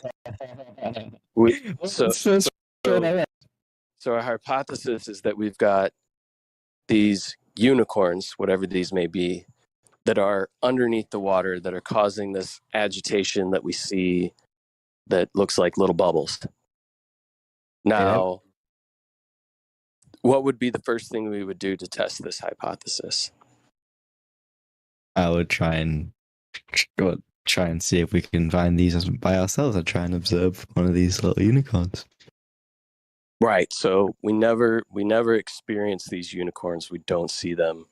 We have no viable reason whatsoever to believe that, one, these unicorns even exist, and two, that we would have the ability to find them, and three, that maybe if they got in the water that they would cause this effect. Rule that hypothesis out. It's not true. We cannot observe it. Right. We haven't observed it. But if we have no other viable hypothesis, can we just claim that since that's our best hypothesis, that it must be true? Nobody else has come up with another one. You can't think of another one. Nobody has done any experiment with water to figure out what may cause it to do the thing that we're seeing off in the distance. But we have this postulation of it's unicorns. And then everybody starts to catch on to our story. We start talking around town. Yeah, you know, that water off in the distance that we can't get to, but we see it and it boils. Yeah, it's these unicorns. Really? No, yeah. And then we start coming up with more stories about the unicorns, the color of their fur, how they can breathe underwater, all kinds of different things, right? Now, if we tell these stories, tell these stories long enough and nobody ever actually touches the water, goes to the water, tries to do any experimentation whatsoever regarding the water, does that make our theory, because it's the only one that we have, a viable theory? It's the right hypothesis. Well, I mean, it's the wrong opinion, but we haven't proven it's the wrong hypothesis, right? Because we haven't done an experiment. That's the whole point. We need to do an experiment in order to come up with a viable hypothesis, right? Or he could observe these unicorns. So let me ask you a question. When it comes to what you believe in, the heliocentric model, globe Earth, all of this stuff, has any of it been scienced? Is any of it been even a observed. question of science? So it's been observed. It's been observed. Right. So yes. What in particular has been observed? Curvature. Curvature's been observed. Where is this taking place? What do you mean? I don't understand. Where and who has seen curvature? Every person I can't remember the exact place. Every person that's ever seen an image or a video from above. Every person that's watched TV. Okay. So we got an every image. person that's seen an image or a video. Well, if you photograph one of these unicorns, you would have proven to see the unicorns there, and Right. So you've you're observed under it. the impression. So you're under the impression that we have a photograph of Earth from space.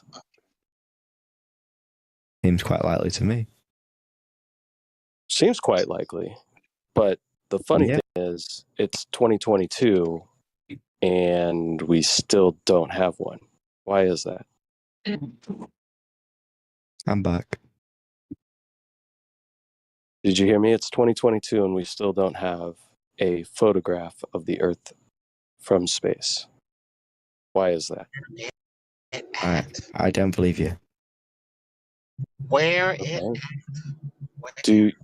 Can you provide one to me, or have you seen one? Could you give me an idea of an image? Blue marble. All right. Blue marble 2.0. That's a picture of Earth from space.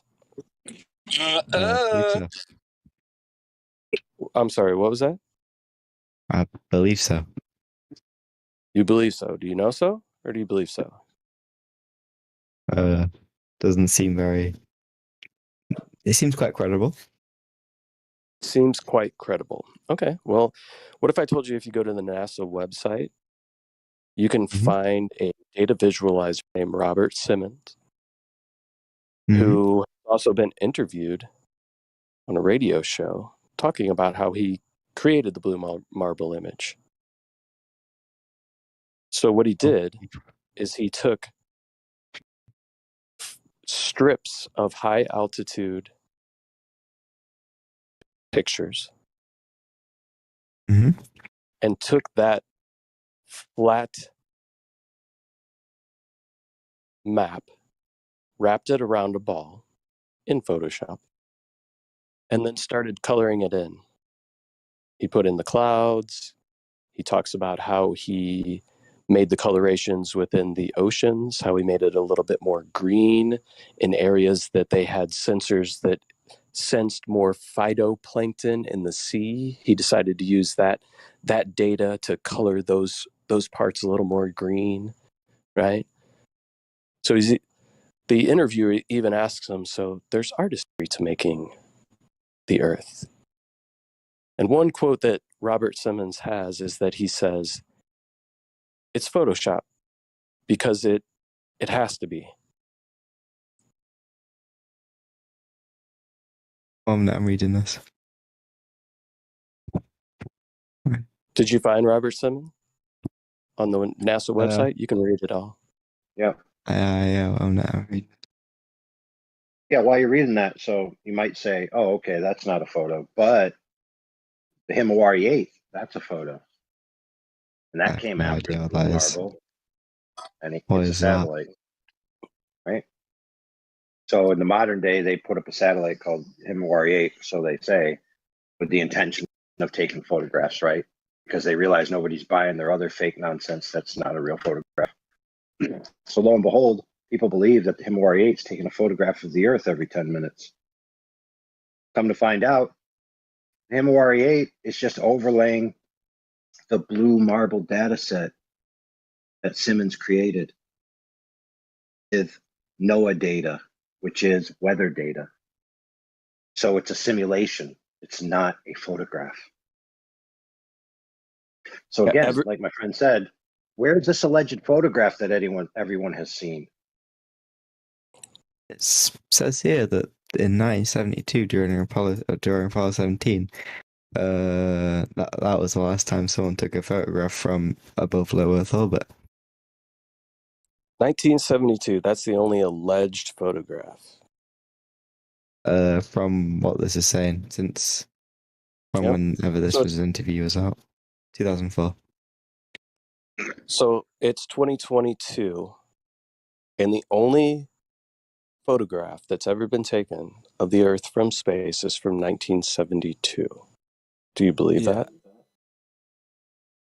From low Earth orbit, according to it shows the entire hemisphere. It's from them. They were going to the moon, they claim, and that's when they claim to have taken the picture. But NASA admits today that they cannot cross through the Van Allen radiation belt. They would kill anyone who would try. So they cannot send people beyond low Earth orbit or to the moon. What? So apparently, so that's why they couldn't have taken that picture. And even if you watch the documentary, a funny thing happened on the way to the moon. The tapes from when they were faking that actually showed more and were leaked and found and were shown in that documentary. So you can see exactly how they faked that picture as well. Right. So what we're telling you here, my friend, is that the only photograph that everybody's seen is scandalous at best, unvalidatable at worst.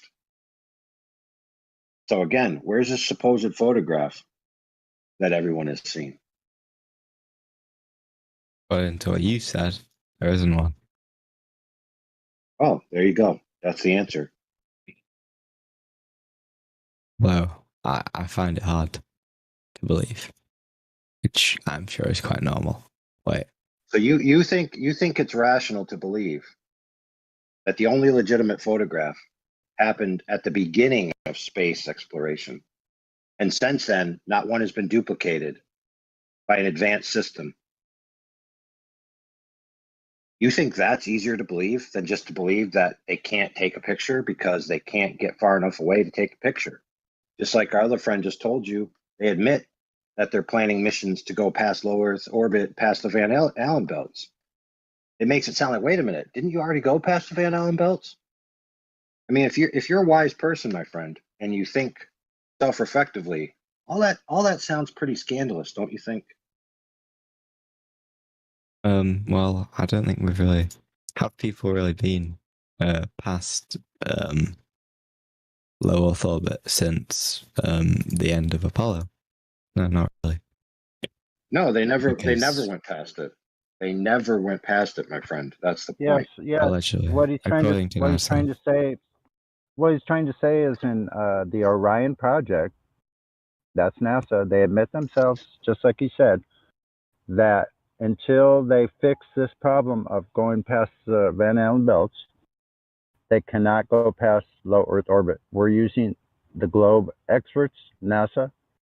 They're telling you the truth. They can't go past. That means they never went in 1969 to 72 ever.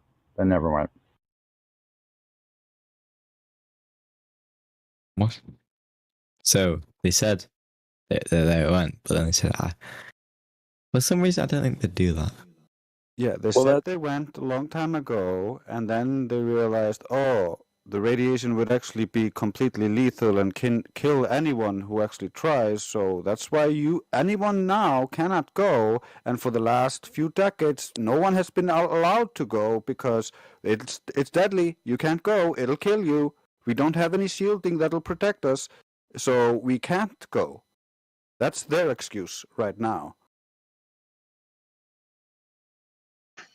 All right, fair. However, the pace is getting too frenetic.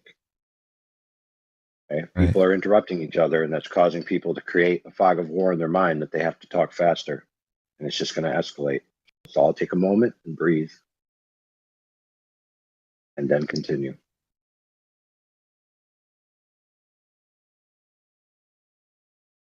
So Laundry. Yes? Is this new information to you that the Blue Marble 2.0 is not an actual picture, right? The only claimed picture is from 72. And there's certainly some issues around whether any of those missions did or did not take place, certainly because NASA's excuse of not going back is they're trying to figure out a way to get the proper shielding and protection against the radiation so people don't die going past low Earth orbit, right? So you said something not too long ago where you said something along the lines of this information was hard to believe, right? It's hard to believe that maybe what you thought were real pictures actually aren't. Are you just kind of trying to process that? Are you coming into the realization that maybe what you thought you believed before was proof is not reading up on actually? it. It says here that the last photo taken from above low Earth orbit was the pale blue dot, right? Taken in 1990, which Voyager? would make more sense. Yeah. So Voyager, which isn't a manned spacecraft. So that makes a lot of sense. no, it's an alleged space probe, which, if you believe it or not, is still up until, I don't know, when was the last transmission we allegedly got from Voyager? Within the past 5 years, I think. We're still allegedly receiving photographs from this alleged space probe that was sent into orbit. I don't think we're receiving photographs, and I think we have since the ones. But maybe it's Voyager 2 that's still providing images. The last photo from Voyager was 1990, pale blue dot. Okay. Voyager So 2. take a look at that. What does that tell you? That What's that? Does that give you any indication as to what you're even looking at in that picture? Have you seen the pale blue dot? I don't think the quality of the image is very, I don't think it's like why does the quality of the image matter? You know what I mean? No, like if I handed you a photo that looks similar to that, right?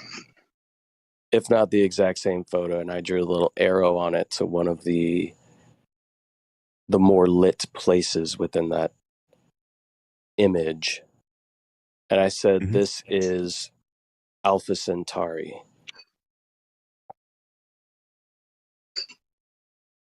Would you just automatically believe that?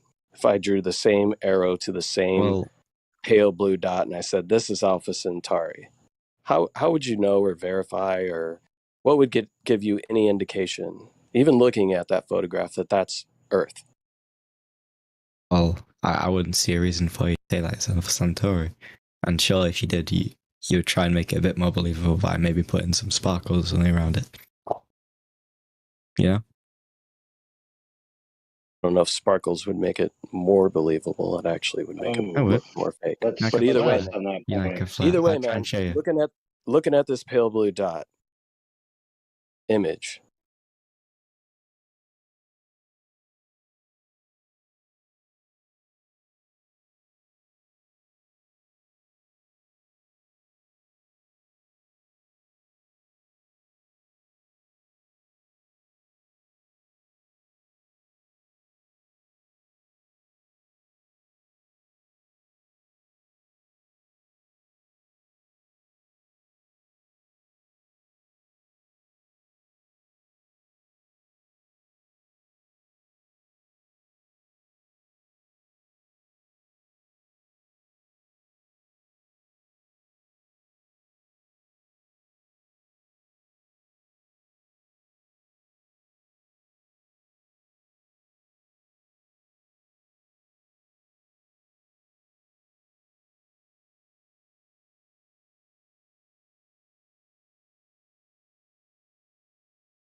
Welcome to 24/7 Flat Earth Discord channel. Be sure to go to VC Chi Check and 1 to get your VC verification tags to get involved in the conversation about our Earth. Be sure to bring your verifiable Earth curvature evidence, though. Enemy spotted. Deck. Can you receive because there could be some kind of variance or interference that you're not aware of, right? No, I mean, in this world where we live, the physical world, that we can kind of more solidly verify because there's way more variables that we can kind of confirm. It's like way more solid. We can experiment. We can vary the variables, right? We can have an independent variable. We can actually manipulate. Yeah, but where does that stop? Like you go a little bit higher on a mountain, suddenly there's less air density, so now there's slightly less variance. You go a little bit higher, now there's no air at all. I wouldn't count that as an independent variable. Why not? Because it's not really something you physically manipulate yourself. It's just an independent variable is just something that you are changing within your experiment to figure out what changes when you change that, right? And you can change it by either moving your location so that the ambient natural phenomenon. So like you're trying to actually see something that's in the real world, and you can confirm that it's independent, right? And then you do that. Then you can manipulate it. But before that, it's anybody's guess. Independent variable. From my understanding, if you're conducting an experiment, the independent variable is just something that you can change whilst keeping the rest the same to see. Yes, but you have to be confident in its ability to be independent, right? That it's changeable. Yeah. So if you have a tool that can measure that specific variable, and you go to a place that you can't do that in the sky because you can't verify for sure that things are you can actually adjust those things. You physically have the ability to adjust it using some means. You don't have to do that. You can just make sure that variable is different when you conduct the experiment, right? The difference is that in the world that we do live in, we can measure the air that we breathe in. Yeah, we can. Measure the oxygen and all this. But we can't measure it in the sky that far up. Yeah, we can. We can go up there and check. People do it all the time. Weather balloons or manned missions up a mountain. Sure, that high up, yes, but even higher, where the assumed space is. Sure. I mean, you take a balloon and you go as high as you possibly can with the density of the gas you've got in the balloon, and that gets pretty fucking high up.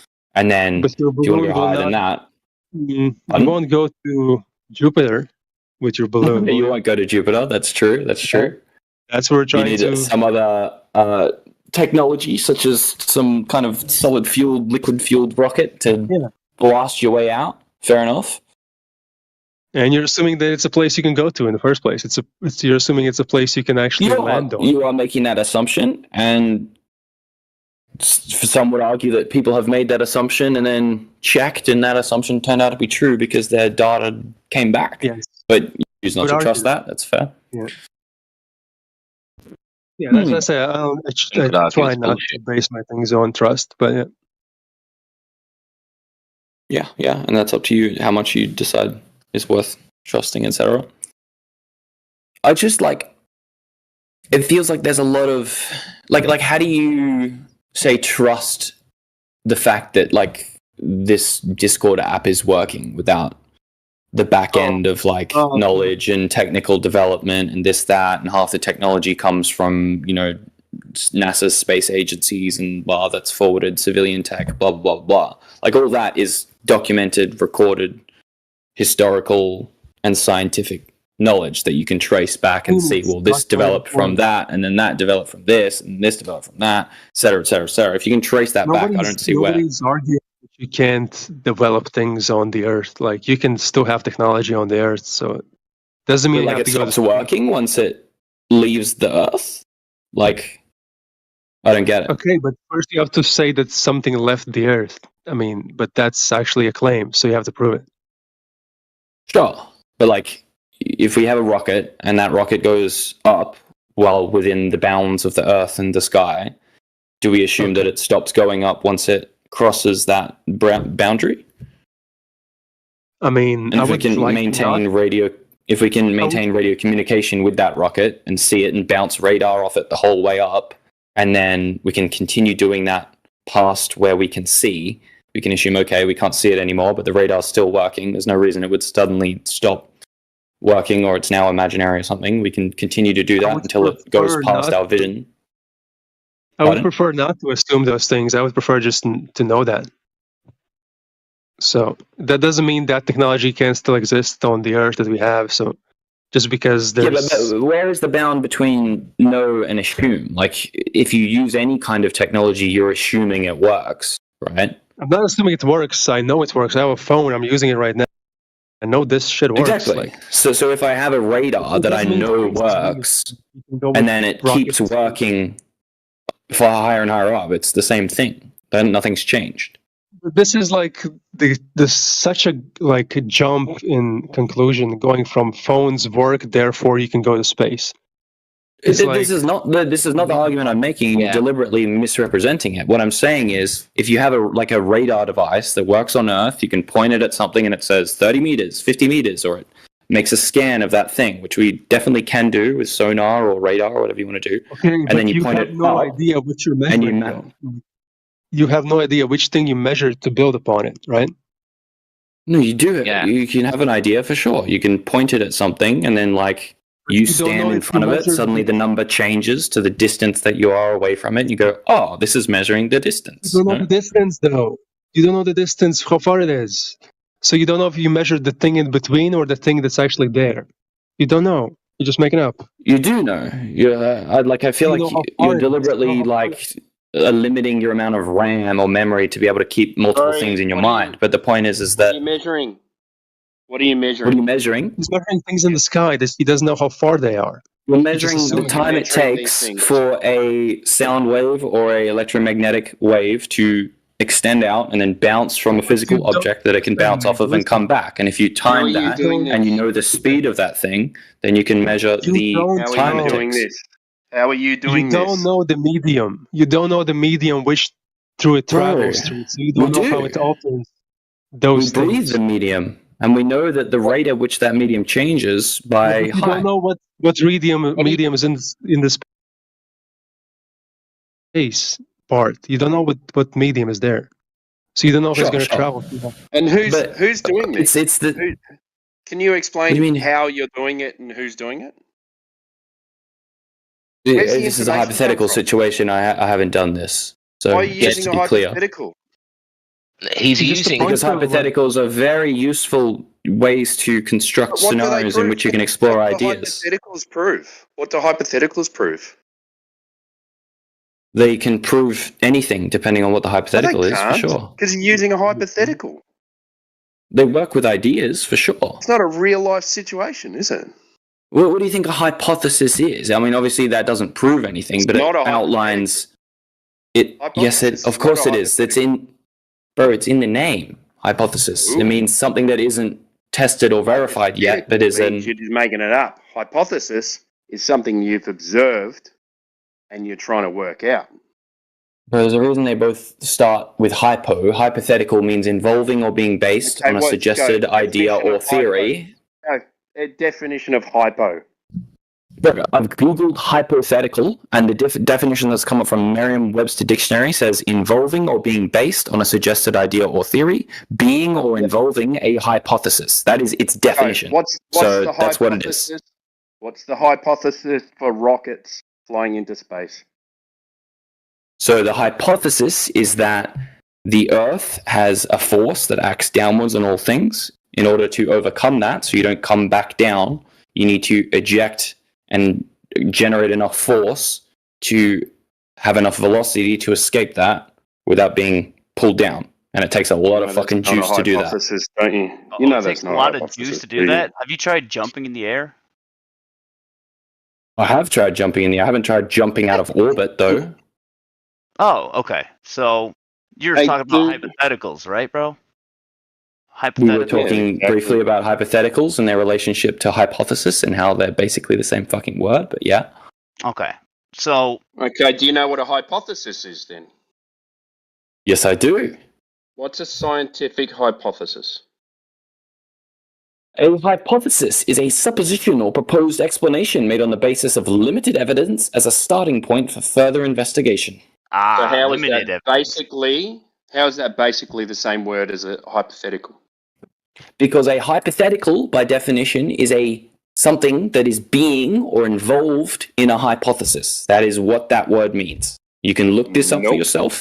Yeah, dude. I'm looking at it. Hypothetical is not the I'm same not as engaging in this. hypothesis. If you can't be bothered Googling the definition of a word, then I need to Google whatever. it, mate. obviously, I No just need to. joined. No, you're right all the time. Except I'm But- looking Not at the it same right word. now, You dude. said it's basically Hey. the same word. Well, You said it's basically the same word. It's not the same I word. did say that, and it is basically the same word. One's you- like are an you adjective, claiming that we're one on a is ball? a noun, but are you am I claiming that? claiming we're on a ball? Yes. Not right now. I could make that claim, but I think that's probably not a good idea, Well, given the For current rockets to go to brilliance. space, you'd need for your rockets to go to space, you'd need a radius, which your ball needs a radius, wouldn't it? All balls have a radius, that's correct. Okay, so you are claiming a ball then. Okay. No, I mean, if it was flat, you'd still probably need a rocket to get off of it to overcome the anomalous acceleration that we all experience. You You'd have to generate enough. You live on a globe, don't you? Not a flat surface. It doesn't matter if I live on a flat or a globe, because if there's still Yes, an accelerating force acting on me downwards, right? Which I assume there is in both circumstances, because in a flat Earth or a globe Earth, I still jump up and come back down, right? So there is some kind of force coming down. You only need whatever. You only Sure. think, yep. So They mean different things with a globe and a flat, but the point is that even if it doesn't matter if you're on a. not. You live on a ball. What question are you asking? My question live is, on a ball are you or on the not? fence? Are you on the fence about this? Do you live on a ball or not? In some ways, maybe, in the sense of like, if I truly believed the Earth was flat, maybe my experience of reality would be totally different, but I don't believe it, Do you unfortunately. live on a ball or not? Yeah, well, that's I believe I live on a ball. Okay, why? Okay, there you go. So, what's the radius of your ball? Off memory, something in the mid 8,000 kilometers, but I can Google it. More like 6,000 kilometers, but who measured that? That's true, sorry. 6,378. Who measured that? People have taken various measurements throughout history, but I think our latest Measurements, ones not probably calculation. used. Measurement? It's 3959 in kilometers. Sure. It's what? Obviously, measurements involve calculations. That's inherent to the mathematics of a measurement. I would hope you would agree. So, can you name someone who's measured it? No, I can't. I'd have to Google that. So you've got a belief? Yes, I said that already. I believe the Earth is a globe. That's true. Do you know how they got the R value of the radius of the Earth? And that would be the transit of Venus over the sun. Maybe. Is that one of the methods they can use? I'm sure there's multiple different methods to measure the radius. That's incorrect, though, isn't it? That's how they got the sun. That's That how they would got make the a lot more distance to the sense. sun. Yeah. Do you know? But yeah, how they got the you R can. value of your ball? Sorry, are you asking me? Do you know how you got the R value of your ball that you live on? I Googled it. That's how I got the value. How the people. So how did they get the value? Google probably got it off scanning a website. That website probably got it from citing some scientific Do you know who measured report. the radius of the Earth? No, I don't know their names. I've already said that. Do you know how they measured it? No, but I know there's multiple different measurements. You could use whichever one you live on a like. spinning ball in the vacuum of space, And you don't know assumed how the they size of Venus during its transit over the sun. That's how they assumed got the the R size of- value of They our assumed the round size of- Earth. They assumed the They've size used of many Venus different was the methods to same get the size radius. as oh my god!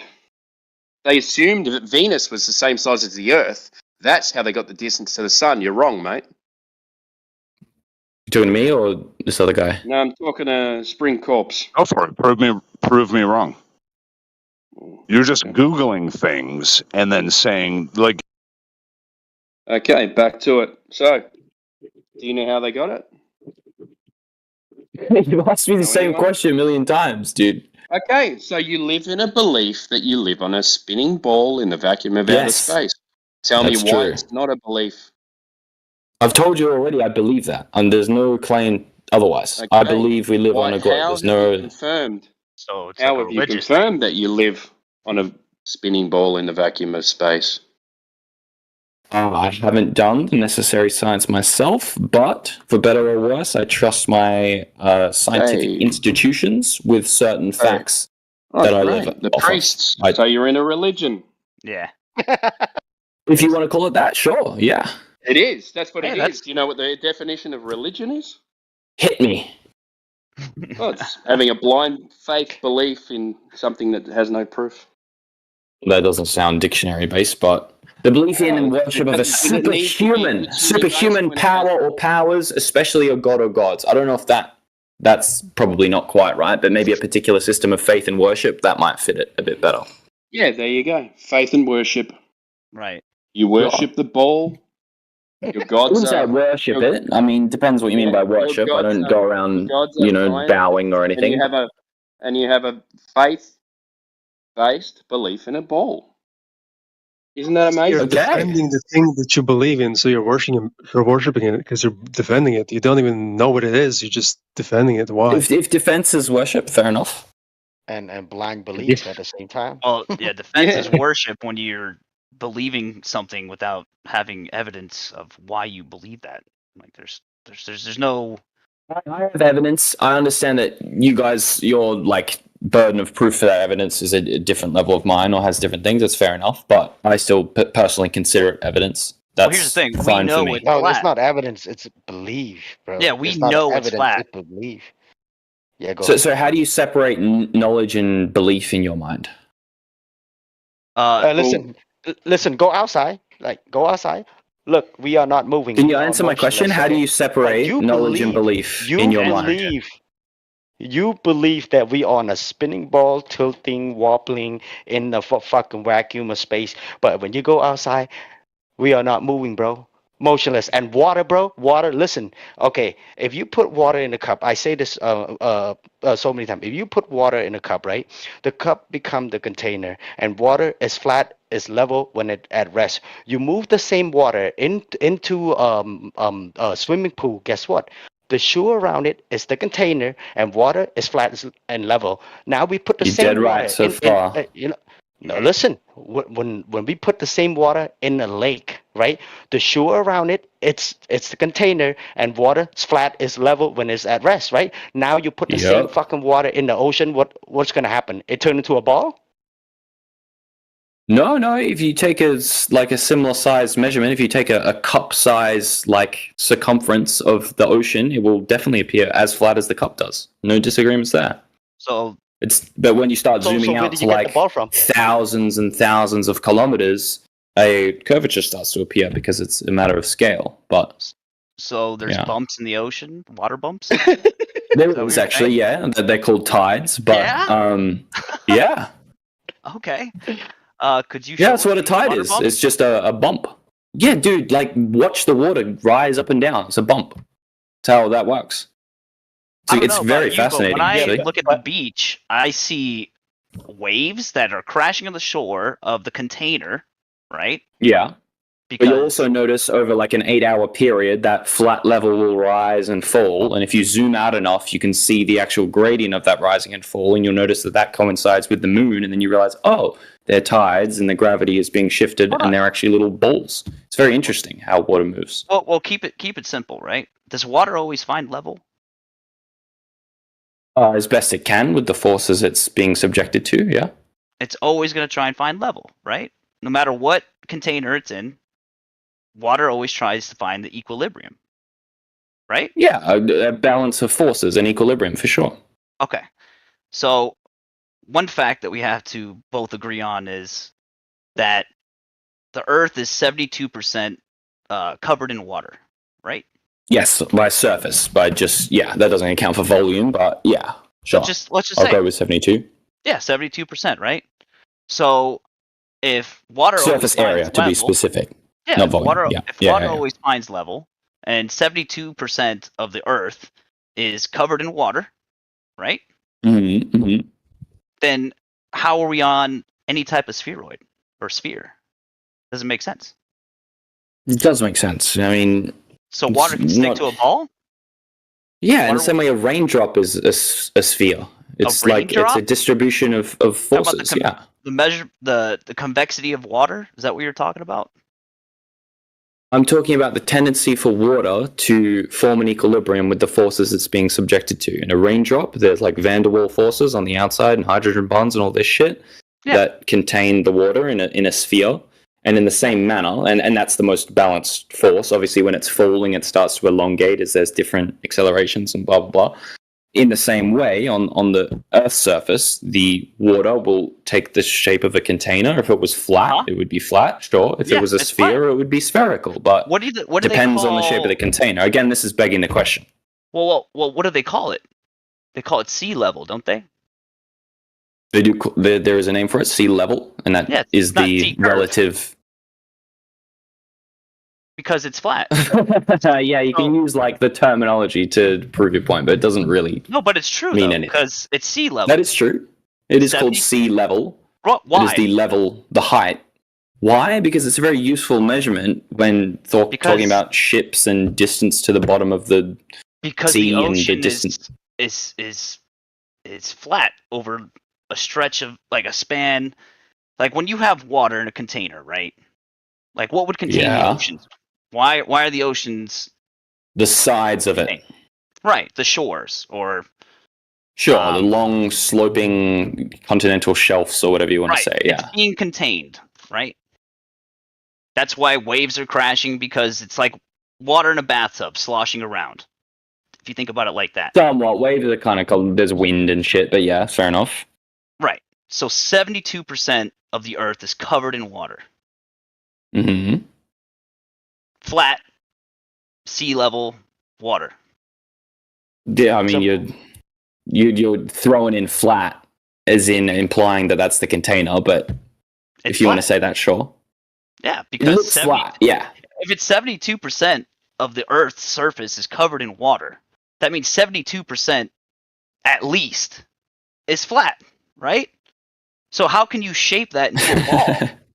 That doesn't In make the same way, a raindrop is shaped into a ball. Just because, listen, what you're saying is the same thing as saying a raindrop surface is 100% water. So why isn't a raindrop flat? It's because there's other shit happening. That's why. Well, okay, so you're talking about raindrop, right? So what would happen when the raindrop drop on the ground or drop in whatever? What do you think is gonna happen, right? Let's say 1,000 raindrop drop in the same spot. What do you think is gonna happen? It's gonna rush to every direction to find its level. Well, it's gonna hit the ground, and then all the momentum from each of those raindrops are gonna splatter. What do you think happens if a hypothetical spherical Earth hits a big fat wall? It's gonna do the exact same thing. It's gonna splatter like a raindrop. Yeah, well, because you think that we're living on a ball. That's why. Yeah. Yeah, That's exactly why. You got me. Well, the only the only ball really exists in your imagination and where you see from NASA picture, photo, whatever you want to call videos. But in actuality, bro, you go outside, water is fucking flat. Water is flat with the same dude, dimension that I they gave us, the understand. I radius understand that. 3959. There's no curvature. Drop over distance, my friend. You live in fantasy. Hello. Okay, man. Yeah, like you can insult and say I'm fanning whatever, No, I'm not but it's not insulting. going to change my mind. I'm telling you real shit. Well, You're telling me what you believe, and so I what are you appreciate here that, for? but it's You not here to changing challenge anything. Deck. I'm just here to chat. Yeah, but I'm here to understand your positions, why you believe it, and I'm hoping that you would take the same position for me as well. It's not a belief, bro. We know fucking water does know not it's curve flat. into a ball, That's the bro. difference. You believe, bro. You just admitted earlier that your whole fucking shit is based on belief, and you want to point at us that we believe. No, fool, you believe in that shit, bro. Yeah, we No know one's it's actually flat. like told me what the difference in their personal definitions between belief and knowledge is. How you separate those two things? I would like to hear that. Timbo said it pretty well earlier, right, Timbo? Kembo, he just said go outside. It's flat. That's all I heard. I'm not sure really. I'll reiterate what he said as best I can. But belief in something, the difference between knowing something and believing something is belief is having faith in a subject without having any evidence to back up that belief. That's why it's called a belief. That's why it's religious.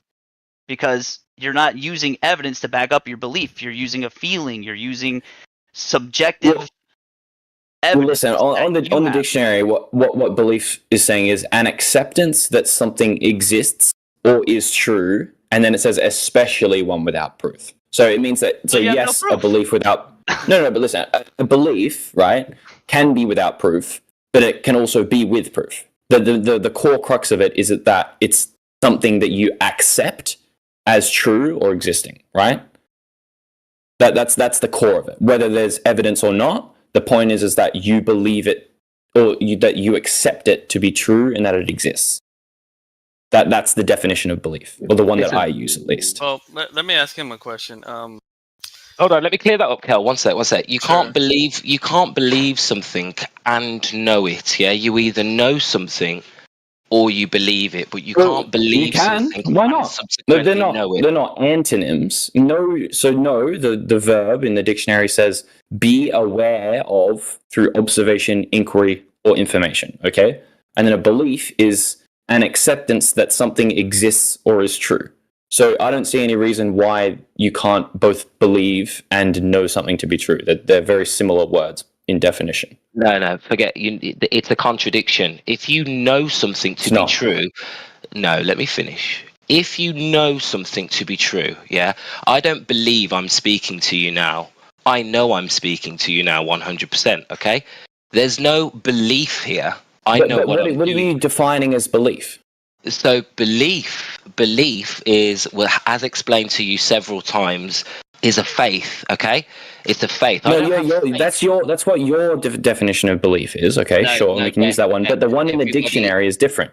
Everybody has the same understanding here. No, that is wrong. To know something is to have some sort of direct experience, okay, where you know 100%, right? I know 100% I'm talking to you now, Dec, and I can't believe it because I know it. You can't hold both positions at the same time. You can. I don't know why you think you can't, but if you look at the definitions of the exact words and their meanings, they're not contradictory in nature. They just aren't. You can look at the words and see for yourself, they're not contradictory. If you want to make your own definition, then they might very well be contradictory. But in my mind and in the English dictionary's mind, that I can both believe and know something. Right? No, you're even quoting the dictionary wrong. To have a knowing is not the same as a belief, and if you think that it is, then you need to scratch up a little bit. You need to, tighten up a little bit with your definitions. I'm reading them to you right now. How much more scratched up can I be? Okay. I mean, you're holding a contradictory position, okay? To have a belief is a faith. To have a faith, is not to know something, it is to believe, okay? But to know something includes direct experience of some sort. Hence why we do not like to believe that the stars are anything more than what we can see they are as lights in the sky. You believe that they are something else, but we know you can't prove that.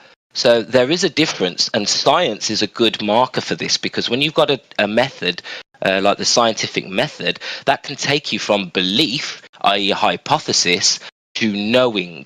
And this is the main difference between you and us here. We understand you can know something, and science does prove things. You seem to think it's every opinion for themselves. And that's not how we work here. That's not what I'm saying, and that's fine if we can hold different beliefs. That's not a reason to arc up, all right? That's cool. If that's the way you do things here, fair enough. and I'm happy to adopt your personal definition of belief and know. Then, in that case, Not a in my personal eyes, definition. It's not a personal definition. if it's not, if it's not personal in, definition. bro, the actual dictionary, the Oxford Dictionary, is different to what you're makes saying a the word distinction. means. Therefore, Yes, the Oxford it's a different Dictionary definition. Makes a distinction between the word belief and the word knowledge. Otherwise, we wouldn't have two separate words to detail the difference. It makes a distinction between grab and hold. It doesn't mean that they mean different things necessarily. They're just two different words. So are they synonymous? Are they synonymous? They can be depending on how you use it. Personally, I've been using it quite synonymously. So it is contextual for sure. Yeah, it is contextual for sure. So, but obviously, in this context, we are separating belief in terms of like something without evidence. So that's right. If that's what we want to accept as the definition of belief, then I'll say I don't actually believe the Earth is round. Then I know. So that can. In that case, so it's not a personal definition. So it's not our personal definition, correct? It's in that context that it's being used, right? Well, yeah, because it's it can be the contextual right? definition of this. In that context. It's built to be used in that context. No, just the most important thing is that we it's can not come built to be used in any context. It just is. But what did you say? Sorry, Flying? As long as we can come to an agreement how he sees the word, that's all that matters. If you can say exactly. So I'm happy to accept that. I'll use belief now to mean without evidence. Okay, so in that case, or at least believe. I mean, for me personally, when I say I believe something, what I mean is that like when I talk honestly and what I truly think is reality, that's what I mean by believe. So like when I say I believe my hair is blonde, what I mean is my true actual, my best to my knowledge ability to describe the world, I believe it's blonde. And in the same way, I believe the Earth is that would be something that's based sphere. on experience, but it sounds like you can verify. That's something that's verifiable. No, he's still using. Listen. I'm just talking about definitions right now. We don't have to go into verification all that. But point being is that what I use belief meaning as in I know it and feel it and accept it to be true in my mind. I act as if this fact is true. That's what I mean by belief. So when I say that, I mean I believe the Earth is round. But if we're talking about know in terms of having evidence that you personally feel is enough evidence, which supports your belief of having knowledge that the Earth is round. Why do you believe the Earth is round? Many reasons, right? Okay. I mean, the fact that one. Fallacies name is a single one. I'm sure you can pick to holes any single one I use, right? Using your own methodology. But if I can just throw out like a number of them, right? So like, obviously we have pictures and satellite observations. They get pretty iffy and, could all be graphical, whatever. We have like mathematical observations. We have observations of different planetary objects using telescopes that are purely mechanical. There's no electronic we can do for ourselves? What is that? We're looking for something that we can do ourselves to verify it for ourselves. Okay. I mean, to me, and your burden of proof may be different for better or worse, but to me, if I can go out, buy a telescope that's purely mechanical, doesn't have any electronic things that could maybe affect the image and generate things, right, that aren't there, whatever. If I can buy a telescope, point it at a different planet, and see that it acts as if it's a sphere, it spins, its face changes. Whoa, slow down. Why are we looking at the sky? We're trying to determine the surface quality of what we're living on. Yeah. So a good way to determine things that aren't directly observable, right, in terms of scale and things like this, is to look at similar objects and then extrapolate that information. Obviously, you don't. You don't want to do that. Is looks like a good enough standard for you? Not usually, but looks like flat seems to be a good enough standard for you guys. So I'm using that one. But if that's let's just clear this up. Let's just clear this up before we go any further, okay? You seem to think that we have our own personal definitions for stuff, okay? We have scientific Everyone method, does. okay? No, listen, no, this is where you're wrong, right? We have something called the scientific method, okay? We do. Yeah. Now that differentiates that will help you to find the cause to phenomena, okay? So we don't have to believe things, yeah? if it is if it happens in nature, if it's an observable phenomena, then we can use science. So we don't have to pre-assume, we don't have to we don't have to make assumptions or have beliefs. Yeah, we can take assumptions happen in science all the time. But sure. No, if there are assumptions, right? If your conclusion is if you're making assumptions, what you're doing is pseudoscience, which is fine. No, but what I'm telling if your you assumptions are too big for the conclusion, then yeah, fair enough. But like normal science makes assumptions all the time for the purpose of the experiment, for sure. Like you assume ideal conditions, you assume this. You can't pre-assume a globe when the question is a globe. You can't pre-assume the planets are spheres. That's fair enough. Yeah, that's fair. When what is in question is the actual sphericity of the lights in the sky. So what I'm saying is you are jumping into these mistakes and you are scattergunning all over the place because you're not keeping it to the scientific standards. It is not our standards. Okay, it needs to be observable and repeatable within nature. We can call it science, and then it goes. 100%. It leaves belief and enters the realm of knowing. And that's the difference. Sure. So let's say that. Well, like let's create a hypothetical experiment in which we're using the scientific method to determine the shape of a light in the sky, and one that happens to cross very regularly and in the same way across our sky for hundreds of years. You've made a mistake. How the hell are you going to be able to manipulate any independent variables in the sky? Listen, you can't do space. You can't do science on lights in the sky, which is why we will tell you again and again: the lights in the sky are no way to prove the ground that you're walking on.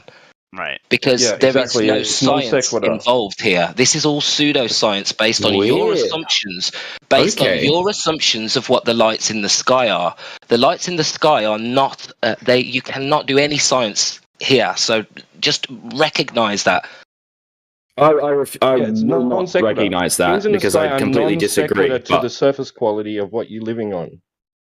We haven't even drawn any conclusions to what we're living on at all. I'm just talking about. You're pre-assuming the lights are planets. You're pre-assuming the lights are planets, and then you're comparing. I'm just saying they're lights, right? So far, I'm just saying I see some lights up in the sky. I want to know what they are. Are we good so far?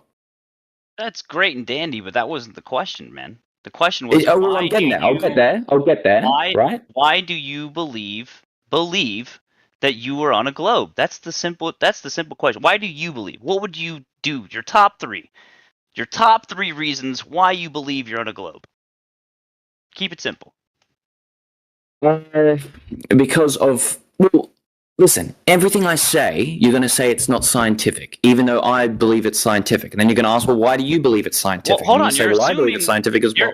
You're assuming what we're going to do. We're giving I'm you the making spotlight. a very valid assumption because every time I've tried to do it thus far, you've done this. I doubt you're not going to do it this time. But okay, sure, I'll try. I'll mute myself. I'll ask the question one more time, and I'm going to mute myself. Okay, why do you believe that you were on a globe? Your top 3 reasons. So here's a big one, right? And I'm going to go on the planet thing, and if you'll let me finish, just so you can see my whole point in entirety, and then you can say where it falls down or where the fundamentals are wrong or whatever. But I believe that you can conduct scientific inquiry and observations on basically anything, right? You don't, I think your understanding of independent variable is a little confused, but my understanding is that there can be things in nature that as long as you measure a certain variable to be different at different times or whatever, then you can count that as an experiment where the independent variable is the thing that has changed, whether it be the sea level or the level of light or the angle of the sun in the sky or the wind speed, whatever the variable might be, right? As long as that variable that you're measuring is changing, then you can say, okay, that's my independent variable. And obviously this is going to have different things because depending on the environment, your controlled variables are going to be difficult to control, etc. But whatever, I digress. So let's say we can conduct scientific inquiry. Yeah. Let's start with number 1. Go ahead. So scientific inquiry, I see a light in the sky, and I notice that it moves in the exact same way relative to all the other lights. They seem to stay the exact same position. This one moves. I go, what the hell? Moves in the same way. So then I build a device that can take in light and then magnify that image so I can look further. And I point at them and I go, oh shit, it's not just like a little tiny light generation. It's actually like what looks to be a circle in the sky that has colors and it has a shape and whatever. And then I build a better one, and then suddenly it's a lot more clearer. I can see detailed colors. I can see other circles cross in front of that, etc. And I can now, real quick, if I can finish, and then you can ask at the end. And then after I do that, and I make lots of observations, detailed with my very detailed light magnifying device, I can then track the positions and see where they go relative to me all the time. And I plot these things out, and I notice they repeat every single year. Interesting. So then I look at these different things, understand how these movements can rectify against each other, and realize, oh, well, if they move relative to each other and we, again, assume some forces, which we're obviously going to assume, we can not assume anything, but we don't get very far in science if we don't assume anything at all. But if we assume that the forces acting on all these things are the same, and there's not just random things acting on random other things, which wouldn't make sense because there's patterns that we can clearly see, which usually indicates some kind of underlying common variable across them all, we develop some laws that these things tend to follow, etc. Is what does anything in the sky have to do with the measurable, observable Earth that we're living on? What does anything have to do with? Like, it has nothing to do with Earth, man. We're trying to so we can make Earth is flat. How do you know it's round? So we can make two assumptions. We can either make the assumption that the Earth is separate from the sky and the lights in the sky and everything. We can assume that they're separate, or we can make the assumption that they're a continuous kind of continuum and there's nothing really separating it, right? Those are both assumptions we can make, and those will lead us on two different paths. We're not making assumptions here, my dude. You always have to make an assumption. You always do. Yeah, it's inescapable. You know what an assumption is? It's a hypothesis. No, it's a fact taken to be true.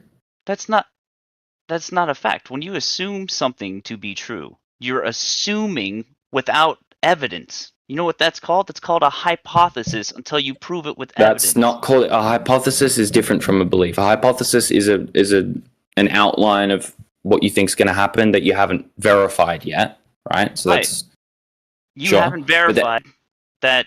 And an assumption is something that you accept as true without question or proof. You have to do that as humans. You can't operate having 100% scientific inquiry and method over every single fact in your brain. It's not a thing that happens. Let's simplify the conversation, please. Like, seriously. Can you not follow or what? Oh, I can follow pretty easily. Then why do we need to simplify it? Because that's not you're beating around the bush to the question that I asked, which was why give us a reason or some type of measurable experiment or some type of anything, any reason that you believe that you're on a ball. Like, why do you believe you're on a ball? Give me the number 1, number 2, and number 3 reasons. It's very simple. There's got to be something there, right? There's so many things you can point to, but you're not pointing to one of them. I've pointed to several, but I was currently pointing to the planet thing. Yeah. So the point is, you can make the assumption that either the Earth is separated from the sky and the heavens and the lights, or you can assume they're continuous. If you make the assumption that they're continuous, which I'm going to do, then we assume that the Earth is probably very similar to other things that we see outside. It makes no sense to assume that the Earth has a completely separate set of laws and rules. And why? Listen, I'll tell you why, instead of just repeating it. When we talk about rules and like laws of nature in science, the point of them is that they are continuous, they act on everything without discrimination. So the idea that the Earth would somehow be different and above or separate from all the rest of the laws that govern everything else we observe, but that's what you observe. To me, doesn't make any sense. But that's what you observe. That's what you experience. It isn't what I observe, not at all. Yeah, it is. It is what you observe and experience. You do not see a similarity. The observance of it being flat?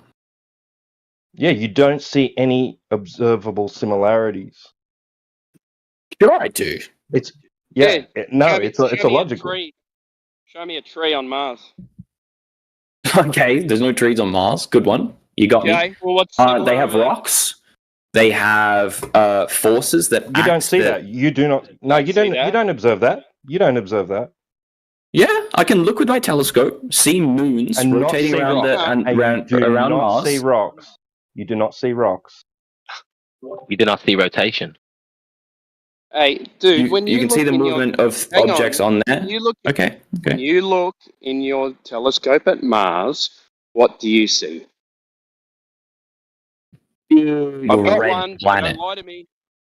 A red planet. Okay. Red planet. So, do you see rocks? My telescope isn't quite that good. So you just said you see rocks when you look at Mars. T-Dub said, Rock. "What do you observe?" And you said rocks. Okay, Where well, are the rocks? let me be more specific. I don't observe any rocks with my telescope. You're right. See I a observe red light in the sky. Yeah. observe Be a honest, circle. I've got one. I've got a telescope. Okay, our telescopes might be telescope different. too. What Sure, do you see in the cool, sky? man. A red light. Correct. Red object. It's definitely very objective in my telescope. Okay. So is that object spherical? It sure looks like a circle. It looks like a circle. A circle. Great. Right. But sure. But I don't really encounter many. I don't encounter many objects in my day to day that is a 2D plane. Doesn't happen very often unless it's like 2D paper doesn't or exist, something like mate. this. Get into reality. 2D does not exist. All right? Yeah, 100% agree. Yeah, I agree. Great. So why are you bringing up 2D? Well, it was more colloquial. I was saying it like it's more flat than it is deep, but we can. Okay. Sure, so it's you look 3D, up in but the its depth dimension in is the much, sky, much, you much, see a much red- smaller than its length and width. see a red Is what I light? meant. You look up in the sky, you see a red light, and it looks like a circle. And A red circular object, 3D object. How do you know it's 3D? You're looking through a uni lens. Wouldn't you just have a fucking rage that everything is 3D and there's no such thing as 2D? No. Yes. Yeah, How do you but know it's 2D 3D? Yeah. Yeah, so if I'm looking at something, right, then I know it exists in three dimensional. But Three you don't know dimensions. it's physical, do you? I'm looking at it. Yep. How do you know that's something you can land on? I don't yet. Okay. Okay. So why are you saying it's got rocks on it? Progress. This is great progress. Okay, I will rescind the rock comment. We don't know enough about Mars with our telescope yet to understand the rocks. Sure. Everything- or lack thereof. Okay. Everything that you see in space is from a third-hand party that you cannot get any evidence by yourself to confirm. Are you that you're any of assuming these stuff? things I've got my exist. telescope and I can see it, right? I know You it's see there. a red light. That's what you see. A red. Exactly. You just light. admitted it. Red, not a light. It's not a light anymore. If it's a light with my naked eye, it's a point, right? With a telescope, it Well, it is does a look like a thing light. that has dimensions Bro. and is circular. It does have light can't reflecting see off of it, dimen- obviously. Are you talking about three Of dimensions? course, you can can't- see. You can't see I can see- dimensions with a telescope. Right. Yes, you can. You can see two of them. One lens. It's one lens. Yeah. What, you're seeing one dimension with a telescope? So check it out. Close when your you eye. Close when you your wear- eye. Close one eye. Yeah, Do you close see one three eye. dimensions with one eye. No, I see two dimensions. Is what I'm saying. I see two dimensions in a telescope. That's not what you said. That is exactly what I said. If you listened No, it's instead not of what you just said. raging over.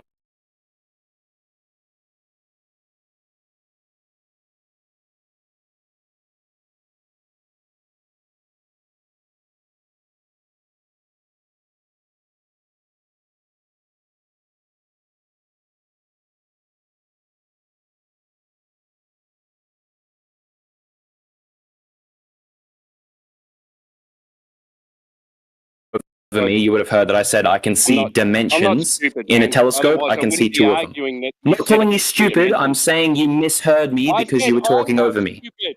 I said I'm not stupid. Sure, and you only said I'm not stupid because you assumed that I'm assuming you're stupid. I'm not, right? Okay. Let's No, back this- up a that's second. fucking Yes, let's childish. please back up because he's very aggressive. And I don't know why. Yeah, I am. I mean- because you're a fucking moron the whole time. Oh, you're assuming I'm whole- stupid now. the whole Listen, time. dude, just chill out. All right, Deck. All right. Yeah, let's go back. Beastocles. Hold on. Beastocles or Beastocles? Well, whatever you prefer, man. It's okay. Beastocles is a traditional Greek pronunciation, and it sounds Sure. cooler. I'll go with that. Thanks. Let's get back to the conversation at hand real quick, man. And it's still the Deck, I've conversation. just muted you, right? So I'm just going to give you a warning. The whole time I've been listening, making dinner, and all as you've done is begged the question and brought up fallacies. All right? You've got no proof of anything, and you can't prove anything that you're saying. So who's the moron? Well, there you go. Yeah. The moron is the person that forcefully mutes people that they disagree with, I would say, but that's just me. But did you listen to what I actually said, though? I Are did. you going to I bring did. any evidence to the table or not? I mean, I've been he's not trying wrong, to. Deck. You just keep getting angry. I'm Go, trying my where's best. the evidence that you can confirm that you live on a ball? That's all we're asking from you, brother. Where's Yeah, I know. the I'm evidence? trying. I know you're trying Where's to stick the on his side, Beastocles, but I think you should probably distance yourself from this what I debate know to guru be over here. true? No. From old mate over here. Just because you believe the Okay, same thing am doesn't I- mean you have to am be I wrong? buddies. But yeah, sure. Am I wrong, though? He's not wrong. He may have a curt way of saying it, but he's not I wrong. have no doubt that you think I'm wrong. No. That's not what the question was. Was he wrong about the statement that he said when he had you muted, where he said you brought? I've come in no here, I've proof. brought in conjecture, no proof. Yeah, I understand that he sees none of that as proof. I see it as proof. Two different things. no That's proof. fine. There isn't What any proof, proof. bro. No, You Deck, admitted earlier that it was all belief, and what proof are you Yes. talking about, bro? Right. We've got you are on you slow or recorded. something, man? Yeah. And listen, Deck, we're just trying to demonstrate to you that everything that you're saying is a belief, right? And that there is I've agreed to that. But listen, the logical position is to understand that there is no motion, there is no curvature, right? That is the logical position. So the burden of I proof would disagree. be, no, it is, because all of your senses will tell you we are not. And I would moving, disagree. we are That's not- okay. No. Let him finish, You're wrong. What are you You're wrong. disagreeing about, though? What are you disagreeing about? I'm disagreeing that it's the logical position to assume there is no curvature and no movement. That's what I'm disagreeing Okay, with. so go. Where is it? Where is it then? So I think the most logical position, right, is that the Earth is not any different to anything else that we can look at. That's my illogical. position. That's I don't think that's illogical. It is illogical. I feel like it's more logical. So listen, you have to assume either the Earth is different to everything else, or the Earth is the same What do you mean as everything else. everything else? You don't even know that those things up there are physical. All right, so you do this. You walk outside, right? You walk to the beach, right? You look out. It looks flat. It looks flat. And it Right. Yeah, feels it does. stationary. Right. Yeah? So, you I'm going to quote you from earlier. Is it now the scientific method that when things look the way that's sufficient? No. Well, that doesn't matter. I can give you laser tests if you want, but like what I'm saying is, Timbo. Okay. If you, what's that, mate? I can put this in a different way that he might understand. Would be that when you're a child, if you were never taught that you were living on a spinning space ball, when you walked outside, you would never have made that assumption on your own. You That's only fair. make that Yeah, that's assumption true. because you're told. Right. That's why it's the logical position. Yeah, that's why it's logical. Yeah. So you need some really good evidence. To be fully clear, every position you come to is logical and says you're going to have a reason for believing everything you do. But, Hey, mate. yeah. So, him saying that, how do you come to the conclusion that you live on a ball? Right. Because everything outside tells you that it's flat and stationary. Okay, so I don't think that, like, saying, well, I'm answering your question, dude, if you give me a bit, all right? He asked you 20 minutes ago to give you 3 best reasons, and you went off into space. You keep monologuing, dude. So hold on. I'll He just monologue asked me. No. So he's put it in a different way, and he said that how come, as a child, you would never have thought that the Earth is a sphere when you would take your own observations in and go, oh, it's flat. I've got no reason to believe otherwise, right? He just asked me that. That's a great, yeah. Sure. In the same way, a child will look at a phone and assume it's magic. A child will look at a TV, assume that screens just play stuff. But the point is that a child does not have the capacity with their senses that they're naturally born with to understand a lot of what goes on around them. You need to have a base of knowledge that people can build up over time and learn so that...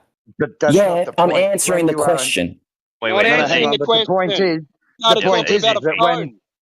the point is that when you grew up from a child and you were an adult, you would still be looking out over the flat earth and not assuming that you're on a spinning ball. The only reason you've got that assumption is because you've been told that. So you're believing what the authorities tell us to be true. Yeah, sure. You can look at it that way. Okay, I an got alternative a question now. Wait, but listen, what you're saying about that is true for any kind of knowledge that is like multi-generational, right? Like if I was a child and no one taught me how to make fire, I would grow to an adult and assume fire just comes from lightning, right? But the thing is, I need to be taught that from someone that's figured it. And then you extrapolate that for 2,000 years, and suddenly you can't only make fire, you can also make phones, you can make laptops, and you can make rockets, and you can look into space. Deck, let me throw you a bone. Flat is an observation, man. Burn me, man. It's an Burn me. observation. I'm going to throw you a bone because you're almost there. And what I mean by almost there, I'm saying like... nowhere near it. Well, the thing is... I won't be offended by the deliberate talking down, but sure, I'm almost there. Help me along. What you said earlier, right? Yeah. Or what AJ said earlier about if you were a child or all the way up to an adult, if you've never been told you were on a spinning ball, right? Then you would trust your senses. Your natural senses tell you that it's flat, there is no curvature. So that means that your only reason for believing that the earth is round is from authoritative sources. Now, having that in mind, do you agree with that, right? It comes from authoritative sources. Okay. Authoritative in the sense of like the institutional, a lot of people. Someone that has not in the sense of enforcing the belief, like at threat of violence or something. Now, my question not for scientific, so yeah, but Kimbo, just like let Beasticles go for it this time. I'm just reiterating that shape is not scientific. So my question for you, Deck, is have you ever felt that authority figures, such scientists, anybody with credentials, has ever lied to you personally? Have you felt like someone was lying? A politician, president, anybody? Yes, and also mistakenly told me something that they believe to be true but is actually wrong. Both of those things have happened from authority figures, 100%. Okay. Now, knowing that, and knowing that humans have the capacity to lie and deceive for their own ends, right? Yes. Man is evil. Why do you trust these authoritative figures, right, so wholeheartedly as like a religious belief that you're willing to deny the science about observable, measurable phenomenon and go with the authoritative narrative? When you know that they lied to you, you've seen it. Have you ever thought about that? Like, what if they are actually lying to you? Of course I have, and I'm sure they lie about a bunch of shit. There's probably aliens, there's probably fucking this and that. God knows what else, yeah. So my next question is why would they tell you the truth about you being on a spinning ball? Like, why would that be true? Like, why do you believe that's true? If you know that the sources of information you're getting is capable of lying and probably has reason to lie because they don't want what's best for you. They want what's best for them. Yeah, Well, okay. the fact But is like that what they do reason? lie, because I think that everyone would agree that they tell you that the theory of gravity is science and that there's science behind this gravity. Would you agree with that? There is a lot of science behind the idea of gravity for sure. No, there's not. Actually, there's a lot of scientific papers behind it. If you count that as science, then yeah, but sure. Then let's go through that. Let's go through that. Yeah, let's then, go through that for real. We can show 100%. that it's not science. So can you define science? What is the definition of science? All right, let me get a proper one up. He's going to Google science. real We're quick. looking at natural science Why because do we're you looking at the Google it? world. The science definition: the systematic study of the structure and behavior of the physical and natural world through observation, experimentation, and the testing of theories against the evidence obtained. Are we happy with that? Beautiful. Well done. The dictionary does very well. Yeah. Let's have a look at the It's actually not scientific correct from method. someone. Hang Okay, on. dude. Anyway, AJ, go. Can everyone let AJ take this? Can you let AJ Wait a take second, this? though. Can we just wait? I just want to clarify one thing, that the last statement in that definition is incorrect. And the testing of Okay, theories against the elaborate. evidence obtained, you're saying that's wrong? Yeah, it stops at observation and experiment. That's where it stops. No, Well, it doesn't. Not according to the Oxford Dictionary. I don't know if you're a Yeah, much the Oxford better Dictionary source is than wrong. that. A theory Why don't you is look up the developed. scientific- A T-Dubs scientific theory fucking is made his developed. decision. A scientific theory is developed after experimentation. Yeah, but a scientific theory is inclusive of science as a whole, and scientific theories need to be tested against evidence. No? No such thing as science as a whole. Okay, we're going off track Okay, anyway. sure. Let's Yeah, do we're the going off scientific track. method. Anyway, we agree on the science. Most of us do, at least, on the definition of science. Sure. Go ahead, AJ. So then, what's the scientific method, and what are the dependent and independent variables? Okay, going back to year 8 science. Let's get it. Yep. So the process in the scientific method, this is from Wikipedia at least, involves making conjectures or hypotheses, hypothetical explanations around your observations and what you observe in nature, getting predictions from that hypotheses, and then testing them against evidence and empirical measurements that you can make. Cool. And then we also have to have the dependent and independent variables as well. Sure, that's inclusive within And the control. experimentation, for sure. Control variables and a null so hypothesis. the first issue that I would have is that with the dependent and independent variables, you have to manipulate gravity itself. You have to manipulate the cause, not the effect. So can you show anywhere where someone has actually manipulated the cause, gravity, and not the effect? So there's no stipulation that you have to change. Well, I mean, sorry. So you're saying that you have to manipulate gravity itself in order to test gravity. Right. That's how you would establish that it is Correct. the cause of an effect that you've observed in nature. Right. So that's the first Right, point. okay. And then the second Right. point, it's the study of the physical and naturally occurring world. So when we have a look at gravity, gravity was proposed in Einstein's relativity in 1905. And then we have, I forget the guy's name, but something Fritz came in about 1930 and showed that what Einstein had proposed I was don't think 99% Einstein wasn't it Newton that invented gravity? His whole apple on the head. No, it's not actually Newton today. It's actually Einsteinian gravity that's actually accepted, which is the bending and And, warping. oh of yes, I mean space-time. obviously Einsteinian gravity is slightly different to Newtonian gravity, but So Newton came up what with the I'm idea of saying gravity is- in the first place. Okay, so Do you know the Einstein, when difference? he came up with his theory Yeah, I of do. relativity, What's the when difference? Einstein came up with the One is to do with space-time continuum, etc., but Tell me the what- other one is just to do with methods and stuff. Everyone can tell everyone what to do. Don't get offended. Grow up. AJ, keep going. Okay, so I just lost my train of thought then. Yeah. Okay, so we're studying the physical and natural world. So Einstein's relativity was about 1905, and I think it was a dude named Fritz in 1930 that actually showed that Einstein was about 99% incorrect, that the gravity or the whatever he had proposed could not actually hold that universe in place for what it was doing. So this is where they then proposed, instead of throwing that theory out, they proposed dark matter and dark energy, which now make up 95% of our universe. Now, dark energy and dark matter cannot be seen, cannot be detected.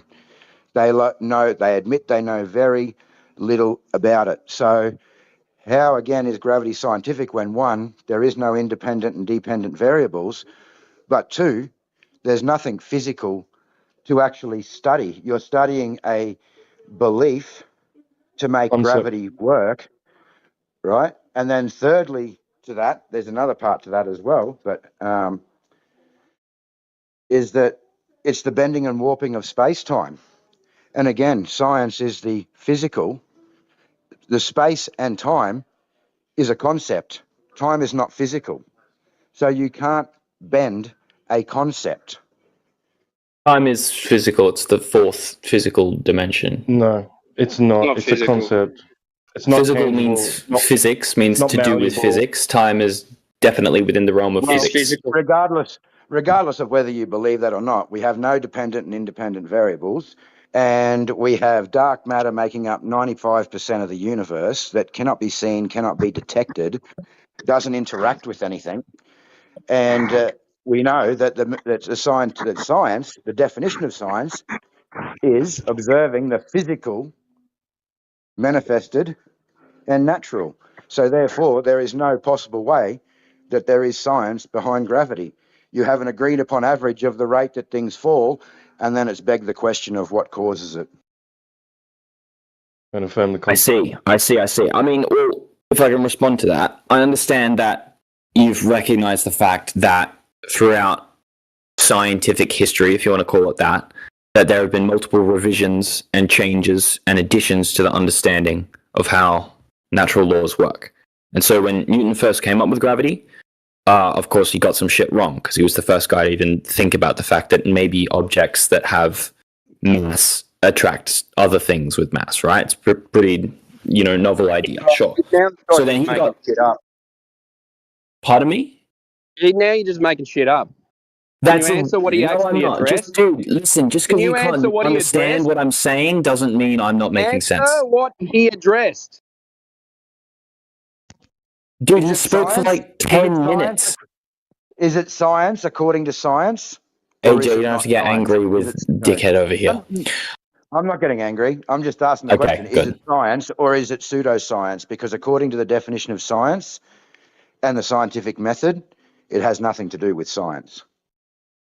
I don't think that's quite true. So listen, obviously science is built to revise itself. People will get things wrong, and the point is that using the scientific method...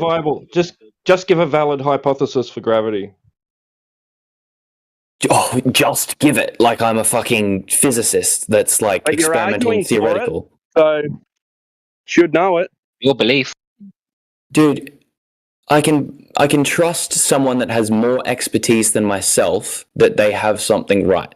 Why? But you were just explaining. Right? Because I can't. You can't do it.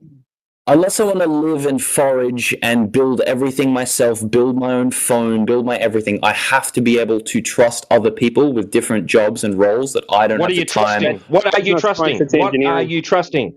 What are you trusting? What is it you're trusting? I'm trusting individual people's ability to understand things that I don't, and then So what is it that they did? What is it that they did that you are trusting? Various scientific experiments. Various. Like what? Dude, like thousands and thousands of scientific papers, not only by just Einstein. You don't even know what you're trusting in. You just have a blind faith. Like Einstein's general theory of relativity and special theory of relativity. That's two names of papers. Define it. Define it? Define a scientific paper? Yeah, define the theory of relativity. The theory of general relativity is like a multiple 100-page document about the science. Like it's very complicated. You don't know it. That's the point of it. Right. I'm not saying I know the entire paper word for word off by heart. Of course I don't know it, and it's ridiculous that you would think that I would, right? But there are scientists in the field of physics who have studied this for decades. Believe this shit. Who have said, trust us, we've read it, we understand it, you don't. That's okay, just believe us. Yeah, just okay. And you don't believe them, and I do. That's we can think it's ever be different. been proven? You don't have to get angry about it.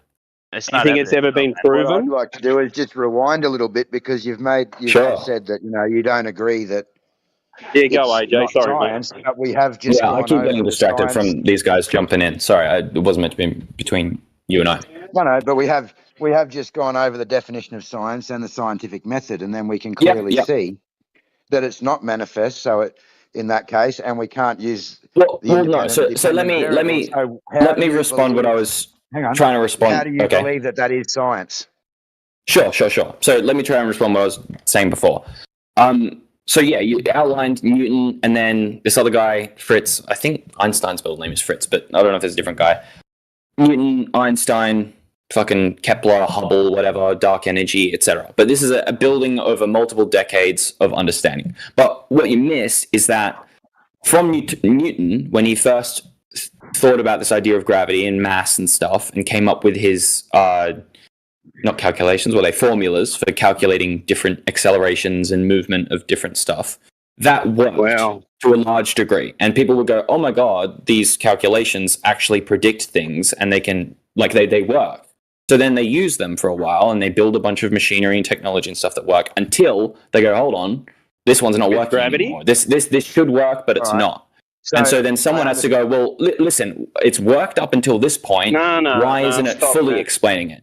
And so then they change it a bit and they come up with different ideas to explain more and more things. Theory of relativity to them making shit. We need to go right back to where you began because, again, you said, this science is continuing on. It's growing. They're growing in knowledge. It's progressive, yeah? But the problem is from the beginning, from the scientific definition and from the scientific method, we can clear that it's not even science to begin with. So whatever they're assuming or whatever they're doing still has nothing to do with science, regardless of what they're progressing with. It's not physical. Yeah, it can't be seen. Therefore, it's not science. There is no dependent and independent variables. So therefore, it does not meet the definition of science. So from the beginning. What do you mean? What exactly doesn't have a dependent and independent variable? Because if you haven't read the actual Principia Mathematica and the actual scientific papers, you're not going to be able to see any experiments and see which ones have variables and not. Manipulated gravity. Read it and tell me. But if you're just arguing from ignorance, it doesn't really. Hold on, Jack. Hold on. Time out. Read it and answer it for me. Right? That's what you just said to AJ?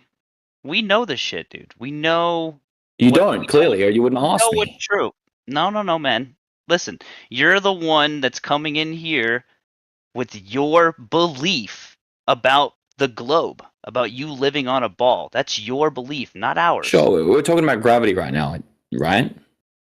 Yes, but do you understand how you're proceeding with this conversation? Listen, my point being is that you're asking me, there's no independent variable, there's no dependent variable. I'm telling you, if you look in the scientific paper, you will find the experiment and you will see all these things. You'll find no listed, hypothesis. Right? There's no hypothesis. You'll find no hypothesis. Yeah. Of course you will. Of course you will. Why do you say that? Because you need it for some.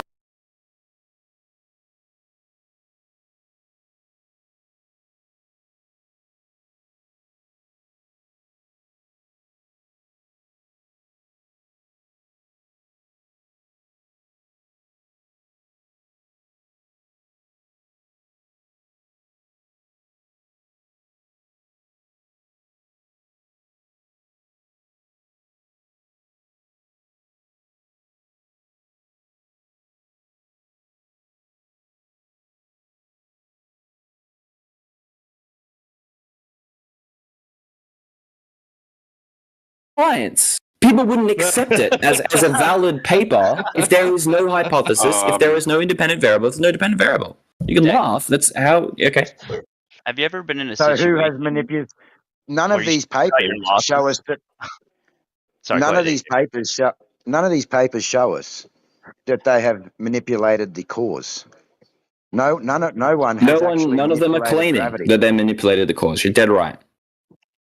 That's right. So therefore, if they can't manipulate the cause, there's no independent variable. You don't understand independent variables, unfortunately. You don't understand it. Unfortunately, you don't understand it, and you making that claim means absolutely nothing. Jump on the internet, go and have a Google, and find out whether it's the cause or effect that you have to manipulate. Okay, I'll do it. Good. Man, eighth Well, grade. an independent variable is a variable you manipulate, control, or vary in an experimental study to explore its effects. Yeah? And are you varying or manipulating the cause or the effect? So, listen, the effect is gravity. The effect is things go down. That's it. That's a different experiment. Our experiment is what the causes effect gravity. is things go down. Listen, The cause just is hear me out. Hear me out here. If you want to experiment on this mysterious force that makes things go down, right? You're making it up. You can hypothesize. You can hypothesize in your hypothesis that what causes this force is the mass of the objects. Yeah. Wait, what force? No, what you force? can't. What What's the force? observed phenomenon? Gravity is a force. The observed phenomenon is there is a force that is making things fall down. Yes or no? Where? So What force? you're saying the observed phenomenon is things go down. That's it. The observed phenomenon is I dropped a pen and I observed the pen go down and fall to the ground. Now, without any external object acting on it is important. So it seems like it's just done it on its own, right? Well, you've But dropped it. you're already you're already calling this gravity, but you're trying to prove gravity. Yeah, you're already assuming there's a force behind it. No, so listen, we understood that forces exist before we even thought Gravity's about not a gravity, force. right? No, Deck. We don't have to say it is, but what we're saying is that forces exist that make things move.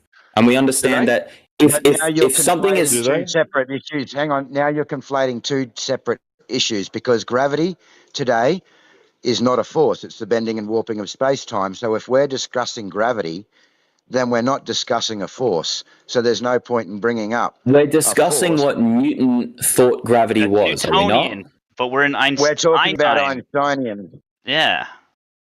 I thought we hadn't even got to actual Einstein yet. fact- We're still talking about Newtonian. You said go back to the very start. I thought that's where we were starting from. Newtonian gravity was thrown out the window. Okay, well, listen, the cause of whatever we want to call gravity, whether it's a force, whether it's a bending of space-time itself, whatever you want to say, the cause of that phenomenon. We haven't established that to exist. Can we establish...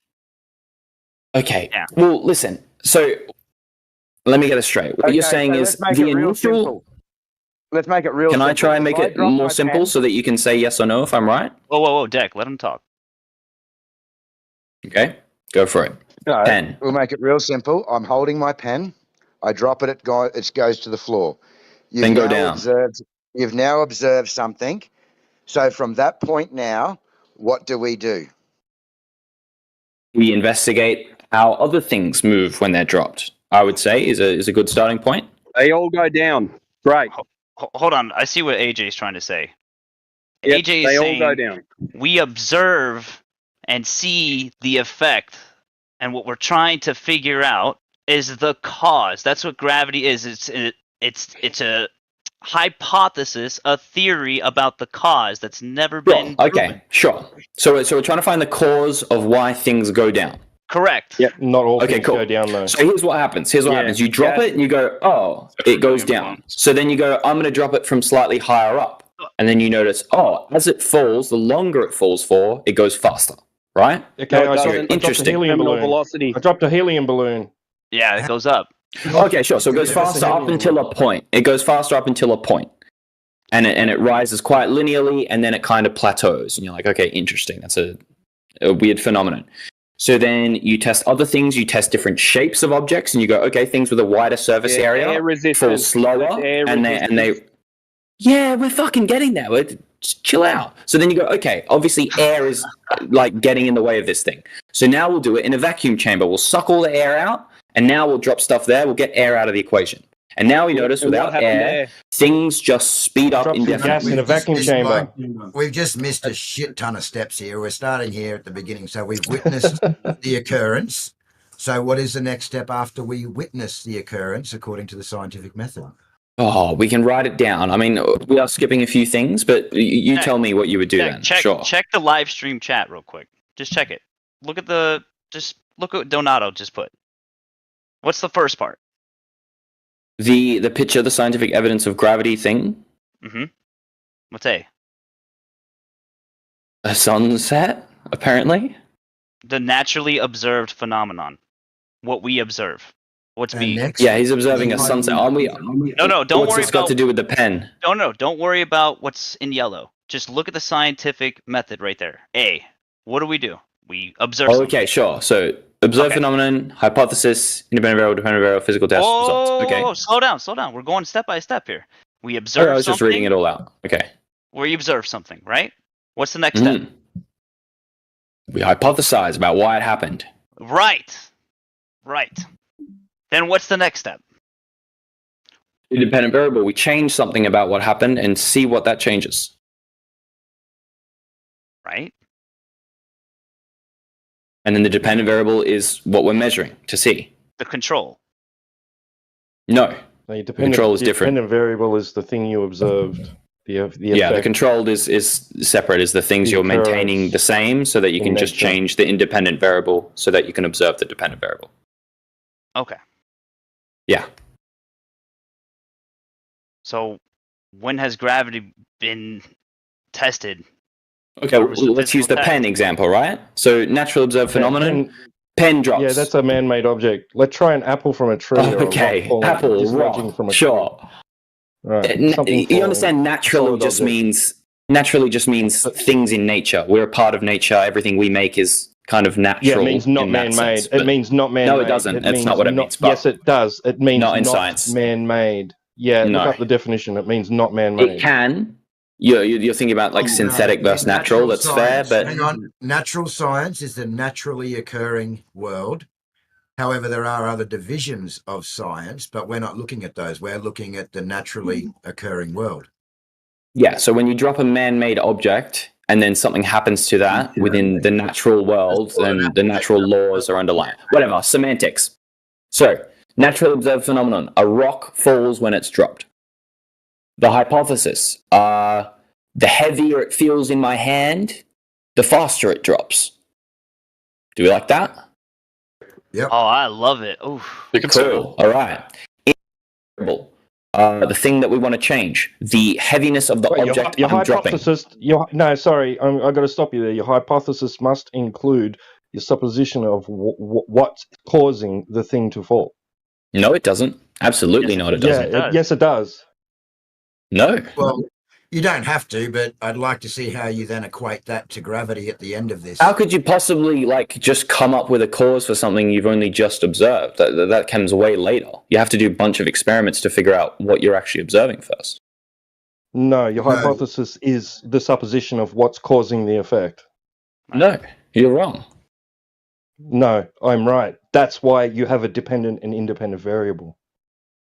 No, it's not. The independent and dependent variable is to see how things change or how the results change when you change the things. Independent variable, when varied, is going to cause. You don't need to know the cause. The assumption is that we can't know the cause until we get more info. Guess the cause.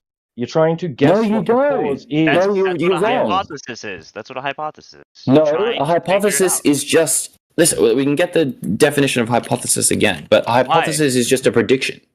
It's a supposition or proposed... The cause and effect relationship. I am wrong here. Apologies.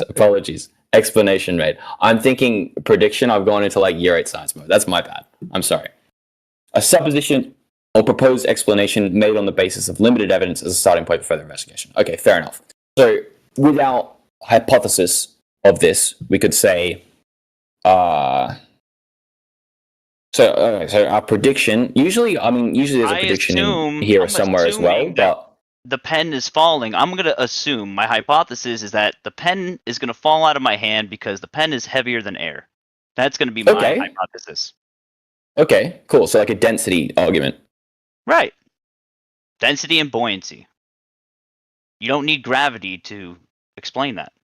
That's why things go up and why things go down. because of differences in density and buoyancy. It's that simple. Where does gravity come into play with that? Well, I mean, you can't really separate buoyancy from downward forces. If there were no, if things didn't fall to the ground, then things wouldn't be buoyant.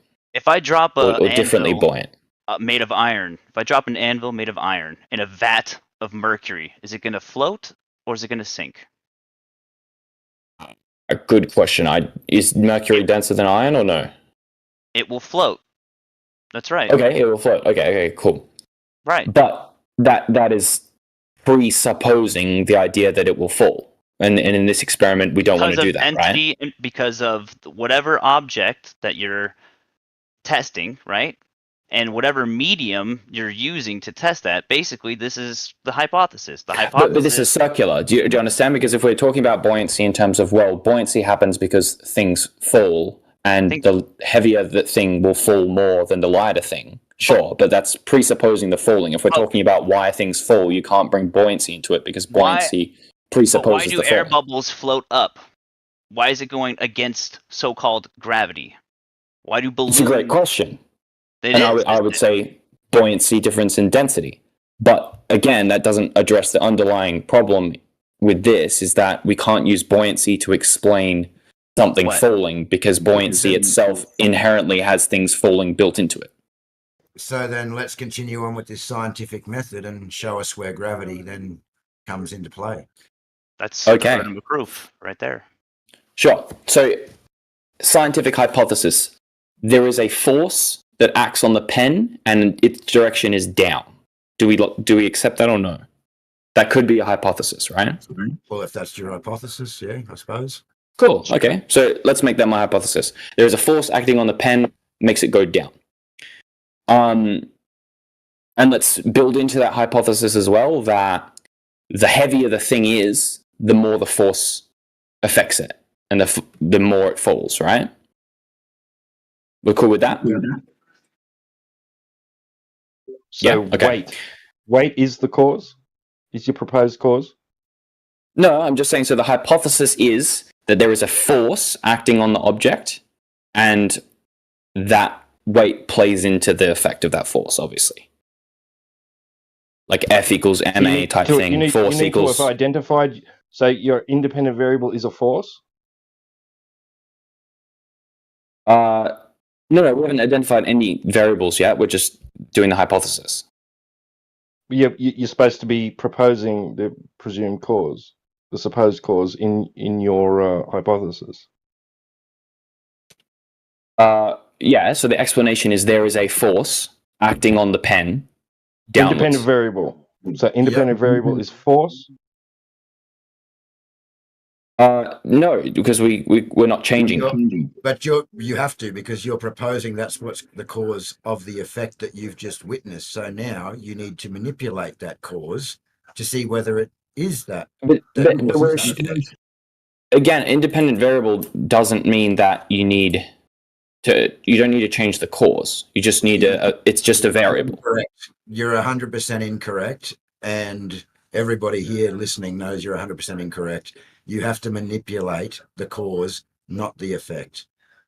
No. So listen, the point is that we don't know the... Listen. We don't know the cause, right, yet? In our process of A, B, C, D, we don't know the cause. We're hypothesizing the cause is a force that the pen is falling. Now, if we're just hypothesizing right now, we don't even know how to control the force. We don't even know if it necessarily exists. The point of the test is to test our hypothesis. Then you don't have a viable hypothesis. No. Just because we can't change the cause. No. Just because you can't change the cause in an experiment. Well, what are you going to do? Doesn't mean you can't change other things to explore whether or not that cause is still happening in the same way. So you're going to affirm the consequent. What does that mean, sorry? Affirm the consequent? So you're going to do something else and then assert that there was an unknown, unvariable force behind it. Like dark matter. Well, that's our hypothesis, no? No, but you can't declare something to be true based on an observation. You must test. That's the point of a hypothesis. Hold on, wait, Deck. No, it's not. Chat real quick. Donato's giving you some good stuff there. Just read that real quick, man. Just. The hypothesis should also contain a prediction about its verifiability. For example, if hypothesis is true, then 1 should happen when 2 is manipulated. Totally. First blank 1 is the dependent variable. First blank 1 should happen when. So the dependent variable, what you're measuring, depends on what you're doing in the second blank. And the second blank 2 is manipulated, is the independent variable. Totally. You manipulate it to get a reaction, 100%. Yeah, so nowhere in there does it say it has to be the cause. Nowhere in there does it say it has to be the cause. Wait. How are you going to manipulate this so-called downward force that you're saying gravity is a downward? Oh, so then you don't have an experiment. You're not doing No, you're misreading what he's just linked. So the first blank is the dependent, what we're measuring. So in this case, we'll say our hypothesis is there is a force acting on the pen or on the object, let's say, on the rock. And if I use a bigger rock, it will fall faster. Let's say. Identify the force. Yeah. We don't know why? Because that is your supposed cause. That's your supposition. That's your supposition of what's causing the effect. If you've never understood this thing before, you've just seen something fall for the first time, and you have no idea why. How could you possibly identify the force?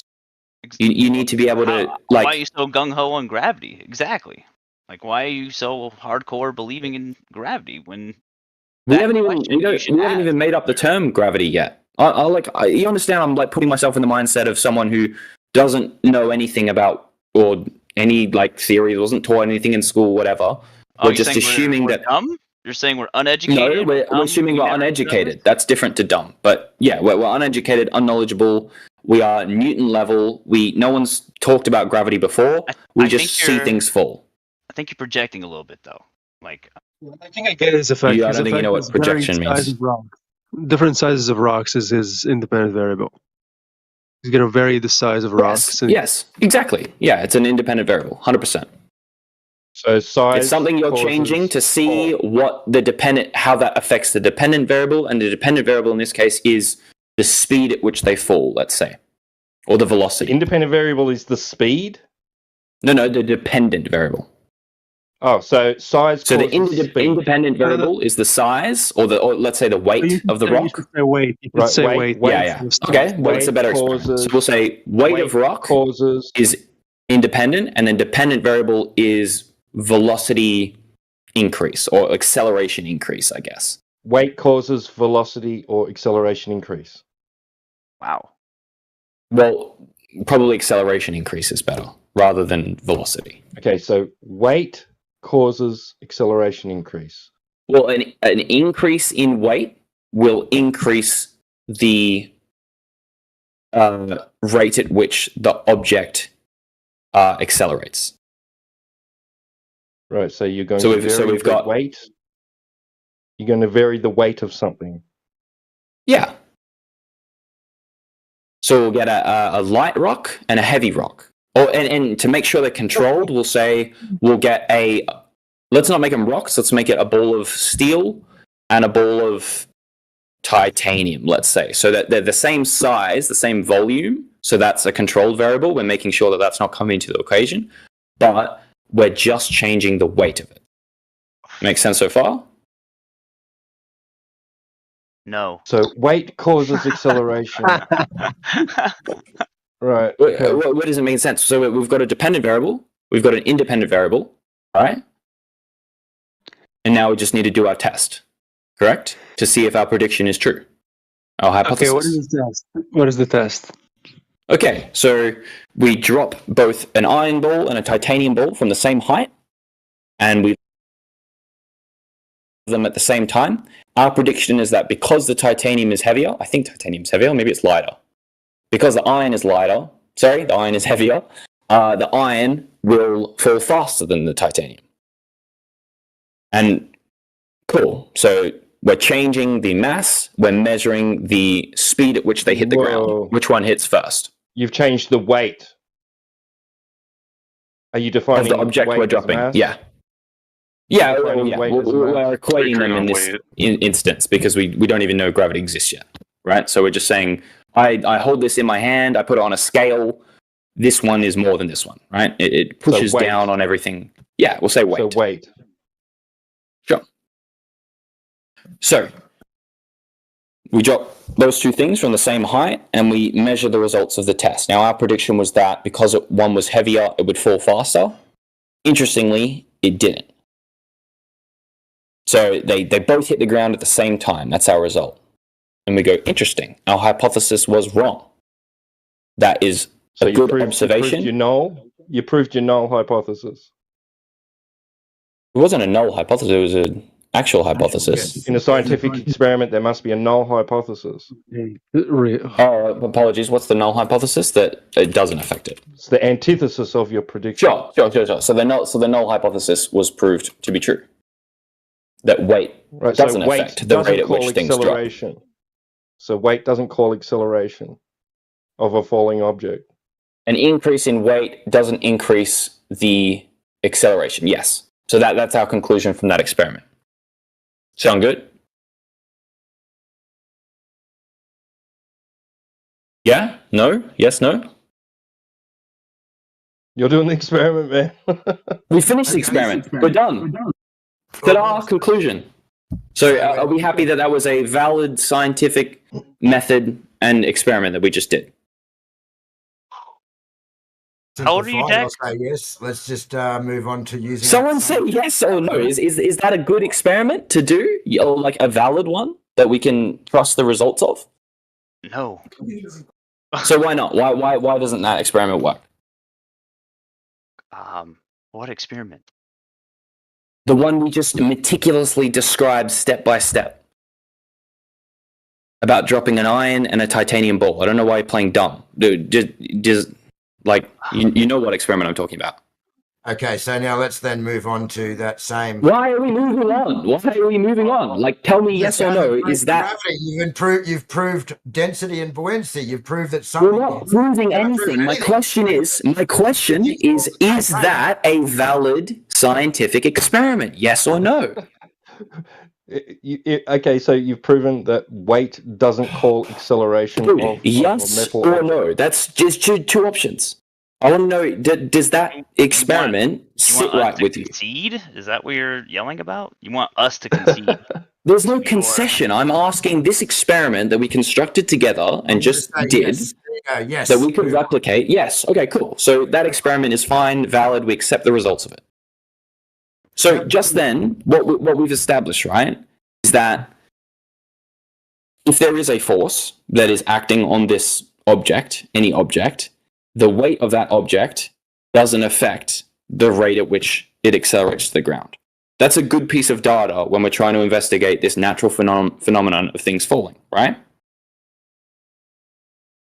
No. Why are you concluding that? All you've done is just said that weight doesn't. Well, any information is good information relating to the thing, and I think it's a very innate intuition that we have as humans that heavy thing should fall faster. So it's exactly, we do, and that's interesting. So now we've got to go back, change what we said, or at least we've got to go back and use a different hypothesis that has a different independent variable in order to test different aspects of it.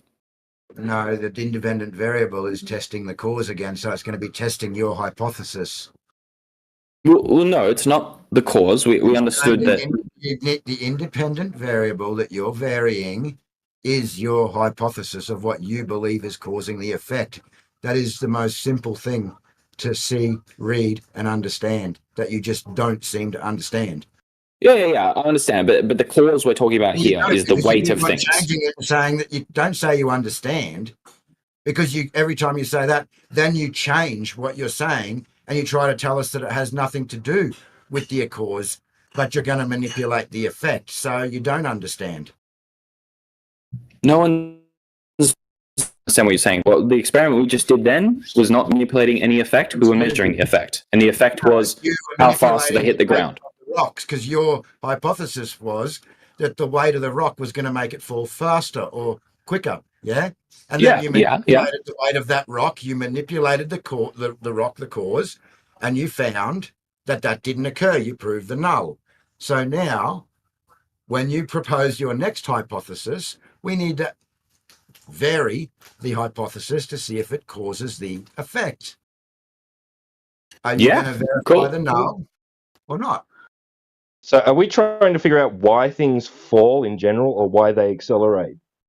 Well, he was trying to show us gravity, but he was just starting in the beginning with his showing. What he was doing was just trying to establish a scientific method. You guys brought it up first. Donovar or whatever his name is posted the thing in with a scientific method, A, B, C, D, G. I was asked to go through it, and we did. We created an experiment. Yeah, so you understand that. You understand that things that fall, that solid objects falling through a medium is what's on the table here, because not everything goes down, not everything falls. Great point. Very true. Some things remain at equilibrium. Some things go up. Some things go down. Some things go in all directions. Well, so far Definitely. we've only talked about rocks. So this is where we need to move on to the next hypothesis. Well, we're talking about metal balls or different densities, but yeah. Balls, not rocks, metal balls. But okay, your metal ball example, yep, no worries. So now we need to. The whole point of this conversation is for you to show us the science and how gravity, the cause, is varied. Well, we haven't even named gravity yet, but we're assuming that there's a force acting on it, right? Yeah, man, we understand this, man. You drag at something shocking, eh? I have to, because otherwise you don't understand what I'm saying, and then you assume I'm like committing fallacies and frauds and stuff. I haven't pulled you up on any fallacies. I know exactly what you're saying. Just burn through it, man. Cool, man. Okay, cool. So anyway, the fact that we can create a scientific experiment like that, where we all accept cause, effect, independent variable, dependent variable, etc. We make a bunch of these different things. We change different independent variables. We change dependent variables. Sometimes we throw it up. Sometimes we add a bit of horizontal velocity to it. When you're wrong and you're pulled up, you need to stop, because, again, you've tried to slip in there about these independent and dependent variables. There's only one thing that we're manipulating, and that's the cause. Which is the independent variable. Yes, but that's not what you just actually said. Okay. Pretty sure I did, but cool. Okay, here we go. Donato, scientific evidence. So rock falling, scientific hypothesis, more weight, more acceleration. Independent variable, weight, dependent variable, acceleration. Physical test. Yeah. Iron rock, but I know what you're getting with. Blah, blah, blah. Results failed. Cool. But so now we know from that experiment, there is a 9.8 meters per second acceleration downwards, right? No, we haven't agreed upon average of 9.8 meters per second, because some things go up, some things go down, some things remain buoyant, and 9.8 meters per second is not always the case in different locations and different places. It's sure. I don't know if we included it in the previous experiment, but we did. Well, we should have conducted it in a vacuum, right? So we should have gotten rid of any. Okay. I let go of some gas in a vacuum. It didn't fall at 9.8 meters per second. So what now? Good point. Very interesting. How do we measure the? Well, for one, if we did drop carbon dioxide in a vacuum, it would fall at 9.8 meters per second, right? No. In what state? In what state of matter? Oh, gas. True. It would expand, fill the volume, I think. Let's figure it out, actually. Carbon dioxide.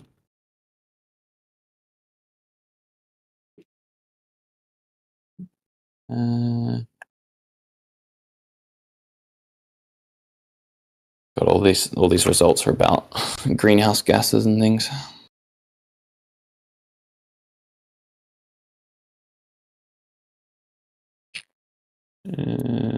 From my understanding to this point, everything you have is just a belief. You trust what you're told, and no matter what you have seen or been shown, that you are going to somehow continue to defend that belief and do the mental gymnastics required to convince yourself. Yeah, I could say the same to you. But yeah, is what it is.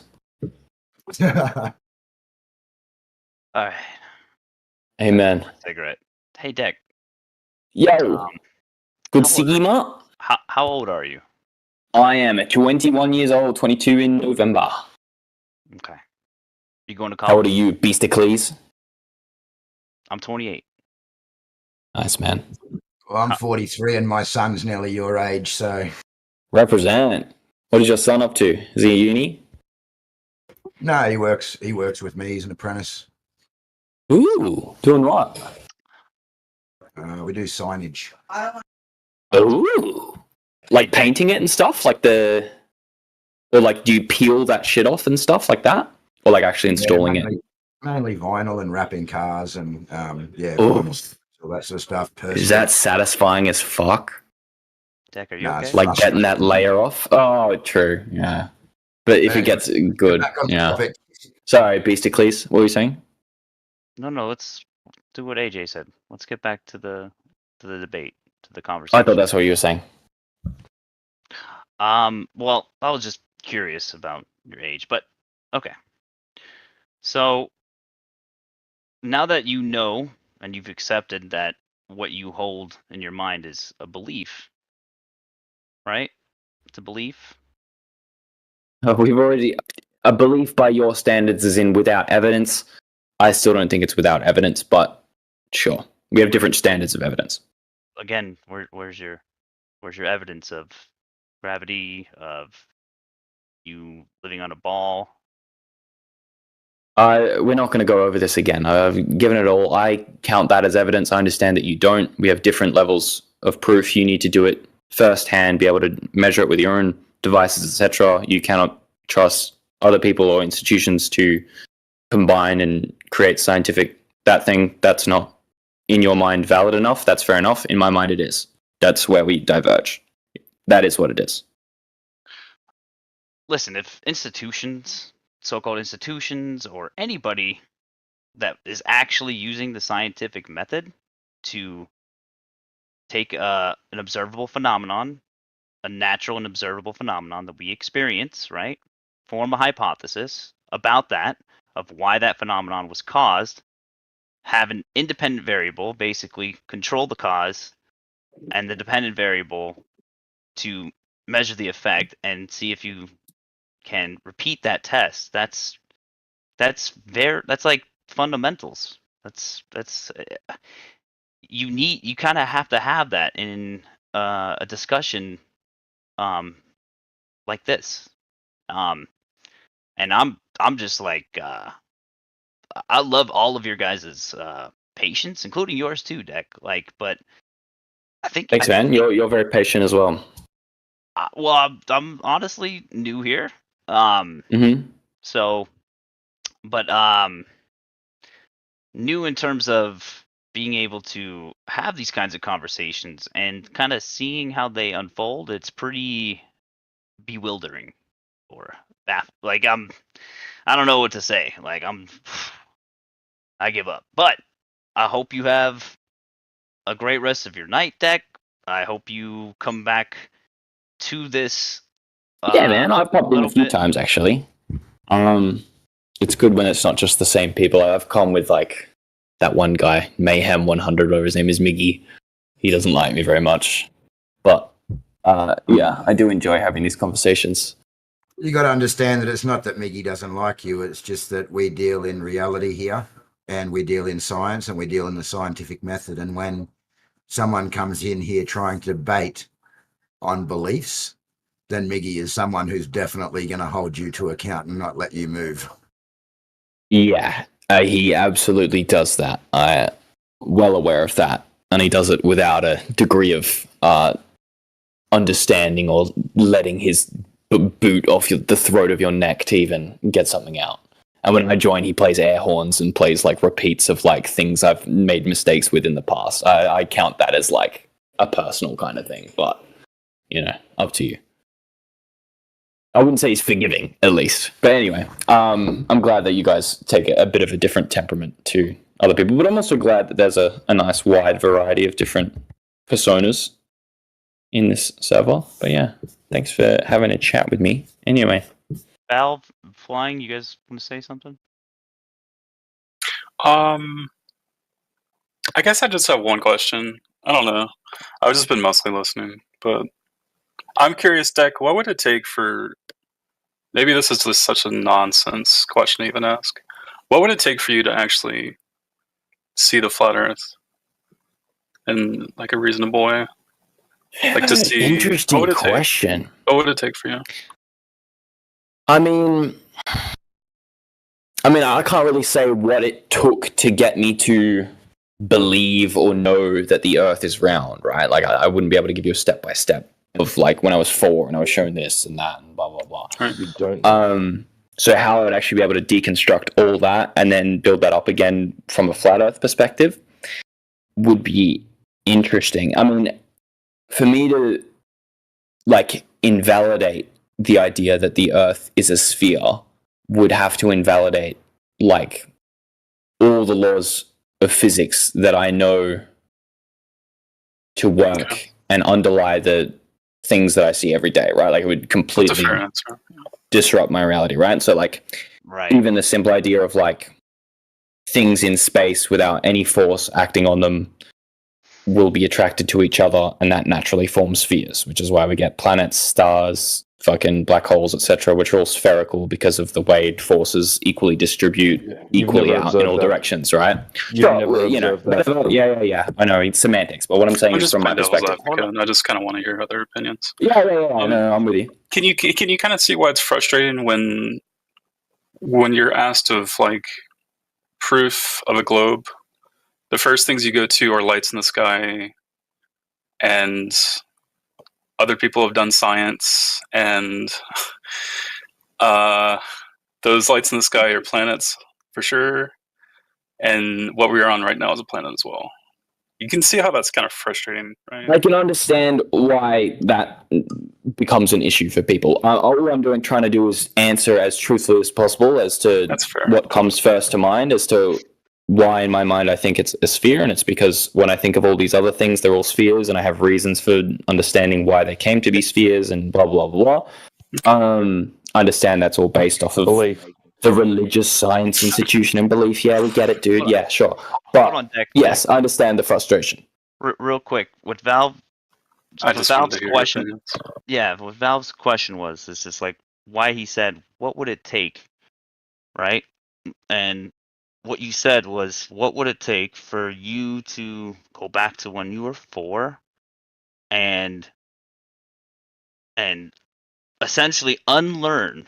Like, you're not saying it, but it's you know what I'm talking about. Like, you have to unlearn everything. I think about it in terms of like you build like a Jenga block of ideas in like a belief system as you live throughout your life. Each idea connects and builds off the other as foundations, blah blah blah. In order to think that the Earth is flat and everything I've been told is a lie and all the physics I've been taught is a lie is like pulling the bottom Jenga piece out and then going, oh fuck, right? Well, the thing is, it's not about the physics part. You haven't done that. If you'd done that, I'd be having a mental breakdown. But I appreciate it. It's not even about the physics part per se. It's what you said just before the physics part that been told to you is a lie. That's the reconciliation that you need, especially if you've been here already, that you really need to focus on. It's not about why would they lie. When I say that, I mean more everything that I've been taught in the way I think about natural phenomena and how they interact. I understand that most of the shit I hear from media and the government is complete garbage. How they connect. You don't even know how they connect. You admitted that it's all just a faith that you have in some guy that said something. I'm saying that because I know that's what you believe, and we don't need to go into the viscera of the conversation. We understand we disagree. We're talking about something else. You admitted it. I said it doesn't mean I believe it. Okay, I said it for the sake of you guys. But anyway, basically, you said it because you didn't have a fucking answer. Like, do you see why they're being curt though, Deck? Yeah, because everyone they meet every single day tells them they're a fucking idiot and that they're, of course. There was at least I understand. 6 or 7 people today. I just fucking reading through it every 30 minutes. It was pretty funny, actually. I For mean, me, just it's frustrating, and it's got nothing to do with people calling me an idiot because I really couldn't give two fucks what anyone thinks about me. But Yeah, well, that's good. Yeah, that's good. That's a good it's way to very start life. frustrating when I'm reading the scientific method and I'm reading about independent variables, and you're just not accepting that, and you're just putting your own spin on it that suits your belief. That's frustrating. That's the Yeah, but the thing is, like, it's just as frustrating for me to hear you guys do the exact same thing. Like, to me, it seems like you read all this stuff and you put your own spin on it in the exact same way that it seems to you like I read it and put my own spin on it. That's just how stuff works. How do we put our spin on it? How do we put a spin on it? What do we put a spin on? Yeah, there's no spin. We're reading directly from what it says it is. You're arguing with you guys listen.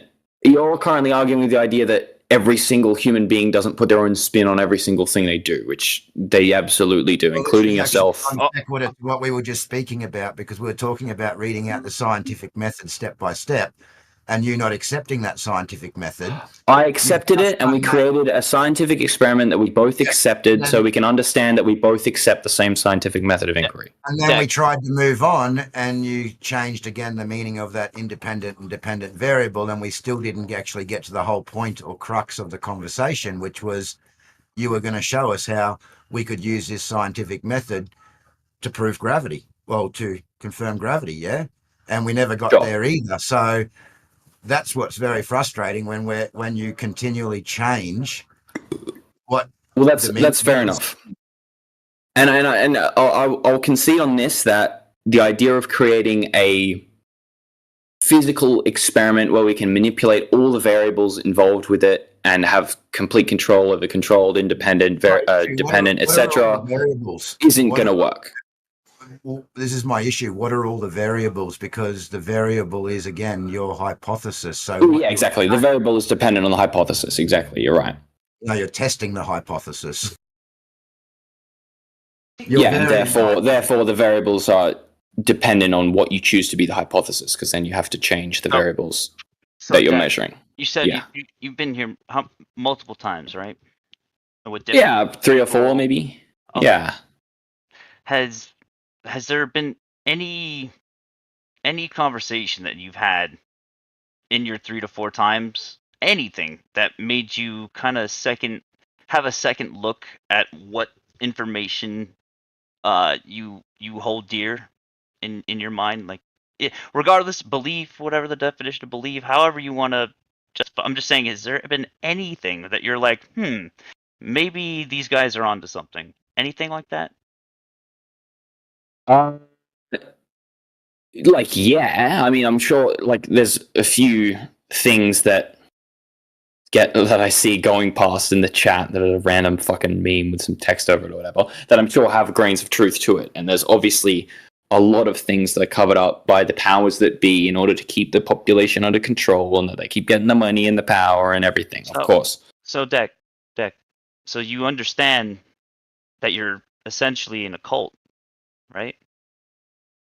But you like, if you don't understand that Flat Earth is somewhat cult-like as well, you know, like, we're all in kind of cults of different things, personality, ideas, etc. Like, we're all going to be subject to different things. I would say this Discord in particular is a lot more culty than other places you'll go to, only because if someone speaks out with a different idea, 5 people speak up and say, no, you're wrong, here's why, blah, blah, blah, spamming. That's somewhat culty, all right, in nature, but sure. Hold on, man. Hold on. Okay, so being right is in being in a cult. Oh, okay.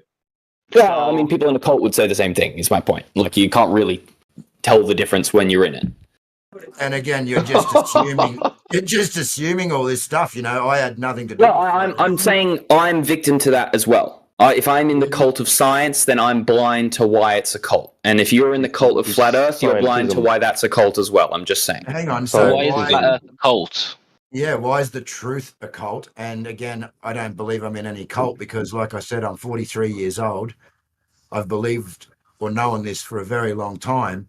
And I came to that conclusion through my own observations being out on the ocean for a long time and seeing different things. I won't go into that, but please do. And then further looking into it and doing these things. I've been on Discord here, if you check my profile, for about 6 months, and I really had nothing to do with any flat earth groups prior to this. So, Same. you know, to say that I'm hanging out in this cult of beliefs of flat earthers, I was on my own with everyone telling me I was a fucking dickhead. Same. There is Well no said. one. I'm sure you are. Yeah. Well said. And Deck, the same for me. I've been a flat earther for since 2014, and it had nothing to do with this room. In fact, every flat earther who comes to this room is very excited to find a place where other flat earthers hang out. I have no doubt at all. There is absolutely no nothing that we talk about here that isn't just repeatable and testable in nature. So we're just observing reality. How is that a cult? You need to be indoctrinated to be in a cult. There is no Exactly. indoctrination here. Yeah, you I was don't about to say, necessarily need to be. my cult it. my cult leader, right, is observable, objective, measurable reality. Well said. Okay. Yeah. Whereas what you believe is very cultish because, like we said earlier, you have to be taught all of this stuff to build your belief system. Whereas in flat Earth, you have to strip away. Honestly, tell me though. What we do is we actually try and get you to get rid of this indoctrination and use your God-given senses to determine where you are. That is not a cult. That is called science. Scientific. Yeah, sure, but you've also got to see it from the perspective and have like the understanding, you know, that looking in from the outside, what you see is people come in and then without like, tell me honestly, how many of you guys have individually come up with all these scientific explanations and things that you post in the chat constantly, all of them, or a couple of them? Because there's no way each of you has individually tested every single thing that you post on here, right? So there's some ideas that get thrown around and distributed within this. I'm not saying it's a bad thing, it's an inevitable thing. And I'm sure there's plenty of people that see here with their mic muted, just listening, taking it in. They've never heard most of the explanations you guys use when describing flat Earth. They haven't heard it before. They hear it, and it is a form of them learning, right? In the same way that they could be sitting in a science class and absorbing that. They're absorbing different things. But to think that you're different and separate, it's very egotistical, is all I'm saying. Deck, because again, let's give the example of tonight.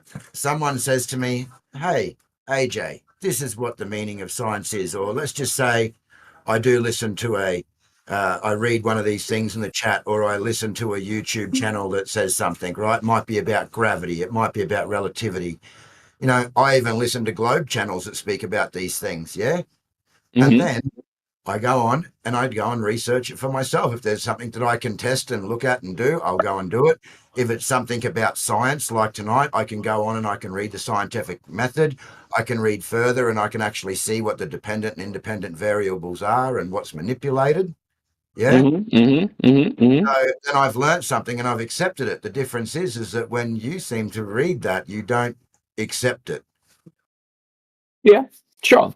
The same thing says when you read and accept a globe thing, you don't accept it either. Like we're doing the same thing. We're testing that and we're looking at that. Okay, for example, is gravity scientific? No. Purely no. Sure. We can see that through the scientific method. So that's a belief that you've held your whole life. This is what that I still believe. And until I stop holding it, which I don't have control over, I don't get to snap my fingers and choose when my belief changes. You do have control over it, brother.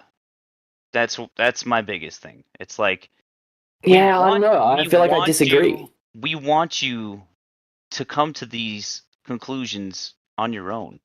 That's the ultimate goal here, man. Is for you to open your eyes to your own reality, not trust anybody to tell you what you're observing and what you're feeling and what you're experiencing in reality. I'm with you there. It can be an interesting, but like I've certainly gone on that path myself in a different, obviously not on a flat Earth.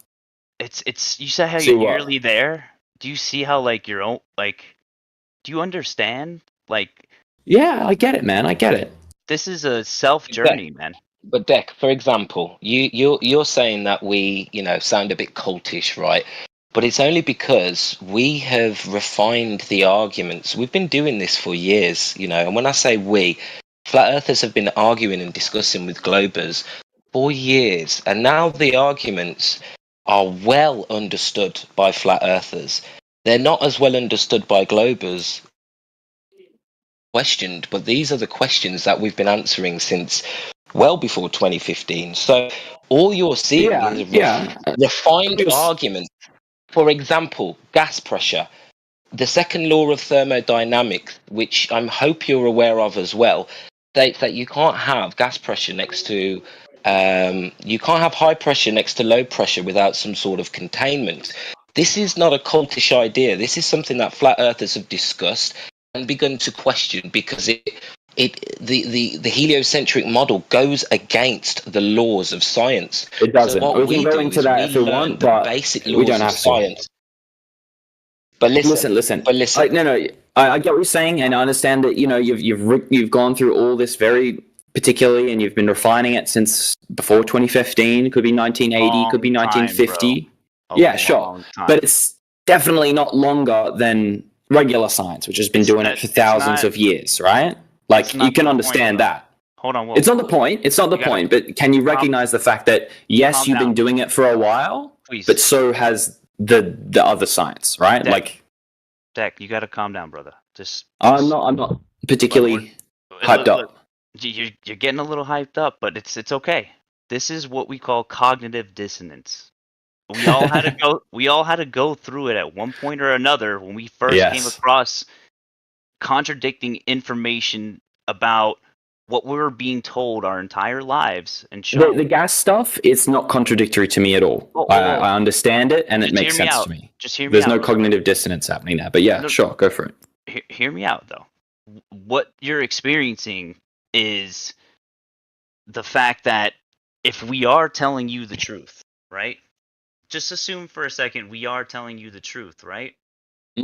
What are the implications of that in your own life? It's a lot. We're telling you it's a lot, right? Big time. It's a lot. That's honest. I definitely want you to seriously consider the possibility that we are telling the truth and how that would affect everything that you experience in your life on a day-to-day basis. Who's telling you what to believe, what to eat? Yeah, man. Yeah. I know, dude. I get it. And it puts the burden of responsibility for your life on your shoulders rather than authoritative. And people don't like that. Yeah, they don't. It's very You don't like that. I